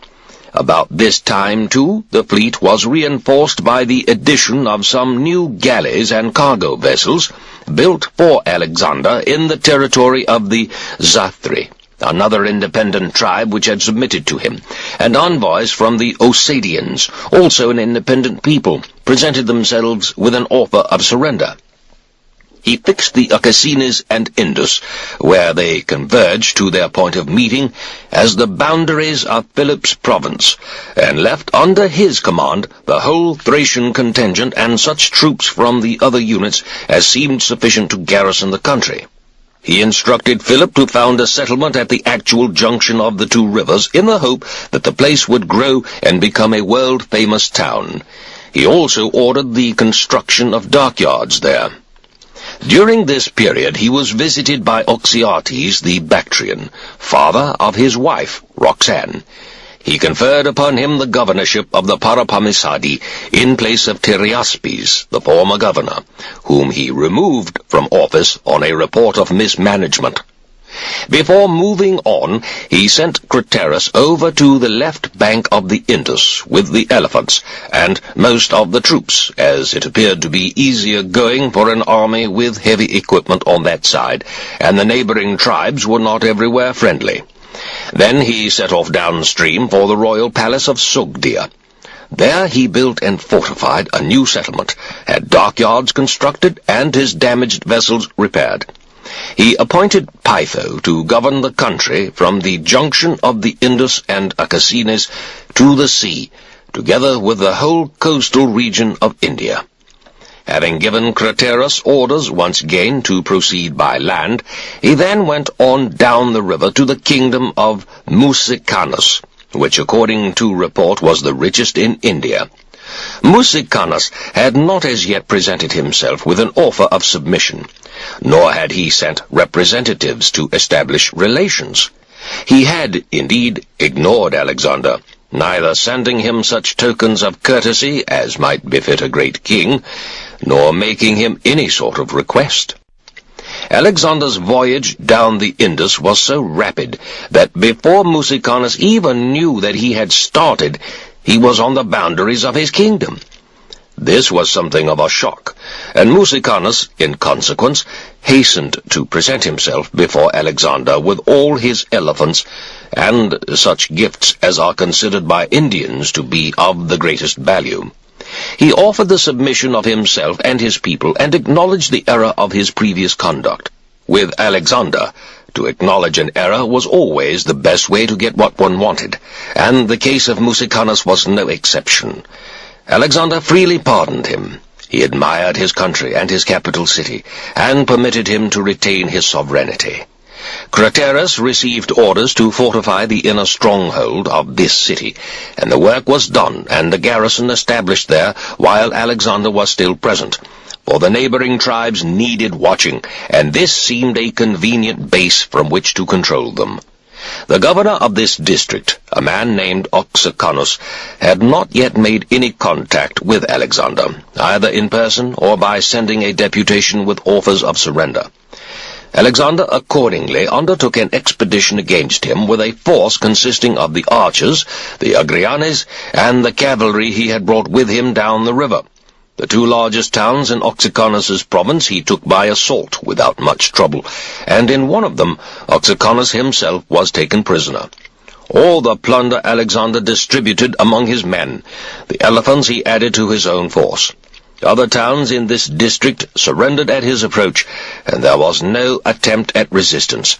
an indication of the extent to which the Indians had been cowed by the unbroken chain of Alexander's success. The next move was against Sambus, whom he had himself appointed governor of the Indian hill tribes. Sambus and Musicanus were at enmity, and a report had come in that Sambus had fled on learning that Alexander had treated Musicanus with leniency and allowed him to retain his kingdom. The gates of Sindamana, the capital of Sambus's territory, were opened at Alexander's approach. Sambus's relatives made an inventory of his treasure and came out to meet him with the elephants and pointed out to him that the reason why Sambus had abandoned his capital was not hostility to Alexander, but alarm at his clemency towards Musicanus. Alexander captured another town in the course of this expedition. It had thrown off its allegiance, and he executed the Brahmins, the Indian teachers of philosophy, who had been responsible for the revolt. The Brahmin philosophy, such as it is, I will discuss in my book on India. News now came that Musicanus had revolted. The district governor, Pytho, son of Agenor, was dispatched to deal with him at the head of an adequate force, while Alexander proceeded against the various towns in his dominions. Some of these he destroyed, selling the people into slavery. Others he fortified and garrisoned. He then returned to his base, where the fleet was awaiting him. Musicanus, who had been taken prisoner by Pytho, was brought there, and Alexander had him hanged in his own country, together with the Brahmins who had instigated his rebellion. Alexander was also visited at the base by the ruler of Patala, the territory which, as I have already mentioned, consists of the delta of the Indus, larger in extent than the Nile delta in Egypt. He offered surrender of the whole territory, and put himself and all he possessed into Alexander's hands. Alexander sent him back to his country with instructions to make all necessary preparations for receiving the army, and then ordered Craterus to proceed to Carmania by way of Arachosia and Zarangia, with the battalions of Attalus, Meleager, and Antigones, some of the archers, and the members of the companion cavalry and other Macedonian units whom he was already sending home as unfit for further service. Craterus was also given charge of the elephants, and Hephaestion was put in command of all the remaining units except those which were sailing with Alexander down the Indus to the sea. Pytho, with the mounted javelin men, and the Agrianes, was ordered across the river, the opposite side to Hephaestion, with further instructions to settle the towns which had already been fortified, and to deal with any trouble which might occur in the neighborhood before joining Alexander at Patala. On the third day of Alexander's passage downstream, news was brought that the Indian chief in charge of Patala had made off with nearly all his people, leaving his territory empty and undefended. Alexander, in consequence, redoubled his speed and found, on reaching Patala, that the town was indeed deserted, and that not a laborer was left working on the land. He at once sent his most mobile units in pursuit of the fugitives, caught a few of them, and sent them off to tell their friends to come back to their homes without fear, as they were at liberty to live in their town and cultivate their lands as before. Most of them took Alexander at his word and returned. Hephaestion was then ordered to construct a fortress in the town, and parties of men were sent out to dig wells where there was a shortage of water, and to make the surrounding country fit to live in. While the men were at work, they were set upon by natives. The attack was unexpected, and a few were killed, but the natives suffered heavy losses, and made their escape into the wilds. The working party was then able to finish its task, with the assistance of fresh troops, which Alexander sent out to lend a hand as soon as he heard of the attack. At Patala, the Indus divides into two mighty streams, both of which retain the name of Indus, till they reach the sea. At the point of division, Alexander began the construction of a harbor and dockyards, and as soon as the work was well underway, he decided to sail down the right-hand, or westerly stream, as far as its mouth. Leonatus, with 1,000 mounted troops and about 8,000 light and heavy infantry, was ordered to move on to the delta, or island, of Patala, ready to follow by land the progress of the flotilla down the river, and the voyage began. Alexander had selected for the purpose his fastest vessels, all the 30 oars, the 1.5 bankers, and some of the light galleys. But, as the natives of these parts had all made off, he was unable to procure a pilot, and this resulted in serious difficulties. The day after he started, it blew very hard, and the wind, being against the tide, raised a steep, hollow sea, which gave the vessels a thorough shaking. Most of them were badly strained, and some of the 30 oars had their timbers started. However, they managed to run them ashore before they actually fell to pieces. Other ships, therefore, were built. A party of light infantry was then sent out to bring in some prisoners from the country adjacent to the river, and for the remainder of the passage these men acted as pilots. But their troubles were not over, for near the mouth of the river, where it attains its greatest breadth of some 25 miles, they encountered a hard wind blowing in from the open sea, and the water was so rough that it was hardly possible to lift the oars clear of the crests, and they were compelled to run for shelter into a small creek under their pilot's direction. Lying in the creek, they were caught by the ebb tide and left high and dry. The tide is, of course, a regular feature of the ocean, but the ebb came as a surprise to Alexander's men, who had had no previous experience of it, and it was an even greater surprise when, in due time, the water returned on the flood and the vessels were refloated. Some of them had settled on soft mud. These were floated again without sustaining any damage, and were able to continue their voyage. But others, which had been caught on a rocky bottom and were not evenly supported when the tide left them, did not fare so well. As the flood came in with a rush, they either fell foul of one another or bumped themselves to pieces on the hard bottom. Alexander effected such repairs as circumstances permitted, and sent 2 light pinnaces downstream with a party of men to take a look at the island, called Kiluta, where his native pilot said he would find an anchorage on his passage to the sea. The men reported that there was, indeed, good shelter, and that the island itself was large and well supplied with fresh water. The rest of the flotilla, accordingly, brought up there, while Alexander himself went on beyond it with some of his fastest vessels, to get a view of the river mouth, and to find out if there was a practicable passage into the open sea. They went on some 25 miles below Kiluta, and then observed, out at sea, another island, whereupon they put back to Kiluta. And Alexander, bringing his vessel to under a headland, offered sacrifice to those gods which he liked to say Ammon had instructed him to honor. On the following day he sailed down to the second island, beyond the mouth of the river, brought up there, and once more offered sacrifice, this time to other gods, and with a different ritual, though still, by his own account, in accordance with the oracular utterance of Ammon. Then, leaving the estuaries of the Indus behind him, he set sail for the open ocean, with the professed object of finding out if there was any other land nearby, though I dare say his chief object was the mere achievement of having sailed in the great sea beyond India. There on the ocean he slaughtered bulls as a sacrifice to Poseidon, and flung their bodies overboard, and poured a libation from a golden cup, and flung the cup too, and golden bowls into the water for a thank-offering, and prayed that Poseidon might grant safe conduct to the fleet which he proposed to send under Nearchus's command to the Persian Gulf and the mouths of the Tigris and Euphrates. This done, he returned to Patala, where he found the construction of the fortress complete, and Pytho already arrived with his mission successfully accomplished. Hephaestion was ordered to make all necessary preparations for fortifying the harbour and for the instalment of docks, as it was Alexander's intention to leave a considerable fleet stationed at Patala, at the junction of the 2 estuaries of the Indus.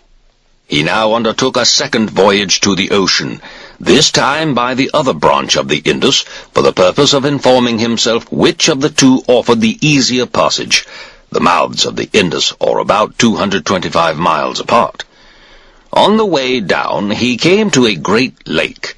It is really a part of the estuary, and its vast extent is due to the spreading waters of the river, assisted, possibly, by other tributary streams flowing in on this side or on that, so that it resembles, in effect, a gulf of the sea.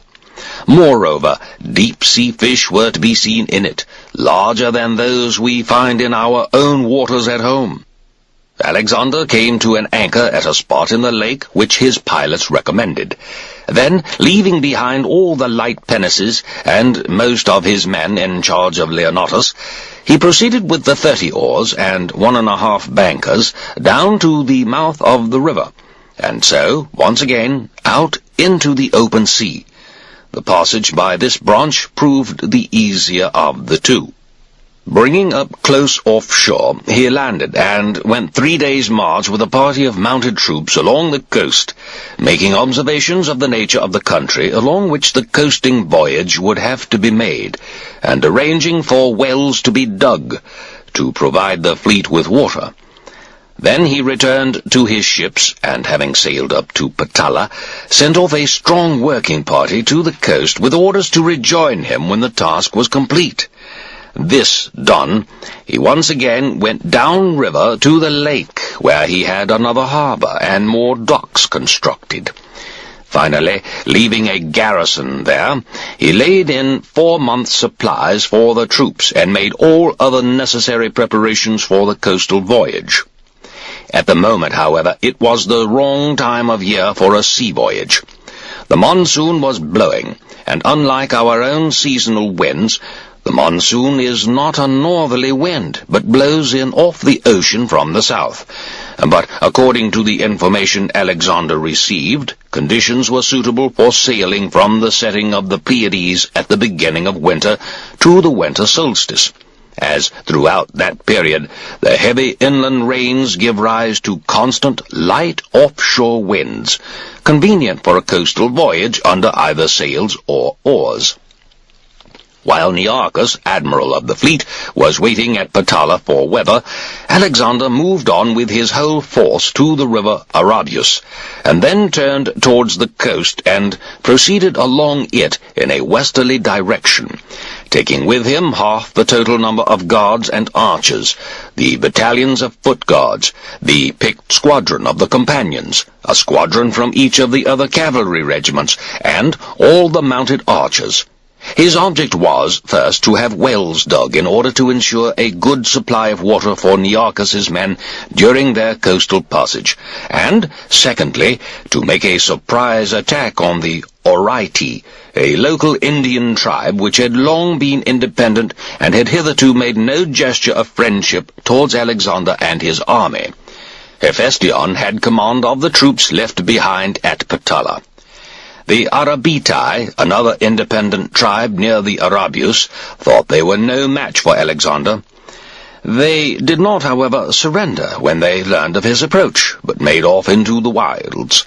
Alexander accordingly crossed the river, which was hardly more than a shallow stream, crossed in the course of the night the greater part of the uninhabited country, and by dawn found himself close to the occupied regions again. Then, instructing his infantry to follow in marching order, he entered the Oraitan territory with his mounted troops, dividing them into squadrons to enable them to cover as much ground as possible. All the natives who attempted resistance were killed.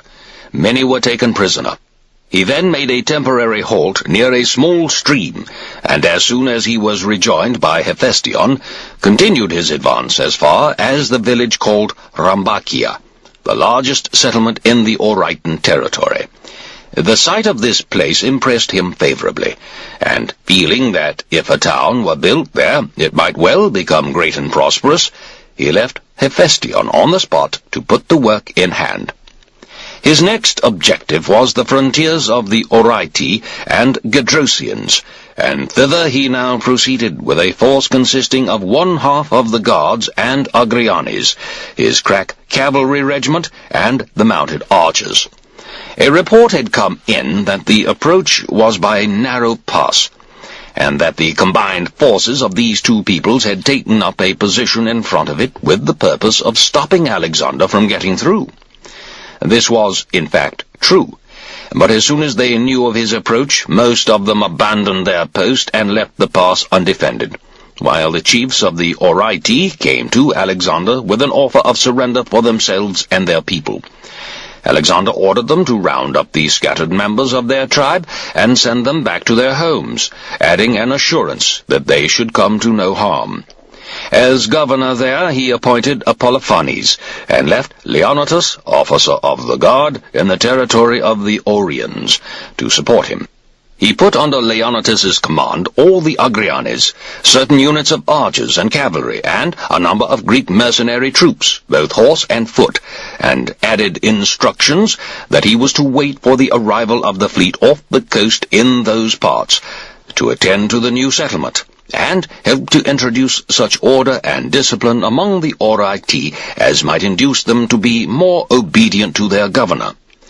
Then, when Hephaestion had rejoined him with the troops left behind at Rhambacia, he moved forward with the greater part of his army towards Gedrosia, mostly through desolate and uninhabited country.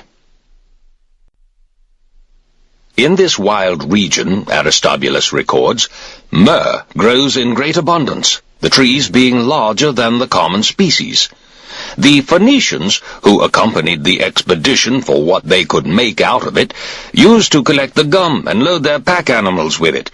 It was indeed extremely plentiful, for it had never been collected before, and the trunks which exuded it were of such uncommon size. The country also produces nard, both abundant and sweet-smelling, and this too was gathered by the Phoenicians.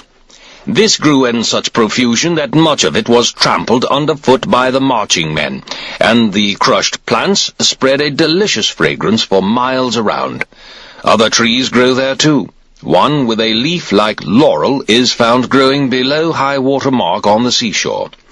This tree is left high and dry by the ebb tide, and on the succeeding flood looks as if it were growing in the sea. Some of them, growing in hollows which do not dry at low tide, are never out of the water, but even so take no harm from the constant immersion of their roots. Some trees are as much as 45 feet in height, and were in blossom when Alexander saw them. The flower is rather like the white violet, but much more fragrant. The region also produces a sort of thistle with great strong spikes. Sometimes, as the men rode by, the spikes would catch their clothes, and so tough were they that, rather than break off, they pulled the rider from his horse. It is said that passing hares get these thorns entangled in their fur, and indeed they used to be caught in this way, as birds are with lime or fish with hooks. The stem of this plant could be easily cut through, and when it was, it exuded juice more in quantity and more pungent than that of early figs. From there, Alexander marched through Gedrosian territory.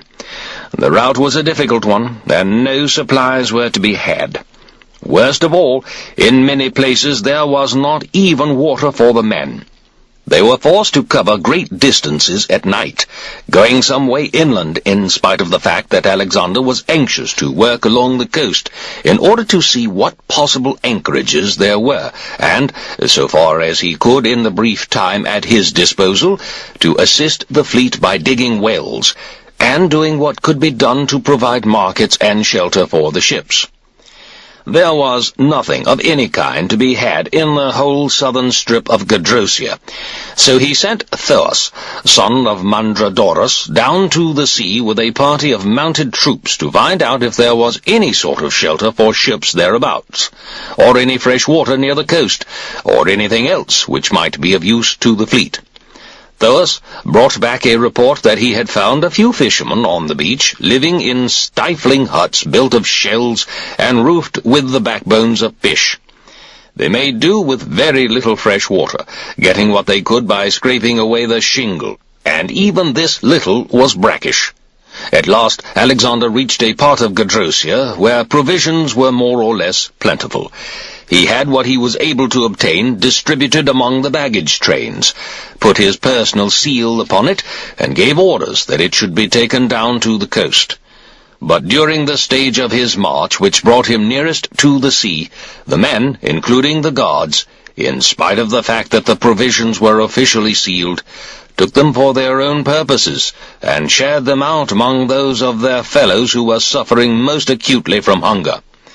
So great was their distress that the future prospect of Alexander's anger and the chance of punishment was, not unreasonably, of less concern to them than the opportunity of averting the death which stared them in the face. As it happened, Alexander pardoned them when he realized the severity of the need which induced them to disobey his orders.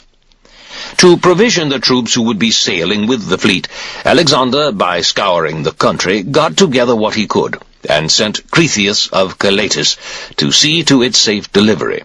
The natives, too, were ordered to bring to the coast from the inland districts as much ground grain as they could, together with a supply of dates and sheep for the army to purchase. Telephus, one of the companions, was sent to another place with a small supply of flour. The next objective was the town of Gedrosia, situated in a district named Pura. The march thither from Auria occupied in all 60 days. Most historians of Alexander's campaigns have stated that the sufferings of his men on that march were out of all proportion greater than anything they had had to endure in Asia. Alexander did not choose that route because he was unaware of the difficulties it would involve. Nearchus is our one authority for this.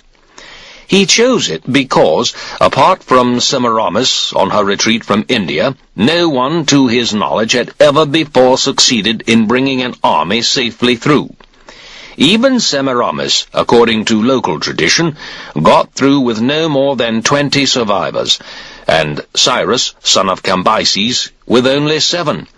For it is a fact that Cyrus came here with the intention of invading India, but found the going so bad, and the country so wild and barren, that he lost nearly all his men before he could do so.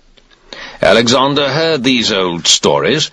They inspired him to go one better than Cyrus and Semiramis, and that was the reason, combined with the hope of being able to keep contact with the fleet and procure supplies for it, why, according to Nearchus, he marched by that route.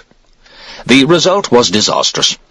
The blazing heat and the lack of water caused innumerable casualties, especially among the animals, most of which died of thirst or from the effects of the deep, burning, sun-baked sand. Sometimes they met with lofty hills of sand, loose, deep sand, into which they sank as if it were mud or untrodden snow. Sometimes, climbing or descending, the mules and horses suffered even greater distress from the uneven and treacherous surface of the track. Not the least hardship was the varying length of the marches, as the fact that they never knew when they would find water made regular, normal marches impossible. It was not so bad when they found water in the morning after covering the requisite distance during the night, but when there was still further to go, and they found themselves plodding on and on as the day advanced, the double distress of heat and raging thirst was almost intolerable. Casualties among the animals were very numerous. Indeed, most of them perished. Often they were killed deliberately by the men, who used to put their heads together and agree to butcher the mules and horses whenever supplies gave out, and then eat their flesh and pretend they had died of thirst or exhaustion. As every man was involved, and the general distress was so great, there was no one to bring actual evidence of this crime, though Alexander himself was not unaware of what was going on. He realized, however, that the only way to deal with the situation was to feign ignorance, which would be better than to let the men feel that he connived at their breach of discipline. It was, moreover, no easy task, when men were sick or fell exhausted in their tracks, to get them along with the rest, for there were no transport animals left, and even the wagons were being continually broken up, as it became more and more impossible to drag them through the deep sand. In the early stages of the march, they had often been prevented, for this reason, from taking the shortest route, and compelled to seek a longer one, which was more practicable for the teams.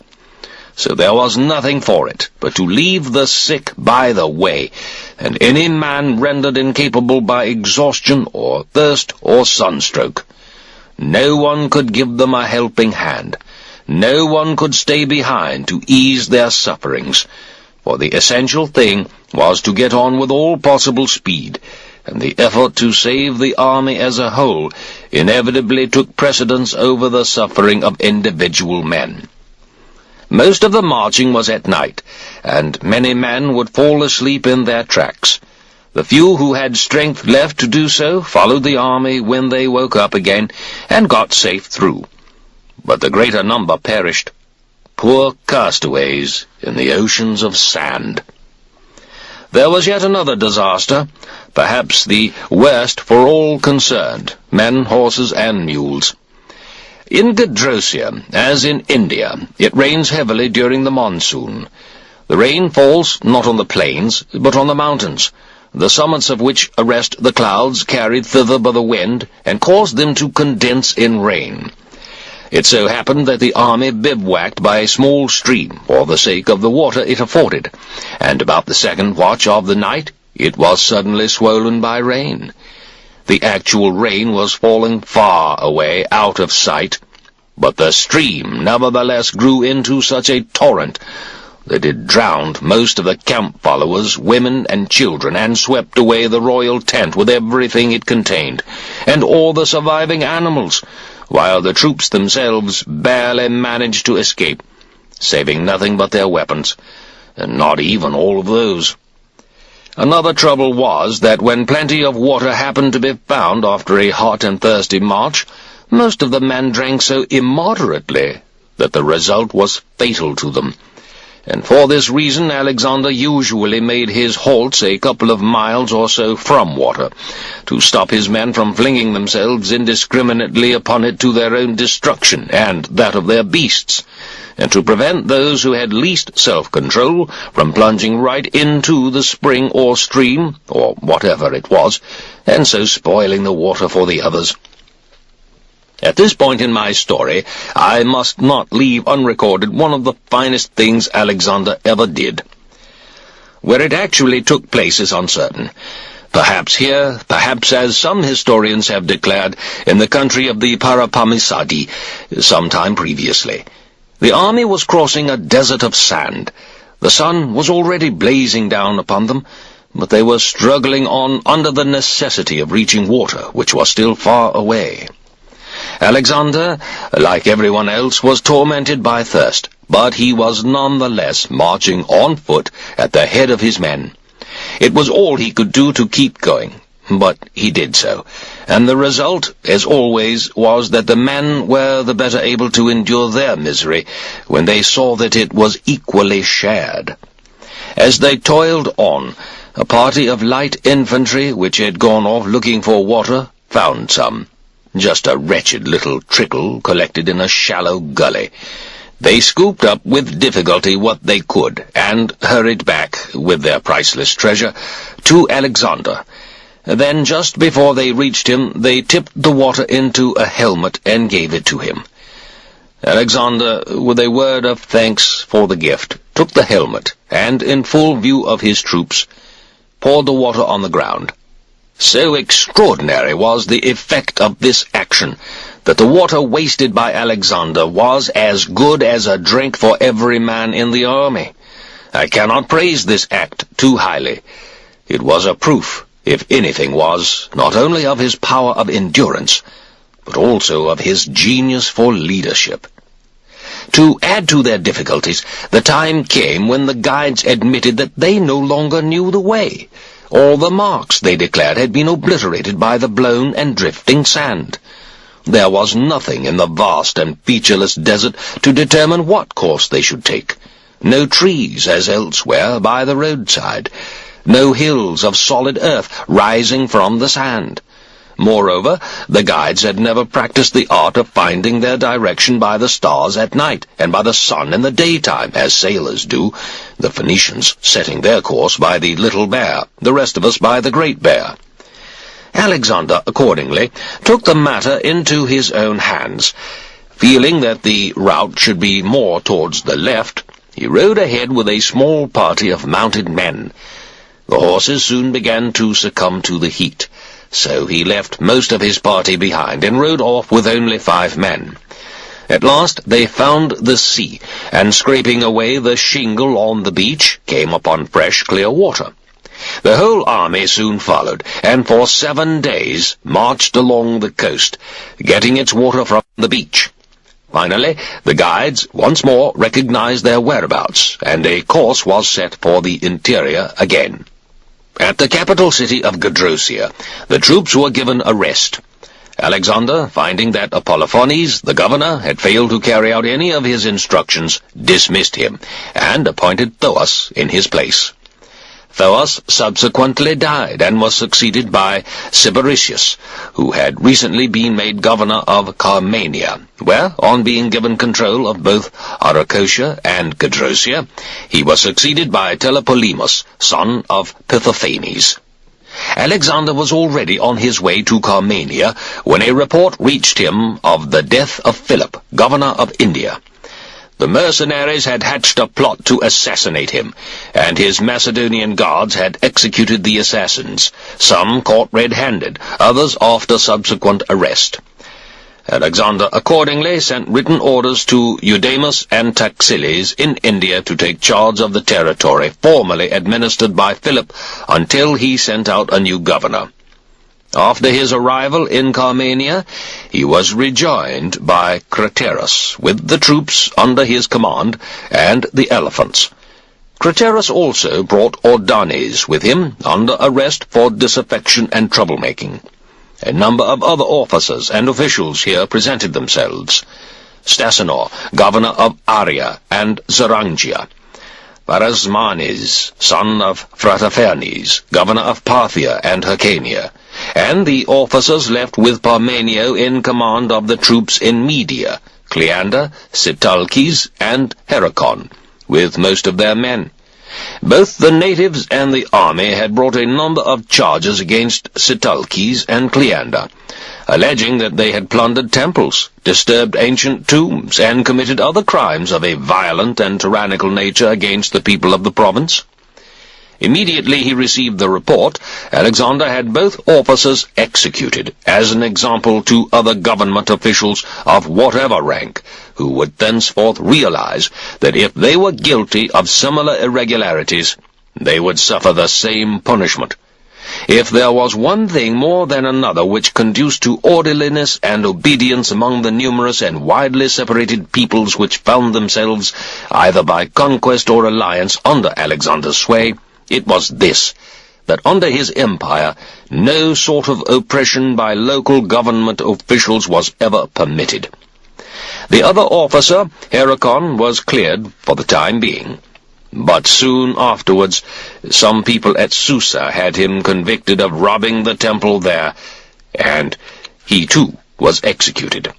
Stasanor and Frataphernes, on learning that Alexander was marching to Gedrosia, correctly foresaw the difficulties he would encounter in the desert, and had brought with them, in consequence, a number of drought animals, including camels. Their arrival was certainly fortunate, and the camels and mules were a most timely addition. In due proportion to their number, Alexander distributed them among his forces, among the officers individually, and so many to each squadron, company, and platoon. Certain writers have told the improbable story that Alexander made a progress through Carmania in a sort of double-sized chariot, specially constructed, in which he reclined with his intimate friends, listening to the music of flutes, while the troops accompanied him, making merry as on holiday, and with garlands on their heads, and that the people of the country, all along the route of the procession, had provided food and every imaginable luxury for their delectation. All this is supposed to have been Alexander's notion of imitating the Dionysiac revels, or triumphal marches, in accordance with the legend that Dionysus, after his conquest of India, traversed the greater part of Asia with this sort of pomp and ceremony. Theriambus, or triumph, was one of the titles of Dionysus, and the same word, theriambe, triumphs, was used to describe his ceremonial procession after victories in war. There is no mention of this either in Ptolemy, son of Lagus, or in Aristobulus, or indeed in any other writer whom one might consider to give reliable evidence in such matters. In any case, there is the story. I do not believe it, and that is all I propose to say. I do, however, put on record, on Aristobulus's authority, that while he was in Carmania, Alexander offered sacrifice in gratitude to heaven for his conquest of India and the escape of his army from the desert of Gedrosia, and that he held a festival with public competitions in athletics and the arts. He promoted Peucestus to be a member of his personal guard. He had already decided to make him governor of Persia, but in view of the special service he had rendered in the battle with the Malians, he wanted him to enjoy this mark of honor and confidence before taking over his governorship. Up to that time, Alexander's personal guards were 7 in number: Leonatus, son of Antaeus, Hephaestion, son of Amyntor, Lysimachus, son of Agathocles, Aristonus, son of Paisias, all 4 from Pella, Perdiccas, son of Orontes, from Orestis, Ptolemy, son of Lagus, and Pytho, son of Cratylus, from Iordaia. Now there was an 8th, Peucestus, the man who held his shield over Alexander's prostrate body. Meanwhile, Nearchus had completed his voyage along the coasts of the Orians, Gedrosians, and Ichthyophagi, and arrived at the inhabited parts of the Carmanian seaboard. From there, he made his way inland with a few companions, and gave Alexander his report of the ocean voyage. Alexander sent him back to the fleet with orders to continue his voyage as far as Susia and the mouths of the Tigris. I propose to give a detailed account of his voyage from the Indus to the mouth of the Tigris in the Persian Gulf in a separate volume, basing it on Nearchus's own story. This book, like the present one, will be a Greek history written in Alexander's honor. It will be a work for some future date, when I am in a proper mood, and the spirit moves me to embark upon it. Alexander now ordered Hephaestion to proceed to Persia with the elephants, the baggage train, and the greater part of the army. His instructions were to take the coastal route, because it was now winter, and he would find in the coastal regions of Persia both warm weather and an abundance of supplies. At the same time, he moved forward himself with the most mobile infantry units, the companion cavalry, and some regiments of archers along the road to Pasargadi. Stasinor he sent home.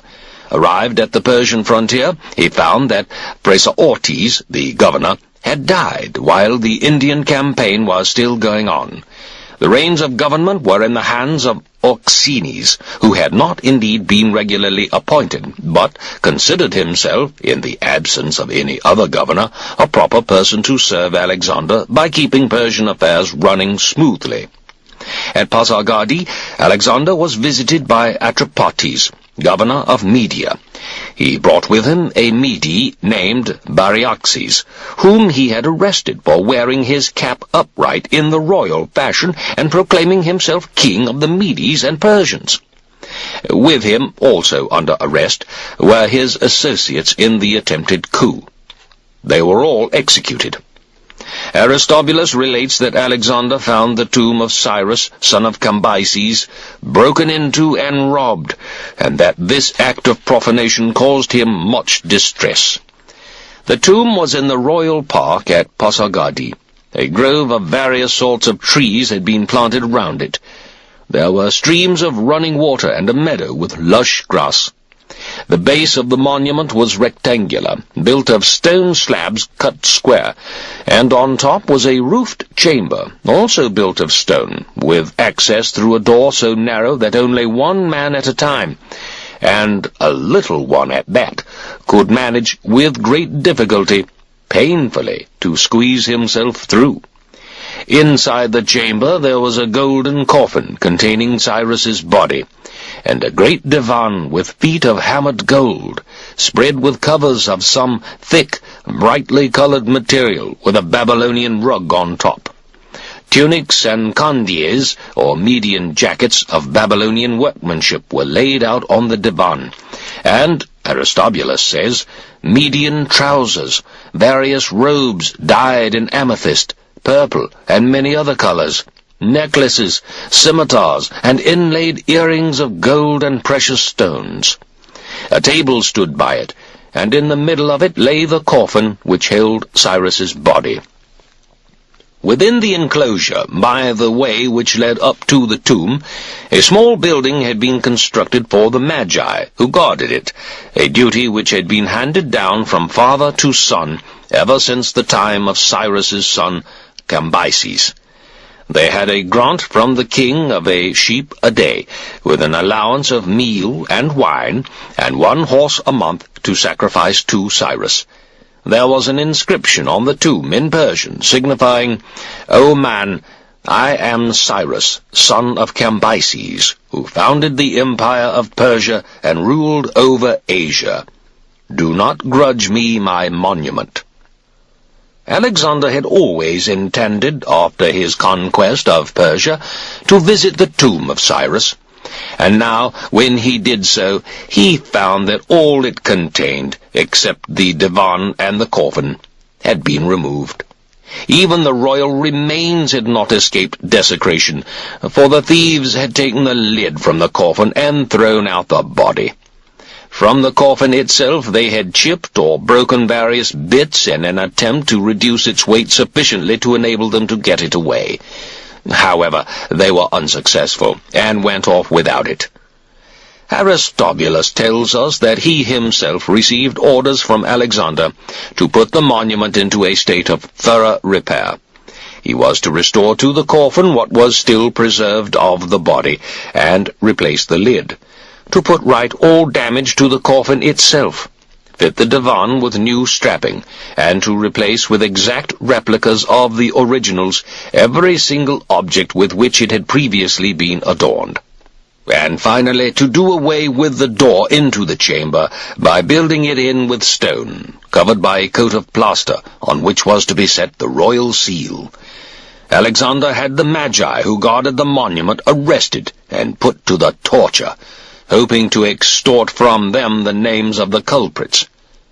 But even under torture they were silent, neither confessing their own guilt, nor accusing anybody else.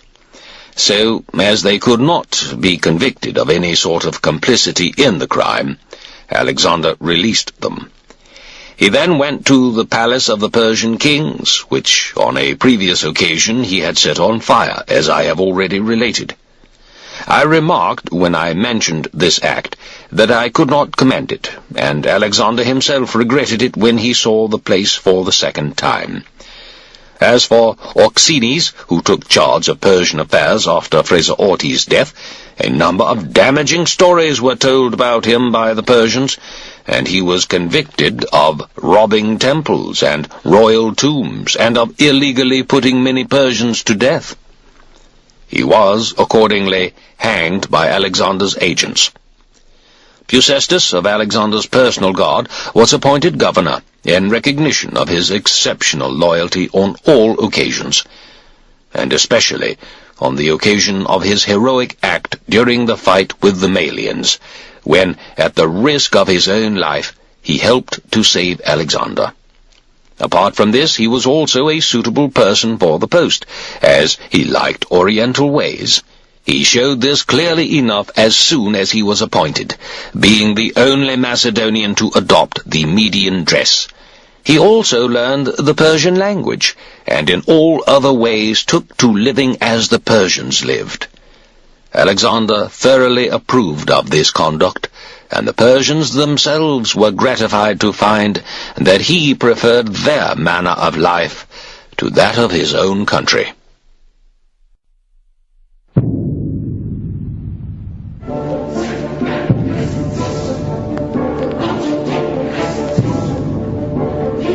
Book 7. On reaching Pasargadi and Persepolis, Alexander had a sudden impulse to sail down the Euphrates and Tigris into the Persian Gulf. He had already seen something of the mouths of the Indus and of the waters beyond them, and now he wished to do the same with the Tigris and Euphrates. We find in some writers the statement that he intended to sail right round Arabia, Ethiopia, and Libya, pressing forward past the nomads, beyond Mount Atlas to Gadara, and so into the Mediterranean. Thus, had he added Libya and Carthage to his conquests, he could with full justification have claimed the title of King of all Asia, unlike the Median and Persian kings, who, ruling as they did only a fraction of that continent, could not properly call themselves great kings at all. Some authorities say that he proposed subsequently to sail into the Black Sea and on to Scythian territory by the Sea of Azov. Others that he meant to make for Sicily and southern Italy to check the Romans, whose reputation, being greatly on the increase, was already causing him concern. Personally, I have no data from which to infer precisely what Alexander had in mind, and I do not care to make guesses. One thing, however, I feel I can say without fear of contradiction, and that is that his plans, whatever they were, had no lack of grandeur or ambition. He would never have remained idle in the enjoyment of any of his conquests, even had he extended his empire from Asia to Europe and from Europe to the British Isles. On the contrary, he would have continued to seek beyond them for unknown lands, as it was ever his nature, if he had no rival, to strive to better his own best. I have always liked the story of the Indian sages, some of whom Alexander chanced to come upon out of doors in a meadow where they used to meet to discuss philosophy. On the appearance of Alexander and his army, these venerable men stamped with their feet and gave no other sign of interest. Alexander asked them, through interpreters, what they meant by this odd behavior, and they replied, "King Alexander, every man can possess only so much of the earth's surface as this we are standing on. You are but human, like the rest of us, save that you are always busy and up to no good, traveling so many miles from your home, a nuisance to yourself and to others. Ah, well, you will soon be dead, and then you will own just as much of this earth as will suffice to bury you." Alexander expressed his approval of these sage words, but in point of fact his conduct was always the exact opposite of what he then professed to admire. On another occasion he is said to have expressed surprise at a remark made by Diogenes of Sinope. He was marching somewhere in the isthmus with a contingent of guards and infantry companions, and chancing to see Diogenes lying in the sun, he stopped and asked him if there was anything he wanted. "Nothing," replied the philosopher, "though I should be grateful if you and your friends would move to one side and not keep the sun off me." One must admit, then, that Alexander was not wholly a stranger to the loftier flights of philosophy. But the fact remains that he was, to an extraordinary degree, the slave of ambition. In Taxila, once, he met some members of the Indian sect of wise men whose practice it is to go naked, and he so much admired their powers of endurance that the fancy took him to have one of them in his personal train. The oldest man among them, whose name was Dandamis, the others were his pupils, refused either to join Alexander himself, or to permit any of his pupils to do so. "If you, my lord," he is said to have replied, "are the Son of God, why, so am I. I want nothing from you, for what I have suffices. I perceive, moreover, that the men you lead get no good from their worldwide wandering over land and sea, and that of their many journeyings there is no end. I desire nothing that you can give me.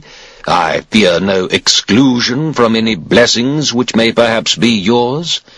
India, with the fruits of her soil in due season, is enough for me while I live, and when I die, I shall be rid of my poor body, my unseemly housemate."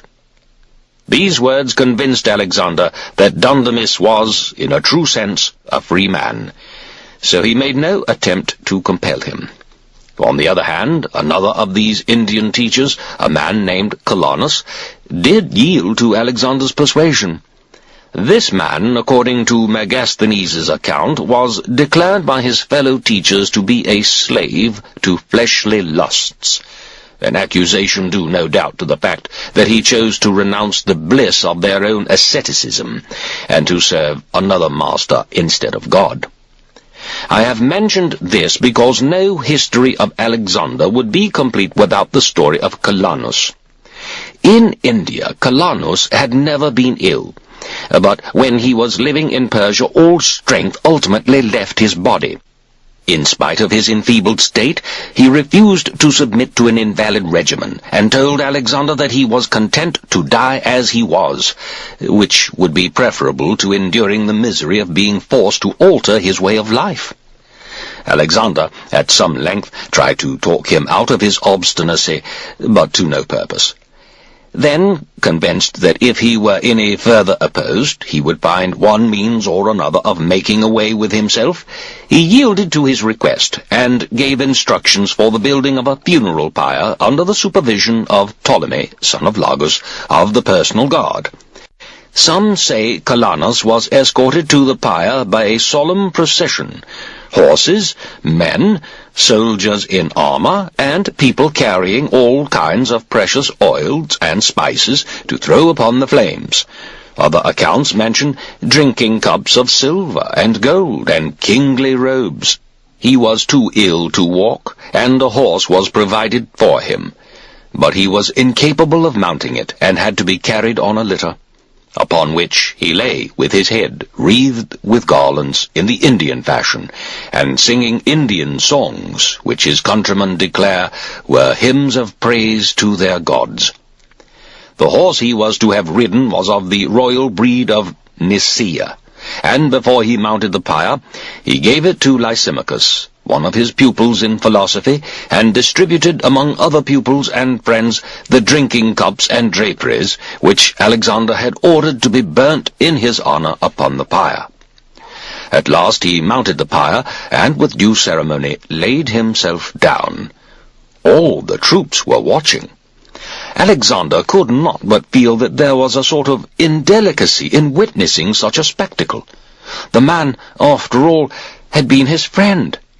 Everyone else, however, felt nothing but astonishment to see Calanus give not the smallest sign of shrinking from the flames.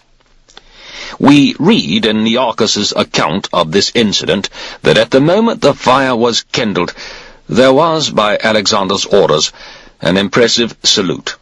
The bugles sounded. The troops, with one accord, roared out their battle cry, and the elephants joined in with their shrill war trumpetings. This story, and others to a similar effect, have been recorded by good authorities. They are not without value to anyone who cares for evidence of the unconquerable resolution of the human spirit in carrying a chosen course of action through to the end. About this time, Alexander sent out Atropates to his province. He had himself gone on to Susa, where he had Abuletes arrested and put to death for abusing his office as governor. Abuletes' son, Ozathres, shared the same fate. In the various countries subdued by Alexander, there had been a great many irregularities on the part of government officials, acts of violence against individuals, and robbing of temples and tombs. The reason is not far to seek, for Alexander had been away for a very long time in India, and nobody really felt he was ever likely to return from the innumerable hostile nations of the East, not to mention the elephants, but would find a grave somewhere beyond the Indus, Hydaspes, Achersines, and Hyphasis. Again, the disasters in the Gadrosian desert were a further encouragement to the governors of these more westerly parts to shrug off the idea of his ever getting safely home. Nonetheless, it must be admitted that, by all accounts, Alexander at this period had become readier to accept as wholly reliable the charges which were made to him against officials, and to inflict severe punishment even for minor offences, in the belief that the sort of attitude which allowed an official to commit some petty irregularity might also lead him to serious crime. Here at Susa he held wedding ceremonies for his companions. He also took a wife himself, Barsine, Darius's eldest daughter, and, according to Aristobulus, another as well, namely Paracetis, the youngest daughter of Ocus. He had already married Roxine, daughter of Oxyates of Bactria.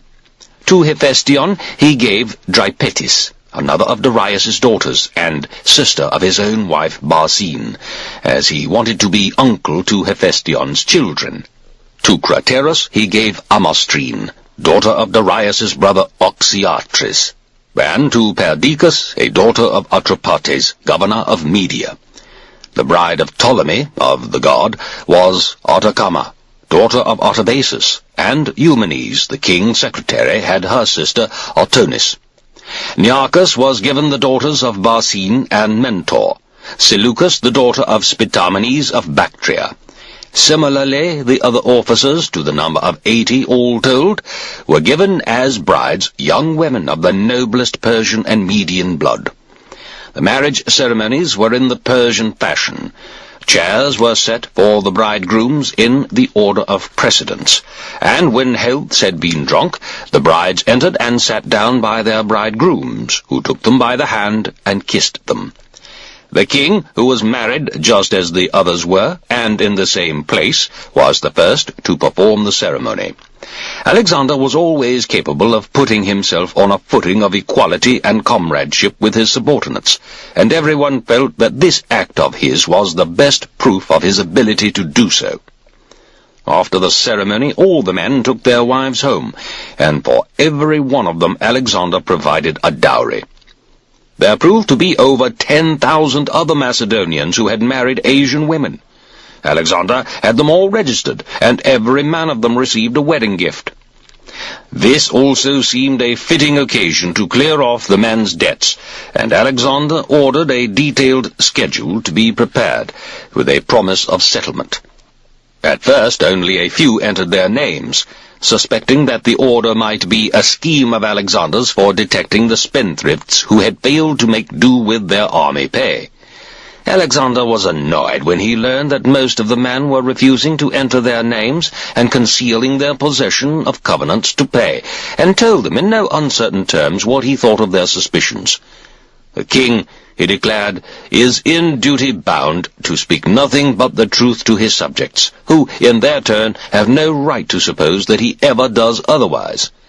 He had tables set up in the army quarters, with money on them, and instructed the clerks in charge to pay off the debts of every man who produced an IOU, without even registering their names. After that, the troops could not but believe in Alexander's good faith, and they were even more grateful for the concealment of their names than for having their debts paid. This gift to his men is said to have amounted to 20,000 talents.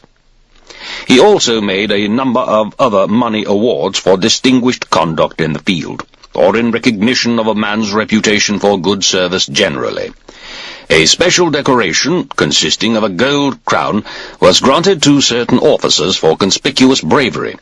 The recipients were Peucestus, for saving the king's life; Leonatus, also for saving the king's life, for hard service in India, for his victory in Auria, for facing and defeating in battle, with the forces left under his command, the rebellious Oraiti and their neighbours, and his satisfactory settlement of affairs in general in Auria. Nearchus now also arrived at Susa for his voyage from India along the coasts of the Indian Ocean, Onesicritus, master of the royal galley, and, finally, Hephaestion and the other members of the personal guard. Here in Susa, Alexander received the various officials in charge of affairs in the newly built towns and the governors of the territories he had previously overrun. They brought with them some 30,000 young fellows, all boys of the same age, all wearing the Macedonian battle dress and trained on Macedonian lines. Alexander called them his epigoni, inheritors, and it is said that their coming caused much bad feeling among the Macedonians, who felt it was an indication of his many efforts to lessen his dependence for the future upon his own countrymen. Already the sight of Alexander in Median clothes had caused them no little distress, and most of them had found the Persian marriage ceremonies by no means to their taste. Even some of the actual participants had objected to the foreign form of the ceremony, in spite of the fact that they were highly honored by being, for the occasion, on a footing of equality with the king. They resented, too, the growing Orientalism of Peucestus, governor of Persia, who, to Alexander's evident satisfaction, had adopted the Persian language and dress, just as they resented the inclusion of foreign mounted troops in the regiments of the companions. Bactrians, Sogdians, Aracosians, Sarangians, Arians, Parthians, and the so-called Euarchi from Persia were all introduced into the crack Macedonian cavalry regiments, provided they had some outstanding personal recommendation, such as good looks, or whatever it might be. Besides this, a 5th Mounted Regiment was formed. It did not consist entirely of Oriental troops, but the total cavalry strength was increased, and a certain number of foreign troops were posted to it. Foreign officers were also posted to the special squadron. Cophon, son of Artabazus, Hydarnes and Artibales, sons of Mazias, Sisinnes and Phradaspes, sons of Phrataphernes, the satrap of Parthia and Hyrcania, Histanes, son of Oxyartes and brother of Alexander's wife Roxanne, Altavares and his brother Mithrabius. The command over them was given to Hystaspes, a Bactrian, and the Orientals were all equipped with the Macedonian spear in place of their native javelin. All this was a cause of deep resentment to the Macedonians, who could not but feel that Alexander's whole outlook was becoming tainted with Orientalism, and that he no longer cared for his own people or his own native ways. Hephaestion now received orders to move down to the Persian Gulf with more than half the total number of infantry battalions. The fleet had already come up the Gulf to the territory near Susa, and Alexander embarked for a voyage down the Iulius to the sea. He took with him the guards, the special squadron, and a few other companions. He left most of his ships, including all which were in need of repair, just inside the mouth of the river, and went on with the fastest he had along the seacoast from the Iulius to the mouths of the Tigris. The rest of the fleet turned up the Iulius to the canal which joins it with the Tigris, and passed through. The Tigris and Euphrates, as everybody knows, enclose a portion of Syria called, for that reason, Mesopotamia by the people who live there. The Tigris flows through much lower-lying country than the Euphrates. It receives the water from a number of cuts from the Euphrates, and also from many other tributary streams, and consequently increases in volume until, by the time it reaches the Persian Gulf, none of its water having been drawn off for purposes of irrigation, it is a river of considerable size, and at no point fordable. The river, indeed, cannot be used for irrigation of the surrounding country at all, for such cuts or canals as there are, connecting it with other rivers, flow into, not from it, as the land on both banks is above the level of the stream. The Euphrates, on the contrary, runs through higher country, and throughout its course flows flush and full. Consequently, at many points the water is led off through cuttings, some of them permanent, and a regular source of supply to the natives on either side. Others are dug to provide water for the land during a temporary shortage. There is little rain in this part of the world, so this is a necessary procedure. For these reasons, the Euphrates becomes, near its mouth, a more or less shallow swamp.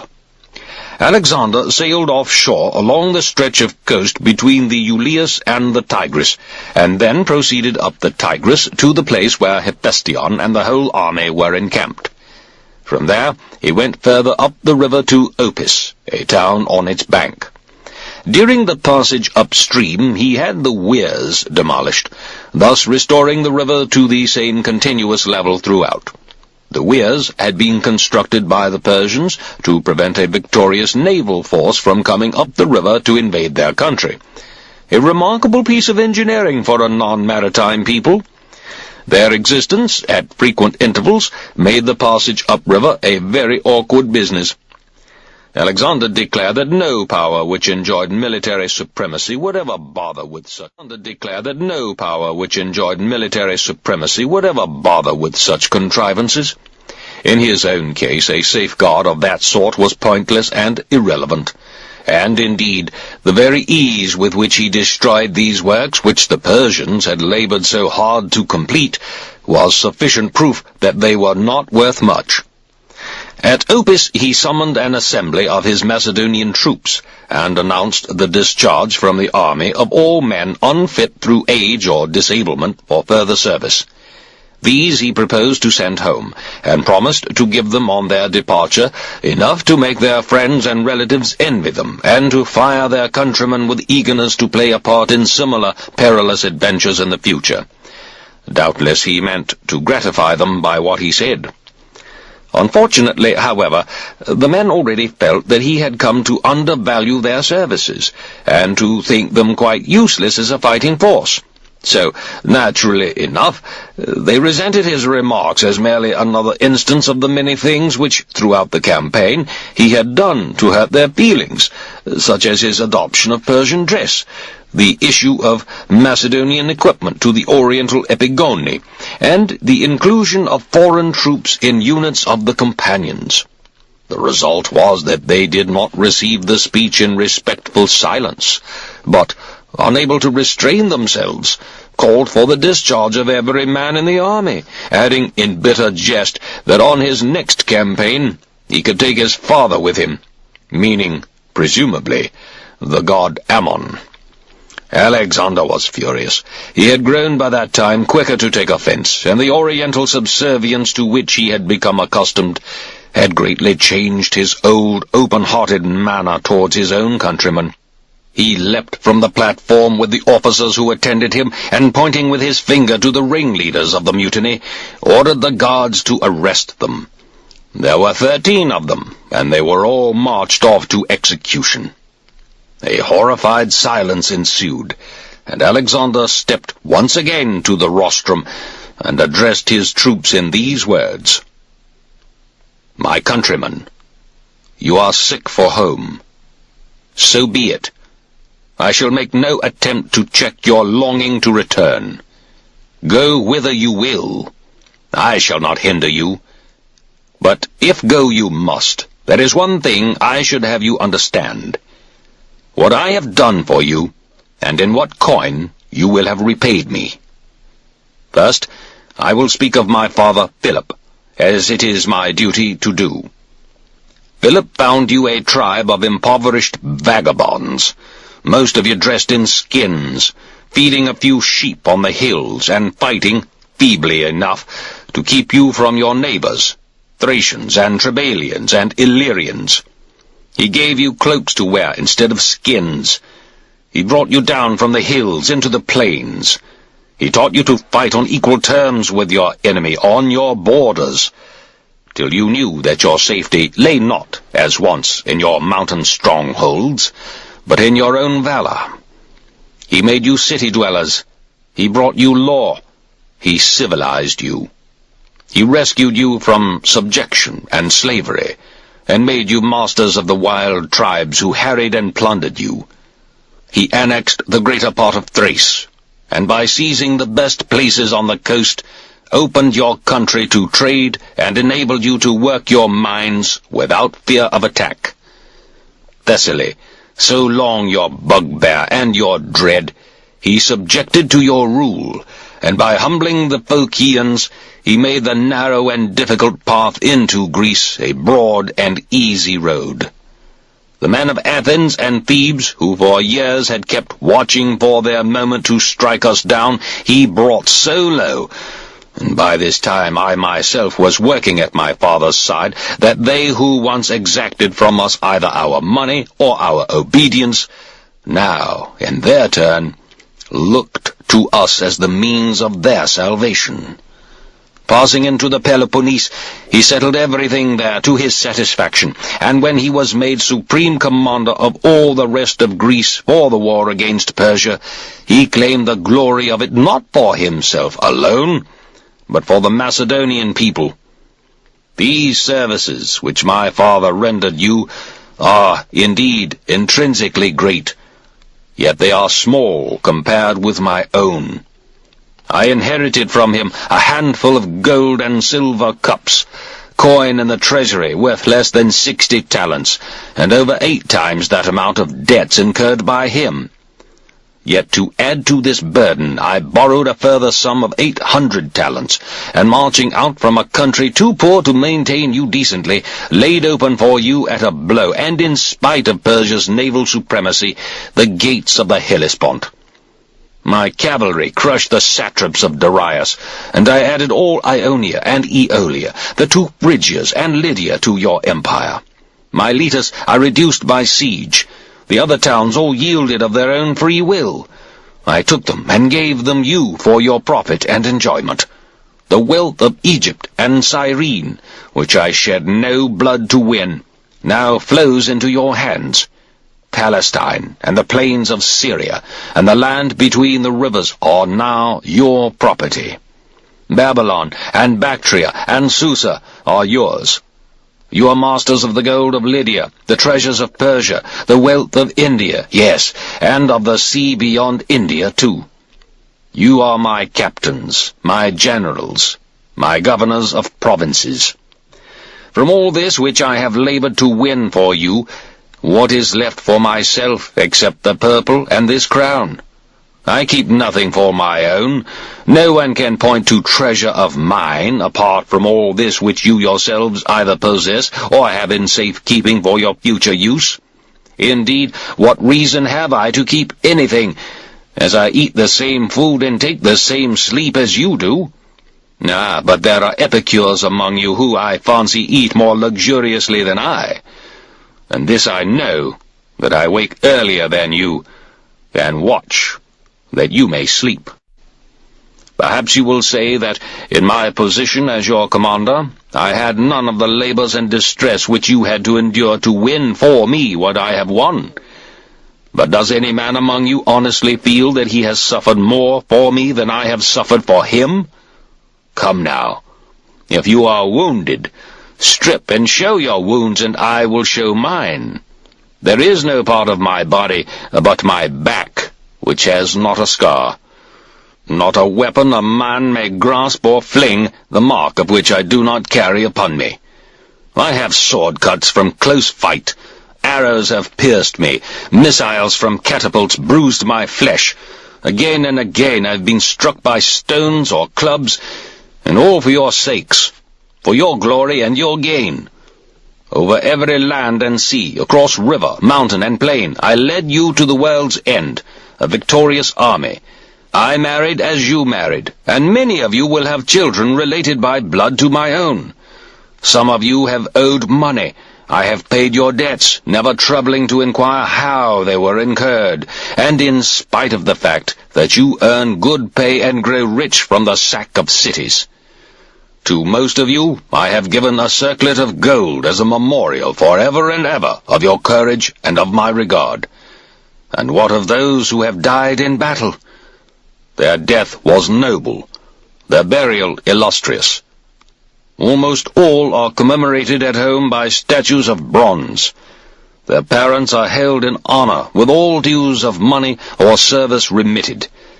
For under my leadership Not a man among you has ever fallen with his back to the enemy. And now it was in my mind to dismiss any man no longer fit for active service. All such should return home to be envied and admired. But you all wish to leave me.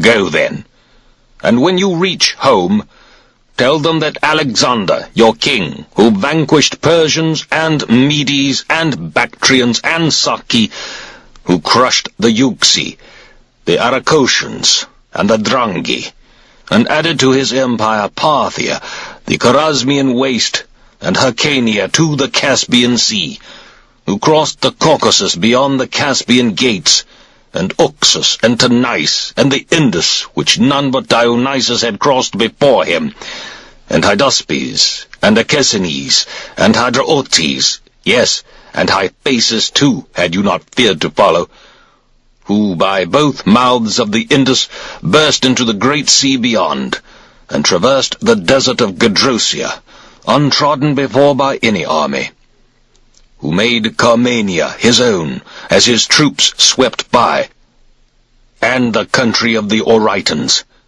who was brought back by you to Susa, when his ships had sailed the ocean from India to Persia. Tell them, I say, that you deserted him, and left him to the mercy of barbarian men, whom you yourselves had conquered. Such news will indeed assure you praise upon earth, and reward in heaven. Out of my sight. As he ended, Alexander sprang from the rostrum, and hurried into the palace. All that day he neither ate nor washed, nor permitted any of his friends to see him. On the following day, too, he remained closely confined.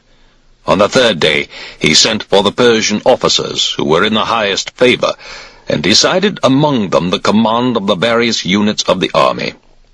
Only those whom he designated his kinsmen were now permitted to give him the customary kiss. On the Macedonians the immediate effect of Alexander's speech was profound. They stood in silence in front of the rostrum. Nobody made a move to follow the king, except his closest attendants and the members of his personal guard. The rest, helpless to speak or act, yet unwilling to go away, remained rooted to the spot. But when they were told about the Persians and Medes, how command was being given to Persian officers, foreign troops drafted into Macedonian units, a Persian corps of guards called by Macedonian name, Persian infantry units given the coveted title of companions, Persian silver shields and Persian mounted companions, including even a new royal squadron in process of formation. They could contain themselves no longer. Every man of them hurried to the palace. In sign of supplication, they flung their arms on the ground before the doors and stood there calling and begging for admission.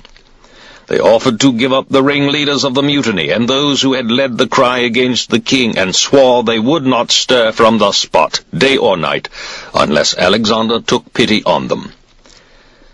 Alexander, the moment he heard of this change of heart, hastened out to meet them. And he was so touched by their grovelling repentance and their bitter lamentations that the tears came into his eyes. While they continued to beg for his pity, he stepped forward as if to speak, but was anticipated by one Calines, an officer of the companions, distinguished both by age and rank. "My lord," he cried, "what hurts us is that you have made Persians your kinsmen. Persians are called Alexander's kinsmen. Persians kiss you, but no Macedonian has yet had a taste of this honor." "Every man of you," Alexander replied, "I regard as my kinsman, and from now on that is what I shall call you." Thereupon Calines came up to him and kissed him, and all the others who wished to do so kissed him too. Then they picked up their weapons and returned to their quarters, singing the song of victory at the top of their voices. To mark the restoration of harmony, Alexander offered sacrifice to the gods he was accustomed to honor, and gave a public banquet in which he himself attended, sitting among the Macedonians, all of whom were present. Next them, the Persians had their places, and next to the Persians, distinguished foreigners of other nations. Alexander and his friends dipped their wine from the same bowl, and poured the same libations, following the lead of the Greek seers and the Magi. The chief object of his prayers was that Persians and Macedonians might rule together in harmony as an imperial power. It is said that 9,000 people attended the banquet. They unanimously drank the same toast, and followed it by the paean of victory. After this, all Macedonians, about 10,000 all told, who were too old for service or in any way unfit, got their discharge at their own request. They were given their pay not only up to date, but also for the time they would take on the homeward journey. In addition to their pay, they each received a gratuity of 1 talent. Some of the men had children by Asian women, and it was Alexander's orders that these should be left behind to avoid the trouble among their families at home, which might be caused by the introduction of half-caste children. He promised to have them brought up on Macedonian lines, with particular attention to their military training, and added that when they grew up, he would himself bring them back to Macedonia and hand them over to their fathers. It was a somewhat vague and unsatisfactory promise. He did, however, give the clearest proof of how warmly he felt for them, and of how much he would miss them when they had gone, by his decision to entrust them on their journey to the leadership and protection of Craterus, the most loyal of his officers, and a man he loved as dearly as his own life. When he said goodbye to them, his eyes, and the eyes of every man among them, were wet with tears. Craterus's instructions were to take them home, and on arrival there to assume control of Macedonia, Thrace, and Thessaly, and assure the freedom of Greece. Antipater received orders to bring out fresh drafts to replace the men sent home. Polysperchon was sent with Craterus as his second-in-command. Craterus was in poor health, and thus Alexander ensured that if anything happened to him during the journey, the men should have someone to take charge of them. There are always plausible and malicious people ready to start whispering campaigns about court secrets, and the more secret, the better they like it, and to put the worst possible interpretations upon what appear to most of us perfectly straightforward actions. So it was in this matter of Alexander and Antipater. The rumor was that Alexander was beginning to be influenced by his mother's calumnious statements about Antipater, and for that reason wished to get him out of the country. It may well be, however, that his recall was in no way meant to discredit him, but was merely to prevent the quarrel between him and Olympias from reaching a point beyond Alexander's power to heal. Both of them were constantly writing to Alexander. Antipater's letters were full of the queen's headstrong character and violent temper, and her determination, most unsuitable for Alexander's mother, to have a finger in every pie. Indeed, the stories of her behavior gave rise to a much-quoted remark of Alexander's, to the effect that she was charging him a high price for his 9 months' lodging in her womb. Olympias, for her part, continually complained that Antipater's position, and the respect to which it entitled him, made him insufferably arrogant. He no longer remembered, she wrote, who had put him where he was, but claimed absolute preeminence among his fellow countrymen and the rest of Greece. It cannot be denied that the stories which tended to blacken Antipater's good name did seem to gain more and more influence over Alexander, for such things would naturally alarm anyone in his position. Nevertheless, we hear of nothing he either did or said which would serve as ground for the conclusion that he did not continue to regard Antipater as highly as ever. At this point, a page has been lost. We now continue. Eumenes was ready for a reconciliation, and this argument was enough to induce Hephaestion, though against his will, to make up the quarrel. It was in the course of this journey that Alexander is said to have seen the plain called the Plain of Nisaea, where the royal mares were pastured. Herodotus tells us that the mares were always known as Nisaean. There were once about 150,000 of them. but when Alexander saw them, there were not more than 50,000, as most of them had been stolen. There is a story that while Alexander was there, Atropathes, the governor of Media, sent him 100 women who, he declared, were Amazons. They were equipped like cavalrymen, but carried axes instead of spears, and light targes instead of the ordinary cavalry shield.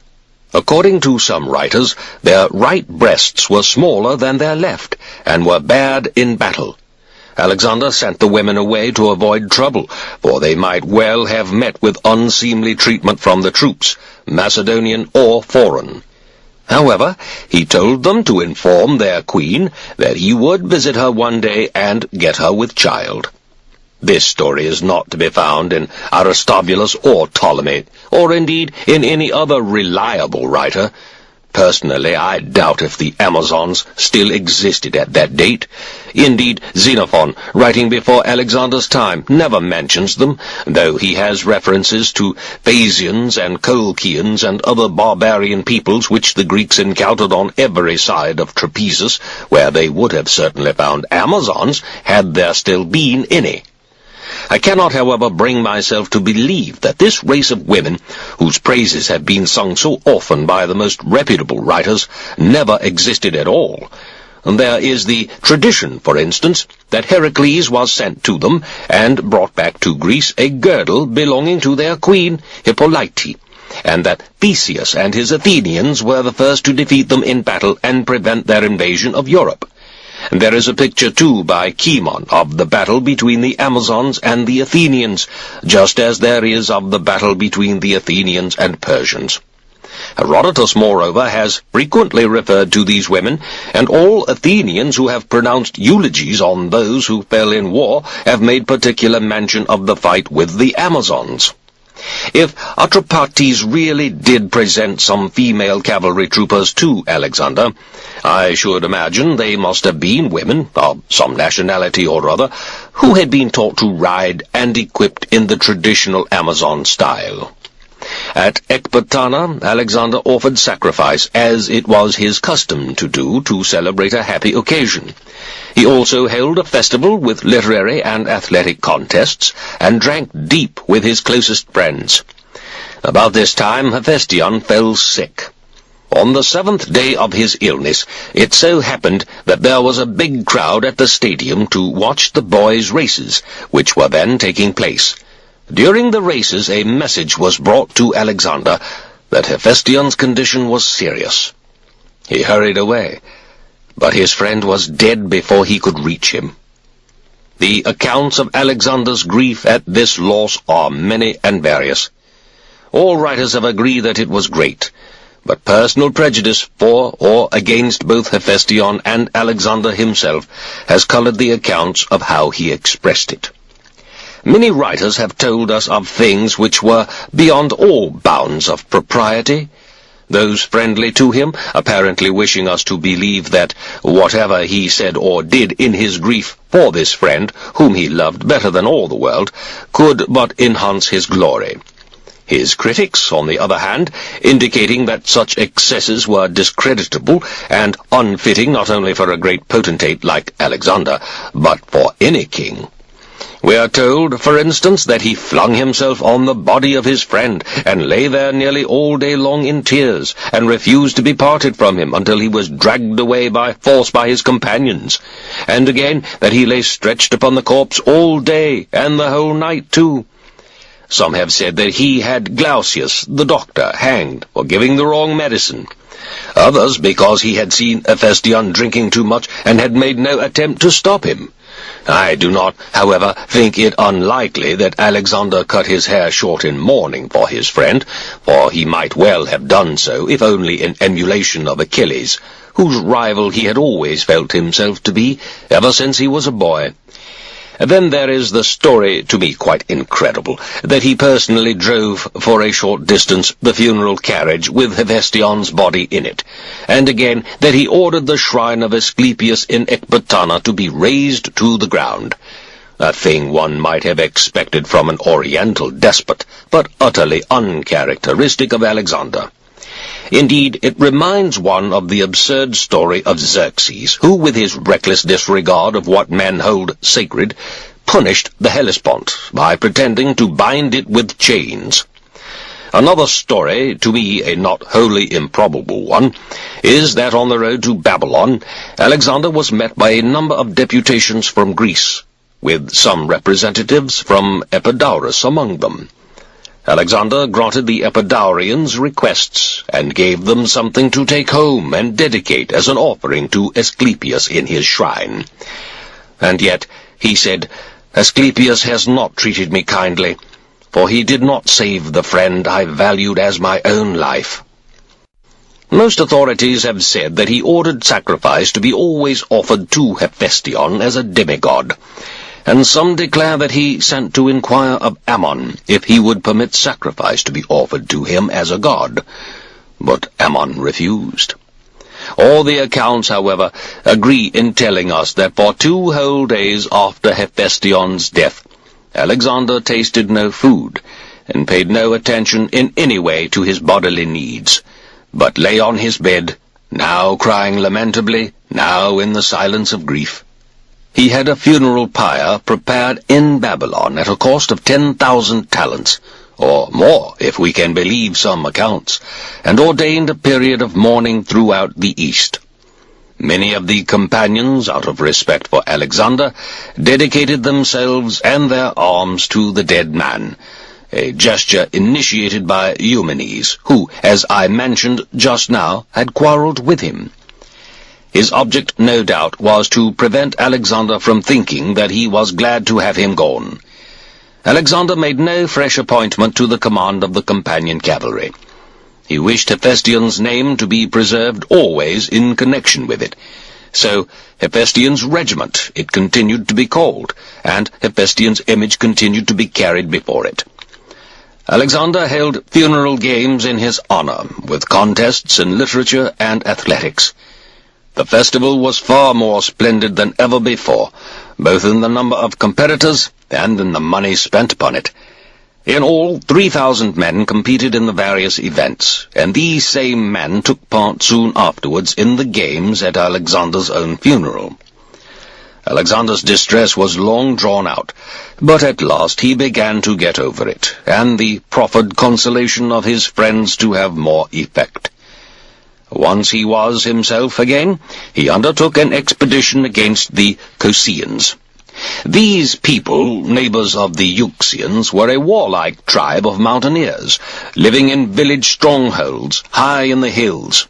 On the approach of an enemy, their practice was to abandon their positions, either altogether or in small parties as occasion offered, and slip away, thus frustrating any attempt by an organized force to get at them.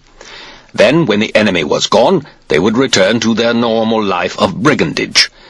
Alexander, however, destroyed them. It was winter when he made his raid, but Alexander was never held up by either bad weather or bad country, and the same may be said of Ptolemy, son of Lagus, who was in command of part of the army on this expedition. Alexander, indeed, once he was embarked upon any of his enterprises, never found anything to stop him from carrying it through. On the way back to Babylon, he was met by representatives from Libya, who, with congratulatory speeches, offered him a crown in recognition of his sovereignty over Asia.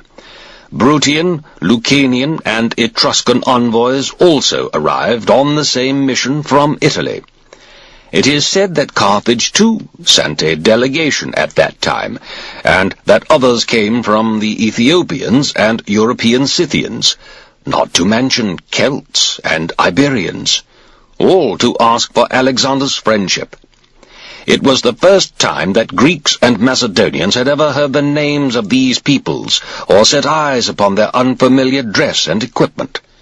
We are told that they even appealed to Alexander to arbitrate in their domestic quarrels, with the results that then, if ever, both he and his friends felt that he was indeed master of the world.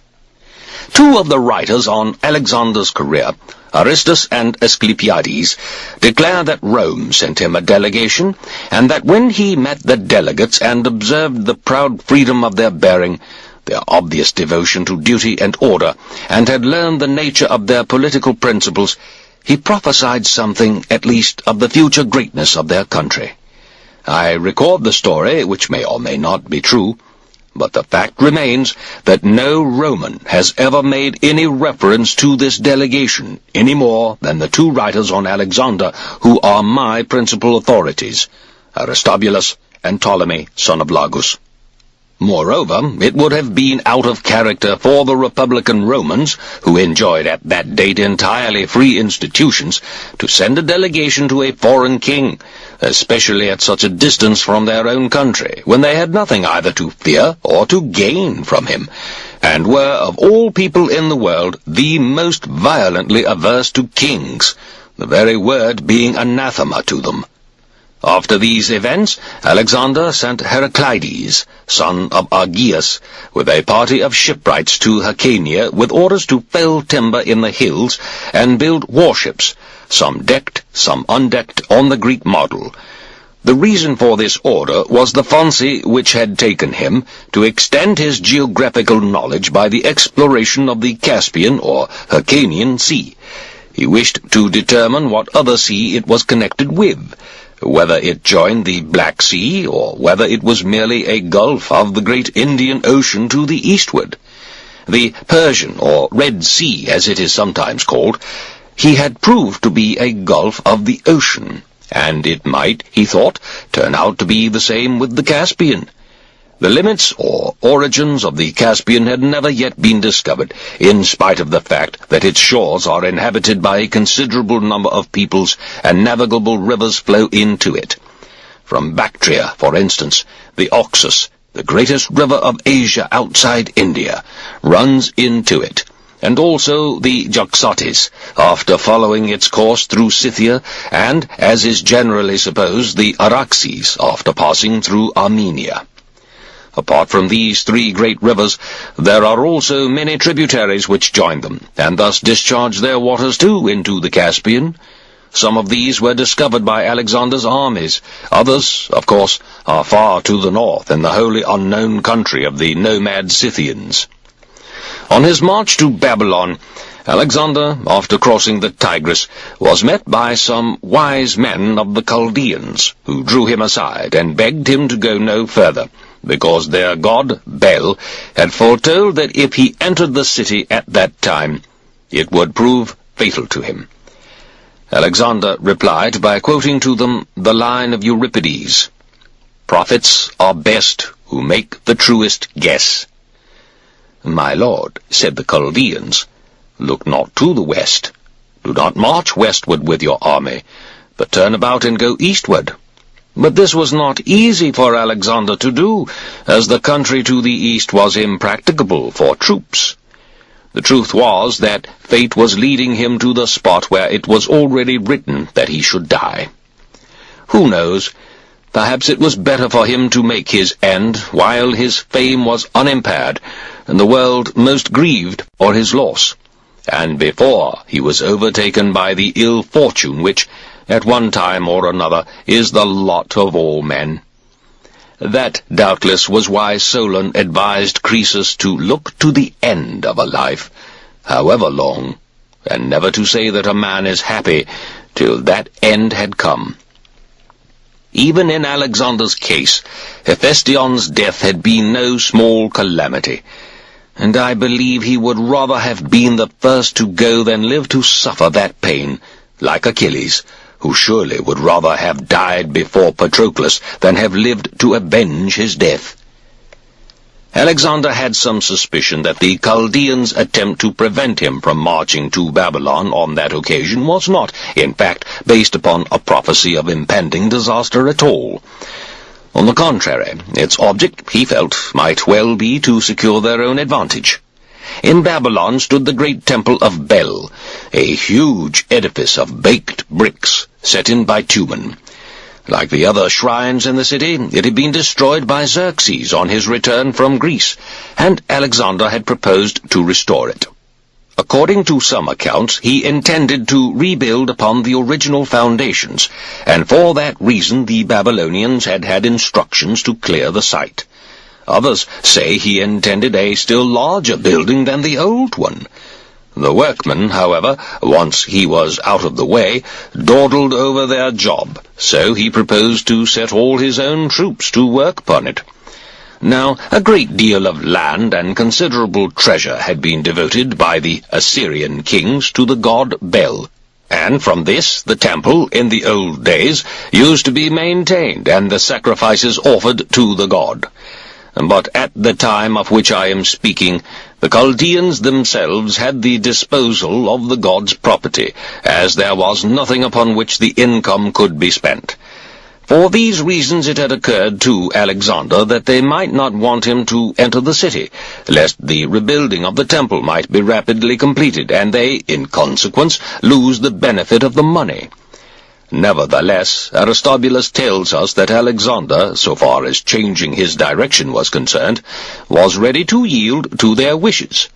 On the first day he halted his men on the Euphrates, and on the next advanced, keeping the river on his right hand, with the intention of first passing the western section of the city, and then wheeling to the eastward. But it turned out that by this route the going was too bad for the army to get through, as anyone approaching the west side of the city and then turning east is bound to get bogged down in swampy land. The result was that Alexander disobeyed the divine command, half deliberately, and half because he could not help it. In Aristobulus's account we find the following story about Apollodorus of Amphipolis. Apollodorus, one of the companions and closely associated with Alexander, was in command of the force which had been left with Marsyas, the governor of Babylon. After Alexander's return from India, he had not been long in his company before he observed the severity with which he was punishing the various provincial governors. He accordingly wrote a letter to his brother Pythagoras, a seer who practiced divination by the entrails of animals offered for sacrifice, asking him to use his art to foretell whether or not any danger threatened himself. Pythagoras asked in reply who was the principal cause of the foreboding which made him desire the service of divination, and he wrote another letter in which he said that it was the king and Hephaestion.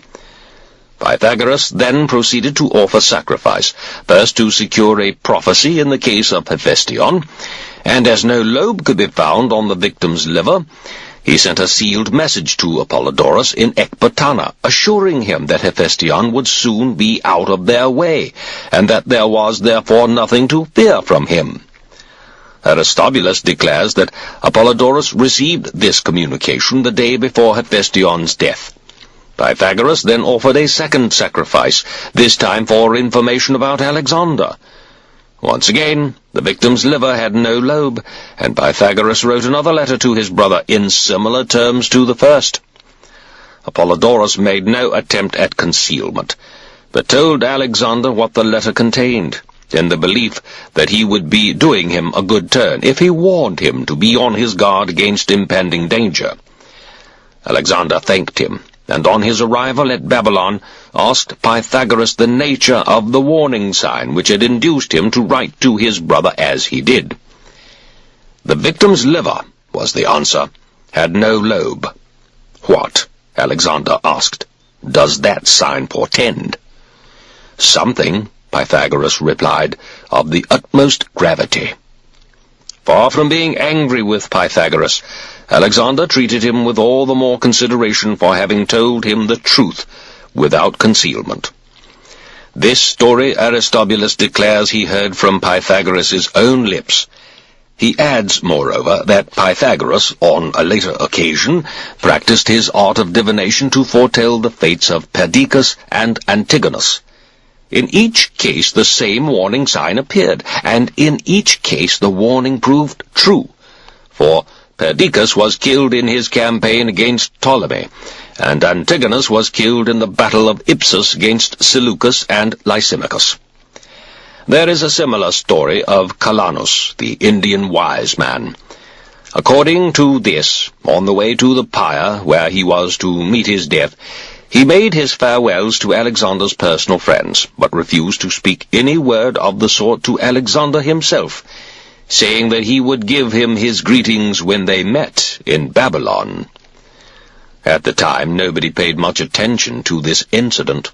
But when, later on, Alexander died in Babylon, all who had been present on the occasion remembered what Calanus had said, and realized that his words were inspired by some mysterious foreknowledge of Alexander's death. In Babylon, Alexander was visited by delegations from Greece, for purposes which have not been recorded. Most of them, I fancy, were to offer him the victor's crown and congratulate him on his many successes, especially his triumphant campaign in India, and to express their pleasure in his safe return. We are told that he received the envoys graciously, and paid them all the honors due to their position before dismissing them. He also entrusted to their care the statues, images, and other votive offerings which Xerxes had taken from Greece and brought either to Babylon, or Pasargadae, or Susa, or any other Asian city. And this was the means by which the bronze statues of Harmodius and Aristogiton and the Chalcean Artemis were restored to Athens. Aristobulus writes that the fleet was in Babylon when Alexander arrived there. Nearchus's squadron had sailed up the Euphrates from the Persian Gulf. The others, 2 Phoenician quinqueremes, 3 quadriremes, 12 triremes, and about 30 light galleys, had come over from the Phoenician coast. They had been taken to pieces and transported overland to Thapsacus on the Euphrates, where they were reassembled and sailed down the river to Babylon.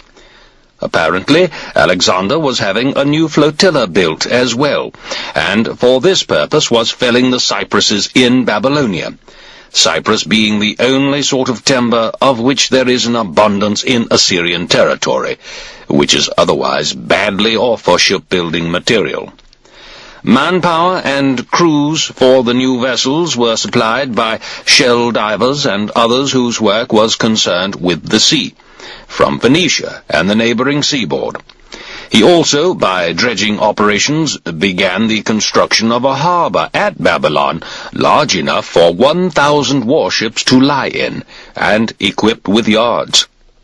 Macallus of Clazomenae was sent to Phoenicia and Syria with a sum of 500 talents to hire or purchase more men familiar with ships and the sea. The fact is, Alexander had ideas of settling the seaboard of the Persian Gulf and the offshore islands, for he fancied it might become as prosperous a country as Phoenicia. The naval preparations were directed against the Arabs of the coast, ostensibly because they were the only people in that part of the country who had sent no delegation to wait upon him, or shown their respect by any other normal act of courtesy. Actually, however, the reason for the preparations was, in my opinion, Alexander's insatiable thirst for extending his possessions. Report has it that Alexander had heard that the Arabs worshipped only 2 gods, Uranus and Dionysus, the former because he is seen to contain within himself not only the stars, but the sun too, the greatest and clearest source of blessing to mankind in all their affairs, and the latter, Dionysus, because of the fame of his journey to India. Alexander accordingly felt it would not be beyond his merits to be regarded by the Arabs as a third god, in view of the fact that his achievements surpassed those of Dionysus. Or at least he would deserve this honor if he conquered the Arabs and allowed them, as he had allowed the Indians, to retain their ancient institutions. Moreover, the wealth of their country was an additional incitement. The cassia in the oases, the trees which bore frankincense and myrrh, the shrubs which yielded cinnamon, the meadows where nard grew wild. Of all this report had told him. Arabia, too, was a large country. Its coast, it was said, no less in extent than the coast of India. Many islands lay off it, and there were harbors everywhere fit for his fleet to ride in, and to provide sites for new settlements likely to grow to great wealth and prosperity. He was further informed of the existence of 2 islands off the mouth of the Euphrates, One of them lay fairly close, at a distance of perhaps 15 miles from that point on the shore where the river joins the sea. This, the smaller of the two, was densely wooded, and contained a temple of Artemis, the regular service of which was performed by the islanders themselves.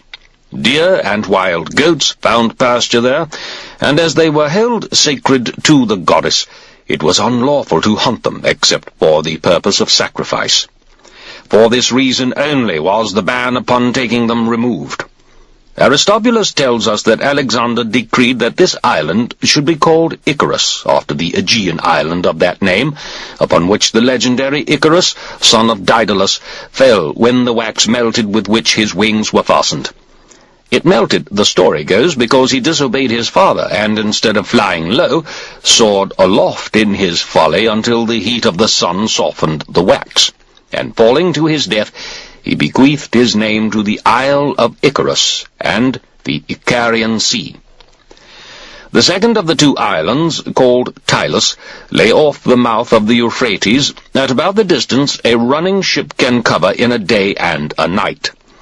It was of some size, most of it neither wild nor wooded, but fit to produce all sorts of cultivated crops in their proper seasons.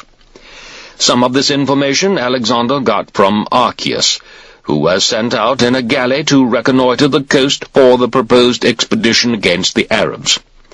Archias reached Tylos, but did not venture beyond. Androsthenes, who went in command of another galley, got further, sailing round a part of the Arabian Peninsula, and Hiero, the shipmaster from Soli, made greater progress than either. Alexander put him in charge of a third galley, and gave him instructions to circumnavigate the whole peninsula as far as the Egyptian town of Hierapolis, on the Red Sea. But even he found his courage failed him, though he had sailed round the greater part of the Arabian coast. He turned back, and stated in his report to Alexander that the peninsula was of immense size, nearly as big as India, and that a great headland ran far out into the ocean. This headland had indeed been sighted at no great distance by Nearchus's men on their voyage from India, before they altered course for the Persian Gulf, and they were on the point of crossing over to it, as Onesicritus, the pilot, advised them to do. Nearchus, however, says in his account of the voyage that he refused his permission, as, after completing his survey of the coast of the Persian Gulf, he would have to report to Alexander on the object of the voyage, and that object was not to explore the ocean, but to examine the coast, and collect information about the coastal peoples, and how they lived, the fertility or otherwise of the various districts, and the places where anchorages and fresh water were to be found. And this, he adds, was what enabled Alexander's navy to come through in safety. It would have been quite useless to take it across to the desert coast of Arabia, for that is said to have been the reason for Hiero's turning back. While the new warships were under construction and the work of dredging the harbour proceeded, Alexander sailed from Babylon down the Euphrates to the river known as Palakopus, about 100 miles downstream from the city. The Palakopus is not actually a river rising from an independent source, but a canal leading off from the Euphrates. Now the Euphrates, which rises in the mountains of Armenia, is in winter a shallowish river, and runs well within its bank. But in spring, and especially round about the summer solstice, its volume is greatly increased by the melting snow in the Armenian mountains, so that the water, rising above the level of its banks, floods the neighboring Assyrian plains.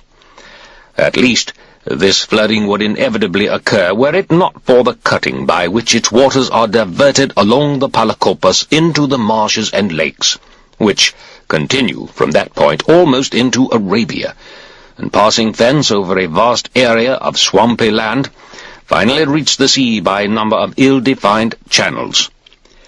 In autumn, after the snows have melted, the level of the Euphrates drops, yet even so, much of its water continues to find its way along the canal into the lakes.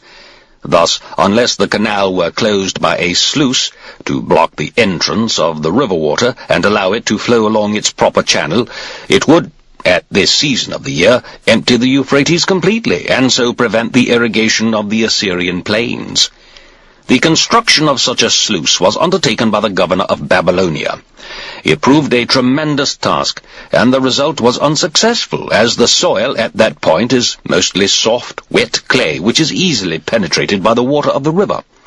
Consequently, it was no easy matter to keep it from percolating into the canal, though for 3 months over 10,000 Assyrian workmen were kept on the job. When these facts came to Alexander's knowledge, he was anxious to do something to improve Assyria's prospects. Accordingly, he proposed to construct a really efficient sluice at the junction of the canal and the river. However, at a spot some 4 miles lower down, he observed that the soil was of a harder and stonier nature, and it occurred to him that if a new cutting were carried from that point into the Palakopos Canal, the problem might be better solved, for the water would be unable to penetrate the hard, impermeable ground, and could easily be shut off by the sluice at the proper times. This, then, was the project which took Alexander to the Palakopos, and down the canal to the lakes in the direction of Arabia. Happening to observe a good site, he built and fortified a new town, and settled some of the Greek mercenaries in it, making up the numbers with volunteers and men who were either incapacitated or too old for active service. It now seemed that he had proved the Chaldeans' prophecy to be nonsense. They had foretold disaster in Babylon. None had occurred. He had marched safely out of the city before any mischance could catch him. Accordingly, with renewed confidence, he sailed again for the lakes, proceeding to the southward. Some of his ships went astray among the narrow channels through the lakes and swamps, and he had to send them a pilot to get them back into the main stream. The greater number of the tombs of the Assyrian kings were built in the lakes and marshland, and the story goes that Alexander, while his vessel with himself at the helm was passing through, was wearing a sun hat, bound with the diadem or band signifying royalty. Suddenly, a strong gust of wind blew the hat off, which fell into the water, but the light band went flying away, and caught on a reed in a reed bed near one of the ancient royal tombs. This in itself was a presage, but there was more to come. One of the sailors swam off after the hatband, and finding when he had taken it off the reed that he could not bring it back in his hands without wetting it as he swam, he bound it round his head. Most historians state that Alexander gave the man a talent by way of reward for his willing service, and then had him beheaded in obedience to the prophecy which warned him not to leave untouched the head which had worn the diadem. Aristobulus, however, though he confirms the gift of money, says that the punishment for putting on the band was only a flogging. He adds that the man concerned was one of the Phoenician sailors. Some writers say it was Seleucus, and declare that the incident portended Alexander's death and Seleucus's inheritance of his vast empire. And Seleucus was, in actual fact, the greatest king among Alexander's successors. There can, I think, be no two opinions about this. He had the royalest mind of them all, and after Alexander himself, ruled over the greatest extent of territory. Returning to Babylon, Alexander found Peucestus back from Persia with 20,000 Persian troops. The force also included a considerable number of Kosayan and Tapurian fighting men, as it was generally supposed that of all Persia's neighbors, these peoples produced the best soldiers. Here, too, he was joined by Philoxenus, with troops from Caria, by Menander from Lydia, and by Menados, with the cavalry which had been serving under his command. Successive delegations from Greece also presented themselves, and the delegates, wearing ceremonial wreaths, solemnly approached Alexander and placed golden chaplets on his head, as if their coming were a ritual in honor of a god. But for all that, his end was near. He took this opportunity of thanking the Persian troops for their loyalty and obedience to Peucestus, and of congratulating Peucestus himself on his orderly and successful government. The Persians were then enrolled in the various Macedonian units, so that the decad, or section, now consisted of a Macedonian leader, 2 of his compatriots, one of them a double-pay man, the other a 10-stater man, so-called from the pay he received, which was less than that of the double-pay soldiers, but more than that of the ordinary rank and file. 12 Persians, and last another Macedonian 10-stater. 4 Macedonians, that is, the section leader and 3 others on extra pay, and 12 Persians. The Macedonians wore native equipment. The Persians were armed either with bows or light javelins. Fleet exercises were constantly held at this time. There was much rivalry between the trireme crews, besides the few quadriremes which were on the river, what with frequent rowing races and trials of skill for the ship's masters, and prizes for the winners. Some time before this, Alexander had sent special envoys to the shrine of Ammon, to inquire what honours he might with propriety pay to the dead Hephaestion. The envoys now returned with the news that Ammon permitted sacrifice to be offered him as to a hero, or demigod. Alexander was much pleased, and from that day forward saw that his friend was honoured with a hero's rights. About this time he wrote a letter to Cleomenes, an official with a bad criminal record in Egypt. Insofar as this letter showed his love for Hephaestion, a love which persisted even beyond the grave, I can find no fault with it. But there were other things in it which, I think, were highly reprehensible. The letter contained instructions for the erection of a shrine in Hephaestion's honour in the city of Alexandria, and another on the island of Pharos, where the lighthouse is, both to be of great size, and built regardless of expense. Cleomenes was to see to it that the shrines were named after Hephaestion, and that all mercantile contracts should bear his name. So far, so good, except that too much feeling was wasted upon matters of too little importance. It is what followed that I cannot approve. If, the letter went on, I find that everything connected with Hephaestion's shrines in Egypt is in proper order, I will grant you free pardon for your former crimes, and henceforward you will suffer no punishment at my hands for anything you may do, however heinous. A remark of this kind, in a letter from a great king to the governor of a large and populous country, and a scoundrel at that, is, to my mind, shocking. Alexander's end was now rapidly approaching. Another portent of what was so soon to come is mentioned by Aristobulus. While the king was engaged in incorporating in the various Macedonian units the troops which had come from Persia with Peucestus, and from the coast with Philoxenus and Menander, he happened to feel thirsty, and getting up from where he was sitting, moved away and left the royal throne empty.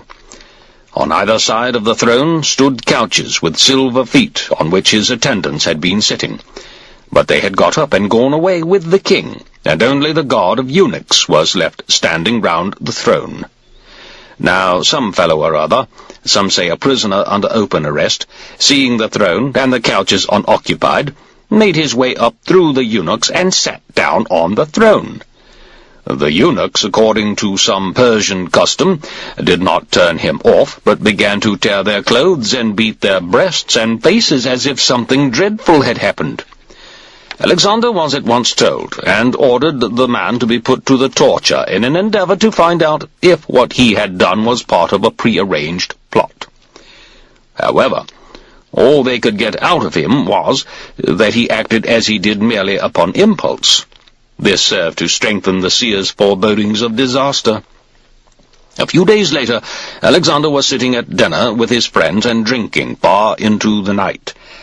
He had previously celebrated the customary sacrificial rites with a view to his success, adding certain other offerings in obedience to his seer's advice, and had also, we are told, distributed wine and sacrificial victims among the various units and sections of the army.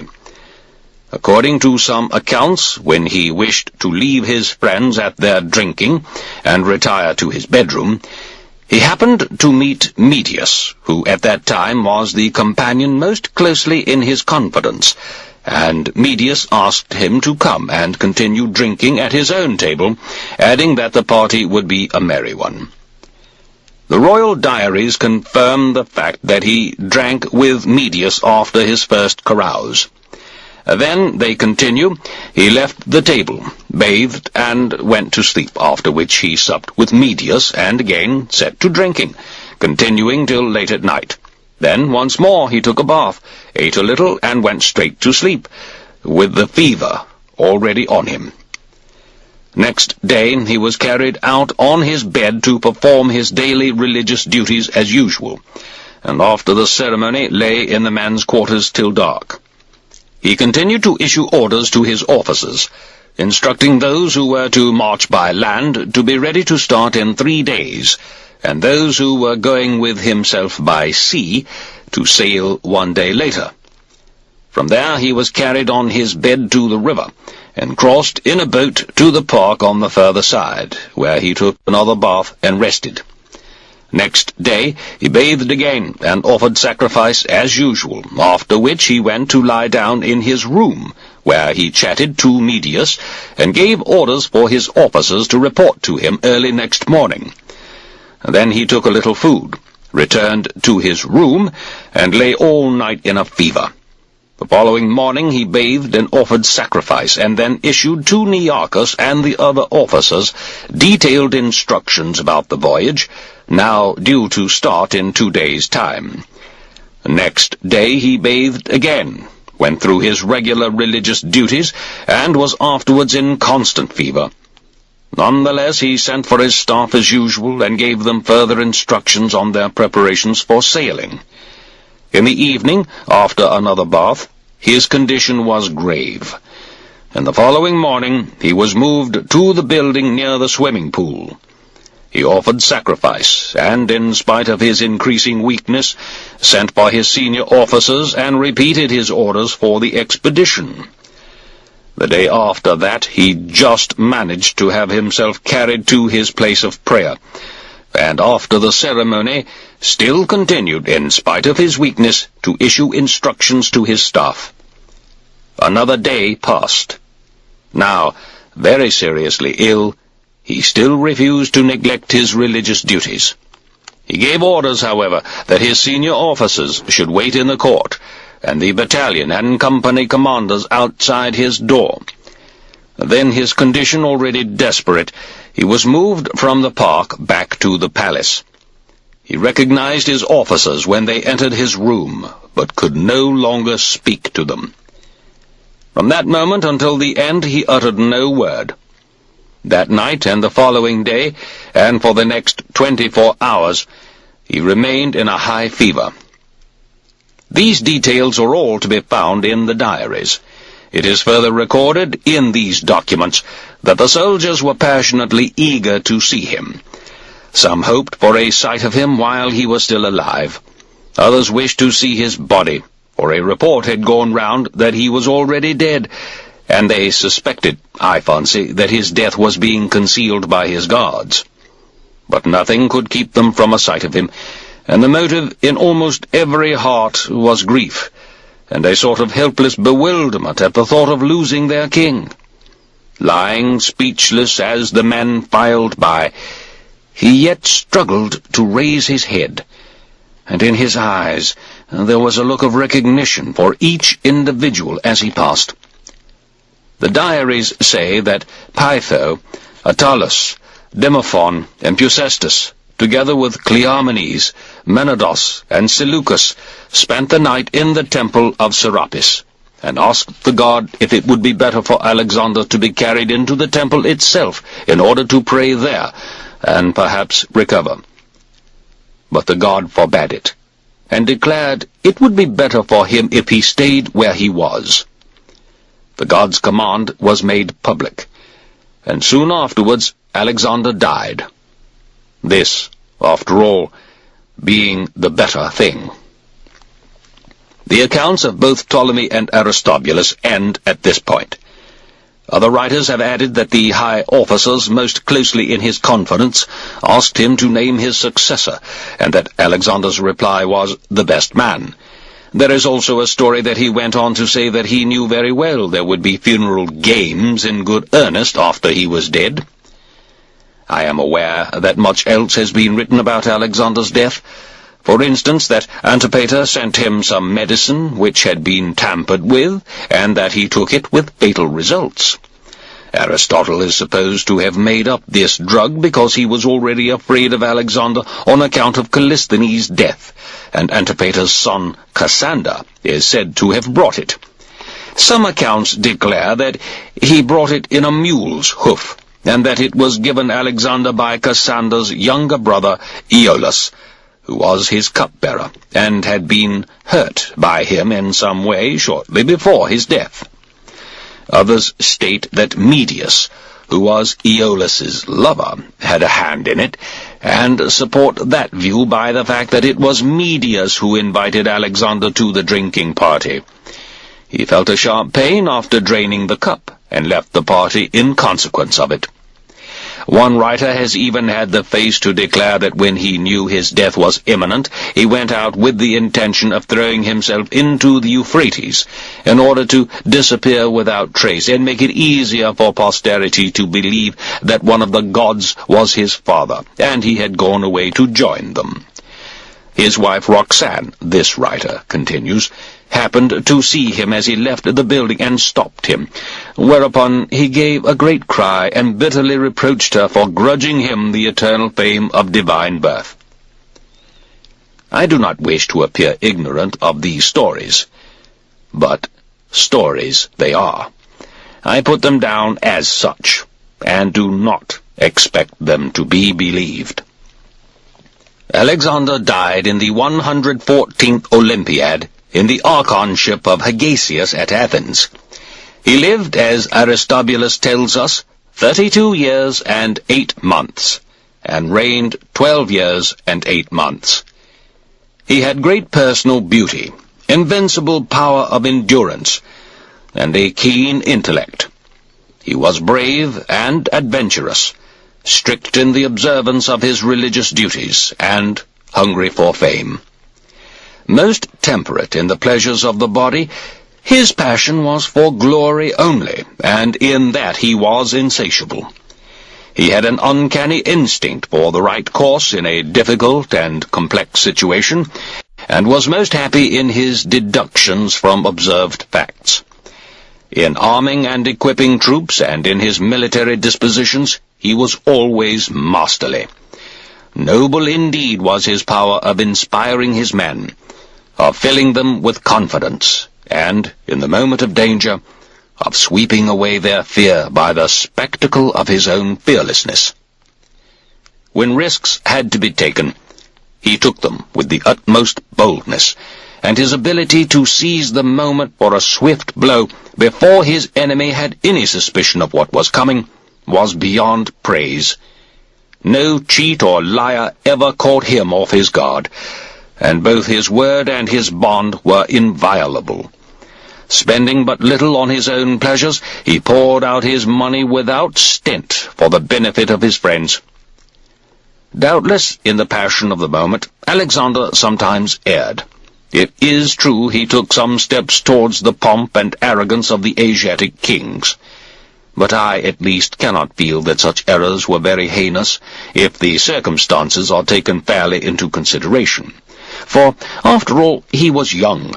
The chain of his successes was unbroken, and like all kings, past, present, and to come, he was surrounded by courtiers who spoke to please, regardless of what evil their words might do. On the other hand, I do indeed know that Alexander, of all the monarchs of old, was the only one who had the nobility of heart to be sorry for his mistakes.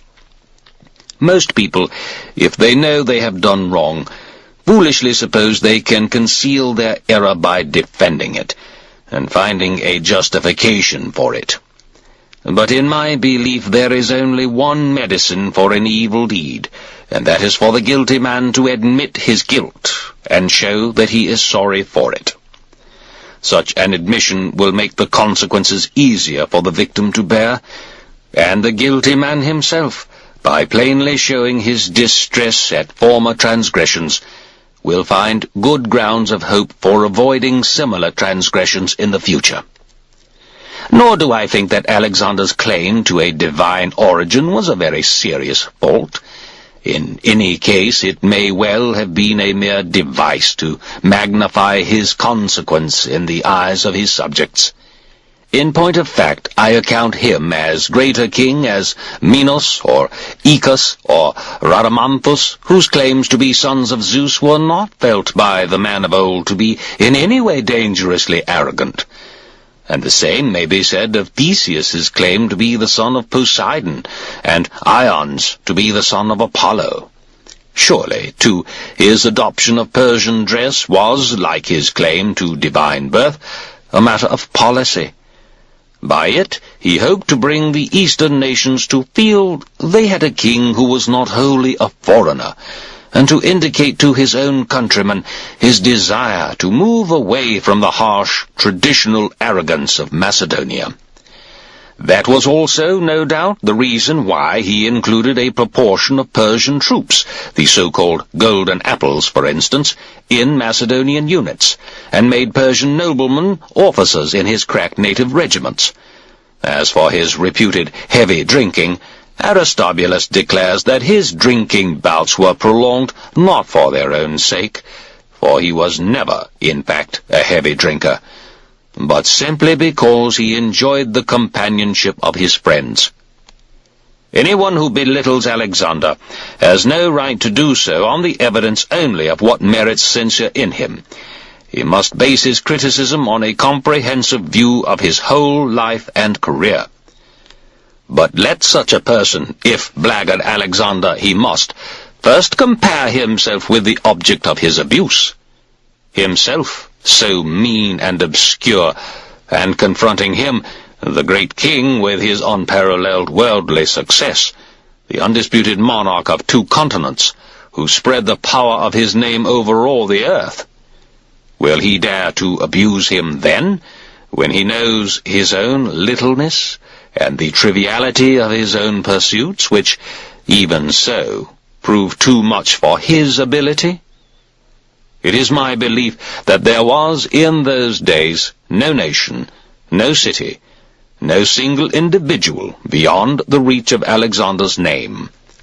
Never in all the world was there another like him, and therefore I cannot but feel that some power more than human was concerned in his birth. Indications of this were, moreover, said to be provided at the time of his death by oracles. Many people saw visions and had prophetic dreams, and there is the further evidence of the extraordinary way in which he is held, as no mere man could be, in honor and remembrance. Even today, when so many years have passed, there have been oracles, all tending to his glory, delivered to the people of Macedon.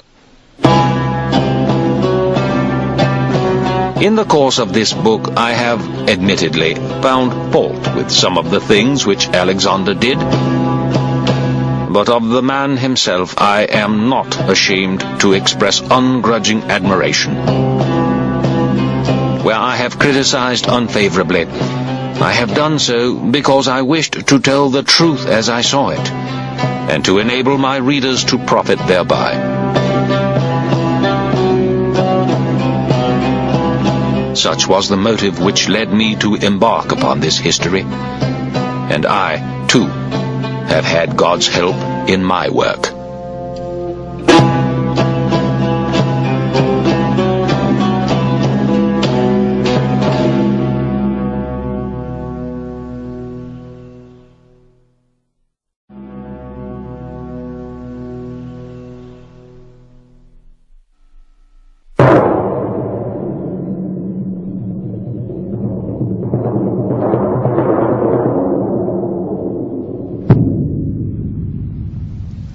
Epilogue by William W. Tarn.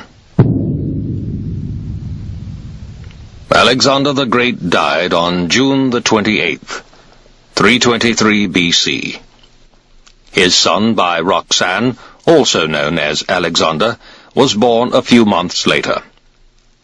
This son, Alexander, and his uncle, Philip, as joint kings, were placed under the guardianship of Perdiccas, Python, and Antipater in succession. After the death of Antipater in 319 BC, Roxanne fled with her son to Epirus, and was afterwards taken back to Macedonia, together with Olympias by Polysperchon. All three fell into the hands of Cassander. Alexander and his mother Roxanne were, in 310 or 309, put to death by order of Cassander. When all is said, we come back at the end to the personality of Alexander the Great, not the soldier or the statesman, but the man. Whatever Asia did or did not get from him, she felt him as she has scarcely felt any other. She knew that one of the greatest of the earth had passed. Though his direct influence vanished from India within a generation, and her literature does not know him, he affected Indian history for centuries. For Chandragupta saw him, and deduced the possibility of realizing in actual fact the conception, handed down from Vedic times, of a comprehensive monarchy in India. Hence, Alexander indirectly created Asoka's empire, and enabled the spread of Buddhism. Possibly his example even inspired the unification of China under the first Han dynasty. Both flanks of the Hindu Kush were once full of hill chieftains who claimed descent from the man who left none to succeed him. On the Indian side they once ruled in Chitral, Gilgit, Nagir, Hunza, and elsewhere, and we ourselves have seen a Mir of Hunza who was descended from Alexander and bore a British title. It is said that at one time they intermarried only with each other, and some families on both sides of the mountains seem to have acquired the Alexander descent by marriage. The white Kafirs of Kafiristan became, and still are, Alexander's Macedonians, and in the Middle Ages an Arab writer made his line still rule as far afield as Menagra, near the Indus Delta. On the Bactrian side, the Alexander descent used to be claimed by the ruling families, now mostly extinct, celebrated by Marco Polo. In Margalen of Fergana, his red silk banner used to be shown, and his tomb honored as a shrine. The Mirs of Badakhshan used to cherish a debased Greek patera, now in London, as an heirloom, and their very horses descended from Bucephalus. In the Indian Northwest, innumerable stories attach to his name. Some may be folk memory, but some are Greco-Bactrian, Islamic, or even later. At least one new one has appeared under British rule, but all the countries claimed him as theirs. In Persian story, he became a son of Ochus by Philip's daughter.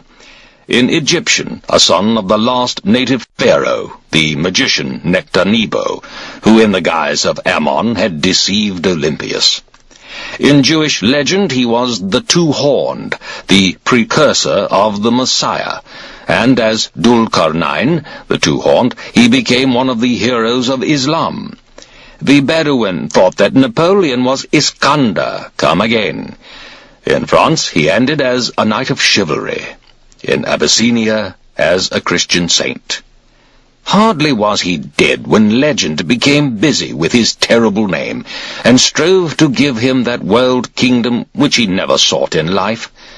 Around him the whole dream world of the East took shape and substance. Of him every old story of a divine world conqueror was told afresh. More than 80 versions of the Alexander romance in 24 languages have been collected, some of them the wildest of fairy tales. They range from Britain to Malaya. No other story in the world has spread like his. Long before Islam, the Byzantines knew that he had traversed the Silk Route and founded Chubdan, the great Han capital of Xianfu, while the Greco-Egyptian romance made him subdue both Rome and Carthage, and compensated him for his failure to reach the Eastern Ocean by taking him through the gold and silver pillars of his ancestor Heracles to sail the Western. In Jewish law, he becomes master of the throne of Solomon, and the high priest announces him as ruler of the fourth world kingdom of Daniel's prophecy. He shuts up Gog and Magog behind the iron gate of Dariel, and bears on his shoulders the hopes of the whole earth. One thing alone is forbidden him, to enter the cloud-girdled earthly paradise. The national legend of Iran, in which the man who in fact brought the first knowledge of the Avesta to Europe persecutes the fire worshippers and burns the sacred book, withers away before the romance of the world ruler. In Persian story he conquers India, crosses Tibet, and subdues the Faghfur of China with all his dependencies. Then he turns and goes northward across Russia till he comes to the land of darkness. But Babylon, as was fitting, took him farthest, for the Babylon-inspired section of the romance knows that he passed beyond the darkness and reached the well of life at the world's end, on the shores of the furthest ocean of them all. The real impression that he left on the world was far different, for whatever else he was one of the supreme fertilizing forces of history. He lifted the civilized world out of one groove and set it in another. He started a new epoch. Nothing could again be as it had been. He greatly enlarged the bounds of knowledge and of human endeavor, and gave to Greek science and Greek civilization a scope and an opportunity such as they had never yet possessed. Particularism was replaced by the idea of the inhabited world, the common possession of civilized men. Trade and commerce were internationalized, and the inhabited world bound together by a network both of new routes and cities, and of common interests. Greek culture, heretofore practically confined to Greeks, spread throughout that world, and for the use of its inhabitants, in place of the many dialects of Greece, there grew up the form of Greek known as the koine, the common speech. The Greece that taught Rome was the Hellenistic world which Alexander made. The old Greece counted for little till modern scholars recreated Periclean Athens. So far as the modern world derives its civilization from Greece, it largely owes it to Alexander that it had the opportunity. If he could not fuse races, he transcended the national state. And to transcend national states meant to transcend national cults. Men came to feel after the unity which must lie beneath the various religions. Outwardly, this unity was ultimately satisfied in the official worship of the Roman emperor, which derived from the worship of Alexander after his death. But beside this external form, there grew up in men's hearts the longing for a true spiritual unity, and it was Alexander who created the medium in which the idea, when it came, was to spread. For it was due to him that Greek civilization penetrated Western Asia, and even if much of the actual work was done by his successors, he broke the path. Without him, they would not have been. Consequently, when at last Christianity showed the way to that spiritual unity after which men were feeling, there was, ready to hand, a medium for the new religion to spread in, the common Hellenistic civilization of the inhabited world. Without that, the conquests made by Christianity might have been as slow and difficult as they became when the bounds of that common civilization were overpassed. But if the things he did were great, one thing he dreamt was greater. We may put it that he found the ideal state of Aristotle, and substituted the ideal state of Zeno. It was not merely that he overthrew the narrow restraints of the former, and, in place of limiting men by their opportunity, created opportunities adequate for men in a world where none need be a pauper, and restrictions on population were meaningless. Aristotle's state had still cared nothing for humanity outside its own borders. The stranger must still be a serf or an enemy. Alexander changed all that. When he declared that all men were alike, sons of one father, and when at Opis he prayed that Macedonians and Persians might be partners in the commonwealth, and that the peoples of his world might live in harmony and in unity of heart and mind, he proclaimed for the first time the unity and brotherhood of mankind. Perhaps he gave no thought to the slave world, we do not know, but he, first of all men, was ready to transcend national differences, and to declare, as St. Paul was to declare, that there was neither Greek nor barbarian. And the impulse of this mighty revelation was continued by men who did give some thought to the slave world. For Zeno, who treated his slave as himself, and Seneca, who called himself the fellow-slave of his slaves, would, though Alexander might not, have understood St. Paul when he added, "There is neither bond nor free." Before Alexander, man's dreams of the ideal state had still been based on class rule and slavery. But after him comes Eumbulus's great sun-state, founded on brotherhood and the dignity of free labor. Above all, Alexander inspired Zeno's vision of a world in which all men should be members one of another, citizens of one state without distinction of race or institutions, subject only to and in harmony with the common law immanent in the universe, and united in one social life, not by compulsion, but only by their own willing consent, or, as he put it, by love. The splendor of this hopeless dream may remind us that not one, but two of the great lines of social-political thought which until recently divided the world go back to Alexander of Macedon. For if, as many believe, there was a line of descent from his claim to divinity through Roman emperor and medieval pope to the great despotisms of yesterday, despotisms by the grace of God, there is certainly a line of descent from his prayer at Opis through the Stoics and one portion of the Christian ideal to that brotherhood of all men which was proclaimed, though only proclaimed, in the French Revolution. The torch Alexander lit for long only smouldered. Perhaps it still only smoulders today, but it never has been, and never can be, quite put out.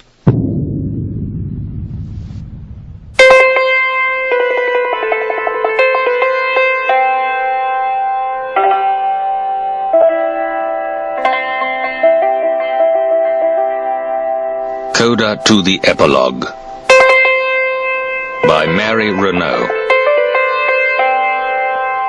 Alexander the Great died on a hot June day in Babylon. Wailing spread through the city. His body squires wandered about in tears. The Persians shaved their heads in mourning. The temples quenched their fires. His generals plunged into a dazed and chaotic power struggle. In one of its episodes they fought about his bier, where he may still have been alive in a terminal coma, for the freshness and lifelike color of his corpse, left some time untended, were much wondered at. At length the embalmers came, approaching him with awe, and after praying that it might be right and lawful for mortals to handle the body of a god, began their work. Roxanne's child was still unborn. If Alexander named his successor on his deathbed, no one admitted to having heard. There was no established heir whose own prestige would be invested in the splendor of his obsequies. For decades, Greece and Asia would be riddled with intrigue and shaken with the tramp of armies, as his generals tore off their portions of his empire. Yet steadily for 2 years, as war elephants moved ponderously in the train of war leaders changing sides, gold and gems by the talent's worth poured into the workshop, where Greek master craftsmen were perfecting a funeral car worthy of its burden.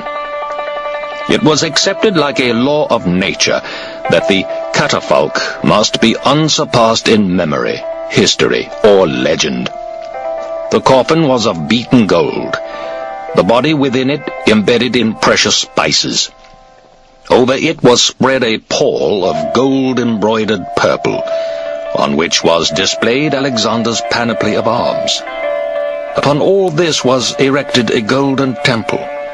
Gold Ionic columns twined with acanthus supported a vaulted roof of gold scales set with jewels, topped with a scintillating gold olive wreath, which flashed in the sun like lightning. At each of its corners stood a golden victory holding out a trophy. The gold cornice below it was embossed with ibex heads, from which hung gold rings supporting a bright multicolored garland. Its ends were tasseled, and from the tassels hung large bells with clear and carrying voices. Under the cornice hung a painted frieze. Its front panel showed Alexander in a state chariot, a very splendid scepter in his hands, attended by Macedonian and Persian bodyguards. Another had a procession of Indian war elephants, a third cavalry in battle order, the last a fleet of ships. The open spaces between the columns were filled in with golden net, screening the draped sarcophagus from sun and rain, but not from the viewer's eyes. It had an entrance guarded by golden lions. The axles of the gilded wheels ended in lion heads, whose teeth held spears.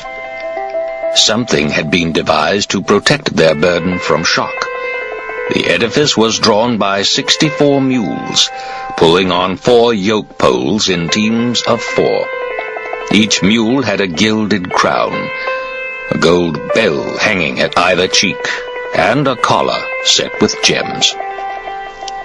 Diodorus, who apparently took this description from an eyewitness's, says it was more magnificent when seen than when described. Alexander himself had always buried his dead with splendor. Funerals in his day were more gifts of honor than displays of mourning. Because of its wide fame, it drew together many spectators, for from every city it came to, the people came out to meet it, and followed beside it when it went away, never wearied of their pleasure in the sight. Week after week, month after month, at the pace of its laboring mules, preceded by road makers, and pausing while they smoothed its passage, 15, 10, 5 miles a day, stopping at towns where sacrifices were offered and epitaphions sung, the huge gold shrine, ringing and glittering, trundled across 1,000 miles of Asia. The shock absorbers, whose construction has defeated scholars, protecting in death the body so careless of itself in life. North along the Euphrates, east to the Tigris, stopping at Opis, that crucial station on the royal road to the west, northward to skirt the Arabian desert. Ptolemy, moreover, doing homage to Alexander, went to meet it with an army as far as Syria.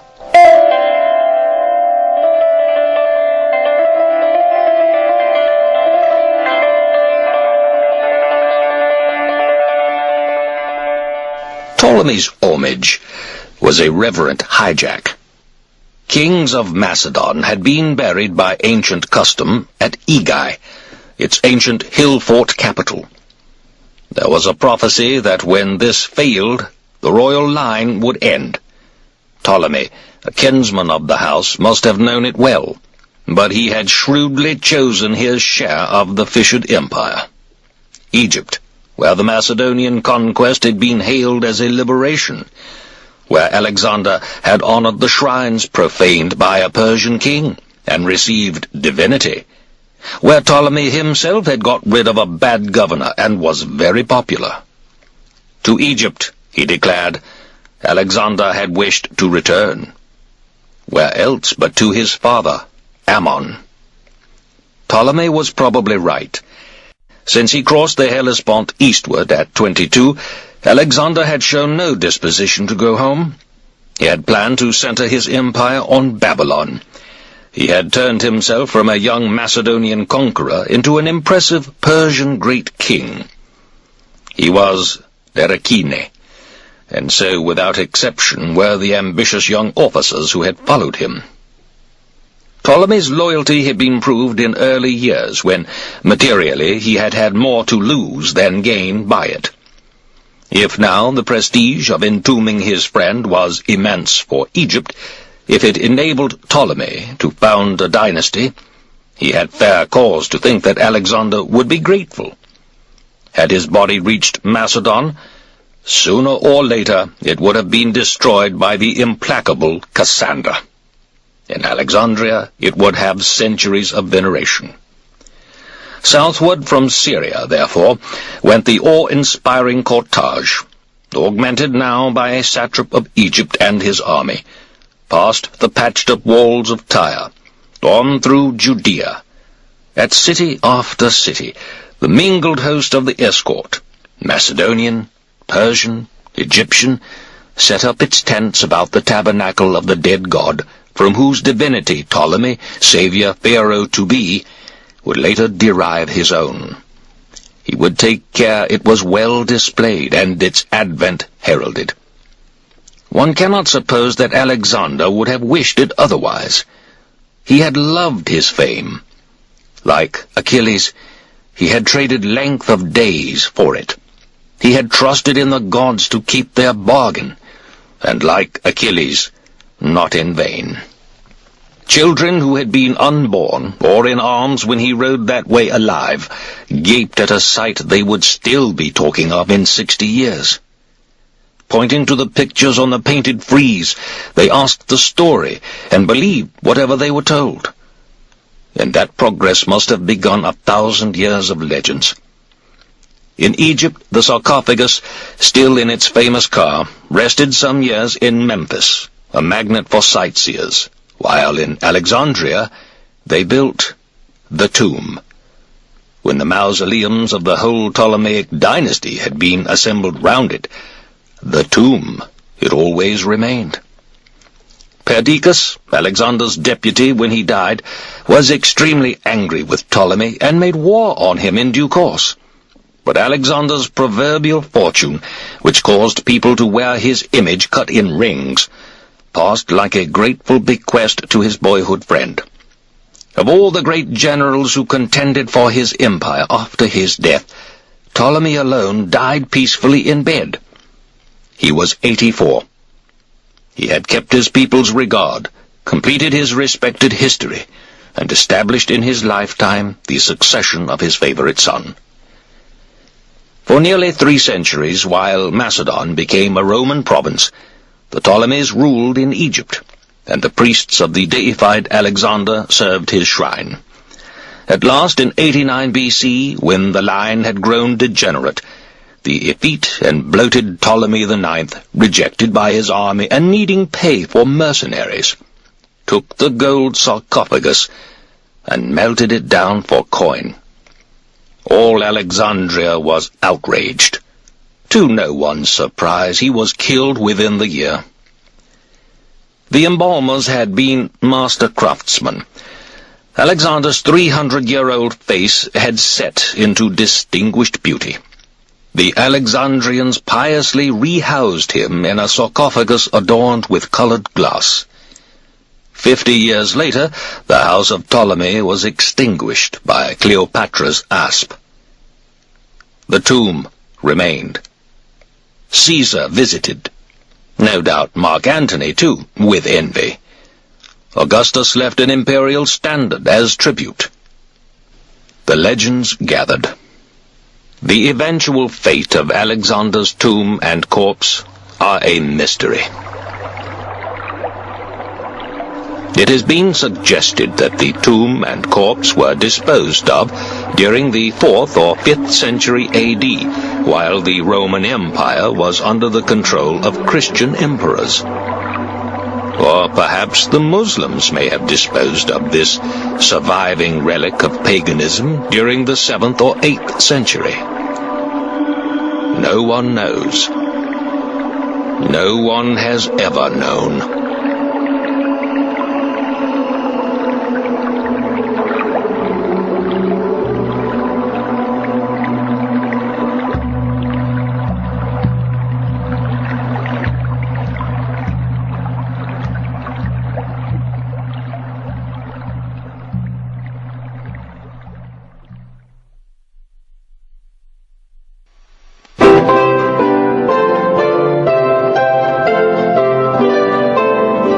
Thank you for listening to this audio connoisseur production. We are dedicated to bringing the world's finest literature to an audience of discriminating listeners. And thank you again. We value every single listener.